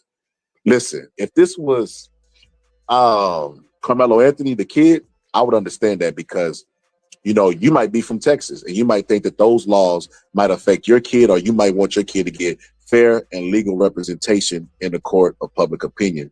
Why do y'all care and worship celebrities so much? Why do y'all pour all of y'all resources in talking about Bill Cosby was going to buy ABC? This is why I think that y'all are slow. Bill Cosby is 145 years old and was fit to buy ABC. This is why they brought up these charges on him. Bill Cosby got out on a technicality, right? Why did they unalive Bill Cosby if the powers that be were so worried about him buying ABC? And why did he never pursue to buy ABC after that? And then why is it celebrities always get the most amount of black male support than anybody else? Black celebrities overwhelmingly get a majority of male support. Now there are some rational-minded males, like I see them in my chat all the time, but I'm talking about the others, the people who the lights is on, but ain't nobody home. I'm talking about those people. You know what I mean? Why is Tory Lanez innocence so important? I don't understand it. Regular situation. Normally, we see cases, strangers are not allowed in these things, but it was in this case. All of these things point to the highly irregular nature of his trial and his conviction. It is our contention that he was wrongly convicted. And while we at first were willing to let the process play out, it is our contention now that if he is not pardoned or released promptly, he may never come out. And that would be the ultimate injustice, is that he gets killed in prison for something he did not do. At this time, I'd like to bring up Mr. Gianno Caldwell. Oh my God, they got a whole, so we're not going through the whole team. They got a whole team that's basically saying, look, man, y'all don't understand. Tory Lanez, he's small. He's small. And we trying to, what Cat Williams say, protect his virgin hoe. He's small, and we got to protect Tory Lanez, because we don't know what's going to happen to Tory Lanez. Some justice for Tory Lanez. Like, bro, it's like we got to stop this, bro. Oh my God, we got to stop it at some point, bro. Because it's becoming sickening, man. What's up, Queen? So this is what I wanted to show. This is what I wanted to show. The dude that stabbed Tory Lanez. Before is ideal for individuals. Okay, let me pause it. Because what I'm gonna do, bro, to people like you who are on the fence, who don't believe the call where Tory Lanez had an admission of guilt, where he basically was apologizing for an action that he took, and now the conspiracy theorists have come along to, well, he got shot, but it wasn't by Megan Thee Stallion got shot, but it wasn't by Tory Lanez, it was by Kelsey. So we admit that she got shot, and we know that we got him on the phone, apologizing for an action that he took, and then he text messaged her after that, apologizing with the same apology. I know you'll never forgive me, but I apologize for that. And he said at the end of the phone call, if I was drunk, I would have never did that. So if you're going to ignore all of those things, right, what I'm going to do after I play this clip is we just going to take it home. We're going to see how biased you really are or how open-minded you are, either or. But we know you're already compromised. We know your mind's already made up. But this is what I wanted to show before I show that. This is the guy that poked Tory Lanez up, right? And I'm showing it for a reason. Right, I'm not showing the actual video because I ain't gonna lie, that video was pretty gruesome, man. The dude was little himself. He was throwing Tory Lanez around, just poking him up, and it's just like, bro, Tory, why would you mess with a guy? That's how you know you ain't really in tune like you rap about. Why would you mess with a guy that got a life sentence? He ain't got nothing to lose. But anyway, here we go.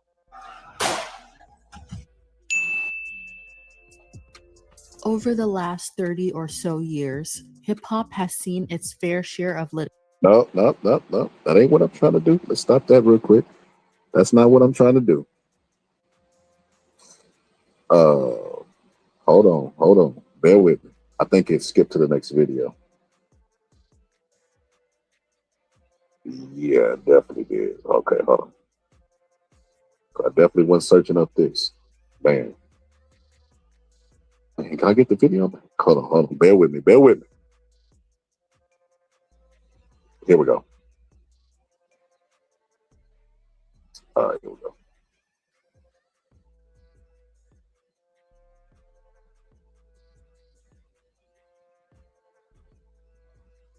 Boom, here we go. Between you and Tory Lanez, that day that you shouted allegedly.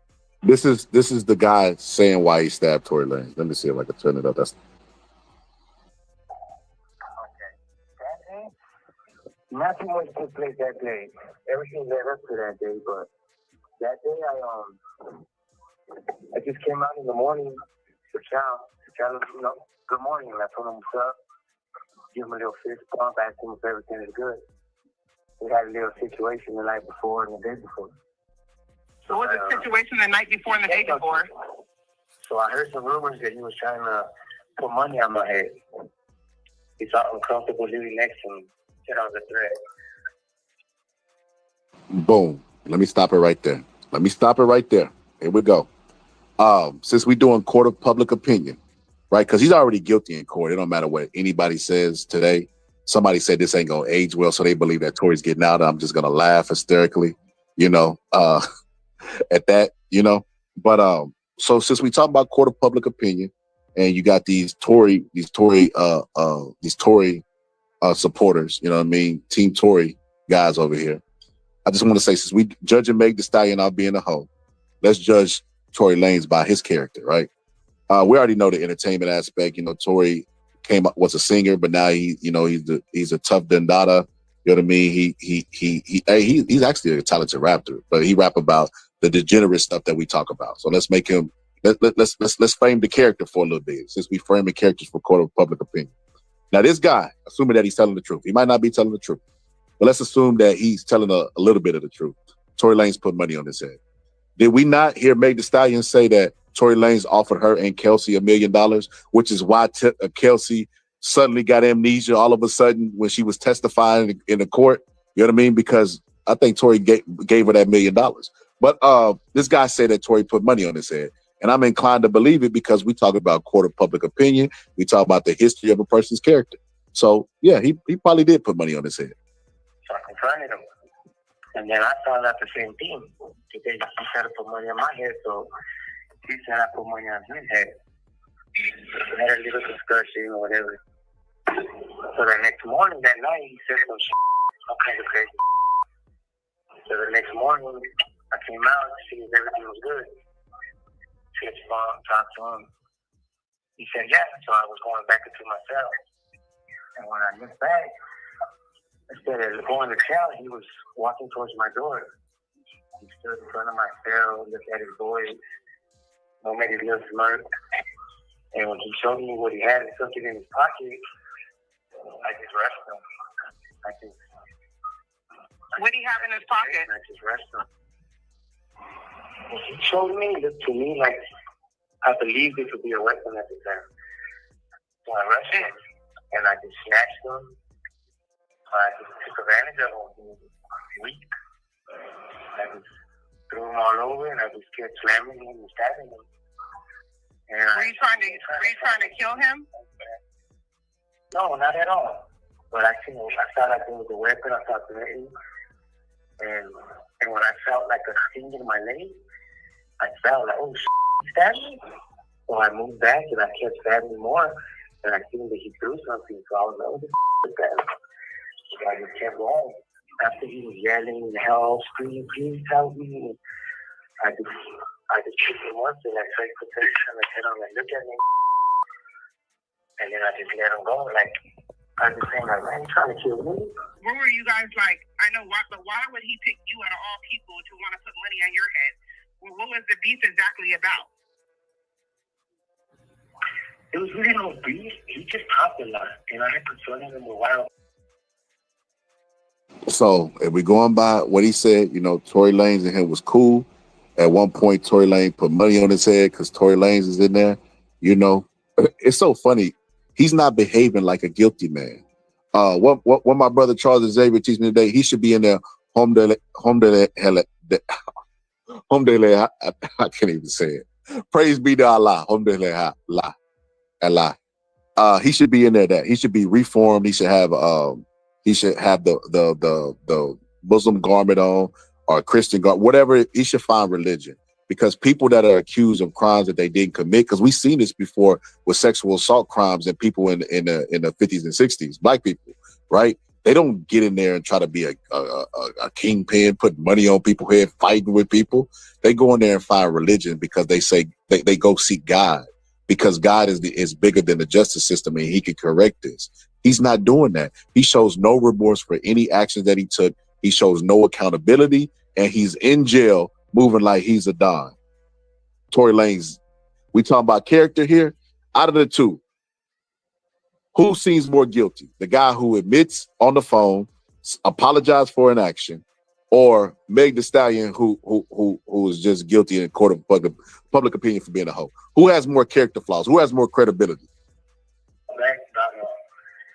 Old things around me, like I'll take a fade, I'll knife up, I'll put a place.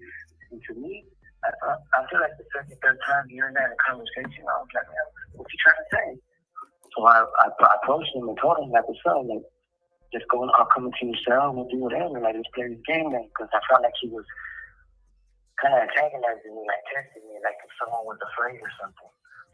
We were cool in the beginning. We were cool for like a year. We chilled, kissing together, everything. It just, They're not on that type of prison yard, Rochelle. Okay. No. They got like little fractions, but she was more like he was different. He started keeping it with certain people, you know. And when we started being mad at time, when we had our little misunderstandings and we stopped talking as much. But we were neighbors for a while. I've been knowing him for about 2 years already. Okay. And during the situation when you and him grew a friendship? Yeah, we were cool. We chilled, we ate, we drank, we partied, kicked it. Yeah, we were good. How much did the guy tell you that he paid to have you killed to get off the yard? Oh, he said double whatever I was offering, but I never made that offer. That's what I didn't understand. He said that someone told him I offered people money to get rid of him. So he said he would give that person double and some dope and stuff. But truth be told, I never offered no money. Like, why would I offer somebody something I could do? It didn't make sense. But once he yelled and made threats and I'll have you killed and, you know, have a run up to your cell, all that comments, I felt like, all right, you threatened my life. But there's nothing else to do but confront you. And that's what happened the next morning. I asked him, are we cool? He said, yeah, it's cool. And when I went to my cell, he followed me. Like I told you earlier. Do you have any regrets of stabbing him? Regrets? Shit. Because you stabbed him 14 times. Yeah. I know that. Oh my God. Of course he doesn't have regrets. He don't care. He's in there for the rest of his life. I wish I could do certain things over, you know, but at the end of the day, I mean, I felt like he threatened my life. So, I mean, I can't. So it actually felt necessary to me at the time, like the whole, in the moment, him coming to my cells, you know, showing, grabbing me, pocket, like, I felt like, it's it. So I can't say I regret taking a stand for myself. No, not at all. I mean, I feel remorseful in a sense because it really didn't have to go that far, but I mean, he made his decisions and I made mine. Did he end up having a weapon on him? I mean, obviously I got a stab mark in my leg, but that's going to the hole. I mean, they didn't find no weapons either. I don't understand that part. But okay, so no weapons were found from him, only from you. No weapon was the weapon I was using wasn't found either. There was no weapons found. Where'd it go? That's what In the video, it shows me putting it on the floor. That's what they were asking me. I don't know. Nobody was around. It was just me and him on the chair. There wasn't no day room. Nobody was standing next to us. It was just me and him. And who saved them? I let him go. I picked him up. I told him, like, look at me. He looked at me, and then I just slammed him on the floor and kind of kicked the back of his butt with my foot, like pushed him, let him run away. And did he run away, or did he crawl away, or how did he get away? He ran, screaming.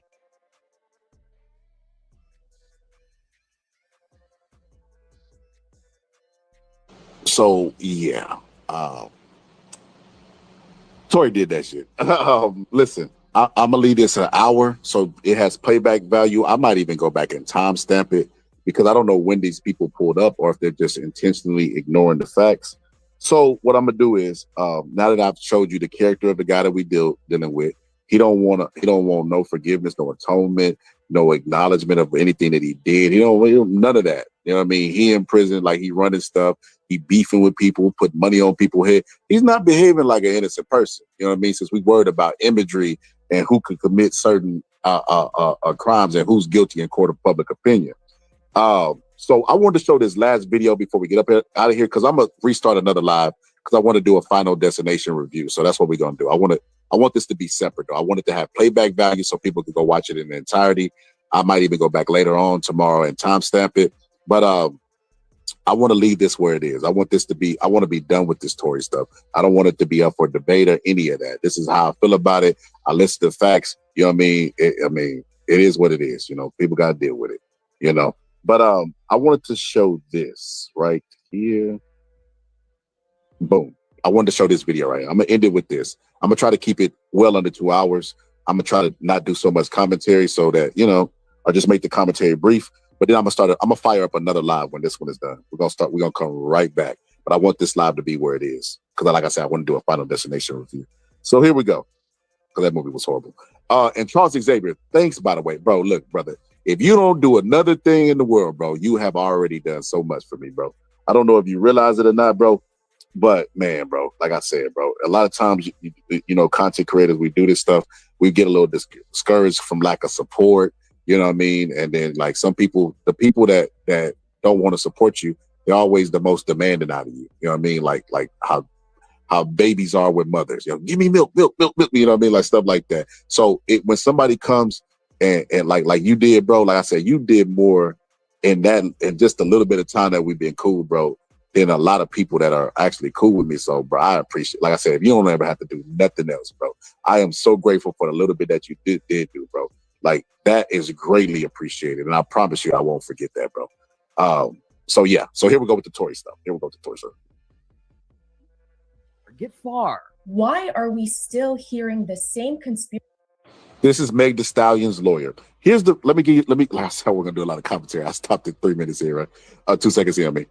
So this is Meg Thee Stallion's lawyer. I gotta give context. Meg Thee Stallion's lawyer responding to Tory Lanez and his team about the innocence of Tory Lanez and the new evidence. And she said a lot of things that I said, even the conspiracy stuff. That's why I was like, yeah, bro, it's depth. Two people come to the same conclusion, you know what I mean, about the court of public opinion, bro. It's gotta be something there, right? But I wanted to say this too also. This is the Shade Room. And I'm so surprised that the Shade Room came up with this. Because while I was looking at the actual text messages and stuff, they incorporated all of that stuff inside of this episode of the Shade Room, which I thought was good work. You know, I remember there was a poll that said that where do people get their news from? And it was the Shade Room. And I was so shocked. I was like, hold on. I was like, people get their news from the Shade Room? I didn't even know the Shade Room did news. I thought they just covered like hip hop, messy stuff type stuff. But they actually do real journalism over there. I was like, it's probably why people trust them, you know, the Shade Room. But I also thought that was crazy too, that people have access to the internet and then the source they choose is a source that does journalism. Like you could do the journalism yourself. Bro, there's something called ChatGPT. You can use Google AI to confirm and make it specific on your searching and peer reviewed. And is this a credible source? You can do that from your phone, but people want people to do the work for them. So like I said, here we go. Bam. Conspiracy theories. TSR, one of the first to break the news. Mr. Peterson never shot anybody, never even touched that gun. A bodyguard coming forward, claiming that he heard Kelsey Harris admit to shooting Meg Thee Stallion 3 times. But not so fast, says Meg's legal team, who are now sitting down only with the Shade Room. It really is time. And why they say Tory and his team are spreading lies now. The narrative is constantly changing. I'm Justin Carter. This is TSR Investigates.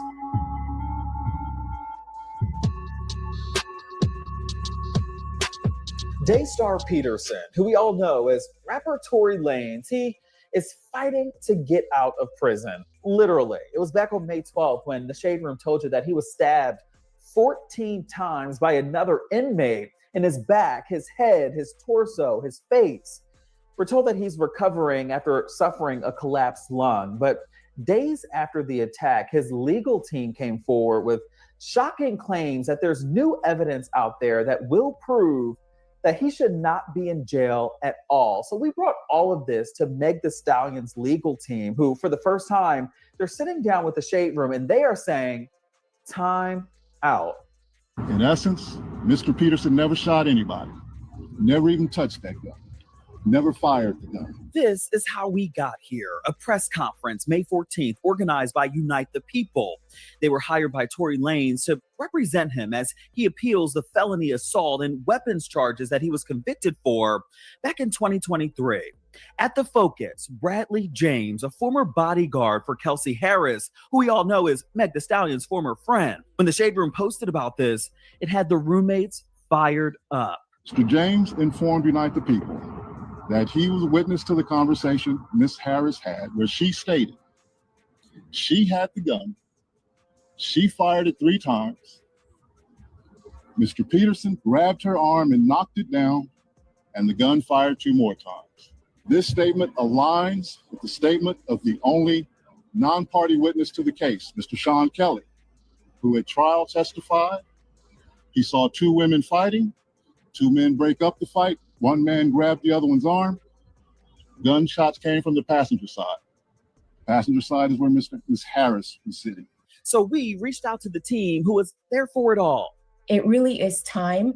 Marie Hyrapetian and Janet Shamillion, who worked alongside lead attorney Alex Spiro, representing Meg Thee Stallion during trial. And despite court orders, restraining orders, Tory continues to orchestrate systematic harassment campaigns through surrogates and social media personalities. Every few months, we hear new fabricated narratives emerge that force Megan to repeatedly relive her trauma and defend her credibility. And she should not have to do so as a victim of violent abuse. So they spelled it out for us in this 31-page report released on Thursday. Tory's team claiming that there's new ring camera footage of the incident. We're hearing news of ring footage.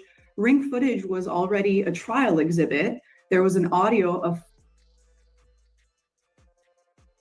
Boom, I bet y'all didn't know that. I bet all these Tory experts in all things Canadian bacon, right? These experts did not know that they already presented ring evidence. Bet you didn't know that. I bet $1 million you didn't know that. But continue. 5 consecutive gunshots that was presented and admitted, and the jury considered in rendering the verdict.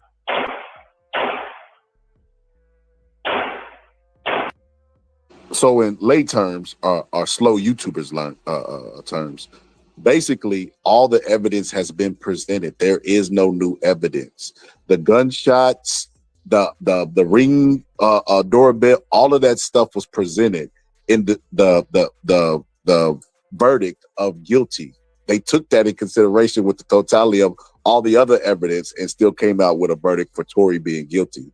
That's what she's saying. Like, there is no new evidence. The only thing it is people that with low IQ people who believed he was innocent from the start is reaching and what did he say? Scrambling and scraping for arguments. There's no other ring footage. And if in theory there was something that would exonerate Mr. Peterson, it would be disseminated publicly and widely, and it's not. The report was detailed, full of images and exhibits from trial, including that call that Tory made to Kelsey Harris on July 12, 2020, hours after the shooting. I know she probably never ever gonna talk to me ever again, but bruh, I just want you to know, bruh, I was just so drunk, I didn't even know what the was going on, bro. I didn't even know what the was going on, bro. Like that, I never do something like that, bro. It's just that I was so drunk, I just didn't even understand what the was going on, bro. Like, so whatever, yeah. But you know, regardless, that's not gonna make anything right, and that's not gonna make my actions right, bro. Text messages. So what the Shade Room just did is condense the video to the meat and potatoes of what I played with the phone jail, the phone call from jail that Tory made, where he admitted to doing something. Then they went and showed the text messages that went on between Kelsey, Meg's bodyguard, Tory, and Meg Thee Stallion. That's why I say Shade Room. Hey, Shade Room, as far as investigative journalism goes, it should be no doubt after watching this. If you, like I said, if after watching this, you still have doubts if Tory did it or not, your mind's already made up. From Lanez to Meg Thee Stallion shortly after the incident. Quote, I know you probably never gonna talk to me again, but I genuinely want you to know I'm sorry from the bottom of my heart. And I was just too drunk. Nonetheless, expletives should never have happened, and I can't change what I did. I just feel horrible, end quote. We're here to help the public understand that there is no new evidence. There never was. Including testimony and court documents we've all seen and heard before. Kelsey Harris telling a prosecutor and an investigator in an interview, quote, I'm short, I'm 4'11". The vehicle is kind of a little raised up higher than me, so I can't really see. I can only see from chest up.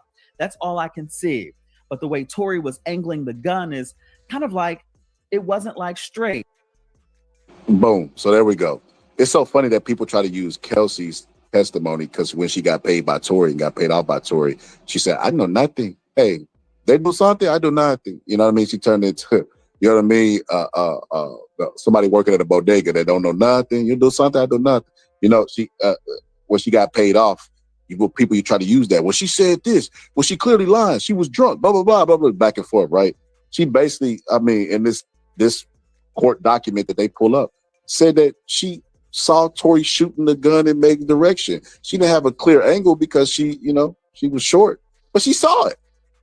It was like, down. She goes on to say that Tory pointed it in Meg's direction. Quote, at that point, we kind of were in shock, end quote. But Tory's team affirmed that that is not true. This statement aligns with the statement of the only non-party witness to the case, Mr. Sean Kelly, who at trial testified he saw two women fighting, two men break up the fight, one man grabbed the other one's arm.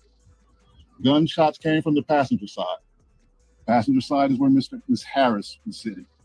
But here's what Sean Kelly said in court, word for word. The prosecutor said, quote, all right, so the short guy had his arms outstretched. He fired 4 or 5 shots. Afterwards, the girl fell into the road and started bleeding. Sean Kelly says, yeah, she was crawling and stumbling across the road. The prosecutor then says, all right, now you testified earlier this morning that when the short guy was shooting at the victim, you saw an object in his hand. Is that correct? Sean Kelly says, yeah, it was obviously something in his hand with the noise and the flashes. The prosecutor then says, and when that object was in his hands, were his arms outstretched? Sean Kelly says, yes. The public keeps saying, where are the x-rays? She stepped on glass.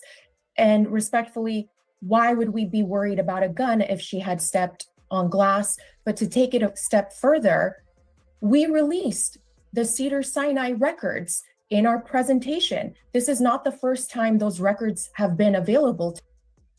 In other words, to y'all experts, go look up the court documents, because they gave a presentation in court, right? And it was enough to get a guilty verdict out of the jurors. So, he basically saying, go look up stop being lazy. Use your phone to go look up the court. It's public information. And yes, Tory Lanez did shoot Meg Thee Stallion based on Kelsey's testimony and Meg's, and based on him calling and apologizing for something in the text messages, and based off text messages sent from Kelsey's phone to the bodyguards. But not only that, the DNA was not conclusive, right? And people take that and say, well, the DNA was not conclusive. And this is where you just facepalm, because not conclusive just means they can't pinpoint it came exactly from that person's DNA sequence. But they did conclude that it was a male that shot them. Since we want to talk about DNA and what the court records actually said, it said it was a male person. Like I said, the idea that Kelsey grabbed Tory Lanez's gun that she shouldn't even know was there if he wasn't showing the gun, right? And shot Meg Thee Stallion. But she really didn't get shot. She stepped on glass. But he really did it because Tory Lanez went independent. That's why I say y'all are absolute madness. Listen, Tory Lanez is a very talented rapper. If you believe that Jay-Z wanted Tory Lanez so bad that he conjured up this conspiracy, then why don't y'all believe that UMG had a conspiracy against Drake because they wanted to re-sign him? That's why I say y'all only believe in conspiracies when deep down you already had where you want to lean, which side you want to lean to before getting the conspiracies and the information. There's more proof that UMG did exactly what Drake sued. Y'all made fun of Drake for suing them, right? But Tory Lanez, who's from Canada as well, less talented than Drake and sings and raps, Jay-Z's gonna go and manipulate and pull some strings to get him locked up. Like, man, come on, bro. Y'all don't even make any sense. To the public, it clearly states in numerous places, just on that one page, that bullet fragments were removed from both of Miss Pete's feet. You have to ask yourself, why are we still hearing the same conspiracy theories run over and over again? Miss Pete's sentiment is that she wants this chapter closed. The jury has reached a... So, Queen, you missed the footage that I showed earlier where Meg Thee Stallion, lied to the police officers to protect Tory, exactly like she said she did, right? And they wouldn't have tested Tory Lanez for a gun fragment if she said that she didn't get shot and, she had stepped on glass. So if they did do any testing, it would have came afterwards, after he had time to wipe down the gun, after he had time to wipe down his clothes, take a bath. Like, come on, man. Like, what? And it's so funny that the argument, Queen, that you making is, oh, it was Kelsey had all those scratches. What does that have to do with the price of tea in China? Somebody was shot. Tory Lanez apologized for doing something, right? So we know Meg was shot, and we know it was Tory's gun. Tory Lanez shot Meg Thee Stallion. He was What was he apologizing for? Why do y'all keep skipping over that? You have to do some crazy mental gymnastics to skip over that. The facts are, we know that Meg Thee Stallion was shot, right? Because we could at least come to that. Because now y'all saying she was shot, but it just by Tory. Y'all was saying she wasn't shot before. But now that she got shot. It could only be Tory or Kelsey. Meg and Kelsey both, even though they're not talking to each other, is saying it's Tory. The DNA said it was a male shooter, right? Tory Lanez is on video being recorded apologizing for something. It's like, listen, at that point, I don't know what to tell you. Verdict. Mr. Peterson has been sentenced. He's serving 10 years for 3 felonies committed against Miss P. She wants to move on. She has a successful, thriving career, and this should not be continued to brought up because this matter is closed. Adding a political dimension to this case, there's a Florida congresswoman. Her name is Anna Paulina Luna. She recently came forward publicly calling on the governor of California, Gavin Newsom, to pardon Lanez altogether, although this has nothing to do with her jurisdiction or the state of Florida. Now, Meg Thee Stallion, she was vocal on TikTok about this, writing in part, quote, "At what point are y'all going to stop making me have to relive being shot by Tory? At what point are Tory and y'all fans going to stop lying? Like, how much is the check to keep harassing me? Why is this happening every day? One minute y'all said I was never shot. Now y'all letting him play in y'all face again and say I was shot, but it wasn't him. Oh, okay. I'm sick of this expletive. Leave me the F alone. Tory, please leave me alone, you expletive demon. Now, the appeals process continues in this case with no set court proceedings thus far, but of course, as soon as we learn more, we'll pass it along to you.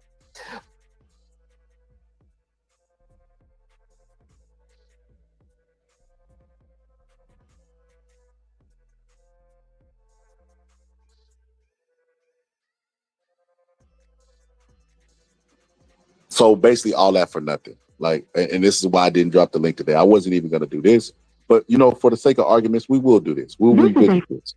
We will revisit this and show this and end the show. Like I said, there is no way possible that what y'all say is true. That Tory Lanez, and this is the craziest thing. This is the craziest thing, Queen. You think that Tory Lanez, right, is apologizing for antagonizing? Like, how have you made that up in your head? Because the people involved aren't even saying it. You know who's saying it? The same people who said Tory pulled out his gun and said, dance be dance. Those are the people that's coming up with these conspiracy theories and saying that they know exactly what happened. It's not the people that were involved. So how do you know that he apologized for that? Why would he call a prison phone where they tell you that you're being recorded, right? And apologize and insinuate that he did something that was unforgivable and bad, and he would have never done that if he was drunk. Like what is the logic behind that? Why risk your freedom in your life? Come on, Queen. Free call from Drunk nigga, I ain't even know what the fuck was going on, bro. That I never ever gonna talk to me ever. Sure. I know she probably never ever gonna talk to me ever again, but bruh, I just want you to know, bruh. Nigga, I was just so fucking drunk, nigga. I didn't even know what the fuck was going on, bro. That I didn't even know what the fuck was going on, bro. Like that ass, nigga. I'd never do some shit like that, bro. Just the nigga, I was just so fucking drunk, nigga. I just didn't even understand what the fuck was going on, bro. Like, so whatever. Yeah. But you know, regardless, that's not gonna make anything right, and that's not gonna make my actions right, bro. But I'm just deeply sorry, bro. I never even moved like that, bro. Like, never moved like that at all, bro. Like, for real, dog. I know. There's a lot that happens, but a whole lot, bro. Like a whole lot, bro. I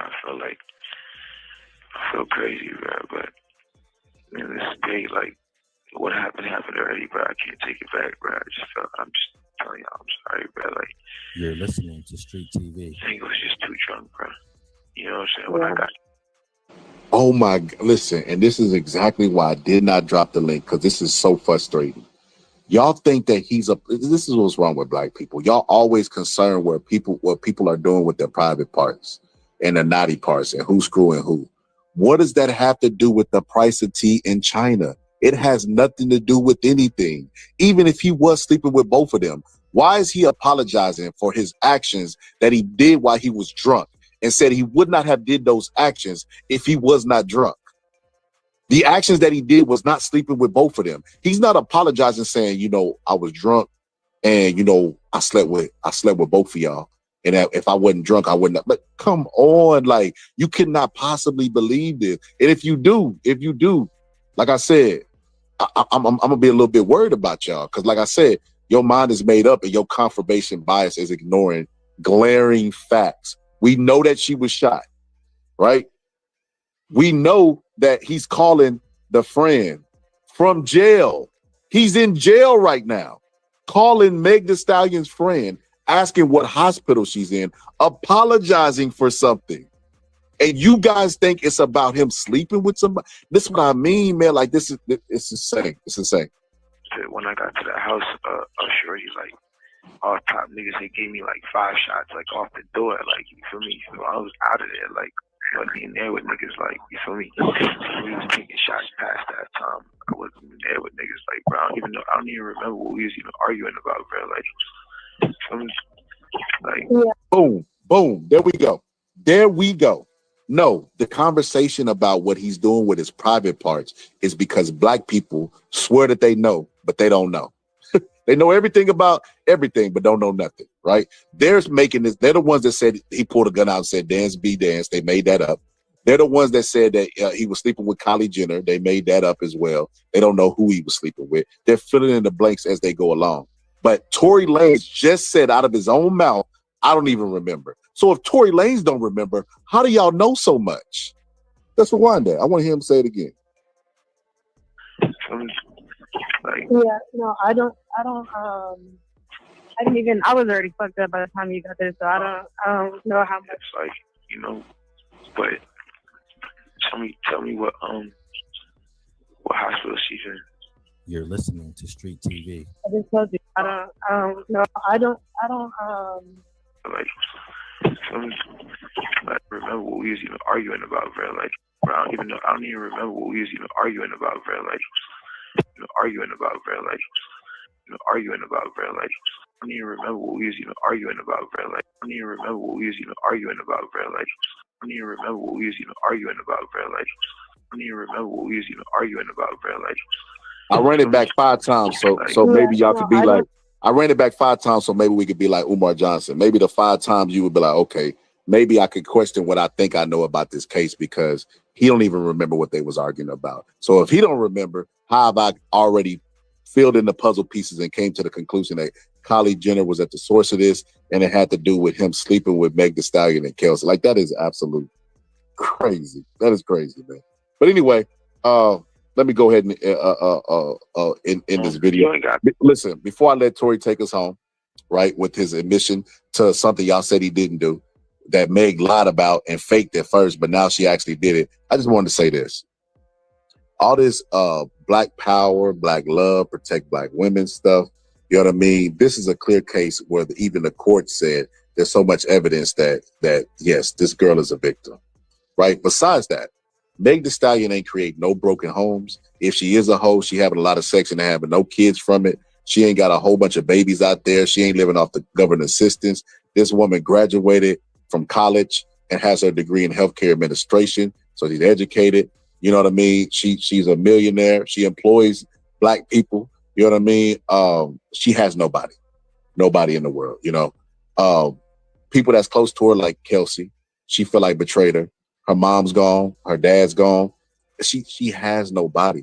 When did America start loving bullies? When did America start being a black America, black Twitter, whatever you want to call it, become a place where we like and champion and join in on the bullying of people? She ain't did nothing to nobody. She's guilty in the court of public opinion for being a hoe. And that's not how that works.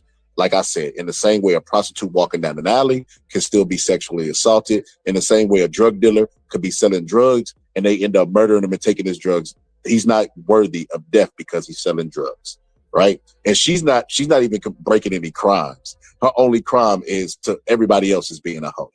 Future's also a hoe. Future has broken families.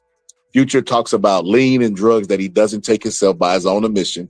Future's more dangerous to the community, but Future is championed in the black community. They quote him. They got memes of him, gifs of him, all that good stuff. So if we're going to be consistent, let's not make Megan Thee Stallion guilty of actual crimes because of court of public opinion, right? In the same way we would make Future guilty of any crimes because of his perception, right? And let's stop bullying Meg Thee Stallion. Let's let this rest. Tory Lanez is no victim. He's a volunteer. He voluntarily got in that car. He voluntarily fought, and he voluntarily shot Meg, and he still ain't made atonement for it that he did. He still ain't accepted responsibility. He is not to be forgiven because he ain't asked for forgiveness. He won't even admit he did the crime. So leave Meg Thee Stallion alone. Please leave Meg Thee Stallion alone. Like, she ain't did nothing. She ain't did nothing, and Corey ain't no saint. Excuse me, Tory ain't no saint. You know, that's basically what I had to say, you know. But like I said, I'm gonna let Tory Lanez guilty verdict take us on. You know what? Let me show y'all something. You know. Let me show y'all something. I gotta show y'all something quick. This is Meg Thee Stallion the fans right now. This is Meg Thee Stallion fans right now. You know what? I don't know if this guy is still alive. I'm gonna reach out to this guy. And ask him if he can make a video with Meg Thee Stallion. And how fucking dare anyone out there make fun of Britney after all she's been through? She lost her aunt. She went through a divorce. She had 2 fucking kids. Her husband turned out to be a user, a cheater, and now she's going through a custody battle. All you people care about is readers and making money off of her. She's a human! What you don't realize is that Britney's making you all this money, and all you do is write a bunch of crap about her. She hasn't performed on stage in years. Her song is called Give Me More for a reason, because all you people want is more, more, more, more, more! Leave her alone! You're lucky she even performed for you bastards! Leave Britney alone! Please!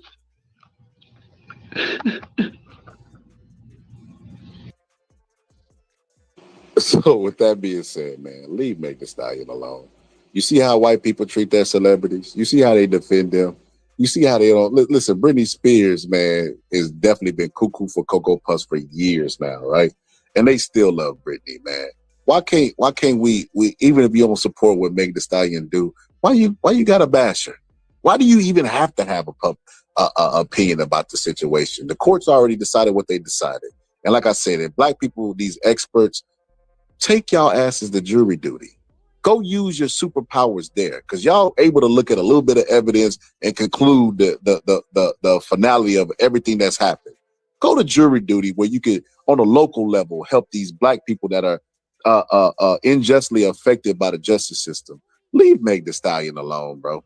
Kwame Brown, you done became a big bully now, bro. I don't leave Meg Thee Stallion alone, bro. You up there criticizing Meg Thee Stallion when her family story is just as tragic as your family story. You remember when Charlamagne brought that up and you was mad at Charlamagne for bringing that up? You remember when Stephen A. Smith brought that up and you was mad at him and how they calling you a bust and criticize your entire career? You're kind of doing the same thing with Meg. You do it with LeBron James and you do it with LeBron James' son. So you never had a problem with being bullied. You just wanted to be the person that was bullied. To all the black people, stop bullying, man. Leave this woman alone. But anyway, that's my time, man. I'm finna fire up the next live. If you like this live, join the next live. I might actually drop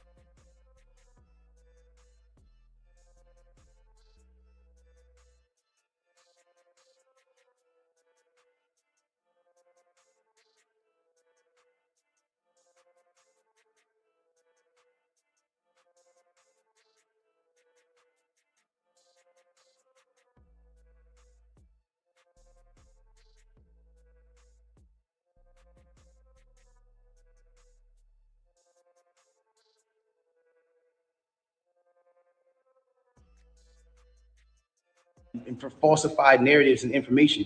Let's start this off. When the original report came out, and it was a TMZ report about this, that, and the third, and there was gunshots in Kylie Jenner's house, and Tory Lanez goes to jail. They gave y'all all the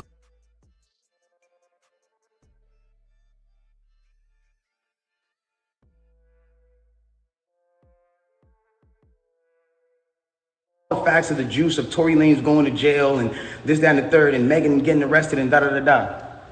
2 days after that, I get a call from Rock Nation that says, yo, we heard you're gonna make a statement about what happened, and it'd be in your best interest if you don't make that statement.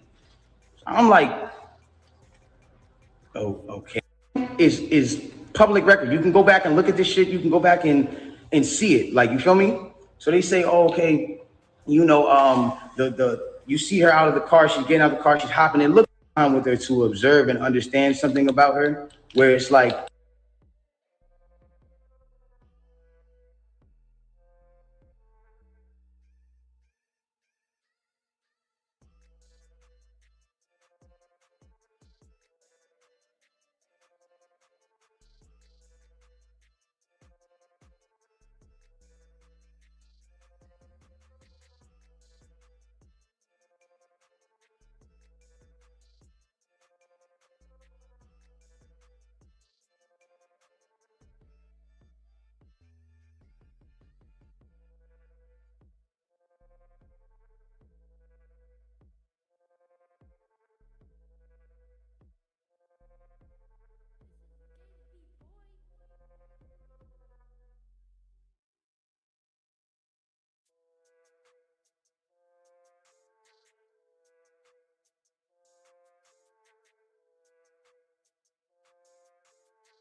she's going through a lot. She goes through a lot. She deals with a lot on her day-to-day basis. And because of that, she's not used to, you know, and not even just because of that, but just because of the fact that she's been praised so much. It gets down to this point now where it's like, now the reports are starting to say, okay, well, everyone's pointing to different things.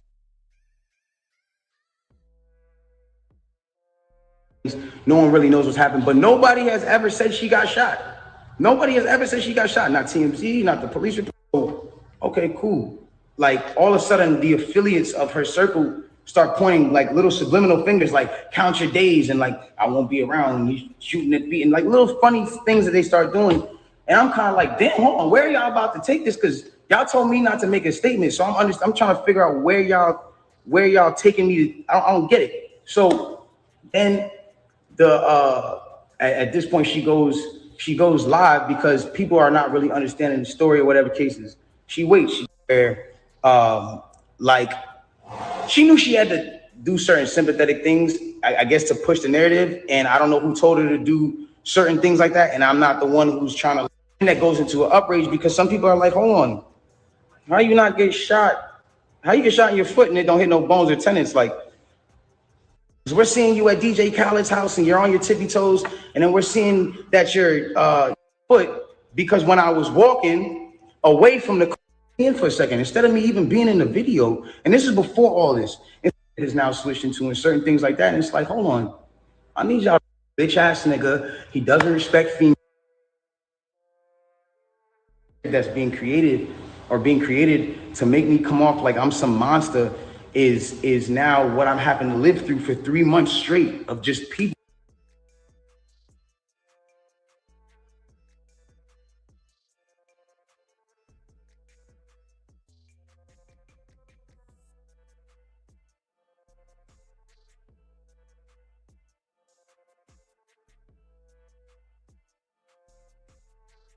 Just coming and coming and coming and coming and coming.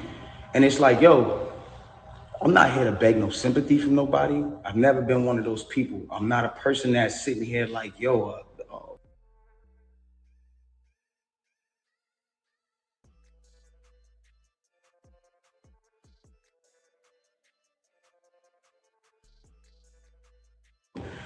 everybody feels sorry for me. Like, nah, because at the end of the day, if I did what they're saying I did, then by all means, I would say the same exact thing about me. I say that nigga's a bitch ass nigga. He doesn't respect females. He's a fuck boy, and that nigga deserves no respect, period.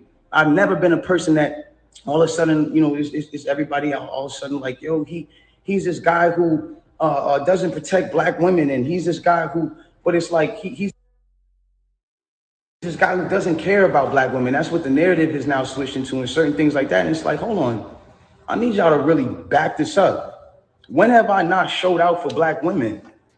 Every single one of my videos, the lead girl is black. From Say It.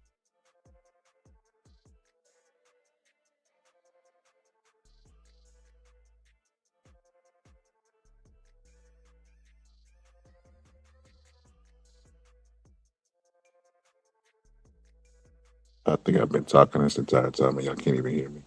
Yep. I've been over here stopping the video. I hadn't come to y'all can't even hear me. But yeah, so Tory Lanez, the victim, you know, he's the victim. You know, I've been through so much and my life has changed so much over these past months.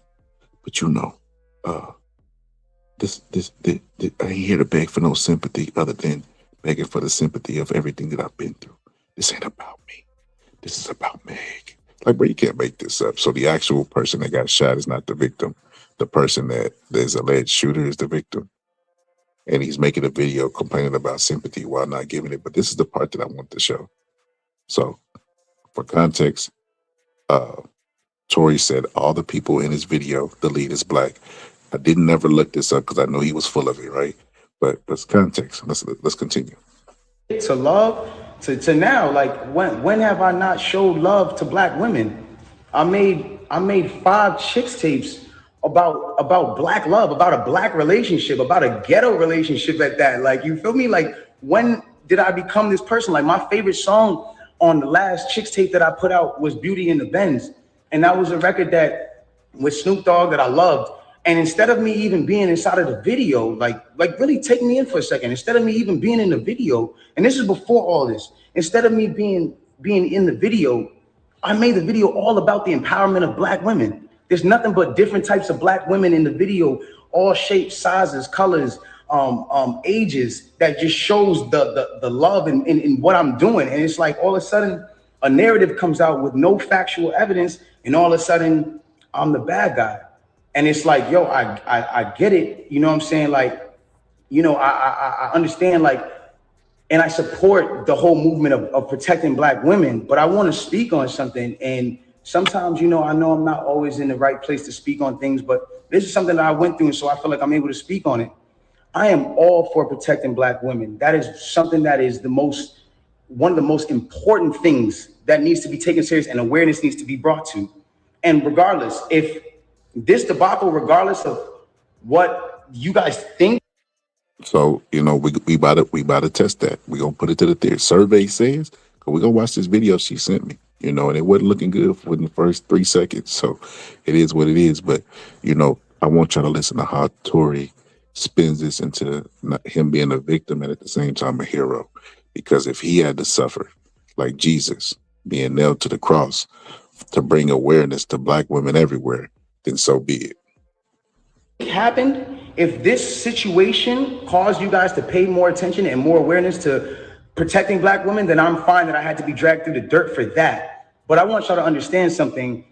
It's a problem when it becomes that protecting Black women doesn't mean to protect Black men. That doesn't make sense. From the beginning of time, when you really think about how this works, like from the beginning of time, we've been taught to be with our own heritage, and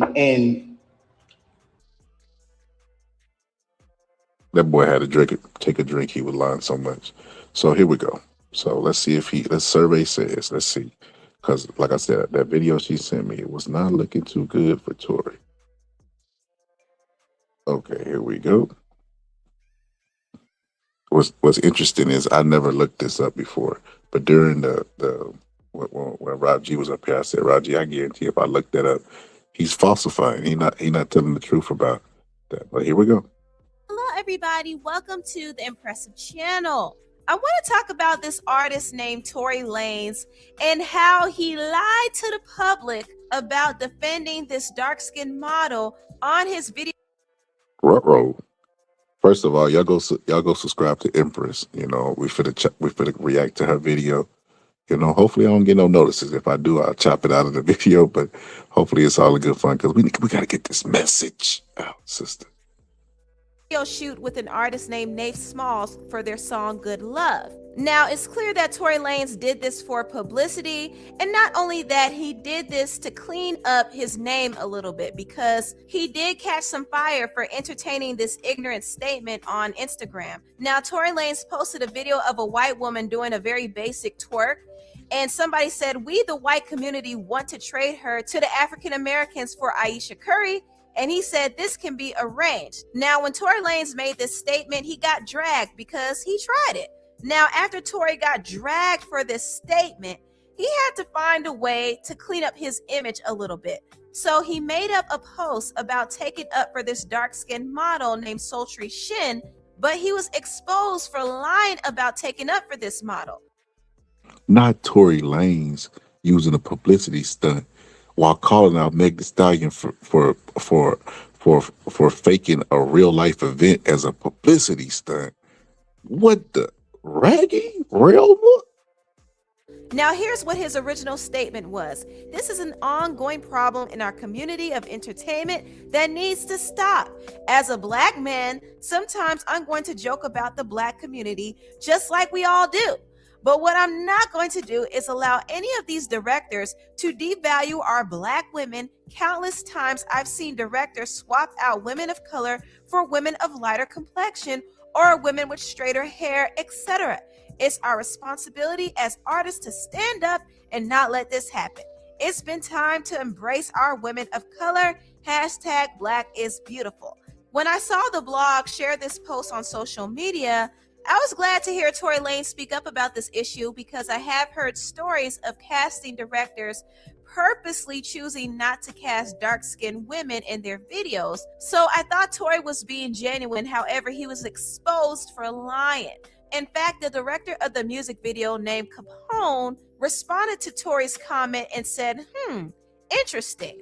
Not only that, the dark-skinned model who was casted in this video exposed Tory Lanez, and she and one of her friends went on the Shade Room and made it known that Tory Lanez was lying. Now, her friend Alicia Dixon said lies. He asked for both the dark-skinned girl, Sultry Shin, and the light-skinned girl.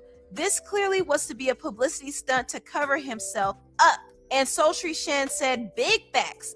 Don't believe the hype. Sultry Shin said on her Instagram story, "Where is the scene then if Tory Lanez wanted me so bad?" And she added her directors Capone and Visionaire here. And she also added the Shade Room and said, "I see y'all watching my story. So what's up? Best director I know, Capone, set up on set."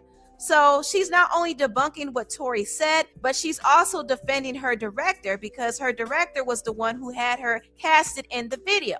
So Tory Lanez was just capping this whole time. He was saying how the directors wanted him to swap out the dark-skinned girl for a light-skinned woman, but in reality, he wanted the light-skinned woman there.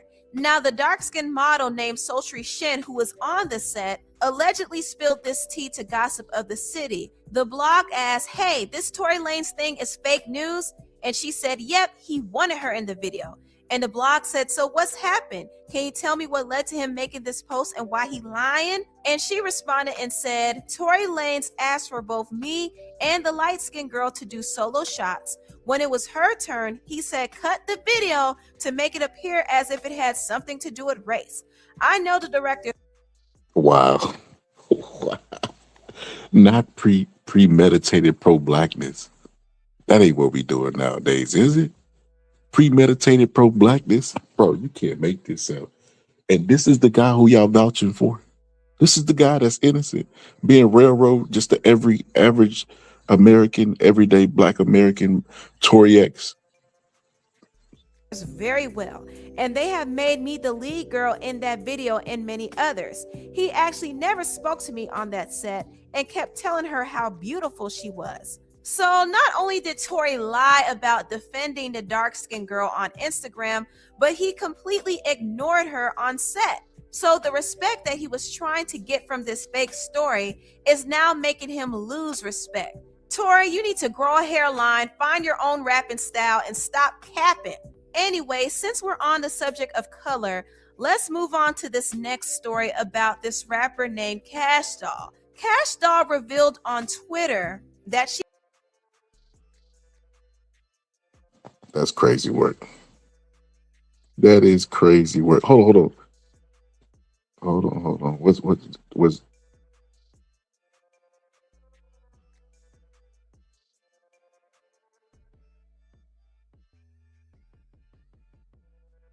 Hold on, let me see if this story had anything to do with it. The Cash Doll story. I don't think so. That was it on Tory. So yeah, Tory Lanez just got up there and lied in the words of Black people, played in y'all face. You remember when y'all didn't want Kamala to do it? Now y'all allowing a Canadian to do it. You know what I mean? You're allowing his daddy to sit up on the steps and tell everybody how he's everybody's father. He's Father Abraham, everybody's father, and how, and you know, giving his sermon on the rock of how Tory Lanez was railroaded by Jay-Z and, you know, Rock Nation, and giving great details. It's sad. So I wanted to show y'all this right here. Hold on.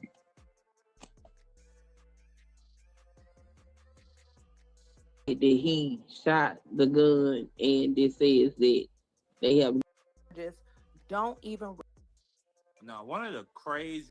So I want to show y'all this. So, like I said, we for those who just pulling up, we had an actual lawyer pull up to the panel one time, and like I said, it got really silent because it gets silent when experts get around, you know. And she basically, with all the facts, because like I'm just compiling all the episodes, and I'm glad my sister sent me that stuff in the chat. I'm compiling all the episodes I've ever did of Tory and Meg into one with all the evidence that was presented, and to see if it could sway people who are rational minded, to the people that's mind made up. Hey, free Tory. It is what it is. Like y'all say, you know, ain't nobody ever been freed from no T-shirt that say freedom. You know, court of public opinion. Does not matter for anything. You know where it counts? Actual court. And like I said, people don't do jury duty. They don't like it. They dread it.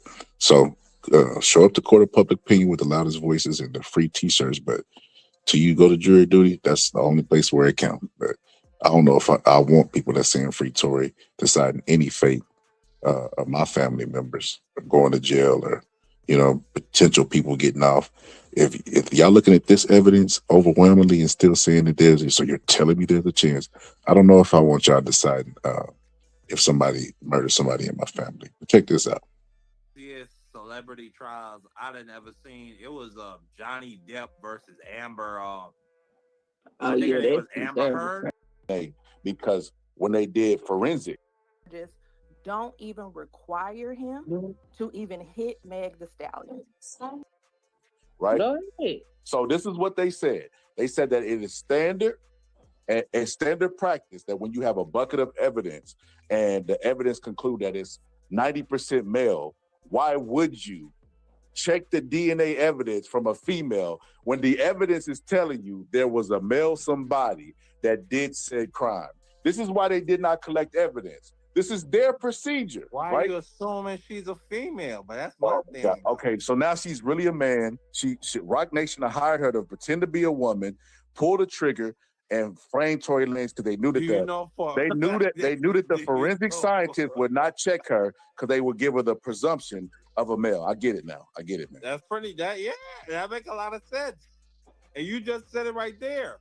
Why would they check her? Oh, Miss Goody Two Shoes. Oh, please pull up, please, Miss, because I'm getting a headache from this. Miss Goody Two Shoes. So this is how you pull up. You go to my YouTube page, right, and you go to my wall.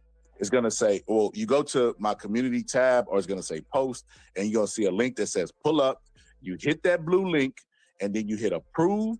It doesn't mean it's gonna show anything. It's gonna bring you up to the panel and is giving it permission to access your microphone so that you could talk while you on here. See, you got people, the MF ran out. Like, I ran off my own panel. Like, bro, I will Bill O'Reilly mute mics before I run off my own goddamn panel. Are you serious? So, but It looked like you were getting cooked and you needed a respite from the heat. Get out of here. That's what it looked like. Cooked on what? On what, Marky Dan? On the fact that there was reasonable doubt in the case of Tory Lanez versus the case of Hold on, Marky Dan. Somebody intelligent. Hold on. Tory Lanez. Somebody intelligent want to talk. Go ahead. Let's get to shoes. Hey y'all. Hello. We have to start at the beginning, right? So what was Tory Lanez charged and convicted of? He was charged with assault with a semi-automatic firearm, having a loaded, unregistered firearm in a vehicle, and discharging a firearm with gross negligence. Okay? So 2 out of the 3 of those charges don't even require him to even hit Meg the Stallion. Do we understand that? That having a loaded, unregistered firearm in a vehicle, one of his charges, and discharging a firearm with gross negligence don't even require him to strike Meg the Stallion. We understand that? Go ahead, sister. You cooking. The floor is yours. So let me continue going, right? We know that the weapon belonged to Tory. It's his vehicle. So we have a loaded, unregistered firearm in a vehicle. One of the reasons that Tory was not supposed to have a firearm in a vehicle or firearm generally was because he was on probation from another incident. Okay? When we talk about discharging the firearm, the witnesses that Tory put on the stand said that they saw him fire. I think it was at least twice. So we already got discharging with his own witnesses. The prosecution didn't. Tory's witnesses that came on the stand said that they saw Tory point, shoot, and there was a flash. Okay. Another piece of evidence that was presented at trial was a tweet from Tory Lanez. Somebody had asked him on his X account, "Oh my God, did Kelsey shoot Meg?"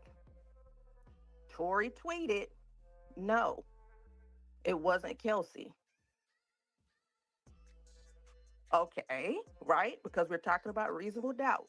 Because you have to understand all of these things go on the pile of evidence. You have to stack the pile of evidence, right? And if you were not in the courtroom, you did not see all of the evidence unless you actually went to a real reporter's account to look at all of the evidence that was presented by the prosecutors. One of the reasons why there's so much back and forth about this case is because Tory Lanez specifically paid bloggers, allegedly, to report false things about what was happening in the case. So now you see, right, Meg Thee Stallion sued Milagro, one of the bloggers that was reporting on the case in court, and she won for defamation. So a lot of the things that we're saying about Meg are some of the things that Milagro was found liable for defamation for because they weren't true. And we saw payments in the Milagro case from Tory Lanez to Milagro. So Tory, and I don't know why he felt like putting information out in public would be more effective than coming up with an affirmative defense. But he paid bloggers to say things that were not true so we could be debating them now. Yeah, number two, the doctor testified that he pulled bullet fragments out of Meg's foot. Right now, we do have a chain of custody issue, so it seems like the police did something with the bullet fragments. But the doctor that actually treated Meg Thee Stallion got on the stand and said, "Hey, I removed fragments from her foot." The other thing is, if you think about this, right? If we know that the weapon belonged to Tory, and we're saying that evidence of his DNA is inconclusive, that's a confirmation that he wiped the weapon. Why wouldn't your fingerprints be on your weapon? He just wiped the weapon before the police collected the evidence. So that's why we have it as inconclusive. At what point would he have time to do that? Before the police came, were the police immediately on the scene, or did it take them a minute to get there? So he shot her in her foot. She got back in the car. He started cleaning the gun. Why does that sound preposterous? Absolutely. It's not preposterous for your fingerprints to be on your own weapon. That's not preposterous. It's your weapon. You procured this weapon. Also you stated procured that this weapon, and your fingerprints all are his inconclusive on weapons your were weapon. clean before they left to go to the trip, and he said that he didn't even know that the weapons was put in the bag that was in the damn car. So, well, first of all, we don't know. Again, Tory's not even supposed to have a weapon because he's on probation for another violent offense. And that's a charge. That's a charge. That's fine. I don't believe he's the one that shot her. And there ain't enough evidence. So why did he tweet that Kelsey didn't do it? So who shot her? Who proved that Kelsey didn't do it? I ain't seen nothing that proved that Kelsey didn't do it. Let's look for this I said, why did he tweet that Kelsey didn't do it? He tweeted it. That was presented in court. His tweet. Right? Because remember, we're stacking evidence. So that tweet was presented in court. Somebody the phone call when he was locked up was presented in court where he was apologizing. Because remember, we have to stack evidence, right?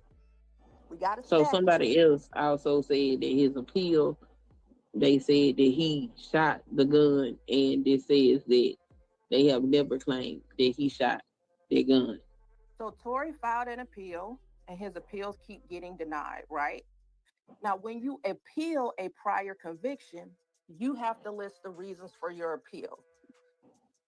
Was there any new evidence? Right? So meaning new evidence has come to light where the court should grant my appeal. Hey, the judge made a bad decision in this case, didn't follow the law. Hey, higher court, you should grant my appeal. In his latest appeal, the only argument that Tory made was that Meg did not take enough precaution not to be injured. He didn't say, hey, there's new evidence. Hey, the judge acted irrationally, didn't follow the law. His argument was Meg Thee Stallion did not take precautions enough to not be injured by the discharge of the weapon.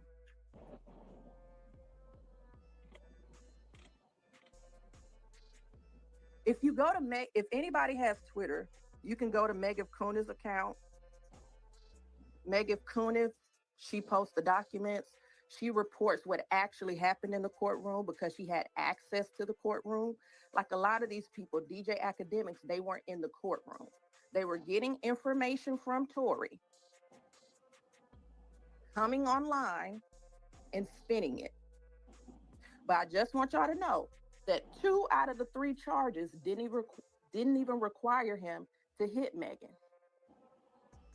Yeah, I don't care about them charges. If he got gun charges, he ain't supposed to have a gun. That's one thing. I don't believe he the one. So he has gun charges, so he would have been convicted anyway, right? Yeah, I don't care about the gun charges. So Meg the Stallion testified under oath. Hey, I was shot by Tory. Yeah, I think that's a lie. Tory's own witnesses said, hey, I saw Tory point and discharge the weapon at least twice.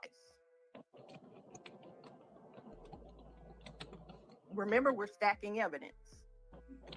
You got me convinced, sister. You had me a hello, but keep on going. You cooking, sister. Right. Hold on, let me look that up. Because I ain't never heard that either.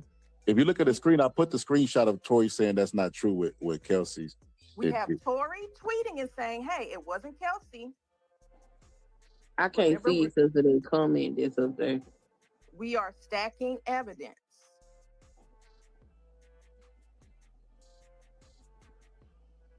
Shade Room, Meg the Stallion, producer allegedly. Somebody said no gunpowder. Okay, so Queen just read. Everybody up here just said he had gunpowder on them. When a weapon is discharged and there are people around, there will be gunpowder not only on the shooter but the people around them.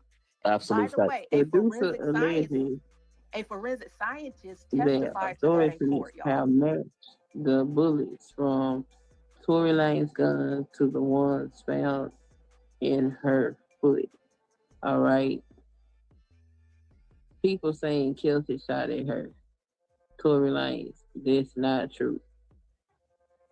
Okay. So earlier, Miss Goody Two Shoe, I brought that up. That if you're around a weapon and it's firing, you could get gunpowder residue on you. But it's no amount of evidence they're gonna believe. I mean, thank you for coming up here. You articulated way better. I am not gonna believe that Tory shot that girl because they ain't. So who did it? Provide an alternate theory. Who did it? Kelsey did it. Okay, so Kelsey wasn't charged, right? And she also had an immunity agreement with the prosecution. So if I'm Tory, why wouldn't I say that? There's no risk. There's no risk. I don't know why Tory don't want to tell on these bitches. There was no risk to Kelsey, right?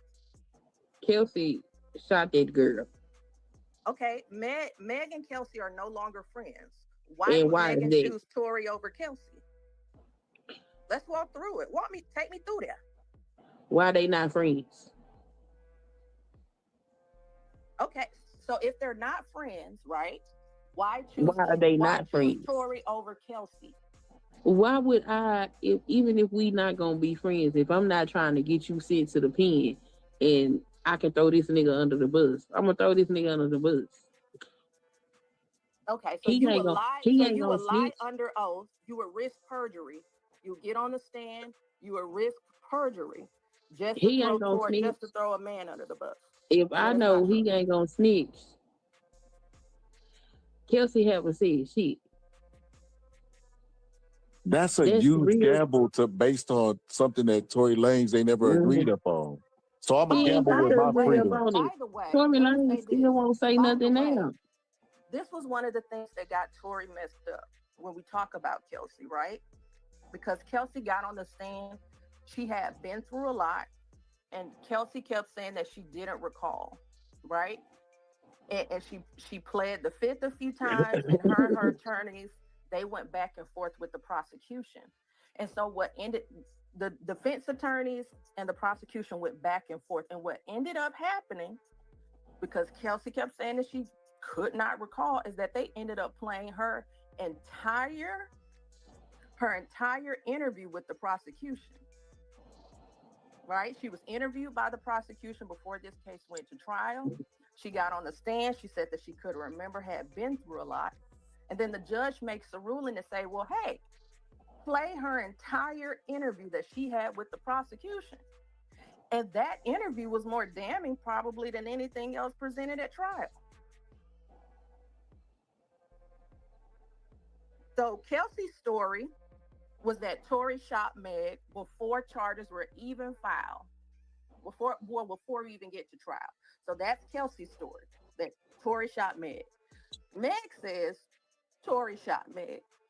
Witnesses say, hey, I saw this man point in her direction and discharge the weapon at least 2 times. So these aren't his witnesses. These are independent witnesses. They were his witnesses. There are no independent witnesses in the trial, honey. They're either a prosecution's witness or they are a defense witness. We don't have independent witnesses. Even the experts, right? They're either for the prosecution or the defense.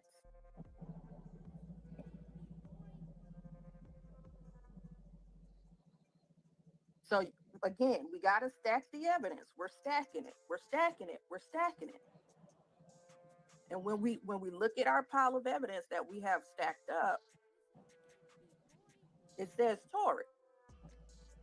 Yeah, no, I don't believe you don't have a pile of evidence stacked up that says Kelsey, and you have the person on trial himself tweeting. They didn't even test Kelsey DNA, but she got gun residue on her hands. Get the hell out of here. They didn't give that man no proper trial. They didn't do a proper investigation. No, I do not believe this. Tory has millions of dollars, and you don't think he can get a proper trial? Now, if Tory, no, I don't think he got a proper trial. If Tory if Tory only made $100,000 a year, I could go with you.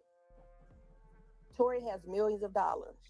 That's who you're advocating for about not getting a proper trial? No, he didn't get a proper trial. Okay, so which part was improper? Because now remind you, the part where they didn't test Kelsey's DNA when they found DNA, female DNA on that gun. So why didn't Tory's attorneys make that argument in his appeal? I don't know why his attorneys didn't do what he did, but I know that I'm so sitting the people here. With law degrees didn't make the argument. I don't have a law degree.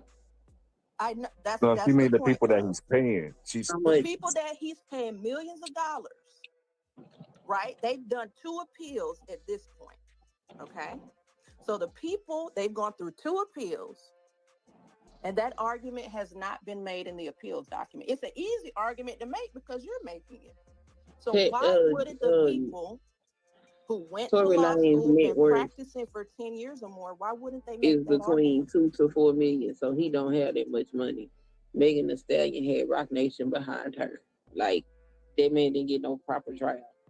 Why they didn't test that girl's DNA, and they not gonna press that. No, I don't believe that man shot her. He probably guilty of a lot of shit, but I don't believe he's guilty of shooting me. So why wouldn't his attorneys make the argument? You're making I believe Kelsey shot the fuck out of her ass and they got away with it. There is nothing nobody can say to me that's gonna make me change my mind on it. Well, you know what they say about that. That's a difficult place to be in when even presented with real and new evidence. I'm presented with the evidence that say that they didn't test this DNA that was found, but the male DNA they found was inconclusive. That's ridiculous. Okay, so why didn't Tory's? Nobody can tell me why Tory. Asking me why Tory's lawyers did what they did don't change what I read, and that's suspicious. And what was your source? It came from where? Because we don't even know if that's true. Because typing in AI is wrong. It's suspicious. That ain't the first time I've read it. What's the website? I don't know. I done closed it out. But that's not the first time I've read it. And I thought it was suspicious. I've read it. No, I've read it multiple times from different sources because I was watching the trial. I was watching the trial, and I was also reading things, and that was glaring to me. I was like, that don't make no sense. Why they didn't test her? That's crazy. Did anybody else watch the trial? There is nothing else. I don't know. Was it closed like Diddy's trial? I know normally high-profile cases, they close it. Well, no. Sometimes the judge will accept it. I don't even think that the trial was posted on television. they were showing stuff or reporting it or something. They had something going on. I seen parts of their trial. So you seen parts, you didn't see the whole trial. No, I didn't. I'm not gonna sit up here and say I seen the whole trial. I seen parts of the trial, and it was certain things that didn't make no damn sense to me. And then when I would read to fill in the gaps, a lot of the stuff that I was reading didn't make no sense to me. So it ain't really nothing nobody can say that's gonna make me definitively believe that that man shot her. I still believe Kelsey shot her, and ain't nothing nobody can say gonna prove anything to be different to me because of the way that they prosecuted this in the way that they investigated it. Right. Well, that would make sense, right? Because if you didn't see the trial, if you didn't see the entire trial and you haven't seen all of the evidence, I'm not going to sit up here and say I know what was going on in that courtroom. Right. Because I know that being in the courtroom is different than watching a trial. I do know that. Exactly, love. And that's exactly my point, right? That's so still not going to change my mind because you are able to produce that just like motherfucking Johnny Cochran got OJ off, and it's still people that believe he killed that damn woman. If you're popping same thing here. But that was in what, 1990 something? This is 2025. But if you're Don't matter. in and Same out of concept. a trial, if you're popping in and out of a trial, it would make sense that at those moments that you pop in, the things that Same people concept. are saying at the moment wouldn't make sense. I ain't participating in the railroading of no motherfucking black person. I don't give a fuck. Why we keep going back to that? Why black people commit crime? He would be convicted of 2 of the 3. He didn't Tory shoot would her. have had a conviction either way, right? But I'm not talking about the conviction of the gun charges. I don't care about that shit. I'm talking about that ain't the motherfucker that shot her. Okay, so who shot her? I already told you it was Kelsey that shot her. Okay, but Tory says it wasn't Kelsey, and Meg says it wasn't Kelsey. Yeah, I don't give a damn about and Meg. Kelsey said it wasn't her. So with 3 people said it wasn't Kelsey. Mm-hmm. Kelsey also told Meg if she said something else to her, she was gonna tell everything she fucking knows, and Meg shut the fuck up. When? This was before they went to trial. Oh, so you learned about that probably like on a blog? No, I was watching it. Megan was live. Kelsey was in the chat, and Kelsey told her, "If you don't stop talking, I'm gonna tell everything I know." And Megan shut the fuck up. Oh, so that means somebody didn't shoot you, even though 3 people said Tory. No, it means that there was It means that there was a conspiracy between the 2 of them when it comes to that dude. And Tory Lanez is important enough for everybody to conspire against him. A non-U.S. citizen, by the way. You can make the argument that Meg Thee Stallion is the bigger star than Tory Lanez also. That, like, why would they set Tory Lanez up versus set Meg up? Okay, so everybody conspired to help Meg. So Tory, Kelsey, and Meg conspired to help Meg. So Tory tweeted that Kelsey didn't do it to help Meg. Oh, you fine. I did most of it. Oh, no, I agree with you. I mean, I've been agreeing with you this entire time. I was just adding to that. When you said, why would they do it to Tory Lanez? I'm like, yeah, that's true. You could also make the argument that Meg's a bigger star and would be a bigger target to go after. So Rock Nation I'm just responding to that. Rock Nation made Tory tweet that it wasn't Kelsey.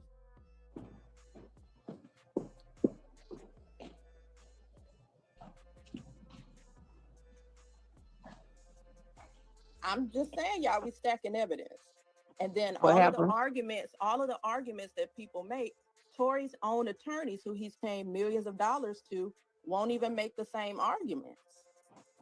Why doesn't he fire them and get new attorneys? This is his 2nd set of attorneys, by the way. Can y'all hear me?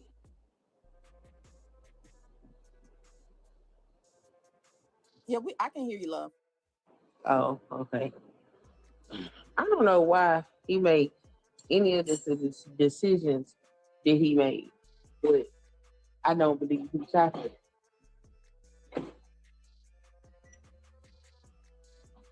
Okay. And, one thing you said that I paid attention to, Queen, that kind of was alarming, that there's you can't tell me, and my mind is made up, and you can't convince me. Like my mind is made up. Ain't nothing you, nobody can say because I was reading the shit and I was watching what I could about the trial because some shit didn't make no sense. So ain't nothing nobody can tell me that ain't gonna make me believe that it wasn't that girl that shot her. and Queen, there are people out there who say there's no amount of evidence that you could present to them that the moon landing wasn't fake or that the earth isn't flat. That doesn't make them right. That makes them compromise because they won't Who accept said the that evidence. I'm not here to be right. My opinion is I don't believe that man got a fair trial. My opinion is that I don't believe he shot her. That's my opinion. I'm not trying to be right. But even if you take that off the table, the point she made earlier, he still would have had 2 of the charges. He still would have went to jail. I don't give a fuck about them 2 other charges. I'm saying I don't believe he the one that shot her in her goddamn feet. Queen, but you also said he was being railroaded. Even with the other 2 charges, he's guilty of those 2, even if he didn't shoot. So he's not being railroaded. He was going to be in jail regardless. Railroaded with the fact that they putting something on him that he didn't fucking do. Now, he got gun charges, what the fuck ever. But shooting a bitch in her feet, that's some other shit. Well, Queen, I think you need to reach out to his appellate team so you can get on the team so they can make these arguments. I ain't getting on no damn team. Fuck that nigga. Queen, they need you. They ain't never thought of this stuff you thought of before. Arguments. They're not with. And so, by the way, I want y'all to know something. When attorneys want to protect their reputation, they are real careful about what they argue. Now, at the trial level, your goal is to make sure that you get the best outcome for your client, right? But when we get to the appellate stage, you know, one of the things that attorneys can get in trouble for is making nonsensical arguments. And so I suspect that we aren't seeing those arguments in the appellate filings because there's no basis for them. And they don't want to risk their reputation to make, you know, arguments that don't make sense. But you guys, if you are on Twitter, Megan Kuhn, if there are other people that post the actual court documents, not bloggers, and you can also go to the court docket too, because it's in federal court, and you can see, you know, the arguments that his attorneys are making. And in the most recent appellate filing, none of those arguments are made. The only argument made is that Megan did not do enough to prevent the injury to herself. Yo, without letting us know too much, are you a lawyer? I am actually, yeah. Okay, I can kind of tell. You know, I can tell because I got nervous every time you was asking me questions. Sister, you got to subscribe to the channel. We might need some legal advice. We're gonna need you on these subjects. Well, listen. I just want to, like, Tory Lanez is not the person to ride behind, right? Now, I have a difference of opinion on the Jonathan Majors outcome, right? But you have Tory saying it himself. We have Tory saying it himself. So here's my question too, because a lot of people are saying, so you are saying that attorneys are not giving, now mind you, Tory has millions of dollars. I'm just responding to your chat. Tory has millions of dollars and he's keeping attorneys who aren't making the right arguments for him. And you're saying that the attorneys are taking money from Rock Nation. Tory is only got a net worth of $2 to $4 million, so he ain't got only 2 to 4 billion. Yeah, only. So a net worth means that's all of his possessions. That Rock Nation. So if you believe that the attorneys are taking money from Rock Nation not to make the appropriate arguments in the appellate court, file a complaint for the bar in the state that they're in. Let's get an investigation going. Let's get it popping. You know what the ironic part about it is? We showed a clip of Diddy earlier yelling at his lawyers because he didn't feel like they were working magic when it looked like he was guilty in court of public opinion. Tory Lanez could have did the same thing. He could fire them and don't feel like they're doing their job. Tory Lanez can fire them. He can file a complaint. everybody who feels like Tory Lanez attorneys are not working to the best of his advantage, right? And they aren't making the proper, y'all can file, you all can file complaints against them too. Yo, didn't 50 Cent do that when Rick Ross' baby mama sued him and he had to pay her money? He sued his lawyers because he didn't feel like they represented him right. I'm not sure, but yes, you can sue your attorneys. There are causes of action to sue your attorneys. Yeah. Well, there you go, Queen. Queen, we just gave you the $1 million play. Hopefully you put it into place, Queen. Give me $1 million play for what? But to free Tory X, because that's what y'all making him as Malcolm X. Even no damn free Tory. I just don't believe Tory shot that bitch. Tory go to jail because he had to damn Why guns. you keep saying bitch? Why you get be she shot the lady? Why she gotta be a bitch, Queen? What? The fact that you keep saying shot the bitch, it makes me, you're otherizing her. Like, why you keep doing that? It's showing me that you're more compromised than what I thought. If you keep saying bitch, that's all I'm saying. Compromised by what? You felt like, you already said, you didn't reveal it a little bit. You said you feel like a black man is getting railroaded. I do. So everything else is leading up to there. And then when you refer to her, so you got the black man getting railroaded, and then you got the bitch that keeps getting shot in scenarios by not Tory. Yeah, because the bitch sit up there and told all them lies and did all this bullshit. What are we talking about? Well, I don't appreciate you trivializing black women and the abuse that they go through so you can get the monkey off your ass. I don't appreciate that shit at all. I don't appreciate none of that shit Megan did. What about him trivializing his pain and suffering and the black man getting railroaded? Because he sold that narrative to you. It seemed like you bought it hook, line, and sinker. Because he was up there playing the victim. And this is before his court date, by the way. He was basically Tory didn't sell me shit. I told you I wasn't even paying attention to nothing Tory had to fucking say. I was watching Megan and I was watching her homegirl, and the shit that they was doing that wasn't in the fucking court documents was very strange. It had some strange ass behavior going on.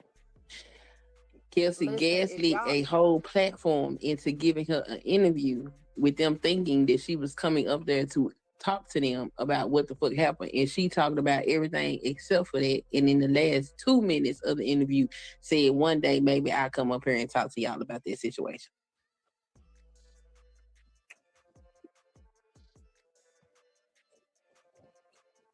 I mean, if y'all think Rock Nation willing to do all of that, I think y'all should take this information to like investigative journalists, so that way they can dig deep into it, right? Because I'm not pro-prosecutor. I've never worked in a prosecutor's office. So if y'all are saying that Rock Nation is out there paying prosecutors to take cases and to prosecute people, that's a big deal. So we need to get this information over to investigative journalists who are willing to do the work and uncover the evidence. You can file complaints against prosecutors too. So I don't play that game. You know what I mean? So like if y'all are saying Rock Nation influenced prosecutors to bring the case, and Rock Nation, influenced jurors to convict, like we need to get this to investigative journalists. Like this doesn't need, because other people have to deal with that same prosecutor.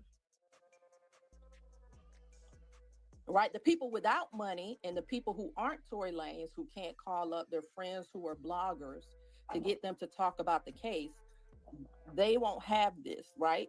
Because for poor people, nobody's debating their cases online. So if prosecutors are taking bribes, because that would be a bribe, to prosecute Tory Lanez, this needs to be exposed ASAP. I got a question for you.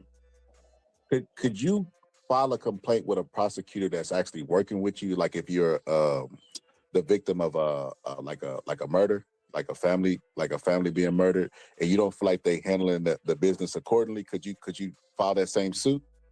Yeah, so all prosecutors are attorneys, right? Prosecutors are attorneys. So every state bar accepts complaints about attorneys.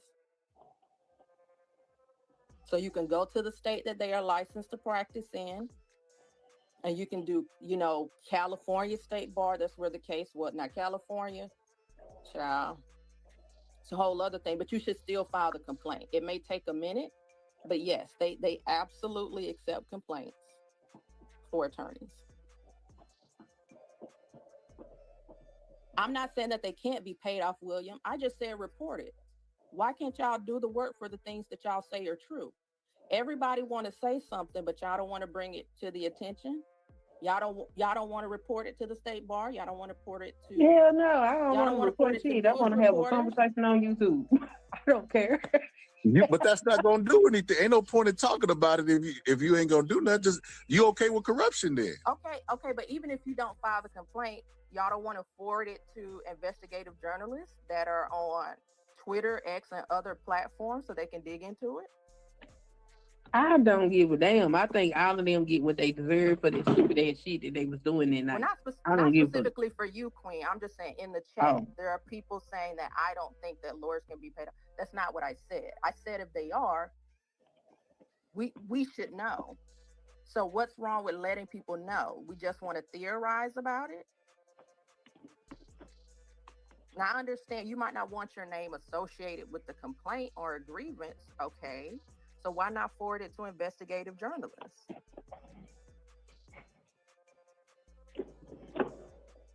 A lot of local journalists still do a lot of investigative work, and especially around election time, because other people are trying to get their opponents out of office. So forward it to journalists. That's the same thing. That's the same thing with the election, y'all. Everybody talking about the president didn't do anything for Black people, which when it comes to Barack Obama and Joe Biden, that's not true. But the reality is there's a whole Congress that people aren't even voting on. Who did y'all send to Congress to do stuff for Black people? Did y'all send people to Congress that was going to do stuff for Black people? And one of the reasons we get treated the way we do is because people know that our community just likes to chit chat. We love to chit chat.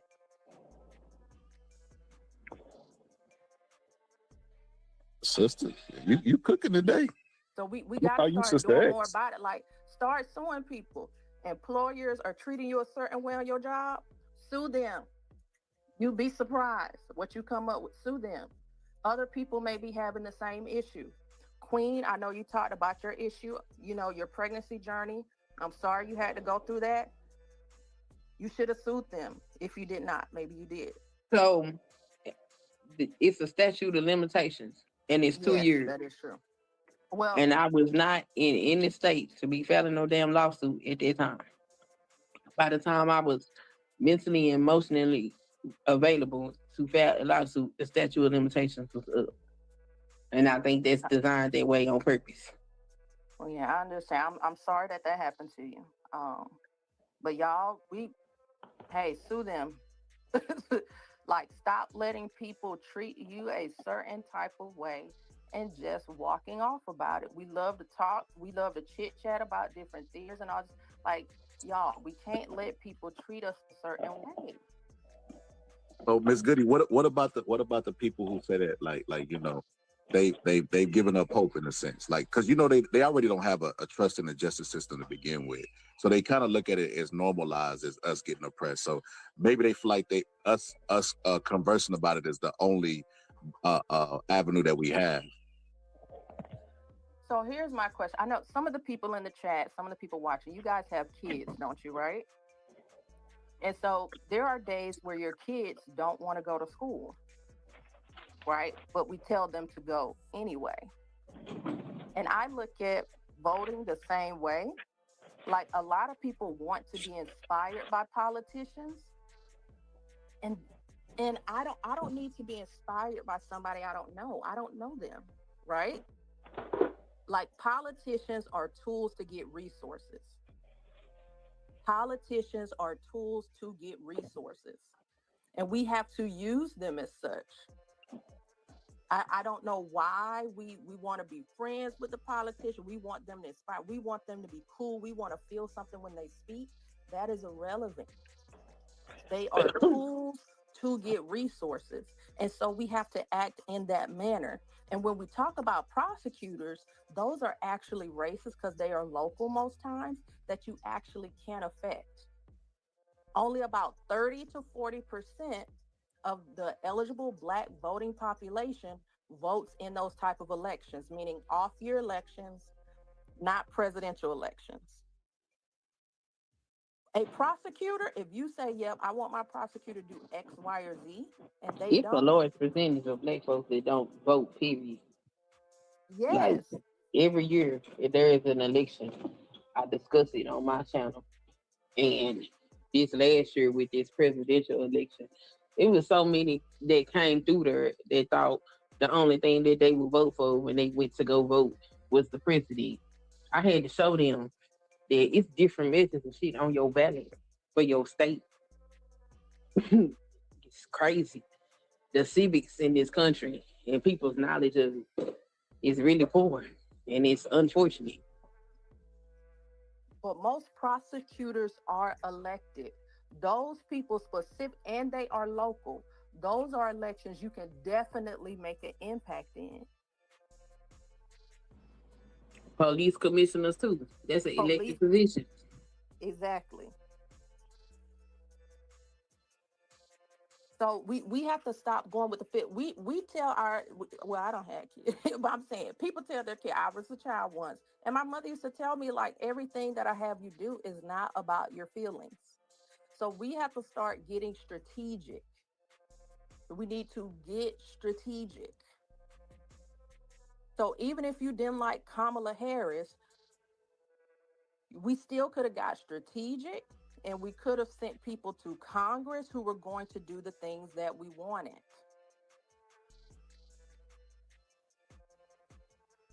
It's hard. It's hard though. It's hard. It's hard to get everybody on the same page. But like that's the new word going into 26. It's strategy. I don't care about feelings. I don't care if you like a politician or not. There's tons of politicians I don't like. We got to be strategic, y'all. So we got to say, hey, what are the top 3 things that we want? How do we want to get them? Do we want our state to give them to us? Do we want them from the federal government? And then proceed there. But a lot of people are having a hard time in states, specifically Black people, because of their state legislature. And then you blame it on the federal government because everybody has a role to play. A lot of the defunding of schools and all of that stuff to give people tax cuts, that's happening at the state level. The lack of community resources for kids. There used to be community centers back when I was growing up. Where are they? Those were things that your state used to do.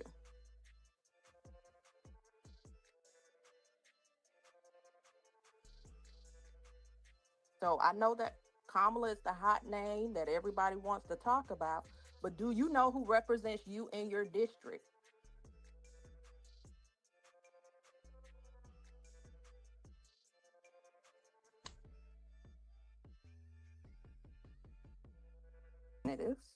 Right? Your state senator and your state representative. Those are people that could be walking past you and you may not even know who they are.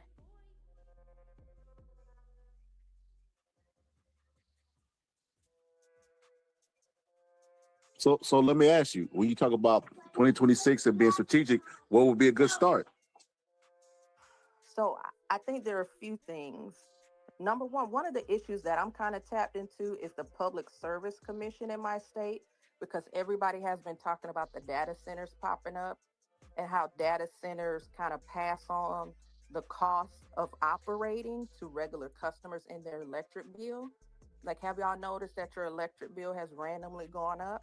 Are you from Texas? No, I'm not from Texas. I was Texas. about to say. But it's happening there. It's happening everywhere. Right? The Public Service Commission. Yeah, the Public Service Commission in your state, it sets the pricing like of whatever the wattage is for electricity.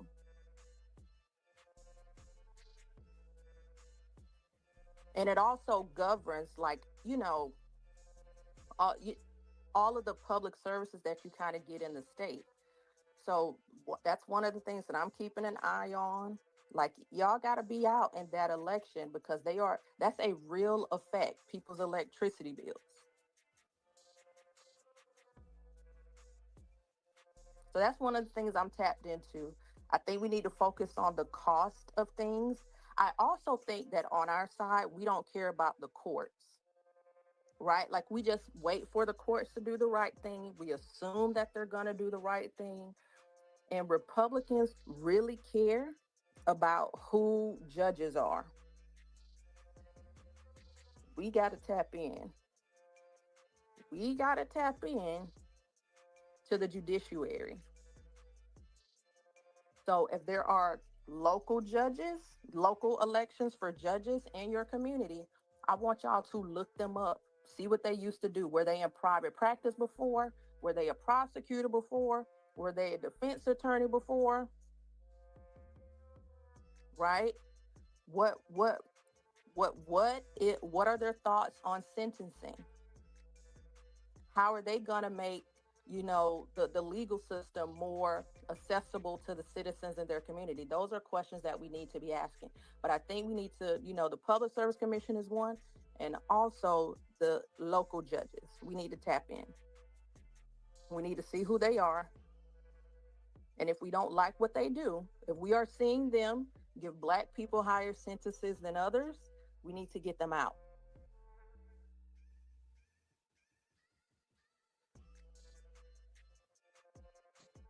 So back to the Tory Lanez stuff. I've had this conversation backwards, forward, sideways, and like I said, I was completely burned out on this, because it's tiresome. It's tiresome to keep debating people who don't have a clue of what the hell they're talking about, who have been fed talking points and propaganda from the person whose business it is to defend himself in court and never did. So it's tiresome, and like I said, I done seen every bit of shred of evidence in this case. And it took, Vlad sparking it back up for whatever reason, because, people who already have their mind made up, the people who are open-minded, who know how to think critically and logically and process data and information, probably looked at the totality of bucket of information and said, hey, yeah, Tory might have did this. The courts might have got it right. Then you have people who believe that Jay-Z conjured up this grand scheme to get this C-level artist. Like, what the hell? Tory Lanez? Tory Lanez? Like, this is crazy. Like, why is Tory Lanez at the top of anybody's list to get this conspiracy? And then why would Jay-Z go to these great lengths, not only to get Tory locked up if he wanted to sign him, and that was the plan. So Jay-Z's plan was, well, look, if I can't have you, Tory, I never had you, but if I can't have you, no one can. All right, that's what I need you to do, Tory. I need you to go to the store and buy this gun. Buy the gun? Yes, buy the gun. Put it under your seat. Go to Kylie Jenner's party, and I'll handle it from there. He would have to be in on his own conspiracy for it to go that perfect and him end up in jail. Like, this is, like I said, it's easier to turn off your brain and believe. No, excuse me. It's harder to just turn off your brain and believe that Tory's innocent than it is easier to just accept the facts that's been presented to you. And to the people who say that Meg is the machine, Tory's also the machine. At the time of the incident, he was a UMG. UMG definitely got Bunny, right? So it doesn't make any sense, man. Like, doesn't make any sense, the points that you're making. Like I said, we've had this debate over and over and over here on this channel, and at this point, I think this might be the last episode. Unless there's some developments in this, I think I'm gonna just go ahead and, you gotta know when to hold them, know when to fold them, know when to take this stuff off the grill.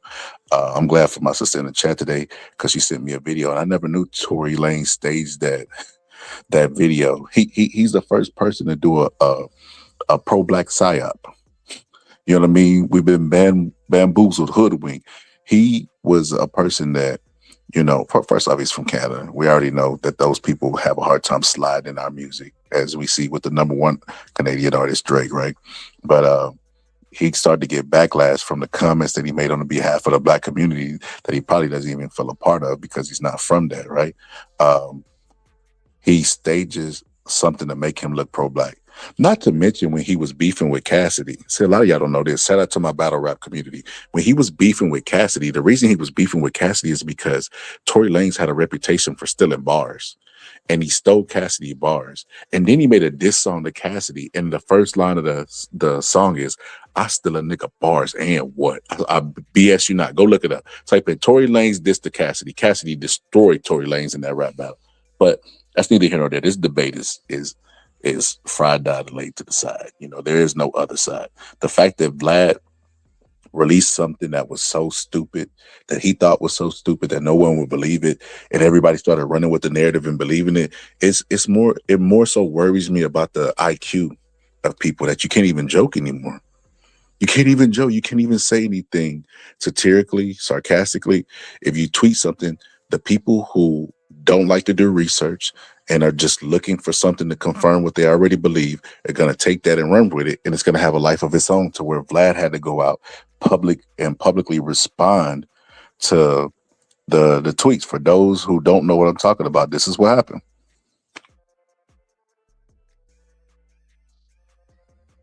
So Vlad wrote, I have a confession to make. Rock Nation has been paying me to support Meg Thee Stallion. They also paid off the jury members to convict Tory. They bribed the judges too. Jay-Z did a verse for his grandson's new album. They paid Meg Thee Stallion's doctor off about the bullet fragments. She was never shot. The LA police are on Jay-Z's payroll, and it doesn't stop with LA. But you're not ready to hear that part. He's obviously trolling, right? The Mexican guy who stabbed Tory, who do you think paid him to do that? You already know the answer to that. He's obviously trolling. The Supreme Court judges who denied Tory's appeal, all paid off by Rock Mafia. Jay also paid Trump not to pardon Tory. Even though it's a state case, Trump can only pardon federal cases, but knowing Trump likes to bend the rules, Jay wasn't taking any chances. I can't keep these lies secret anymore. If this is my last tweet, you know who silenced me. Wow. So Vlad said all that, didn't think people were dumb enough to actually run with it or believe it, but of course took a life of its own. YouTube caught a hold of it because they want to believe Tory's innocent so desperately. And this is the point that I made to someone earlier. I want y'all to think about this for a second, right? You go look at all the biggest streamers other than like Kasanak. You look at the ones who take political stances and stuff like that, the Aiden Rosses, the people who are always on the wrong side of wrong, right?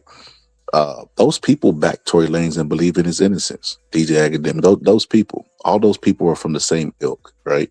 And all of those people have a unified stance. And you want me to believe that Meg Thee Stallion got a machine behind her? As far as the YouTube machine, how many videos do we see pro Meg Thee Stallion versus Tory Lanez? Just think about that for a second. And the moment that I do a video, the people in the chat, right? I ain't even at 50,000 subs will suggest that somehow Jay-Z is paying me. Like, this is how dumb they are. Anytime somebody presents facts that question their paradigm and their warped views on reality, they try to dismiss it. And the way they're going to dismiss it, oh well, he must be getting paid. By who? Oh, listen, if I get paid by anybody, there will be signs. I'm camming up. I'm wearing Gucci. You're gonna see a whole different swag in me. I'm not gonna hide that I get paid. For who? Y'all would do the same thing. We live in a culture. We live in a culture and society that champion money over everything. Right? So anytime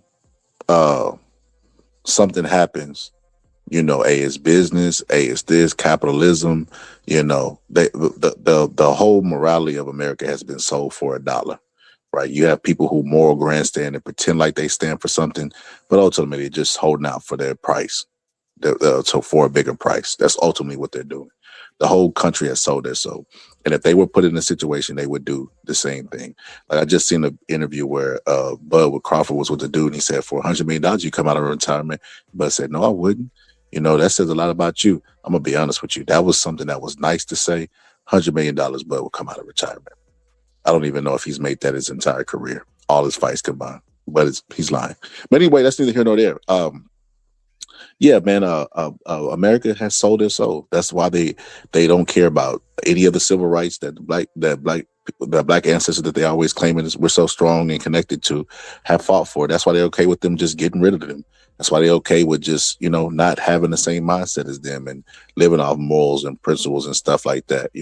Anytime we had these conversations about morals and principles, they always tend to get real murky and bend them, in certain situations. So I wouldn't care about impressing people like that I feel like have already, bought into this capitalism mindset.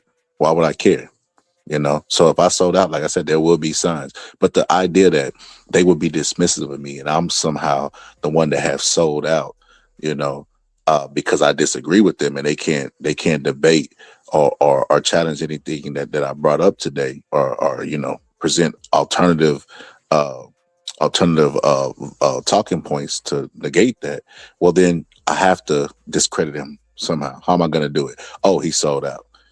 These people, man, listen, we done all seen people at the job, get that extra compliment, but still scared to ask for a 25% raise, a 25% raise, excuse me.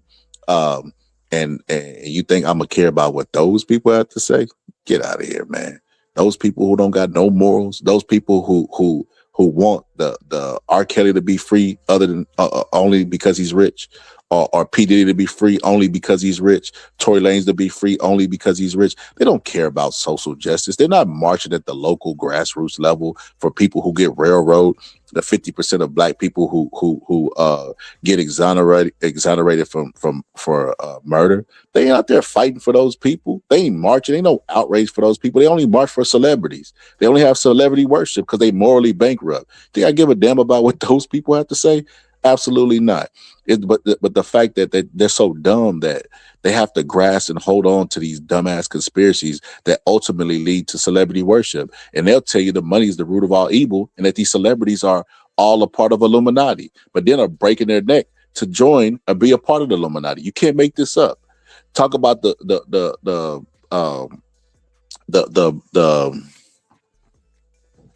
what's it called? Boule. Talk about the boule and then raise the kids to grow up and be a part of the boule. You can't make this shit up. But that's the state of black people. So I am. Let me say black people. All Americans have bought into that capitalism mindset. But you think I give a damn about what they have to say? Absolutely not. So Vlad had to come up. I'm glad he cleared the statements up, like somebody like KK said in the chat, but maybe he should have just kept his mouth closed. But I kind of shoot him a little bit of bail, even though I know y'all think Vlad's a culture vulture and all these different things. I shoot him a little bit of bail because sometimes you just underestimate the stupidity of the public. And I think that might be a case of what he did, because I've been guilty of that too as well, right? Like when Donald Trump ran against Kamala, I thought that was like a no-brainer and that the country wouldn't be dumb enough to elect the guy that they picked Joe Biden over. And that wasn't like his ancient history.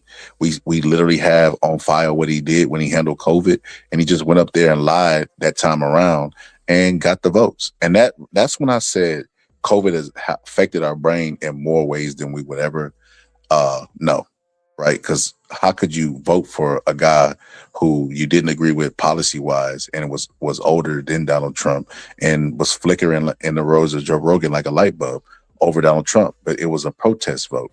So when you have a candidate who's younger than both of them, you know what I mean, and the vice president to that guy, why would you vote for them logically as a protest vote? So that's how my brain, but I know COVID has definitely affected people's brain in ways that we won't find out for the next 20 to 30 years. And remember, you heard it here at Scholar's Channel first. Make sure you subscribe too, by the way. But yeah, it definitely affected us. But Vlad had to come back and recant the statement and watch. Today's YouTube, after I end my live and you go to your other channels, they're going to ignore the fact that Vlad went on Dumbass Nico's channel and addressed these comments that he knew other dumbasses would believe in wholeheartedly, just like Sneeko. And Academics is going to run with it too, because he has a beef against Rock Nation and is a Tory Lanez supporter, right? So watch, people are going to ignore Vlad's response video to his first response or justify it by saying Rock Nation put pressure on him. Well, if he didn't already expose that Rock Nation is paying him, why not just unalive him? Why keep him alive? Listen, when these powers that be come for you, what's the Bone Thugs? When it's gonna come, yeah, down Uncle Charlie, they gonna get you, bro. They gonna get you. Ain't no ifs, ands, or buts about it, bro. You are gone. Jeffrey Epstein, after he got caught, was unalive while being on suicide watch, right? And a minute of the footage, that's all it took was a minute to do it. Minute of the footage came up missing. They're not making it a secret. If they want you, that you're going to be gone. It's just as simple as that. We don't have to come up with, Vlad had to change his mind because, Jay-Z and Rock Nation threatened his life. No. If they wanted Vlad would get got. It would be a shower accident. It would be just like them spy movies, as you see with the Epstein files that are coming out. The Epstein files are revealing that the powers to be, if they want you gone, you're going to be gone. It's just simple as that. You have people who were trying to expose this, and they would get unalive, dad get unalive. So there's evidence of this. You don't have to speculate, right? So watch. But they're going to try to run with this. I already know how their conspiratorial brain, post-COVID brain works, because I've had this conversation over and over. So just watch, pay attention and watch. You know what I mean? And we'll revisit this conversation after today's news cycles through and we'll come back and laugh about it, because I know it's going to happen. I'll say I told you so. But Vlad had to recant his statement because he didn't realize or he underestimated the stupidity of the American public. So this is his recantment. Sure, why not? Okay, so I saw your tweets about Jay-Z and Rock Nation. Is everything okay? Are you in a safe spot? Man, people just do not know sarcasm, do they? It's just sarcasm really just goes over people's heads. It really surprises me. Okay, so you're trolling. Of course I'm trolling, man. Okay, so what's the purpose of this? Is it Jay did a verse on the Judge's Grandson's album? Okay. How is this not obvious? Yeah, the timing is strange because now he's getting revealed in the Epstein files. So I'm sure especially a lot of people do see how Tory Lanez is innocent. I guess, man. Do they really? I mean, he was convicted by 12 jurors. His appeal has been denied. Come on. You don't actually, really? You think that Megan Fox is the one, you think that he shot her in the foot? Megan Stallion? He said Megan Fox. Oh, yeah. I was thinking about... so you shot her too? No. Okay, so... All right, you're just trolling. Yeah, man. Look, at the end of the day, we don't exactly know what happened, but, when you shoot a woman and she's willing to take the stand and say that person shot me, that is very hard to get over, and if he really didn't shoot her, then he should have taken the stand and said that. And, just all the pieces, and he's talking to Kelsey on the jail phone, and he's apologizing to her, and she's the shooter. I don't be in jail and apologize to the person who put you there. Well, obviously, maybe they forced his hand, but I did see his bodyguard, his security. His hand. He was in jail. His security just went public and said the opposite of what the mainstream narrative is. No, not his security. Kelsey's security, who was not her security the night of the actual incident. That was her security during the trial, and he said that he overheard her saying that. That's the story. And that story is from May of last year. And that appeal that they tried to file was denied. What about the forensic evidence where it said that she stepped on glass? And that's what the original doctor's report was. She said that she stepped on glass originally because she said that she didn't want to see everyone arrested. But then when she went to the hospital, so the actual doctor took the stand and said there was bullet fragments. And he pulled those out. And then at first he said she wasn't shot. But then when they filed the appeal, he said that Kelsey was a shooter and he hit her arm and the gun fell to the ground and fired 2 more times. Vlad, if Rock Nation just pressed you, you could say that too. If you got the call from Rock Nation, be honest. Have you ever shot a gun before? Of course. Okay. Have you ever dropped a gun on the ground and it fired twice? I have not. Can you imagine any situation with a gun where you drop it on the ground and it fires 2 times? Okay. I'm asking you. As someone who shoots guns, can you imagine that situation happening under any sort of physical condition? His lawyers actually said this in a press conference. Okay, I mean, she lied on Megan Thee Stallion. She lied on. That's how she got shot. On Gayle King, she said that she never had a relationship with him that was sexual, and then later she did. Absolutely, she lied about that. But she was not taking the stand. You know, at the end of the day, you could lie in interviews, but when you take the stand, it's a very different story. So yeah. Vlad thought that was pretty comical that even took the life that it took. And yeah. I agree. Somebody said, who gives these dumbass streamers any kind of win? That is a fact. And KK said they forced his hand. It is exhausting to be surrounded with willingly stupid people. That is an absolute fact, KK. That is a absolute fact. Like, you just be like, what the heck? You can't even, you know, it's a good sign that you're surrounded by those type of people, KK, is when they come with a bulletin of questions, and every single question they have, they don't allow you to fully answer the other one before they ask it, right? That's their way of justifying their stupidity. And I've noticed that, right? It's a trend out of them. So what they'll do is they'll come in with 7 questions, right? They ask you the first one. While you're answering the first one, they ask you the second one. While you're answering the first and the second one, they ask you the third one. They just keep on going, right? And then while you're deflecting and on the defense of why they're getting out to 6 or 7, well, then that's a way that they justify their logic, because, you know, 6 or 7 doesn't get answered, but, you know, all the first 5 did.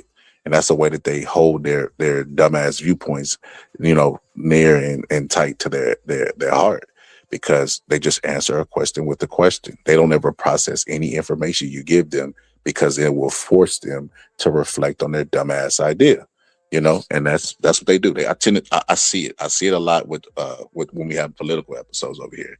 Never address this. We got to go all the way back to JFK. We got to go back to you know, Bill Clinton. We got to go all the way back to the 90s, you know what I mean, for them to bring it. What's supposed to say? Bring it around. Bring it around. We got to go all the way around the block, you know what I mean, just for them to hold on to their dumbass viewpoints, you know. And that's kind of depressing. I got to call it what it is. Very depressing. So yeah, man, I'm finna get up out of here. Make sure you subscribe to the channel. Hopefully one day, you know, to the people that's new around here, I know it's going to take a while for y'all to get, you know, No Diddy broken in, you know, are used to the channel. But make sure y'all subscribe to as well. This was a good one, man. I don't know if I'll cover any updates. I think I'm pretty cooked out on this one. Unless something, the curveball happens. Now I might talk about it, but yeah, I think this one's well done. You know, I like my steaks medium rare, but this one's well done. And, you know, job well done too as well. It was a good presentation. You know, cooked for 10 hours. How many people y'all know do 10-hour lives and rocking mostly by themselves? You know, based on the chat. Chat so lit. It's just me and chat and a couple of the regulars, you know. So make sure y'all subscribe to the channel. Share this out with some people, you know. Make sure you come on back. Don't be a stranger. I know, you know, life start life and sometimes, but it's a good outlet where we allow civilized discourse, difference of opinions, you know, and we have some dope conversations over here. So make sure you subscribe to the channel. Make sure you subscribe to the channel. I think I'm gonna go ahead and end it, table it here. My goal was 10 hours. Now, you know what? Let's go 10 more minutes. We can go 10 more minutes. We can go 10 more minutes. Let me matter of fact, let me give you context of why I say I cooked on this topic over and over and over. Give example.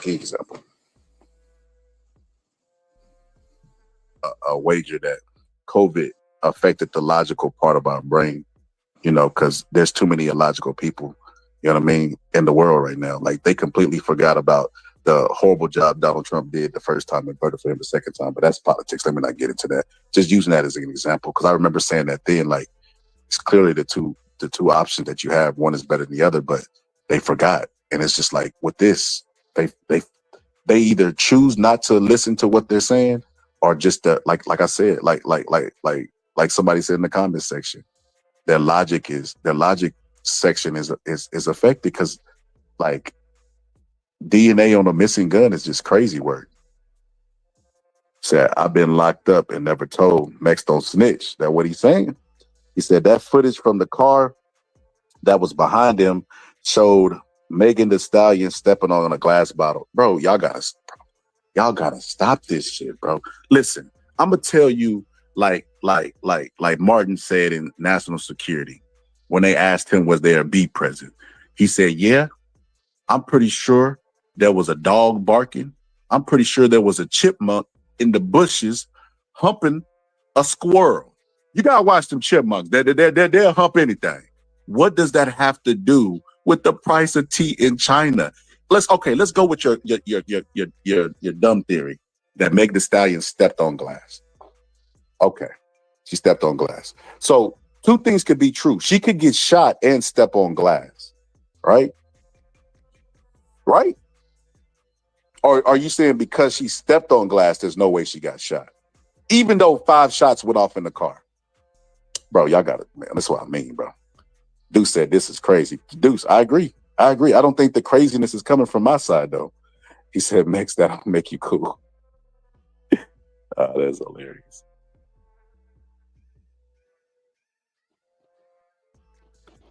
Damn, I lost my place.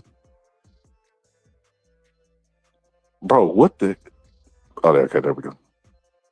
Pittsburgh T said during the trial, he said extensive testimony was presented regarding the DNA analysis of the weapon.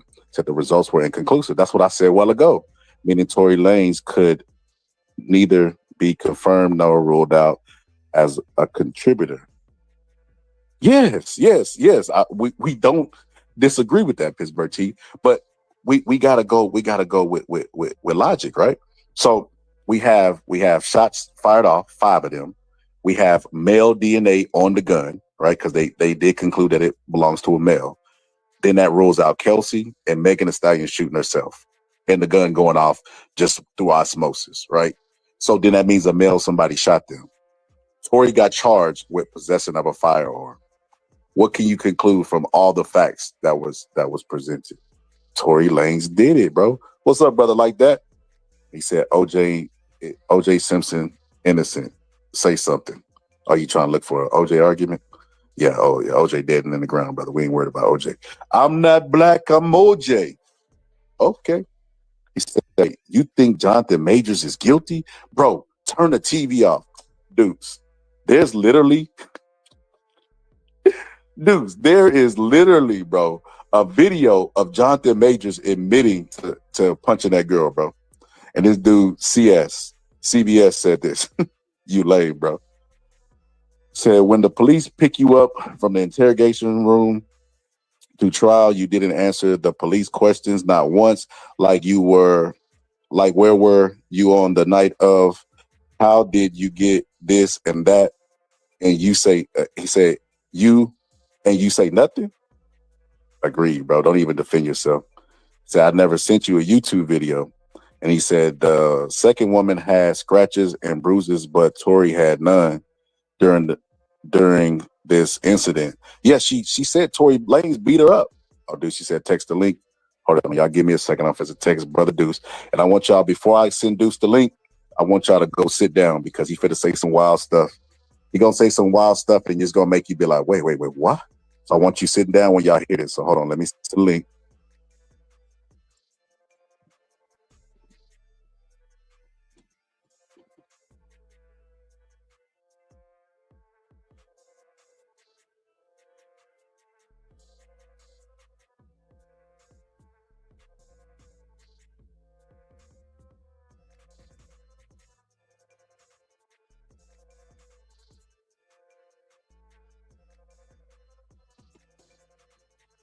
Here we go.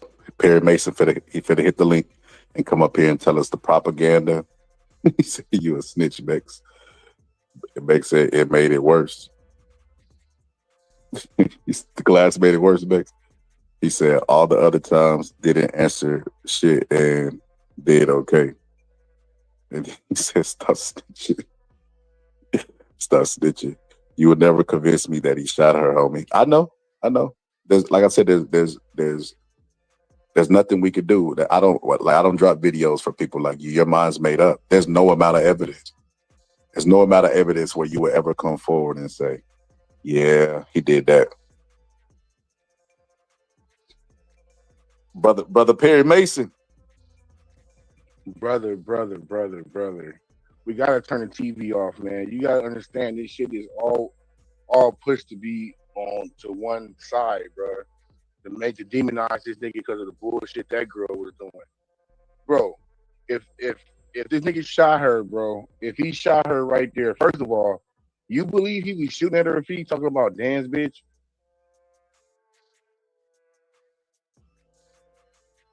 No, hello? Bro. I already addressed that. Oh, okay.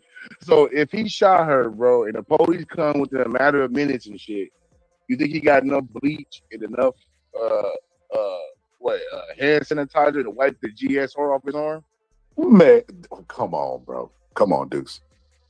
Listen, if he had gunpowder on him, bro. He had gun residue on him. Yes, he did. No, he bro. didn't. No, bro, he didn't. He did, bro. He did. No, bro. he didn't, bro. He did not have gun residue on him. He did not have gun residue on him. Bro. The reason why the DNA was inconclusive, bro, is because I'm pretty sure DNA is not gun residue. DNA is not gun residue. You're not listening to me though, bro. But no. We gotta address the GSR. I know the difference between gun residue and DNA. Yeah, we have to address. What I'm trying to tell you, this is what I'm trying to tell you, because you're asking me how. I'm telling you, he had gun residue on him, and then he wiped the gun off, bro. That's why you get inconclusive DNA. No, he didn't. He did not have. He tested negative for the GSR, and they didn't test the girl, bro. Like, I don't think you know the particulars of this case, bro. It's funny because hold on. Mex was up here last time, and Mex said that. Mex went and did a simple Google search, and they tested the girls too, bro. They didn't test the girls, bro. They didn't test the girl, Kelsey. Bro, they did, bro. Bro, and so she didn't have no GSR on her? She had GSR on her? No. Who had GSR on them? Nobody, bro. All right, bro. Let's simple Google search. Deuce, why you ain't send me no links before you pulled up? Why you ain't send me your proof? I don't have to. I mean, I didn't have the time, bro. I'm just here listening to you, bro. I'm just getting infuriated that you're just going with this crazy ass narrative, bro, to stretch this nigga out. And another thing, bro, he filed that appeal and submitted that new evidence before he got shamed. People are saying that's why he got shamed. And that fake ass interview that the nigga talking about, that's not even him, bro. That's not even the nigga that shamed him. The nigga ain't, boy, you ain't finna try to kill nobody and be on the phone the next day. So we gotta squash that too. The nigga tried to kill him was in the hole. So that fake ass car, that's a fake car. That's why nobody been running with it. So you gotta understand this propaganda and shit, bro, that's going out here, that's going against this nigga, bro. And the powers that be, well, whatever he did, whoever he made mad, bro. Like, we can't go along with propaganda, homie. This niggas just making statements on people and shit. Like, this is bullshit, bro. Like, for real. Like, just because the media says something about somebody or whatever, they have to show proof. Because everybody still think OJ killed people. Killed them people. And we all know he didn't do that. But the media propaganda and the damn push has most of the people thinking that he did this shit. It's the same thing with that. You can say the nigga shot her. Yeah, he shot her feet, talking about dance, bitch. When shit, first he was shooting out the window. And then he was sitting there shooting at her and shit. Like, no, bro, he didn't even get in the fight with her. She got in the fight with the girl. So it's just like crazy, bro. He didn't have like this. Okay, well, let's see. I just typed in the Tory Lanez have a gun residue on him. I don't even know what the video will say, but here we go. What video? From who? I just typed it in on YouTube. Well, you can type it on Google, your Bible, or ChatGPT. DX News, because I want I want audio. Like, I can screen. You want me to do that? ChatGPT and screenshot it. That's what I do. I do both. I show the video, then I do ChatGPT. How about that? Here go the video. Let's show the video. This out. Megan Thee Stallion was outraged last week after a false report hit the internet claiming the felony assault charge against Tory Lanez had been dropped.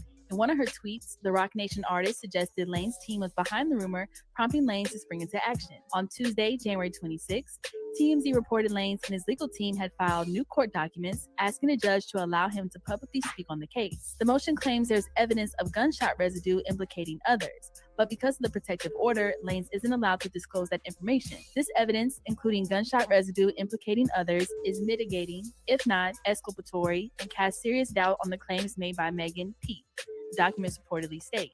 In addition to the scientific evidence, the people are aware witnesses who observed the alleged events also provide information that implicates others.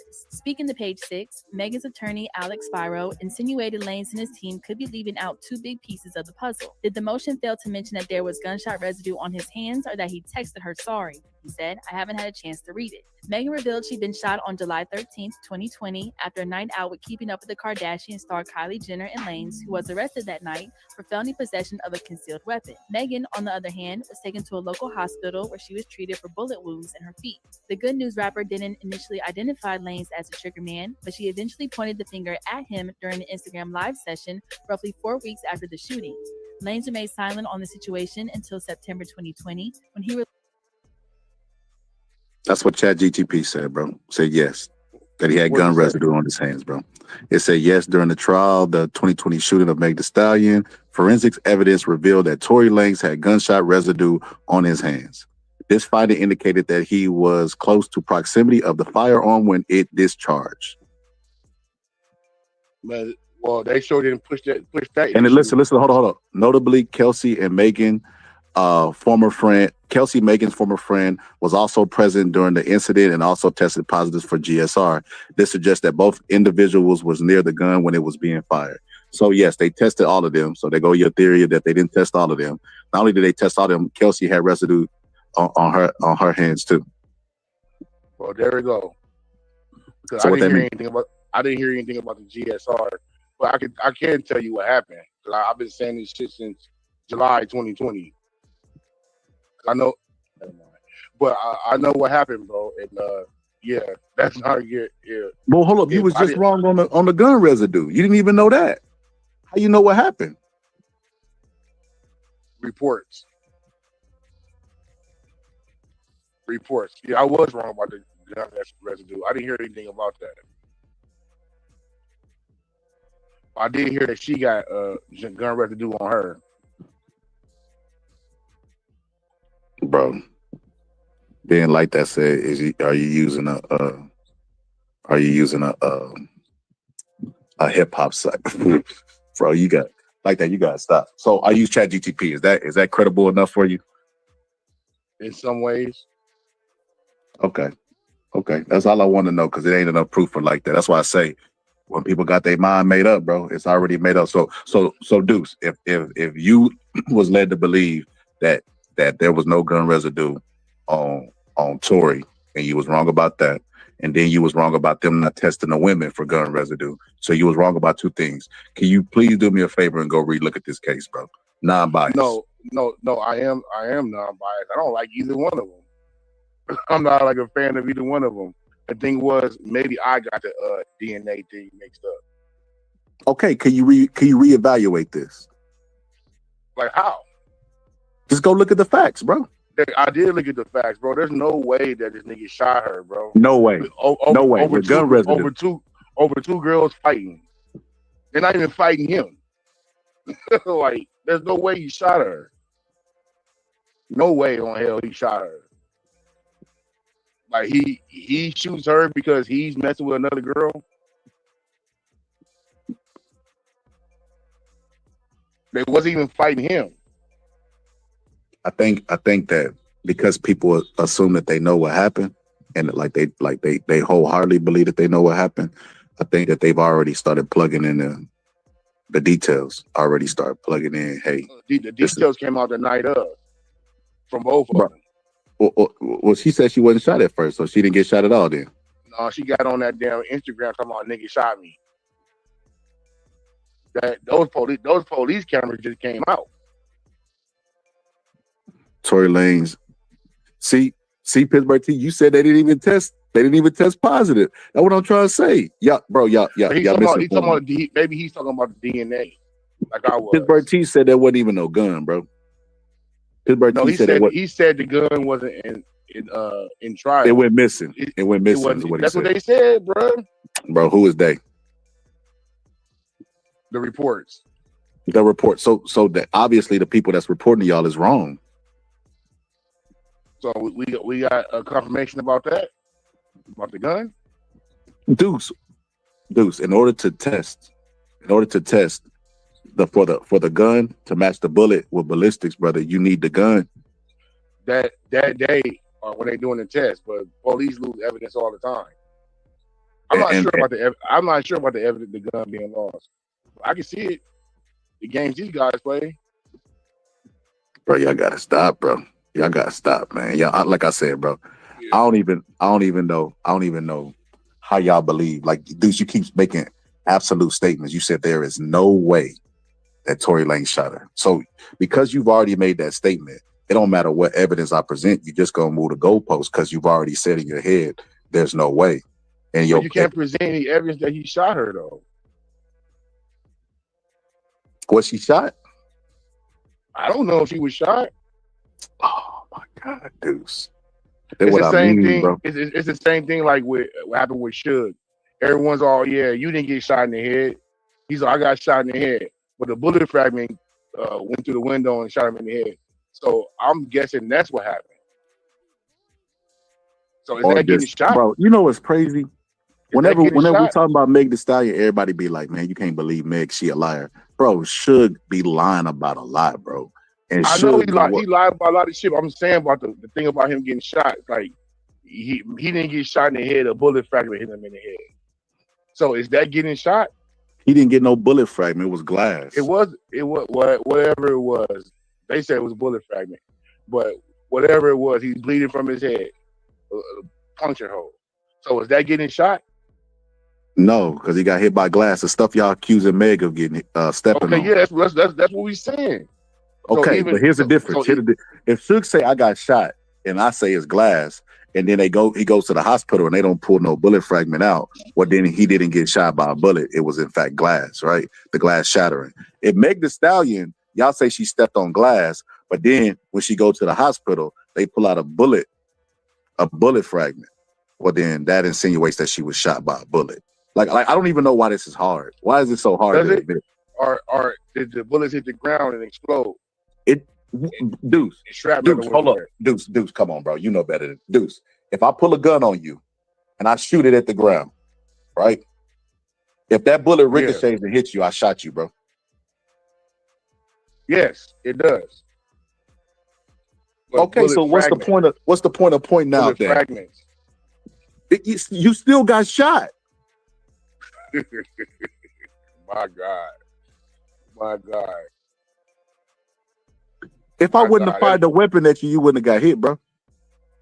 I know, but if you didn't get hit by the bullet and the ground caused it, did I shoot it at you? Bro, what? Deuce, you can't brandish your weapon, you know what I mean, and nobody that's not threatening you, and you can't shoot your weapon, bro. Well, that girl did get threatened. The girl got threatened or she got beat up, really. You got more than threatened. She got beat up. By who? Don't tell me. By Megan. See, that troller, bro. Like that troller. He going with your logic. He said the ground shot you at that point. Yeah, that's crazy, bro. At that point, the ground is responsible for the gun.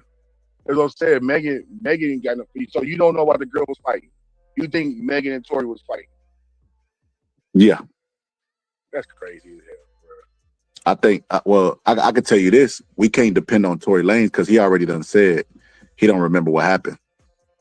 He probably don't. Okay. So why are you defending him then? What if he really did shoot her? That nigga didn't shoot her, dog. How you know? What would be the reason for him shooting her? Her beating him up? Bro, that's what I'm trying to tell y'all. This be the, you know how you frustrated, bro? This is what's frustrating about y'all to me, bro.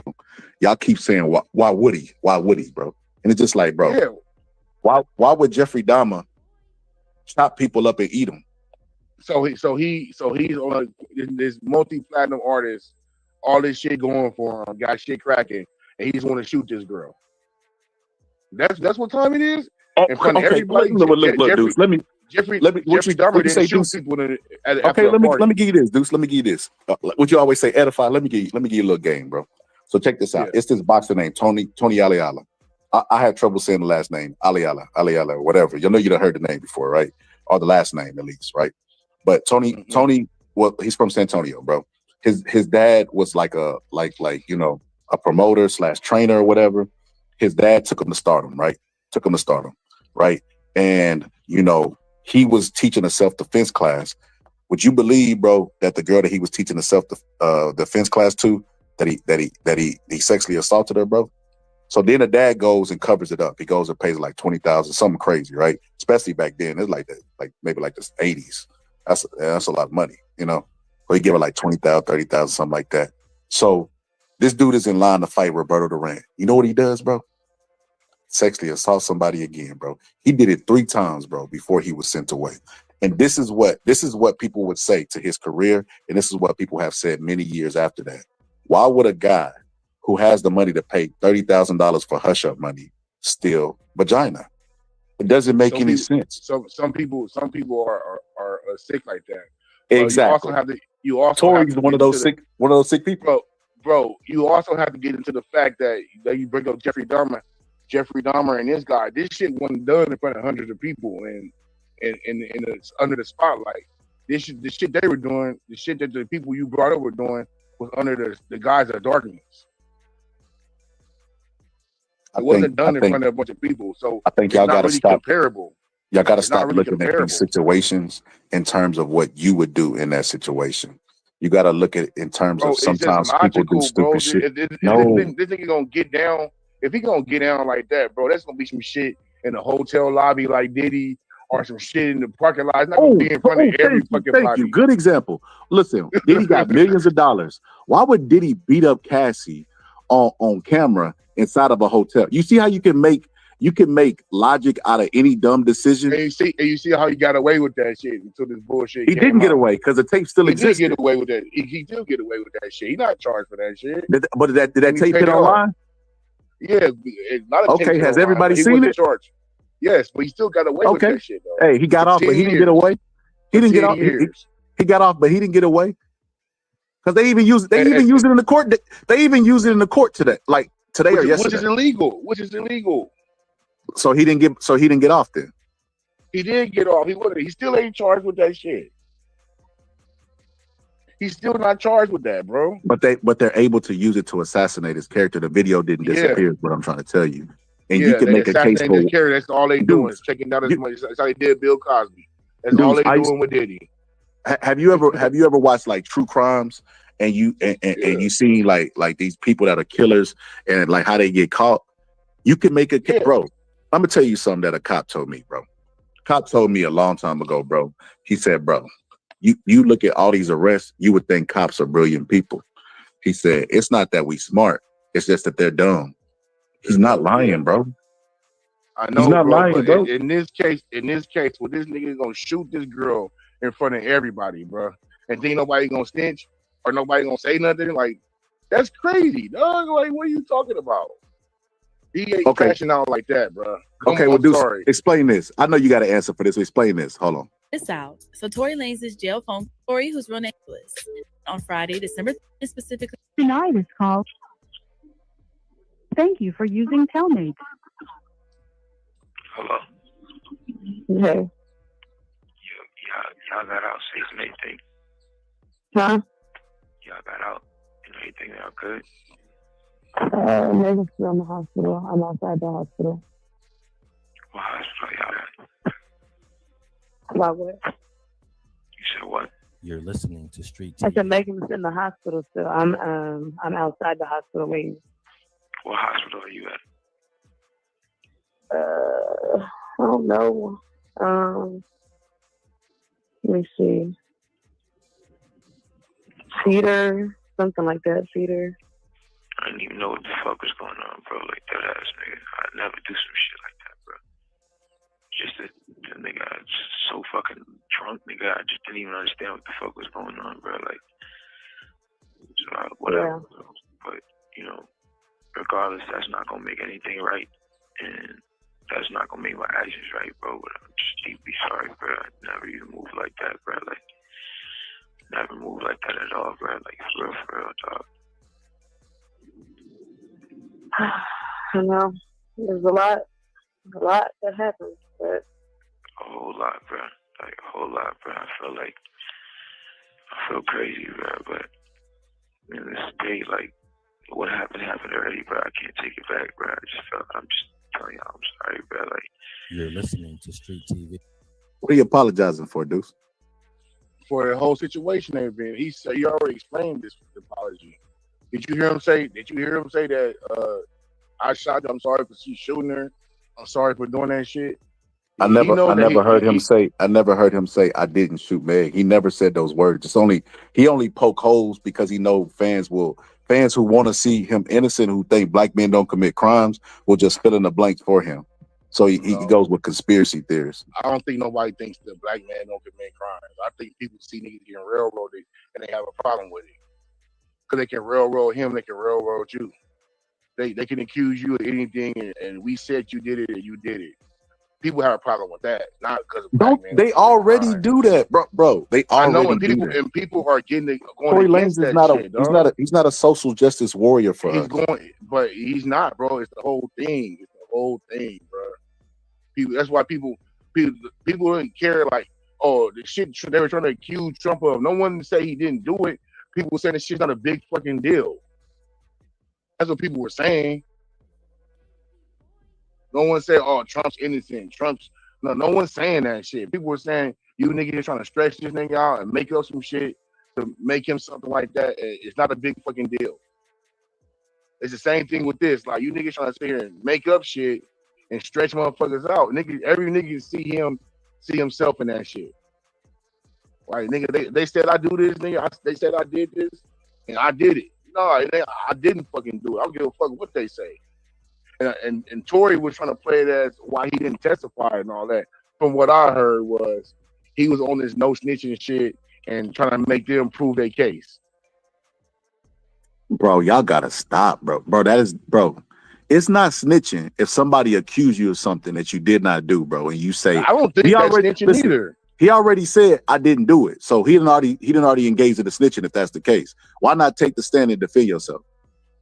No, not saying I'm not doing it and saying someone else did it. Saying someone else did it is telling.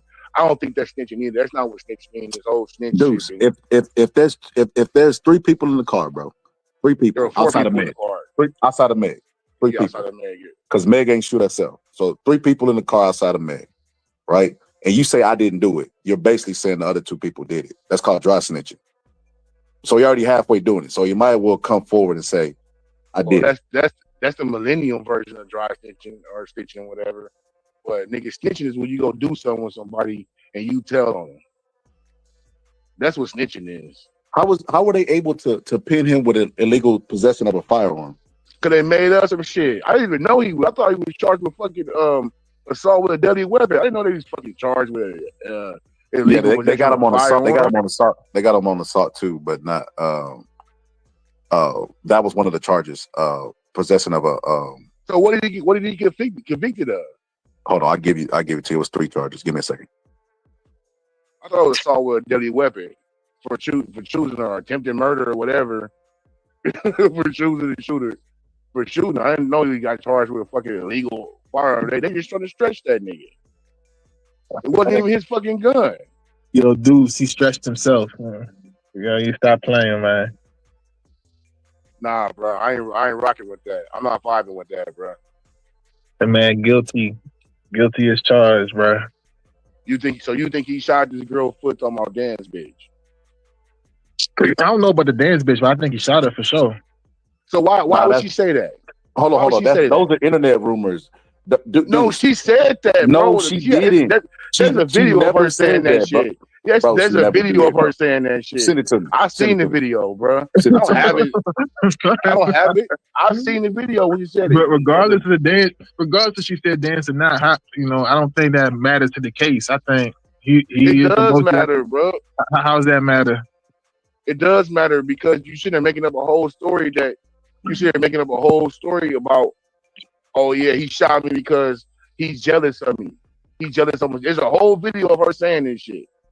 He was jealous of my stardom and all that shit. I was a bigger star than him, and I won a Grammy and all that shit. And there's a whole video of her. So he started shooting at me. There's a whole video of her saying that shit. Yo, like, Instagram line. But her saying that Tory Lanez shot her because she's jealous, that just sounds like a story someone's telling. That she told. Okay, yeah. So it was just a story, right? So it'd be like, why would he shoot her, bro? Like, we can't give a reason why he would shoot her. If she's not fighting him, and she's not bringing no threat to him, why the hell would he be shooting her? But okay, so then why would Megan Thee Stallion lie then? I don't think Megan knows who shot her. Okay, so then we go back to who most likely shot her, and we see all the evidence. So why? Yeah, the person who most likely shot her was the person she was beating up, and she wasn't beating him up. Y'all, you don't like that? Got that Mandela effect going on. So this the charges that they got him with, bro. Yeah, hear me? Yeah. Go ahead, bro. So they got him with assault with a semi-automatic firearm, possession of a loaded unregistered firearm, and a discharge of a firearm with gross negligence. So they got him on those 3 charges. And the way that they was able to pin it to him is because he had residue on his hands.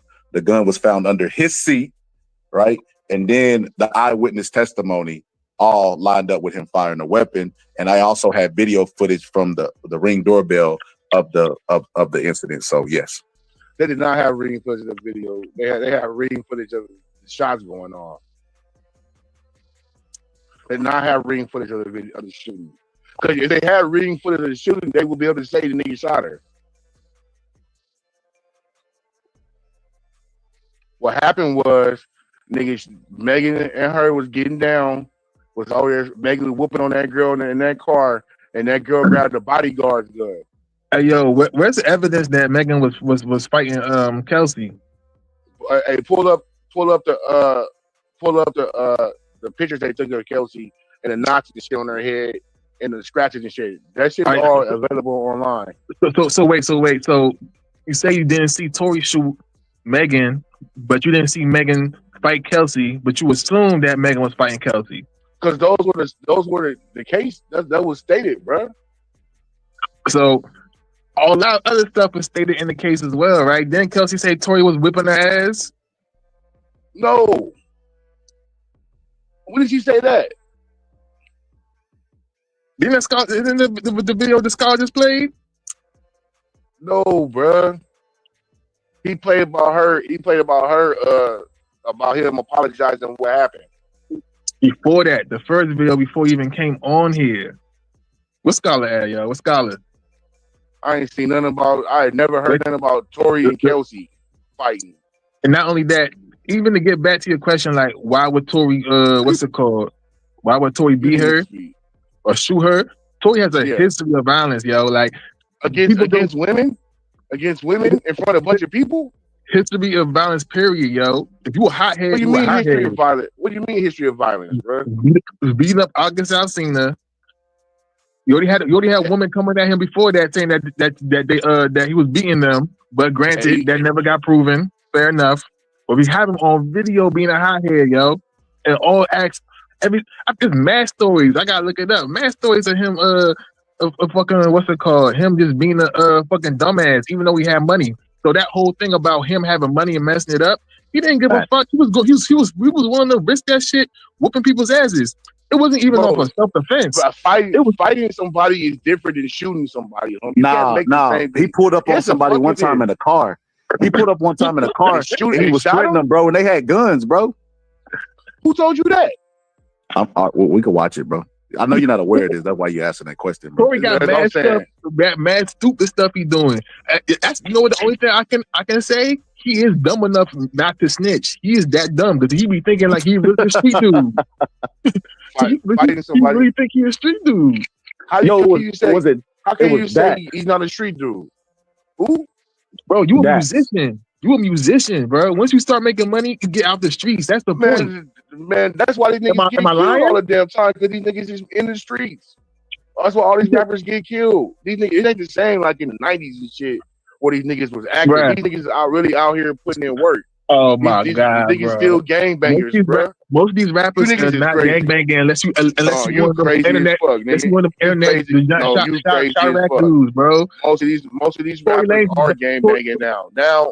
Tory back Lanez in the 90s gangbanging. with Ice Cube and Snoop Dogg. Oh yeah, all them niggas. We talking about the Canadian Tory Lanez who be singing. I want Bro, you to them niggas get funky in Canadian. Bro, them niggas straight night fight. What are you talking about, bro? Them niggas get funky in Canada. This man selling millions of records. Got woman. Got what's her name? What's it, Kylie Jenner? And you out here gangbanging, and that's who you defending? I'm not saying he's gangbanging. I'm saying the nigga could be with the business. I'm not going to downgrade the nigga because he where he from. It's not even about downgrading because where you from. It's downgrading because the decisions you make, bro. No, you niggas trying to say this nigga faking shit like he ain't with the business. Like shit, I don't know if he with the business or not. You making money. That's not the point. You making money. Once you start making money, you separate yourself from that lifestyle, bro. That's the point. Bro, you can take the boy out the form. You can't take the form out the boy. Okay, so the man's stupid then, pretty much. I don't know, bro. It could be ghetto. Ain't nothing wrong. Well, it's nothing wrong with that shit, but you only know what you know and learn. So he's making dumb decisions. All right. So let's break that. He's making dumb decisions. All right. So thank you. At least we got past that point. But I don't know. Pulling up on niggas talking about fighting and shit. I don't know, bro. The man constantly making dumb decisions. Young nigga, they talking about getting this issue. Man, I don't got no problem with that. I remember being 27, 25 and shit. All that shit. I remember that shit. As a 40-year-old man, nah. But when I was younger, hell yeah. All right. So the man making dumb decisions. We got that down pat, right? I don't know. I don't know what dumb decisions. I don't know what you would qualify as a dumb decision. You know what I mean? Fade ain't never hurt nobody, bro. The man was pulling up and jumping people, bro. What are you gonna fade? He was jumping people. Over what? How you know so much but know so little at the same time, bro? Over what? I'm talking about sensibilities, bro. There's something I'll pull up on a nigga and jump on him about. What would you pull up on someone and jump them about? I don't know, bro, but something. Bro, you got if you say that so definitively, you gotta have at least one example. You know what it was for? You know what it was for, Deuce? What? Him making a diss track to Tory Lanez? See them niggas, hey, nigga with the business. Man, if you don't stop, bro, if you don't stop, bro. So when 50 Cent was pulling up on niggas and getting stabbed up, it's all acceptable. But it's because you think of the nigga be singing and shit, he ain't with the business.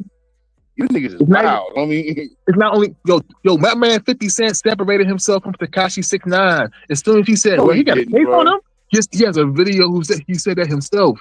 He said as soon as he's like, well, he got a case. Peace. You know why? Because he's not dumb. Kojo, you know I'm a 50 Cent fan. We ain't even got to do that, bro. We ain't even got to do that. 50 Cent friend, what's his name, bro? God dang, dude with the Trinidadian dude. He's always golly, bro. Dang, bro. Well, anyway, his name will come to me. So anyway, 50 Cent's beefing with this dude to this day, right now, right? Jimmy that Henchman? Guy, Jimmy Henchman? Nah, he was part of 50 Cent's crew. I can't think of his name, bro. I just drew a blank. Bangum Smurf. Thank you. Bangum Smurf was with 50 Cent crew. Bangum Smurf fought somebody over. Hi, Dad. Hold on, bro. Hold on. Yes, sir.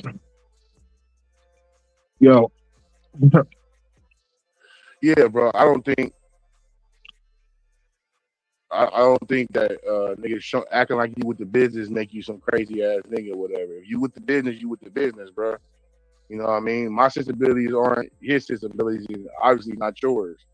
So you gotta pop it, nigga. Niggas wolfing shit. You a young nigga, you about your shit. Yeah, you can roll up on some niggas, you know what I mean? It might turn to a bang out, it might just be some fades, but whatever. Like, you know what I mean? Okay. So you win a lifestyle that's not conductive to the music business. All right, thank you. Actually, it is. So hold on. Bangum Smurf, bro. Okay, so then he gets locked up, just like most rappers do. All right, so don't complain, but continue. Exactly. If you headed on a path of collision, bro, and you don't do anything to stop yourself from colliding, you run off a cliff. Nobody should show up to wave a flag saying free you. But Bangle Smurf got into a fight, bro. 50 Cent said the deal was there's no fighting for nobody. And Bangle Smurf thought he was above the law and he fought. And 50 Cent sent him back to New York, bro. He's still mad about this to this day, bro. Yep. You know what 50 Cent did, bro? He disassociated with himself, like with infighting, bro, because he knew what that leads to. It does. You know what I mean? And like you said, 50 Cent was older and all that, but nah, this was in 50 Cent younger days, bro. This is when he was beefing with Supreme. Bro, 50 Cent was like fucking, bro, like 30 something when he got on. I mean, like, don't act like your nigga was 19. But 30 ain't old, bro. It ain't old, bro, but it's older than 19, 20. Almost. Yeah, bro, 17 is older than 12. We're like, what are we doing? I know, but your sensibility is at 17. Your sensibility is 17 and 18 is different than your sensibility at 30. This man Tory Lanez dumb as hell. You gonna pick up the phone and say, I'm sorry for last night. When you know they got some shit just popped off, they gonna use that against you. Yo, you don't got no common sense? Explain why he don't got common sense. It's not even on like he guilty or not. Explain why he doesn't have common sense. I didn't hear your statement. As far as him picking up that phone and saying what he said. He said, what he said? He's a player, bro.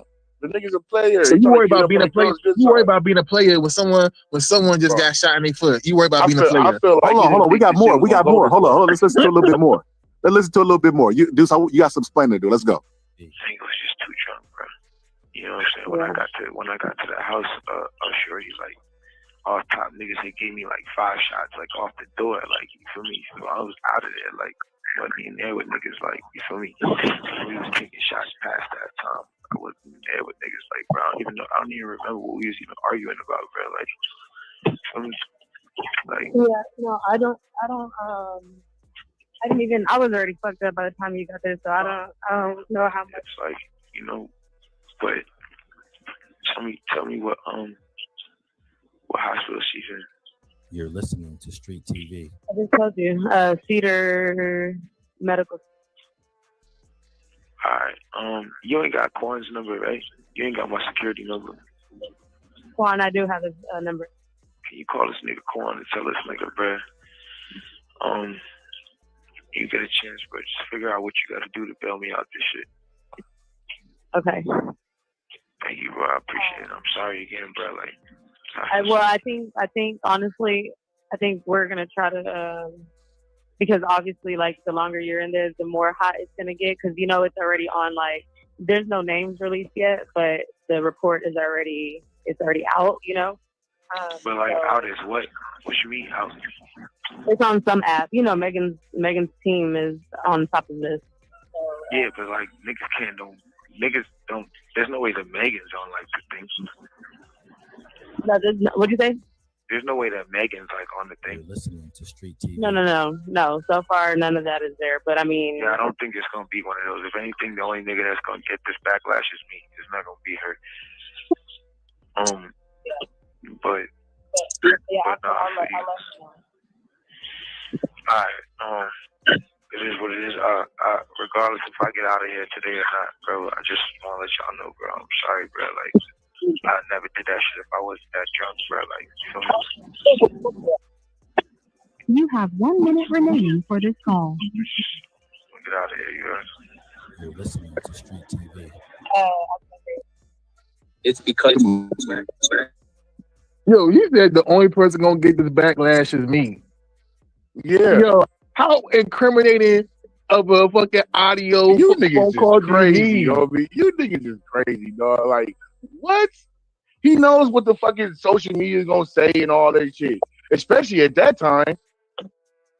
Oh, right. Okay. Let's paint the whole thing. Yo, man. That's all he was talking about. Y'all would defend any black man. Any black man y'all defend. Niggas is dumb. You picked up the phone and said, only person gonna backlash is me. Sorry, it's all my fault. Huh? It is all his fault. It is all his fault in a certain way. They all in this situation. You feel like he on some player shit. This nigga, bro. I'm talking to a girl, talking about bro. This nigga sound like a dumbass. He sound like he's still fucking drunk. Like, I don't know what you guys are playing right there. Oh my God. I don't know what you're playing right there, bro. Even 50 Cent, after he heard that, he said he did that shit. Because anyone who's smart, you know, if you intelligent and you know that, hey, someone got shot, oh, I'm not gonna put the blame on myself on a recorded phone call while I'm in prison. Yeah, first of all, he's in the county jail, and second of all, you know what I mean. He's not. He apologizing. He apologizing. Go ahead, Tory's lawyer. Go ahead. No, okay, Tory's prosecutor. I didn't hear him say, man, I'm sorry. I don't know why I shot that gun. I don't know. Yeah, I hear him say, if he said that, yeah, he's here talking about, oh man, I'm sorry, y'all wasn't going through this and all this shit, trying to soft shoot his shit. He on some soft shoot pimping shit. That's what he's trying to do. Now he worry about pimping while he in the prison cell. Priority, yeah, right? That's how he got the situation. Right? That's how he got the situation. Right? Pimping. Yeah. Okay. I don't know how old he is. Is he 30? Is he even 30 yet? Who, Tory? Yeah. I don't know. That hairline at least 50. Well, he's not FBA, so you know what I mean. What's up? Yo, Scholar, that first video you played, the one you played before this talk even happened, did Kelsey say that Tory was beating her? Yeah. Okay. That's what I was saying, dude. But everybody just lying on Tory, though. For some reason, everybody hates Tory. So he in there beating on Megan and what you call it. That's what the story says. Bro. But apparently they lying. This little ass nigga. Yo, he has a history of aggression, yo. Beating on all these girls. Nigga is a menace, bro. In the car. Yeah, right. Bro, listen, man, and this is what I cannot wrap my head around, bro. This is the biggest puzzle ever. What is the importance of Tory Lanez, not history of us seeing them do? What's the importance of his innocence, bro? What's the importance to go against the grain and not look at the history and judge him by his character? I let opposing these people making up laws, making up rules, opposing this shit, they made up a law for Tory Lanez. This shit. No, it's just in general. You know what I mean? What's the gift? You oppose this shit. Oh yeah, the police lie, the court documents lie. They've been doing this shit for hundreds of years. We're gonna expose this shit. The same shit with Trump presidency. We're gonna expose all this corruption. Yo, expose all these people, bro. So you think somebody's after Tory Lanez, pretty much, bro? He said he beat up 2 women in the car without 1 scratch on them. Pittsburgh team. What? I didn't get no scratches on him until Tina Turner stood up. Like, what are we talking, bro? Come on, bro. So the dude got a gun beat up 2 girls and is threatening them and beat them up, bro. And y'all surprised that he didn't have no scratch. That's your level of proof. No, that's your level of proof. This nigga here just beating on girls. You niggas is crazy. Yo, see, like that. This is hilarious. So wait, like that too, bro. These niggas is crazy. Hold on, let me say this, dudes. So this is the funniest part about it, right? Tory Lanez NFT stuff didn't even come until after he was already convicted. So y'all can't even find a conspiracy and stick to it. What you say? Tory Lanez what? NFT stuff. He did like some NFTs that was coupled with his albums, and he made a video talking about how people don't understand how this is a really big deal when he broke the industry. Now this is self-proclaimed. This is no evidence to back up what he's saying. Yeah, people saying that. I don't think that shit. I think this is the conspiracy that's out there. One of the conspiracy. Yeah, so one conspiracy, Jay-Z didn't want to sign him, and the second is he had this NFT thing going up. And it's just so funny to me. He committed the crime before the NFT thing was even a thing. Y'all gotta pick a conspiracy and stick to it, bro. Because it sounds like, but listen, that bullshit y'all talking sound just like what, like to our ears, what it sound like coming out y'all mouth. Bullshit. Nah, bro. First it was she stepped on glass, right? Because think about this. Everything Tory said, he not lying, but everything else the girls say, they lying. It can't be possible. Tory couldn't have done it. It's a conspiracy. The state want to get him. Huh? Well, Megan said she stepped on glass. Okay, but he also got shot, right? So is she lying about that? Like that. This incident happened. This incident happened, bro, in 2020. Like that. What are you talking about, bro? So then she lied when she said Tory shot her. But somehow everything else everybody say about Tory is all lies. Well, all the girls say whatever they made all kind of lies. She been making all kind of lies about the nigga. Right. Okay. And Tory been telling the truth the whole time, right?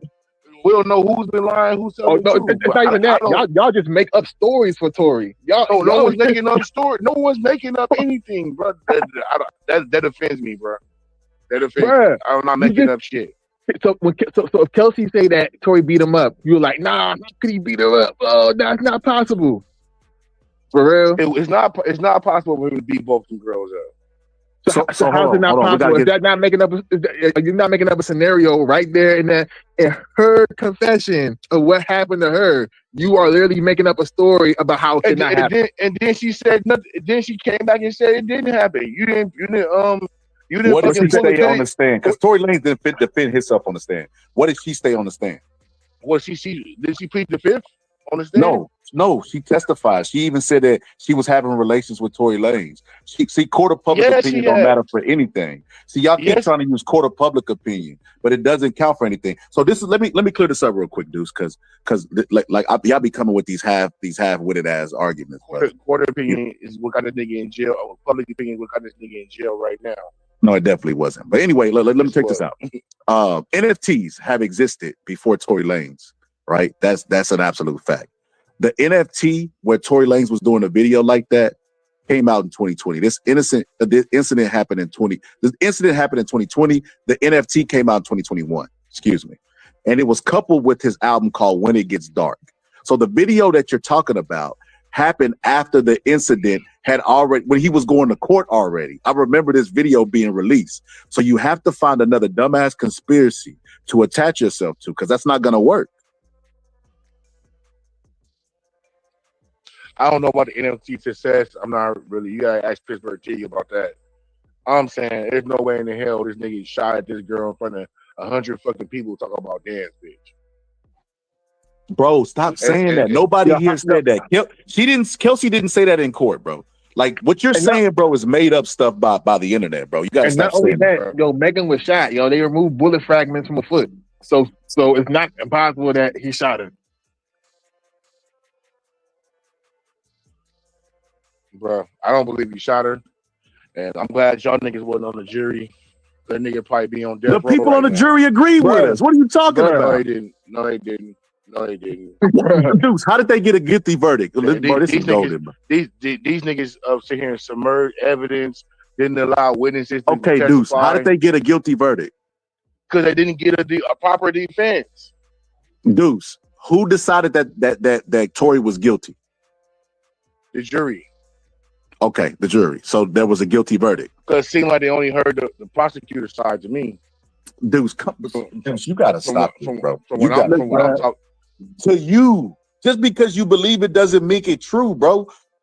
The court system is the court system, bro. They heard both sides. There's actual documentation that you can look up, bro. Actually wrongly convicted. Dude, you can look up the actual court documents, bro. All these niggas is getting out of jail and getting millions of dollars about being wrongly convicted. And we gonna sit here and take this court shit to the bank. Yeah, you can look up the actual court documents, Deuce. All the case and evidence that people are making and the arguments that they're making, Tory and his team already tried to do that in court, and guess what? We still got to get. Guess what? They got turned away. His bodyguard wanted to come in at the last minute or some shit. They talking about no, you can't do it. The evidence. Why would they come in at the last minute? Bro, maybe the nigga didn't want to do it. He had a change of heart. People do that shit, bro. Niggas don't want to. Well, then that's on him. That's on him. I know. That's on him. That's on him. That ain't got nothing to do with Meg. Bro, she did what she was supposed to do. No, prove her case. I'm not talking about Meg. You're talking about the damn prosecution. Don't conflate the two. Megan wasn't prosecuting him for that dirty ass Eric Garcetti and shit. His ass sure was in his damn office. So we don't sit here and act like everybody, every time somebody could get convicted in court, it's just on the up and up. Everything you hear in the fucking newspaper or the mainstream media is supposed to be just, oh yeah, this is golden. And we understand that black men are railroaded, right, by the justice system. The black men that are railroaded, bro, they don't have good legal defense, or they don't have the means or the money. Who says who? Deuce, they do research on this topic, brother, and they talk about how that black kids don't know their rights. It's just like the Central Park 5 when Donald Trump went after them. They didn't know their rights, so they agreed to everything. They didn't have Donald legal. Trump went after the six. Listen, Donald Trump, don't focus on Not Donald only Trump. that, Focus on the not only trees.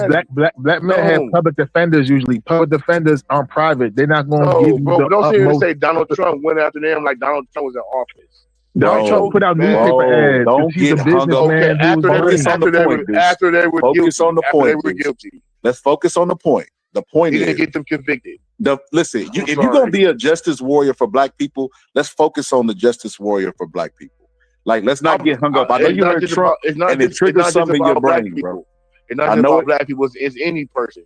Was the Central Park Five wrongfully accused? Yes or no? Yes. Okay, let's focus on that. Right, Central Park Five were wrongfully accused, right? And because they didn't know their rights, they didn't have good legal representation, and they agreed to everything. Is that a lie or is that fact?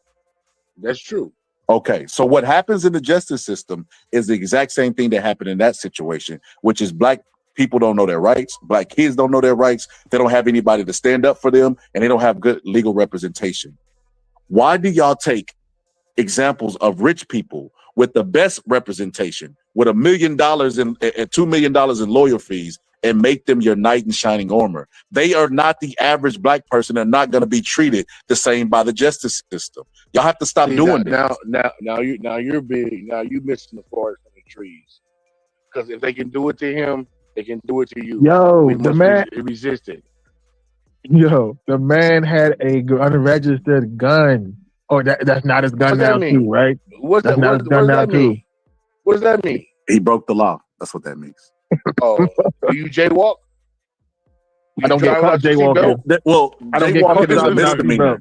Jaywalking is a misdemeanor, bro. Jaywalking is a misdemeanor, bro. It's still against I'm a free man, right? And they will write you a citation for it.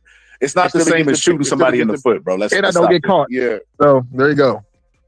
Yeah. Well, so just because you don't get caught, that means it don't happen. Yep. So you fall down now, in the forest. It don't happen, right? Now you guys are a beacon of morality. No. You're being the beacon. I for sure am. I know that for sure. I'm not being the beacon of morality. You're being the beacon for social justice reform, for Tory Lanez being innocent, because if it happens to this rich black person that associates with white people like Kylie Jenner and goes to these bootleg parties that y'all always talking about, if it happens to him, it can happen to the poor black people. That is already happening to dudes. It's already happening to the poor black people. So why is Tory Lanez the knight in shining armor? Bro, because it's an injustice. Injustice anywhere, injustice. Now this man quote Martin Luther King. You can't make this up, bro. Hey, you cannot make this up. I'm not with it, bro. I'm with it. You know I'm anti-establishment. And when the establishment is digging people over, I'm not with it. And I will resist and defend at all costs. Well, not at all costs, but in this context, yeah. Well, my phone about to die, bro. I gotta get ready to go to work. Hey, if your phone died, Tory killed it. Maybe not. From jail. Brother, he's a powerful man. He part of the bootleg. I don't think so. If he was in the bootleg, he wouldn't be in this situation. Bro, that dude is rich, bro. Stop it. He offered him $1 million of hush money, bro. You don't just do that, bro. Bro, people ain't just doing that. $1 million ain't that much money. But, bro, if you don't, come on, dude. Now $1 million. No, it's just $1 million. But bro, if you don't stop, Elon Musk would pick up $1 million if it was blowing down the street, bro. No, he wouldn't. Bro, you got millionaires messed up, bro. $1 million spend $1 million on fucking catering at a Tesla event. Free money, but they always trying to get subsidies that's worth millions. So that free money is free money. They the biggest moochers. That's their problem. We had the discussion before. I already said them niggas the biggest welfare queens. That's why I speak so highly about reparations. Yeah, you can shout it from the top of the roof. It ain't coming, bro. Especially with this administration. As long as if we all did, maybe somebody would hear us. But you need to cry about 14%. Look, 14% of the population, Deuce. We can go up on top of Mount Everest, bro, and just scream 14% at the top of our lungs, and nobody would even hear us. 14% my ass. Yeah, right. Reparations don't come from white people; it come from the government, and the trillions they spend on fucking Afghanistan and fucking defending other country. They could have been paid that shit over twice, but nobody's asking for it. A lot of these niggas don't deserve it. Black people Don't won't shut qualify up talking for it. about reparations. What are you talking about? No. I heard Every Jasmine conversation say- is about what black people need to do, I haven't heard how black Jasmine- women the are people- whores, and reparations. The people who are in front of black people have not speaking about reparations. Al Sharpton's never spoke about reparations. Who's the person in front right now? See, Deuce, you gotta stop, bro. Jesse Al Jackson Sharpton, ain't- hold on. Al Sharpton had a summit one time. You know who was at that summit? Kamala Harris. You know what Al Sharpton asked her? Would you be in favor of reparations? And she said, yeah. I got that video, bro. And then okay, so Al Sharpton is talking about reparations. And you didn't you didn't even vote for the candidate who talked about approving reparations. So we don't want to hear this reparations talk. No. When she was in front of the big spotlight, not in some damn dark room with a bunch of niggas. Yeah, she said she ain't doing shit for black people. Has Trump ever talked about reparations for black people? Trump never claimed to be black though. So yeah, bro, you gotta stop there, bro. no, Trump never claimed to be black. She You gotta did. stop this. It don't matter what Trump claimed. You listen. Yeah, it does. Listen, It Deuce, does matter. Deuce, As a we're gonna black have person, more white just like- presidents than that's what we're gonna just have like more Obama- white presidents, bro, than I we're gonna know. have any other president. And just how So- Obama got So guess what? elected because he was black. Because the black people went and voted for him for no fucking reason. He gave black people their ass to kiss. That's what he did. Bro, y'all got. That's why niggas didn't fuck with him. Oh, wait, and let me get to dudes. You screaming out free Diddy too, right? Yeah. All right. The man, Absolutely. The man who Charging- the man who beat Cassie, pretty much kidnapped her, which it Pretty is. much kidnapped her, and she ran off, got married, and had babies and shit. Well, Yeah. that be when she tried to escape. When she tried to Get the escape, fuck did he not outta beat here, her and man. tell her she Get the can't go? fuck outta here with Is that that not kidnapping? You niggas. So you can't answer sit the here question. and defend Cassie because she's a pretty light skinned bitch. But if that was damn Gabrielle Citibray, you niggas wouldn't give a fuck what a nigga Diddy did to her.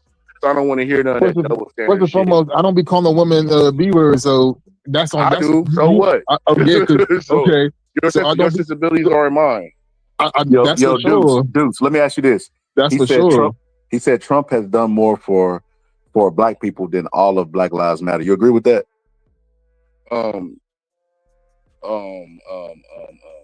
On a lower level, yeah, opportunity zones and all that shit. All Black Lives Matter did was fucking give $1 million and go home with it. So you know what's funny about that, Deuce? Let me tell you what's funny, bro. Because you talk about my being phone in- about to die, man. Okay, Yeah, so it's let the man go, bruh. Go ahead, Deuce. All right, Deuce. But you can Final Okay, statements so before you what leave, and I'll make this statement too. You maybe you can watch it. I don't lay the playbacks up no more, but I'll make it again when you're on the panel again. Okay, my final statement: injustice anywhere is injustice everywhere, and Bruh. everybody should get to be treated fairly. Justice supposed to be blind. If somebody guilty of something, charge them what they're guilty with. Or if not, leave it alone. All right, bro. Next time, dudes, come with some better Diddy defense, other than you trying to stick up for her because she light skinned. That's weak. That was just a statement. That was just a statement. But All right, you gotta come better than that. Okay, with the Black Lives Matter stuff, let me tell you what's funny about that, because I watch white people talk about the release of George Chauvin, and they said that George Chauvin is only in jail because Black Lives Matter went out there and protested. And their protest and outrage made this a political case, and that's why he's in jail. That is hilarious. So, Black Lives Matter, by their definition, got a police officer in jail for misconduct, right? Which is what police officers are supposed to do when they're violating people's constitutional rights. So, Black Lives Matter did that, but at the same time, Trump has did more, even though they want Trump to pardon him. You can't make this level of stupidity up, firstly. And secondly, bro, if you say something else stupid, Bradley, you're going to get blocked from my chat, because I'm starting to feel like that you're somebody that we know that's just hiding from a burner account, and you're just mad that you can't be a part of the party, so you're going to troll from another account. So you say something else stupid, bro, you're going to get blocked, which is going to be hard to do because you definitely have a low IQ. But he said daddy. He said Cassie with daddy for years. She could have left. She stayed because that monthly allowance gave her $50,000 a month. See, the reason why I don't even really take y'all serious, like with comments like that, is because I know that y'all don't have an informed approach to trauma. Like y'all don't study. You know, we live in the age of mental health where everybody talking about mental health and, you know, how you decompress from stuff and, you know, how you got to get away from stuff and etc. Right? We live in that age, you know. So they understand that, you know, stuff could be toxic and stuff could affect you. Then you look at situations that you've been through in your life where you have situations where you said, I should have said this, I should have said that. I don't know why I put up with this from this girl. I don't know why I put up with that. You know, in hindsight, that's the only way life makes sense in hindsight, right? Going forward, not in the moment, right? And then you look at a girl who got who Diddy got when she was young, abused her and did all this stuff, and you say, well, she put up with it. Well, there's no difference from that than a stepdaddy who's abusing his stepdaughter from a young age, and then she get older and say she loves him and don't leave. They call that grooming. See, y'all don't have an informed approach to this stuff. That's why y'all wrong about Tory Lanez, about the facts of that. Everything that y'all brought up today was incorrect and just banter that other YouTubers have been spewing about this case. Y'all mind is made up, so y'all go find the information that confirms what you already believe. Like I said, at this point, if you believe that Tory Lanez is innocent, you either don't know enough about the case and the court systems, or you just identify with criminals. Because I don't understand the importance of Bill Cosby, R. Kelly, Tory Lanez. You know, like what is the importance of all those people being innocent? Nobody was coming out talking about justice for Epstein. That Epstein, you know, he didn't really do what they said he did. It's crazy. It's crazy. But I'll say this. Also to add. Like that said earlier that I was freestyling. So what I do whenever I prepare for my episodes, because like that, you know this, I won't even go live if I ain't prepared. I've been studying and reading up on this case. Can you say the same? Because if you can't say the same, you can't criticize what I'm saying. Because you brought up the NFT stuff, which is a conspiracy that was debunked. It wasn't even the same year.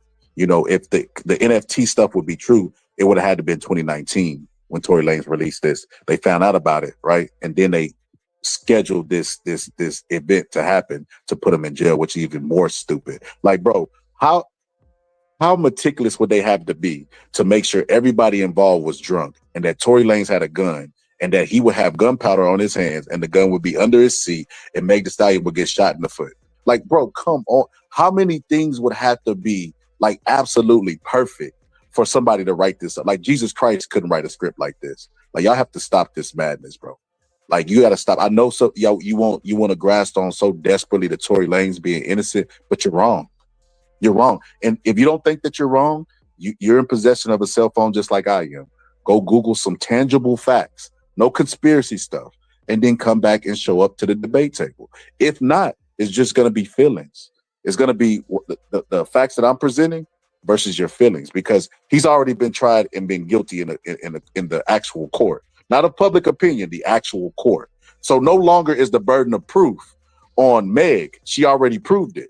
The burden of proof is on Tory Lanez. And if the burden of proof is on Tory Lanez, he has to come with tangible facts. They have not presented that thus far. All they presented was gossip.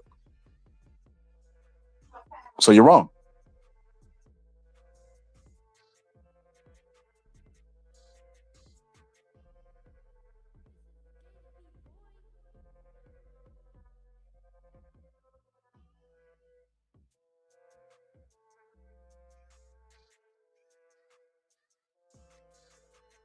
Yo, Coach, are you there?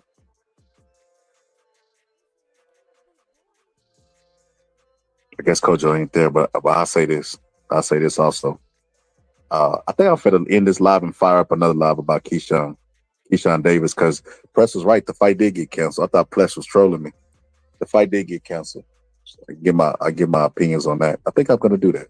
I'm finna end this live and fire up another one in a little bit, because I wanted to talk about that a little, about Keyshawn, and what actually happened, because the fight did get canceled.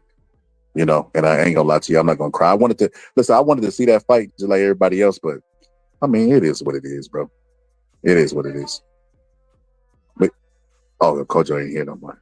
So yeah, I guess I'll end the live. I guess I'll go ahead and end the live. I think I might fire up another one talking about Keyshawn, but this was a non-boxing one.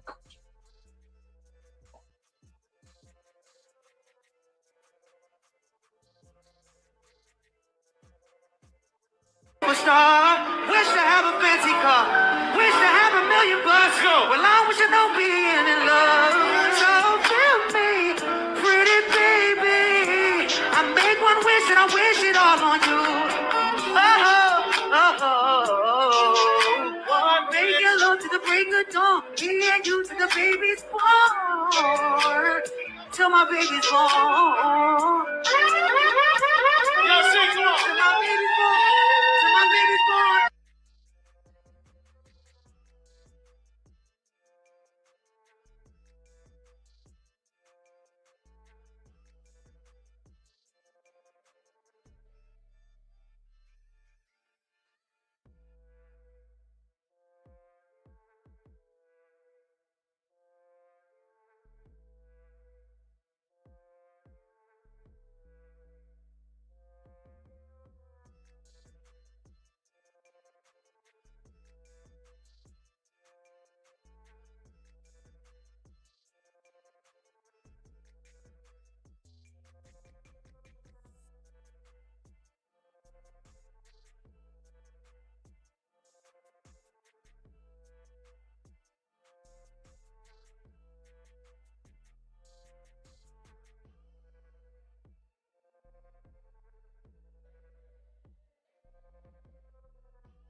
star. Wish to have a fancy car.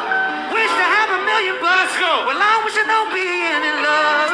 So feel me, pretty baby. I make one wish and I wish it all on you. Make it love to the break of dawn. Me and you to the baby's born. Till my baby's born.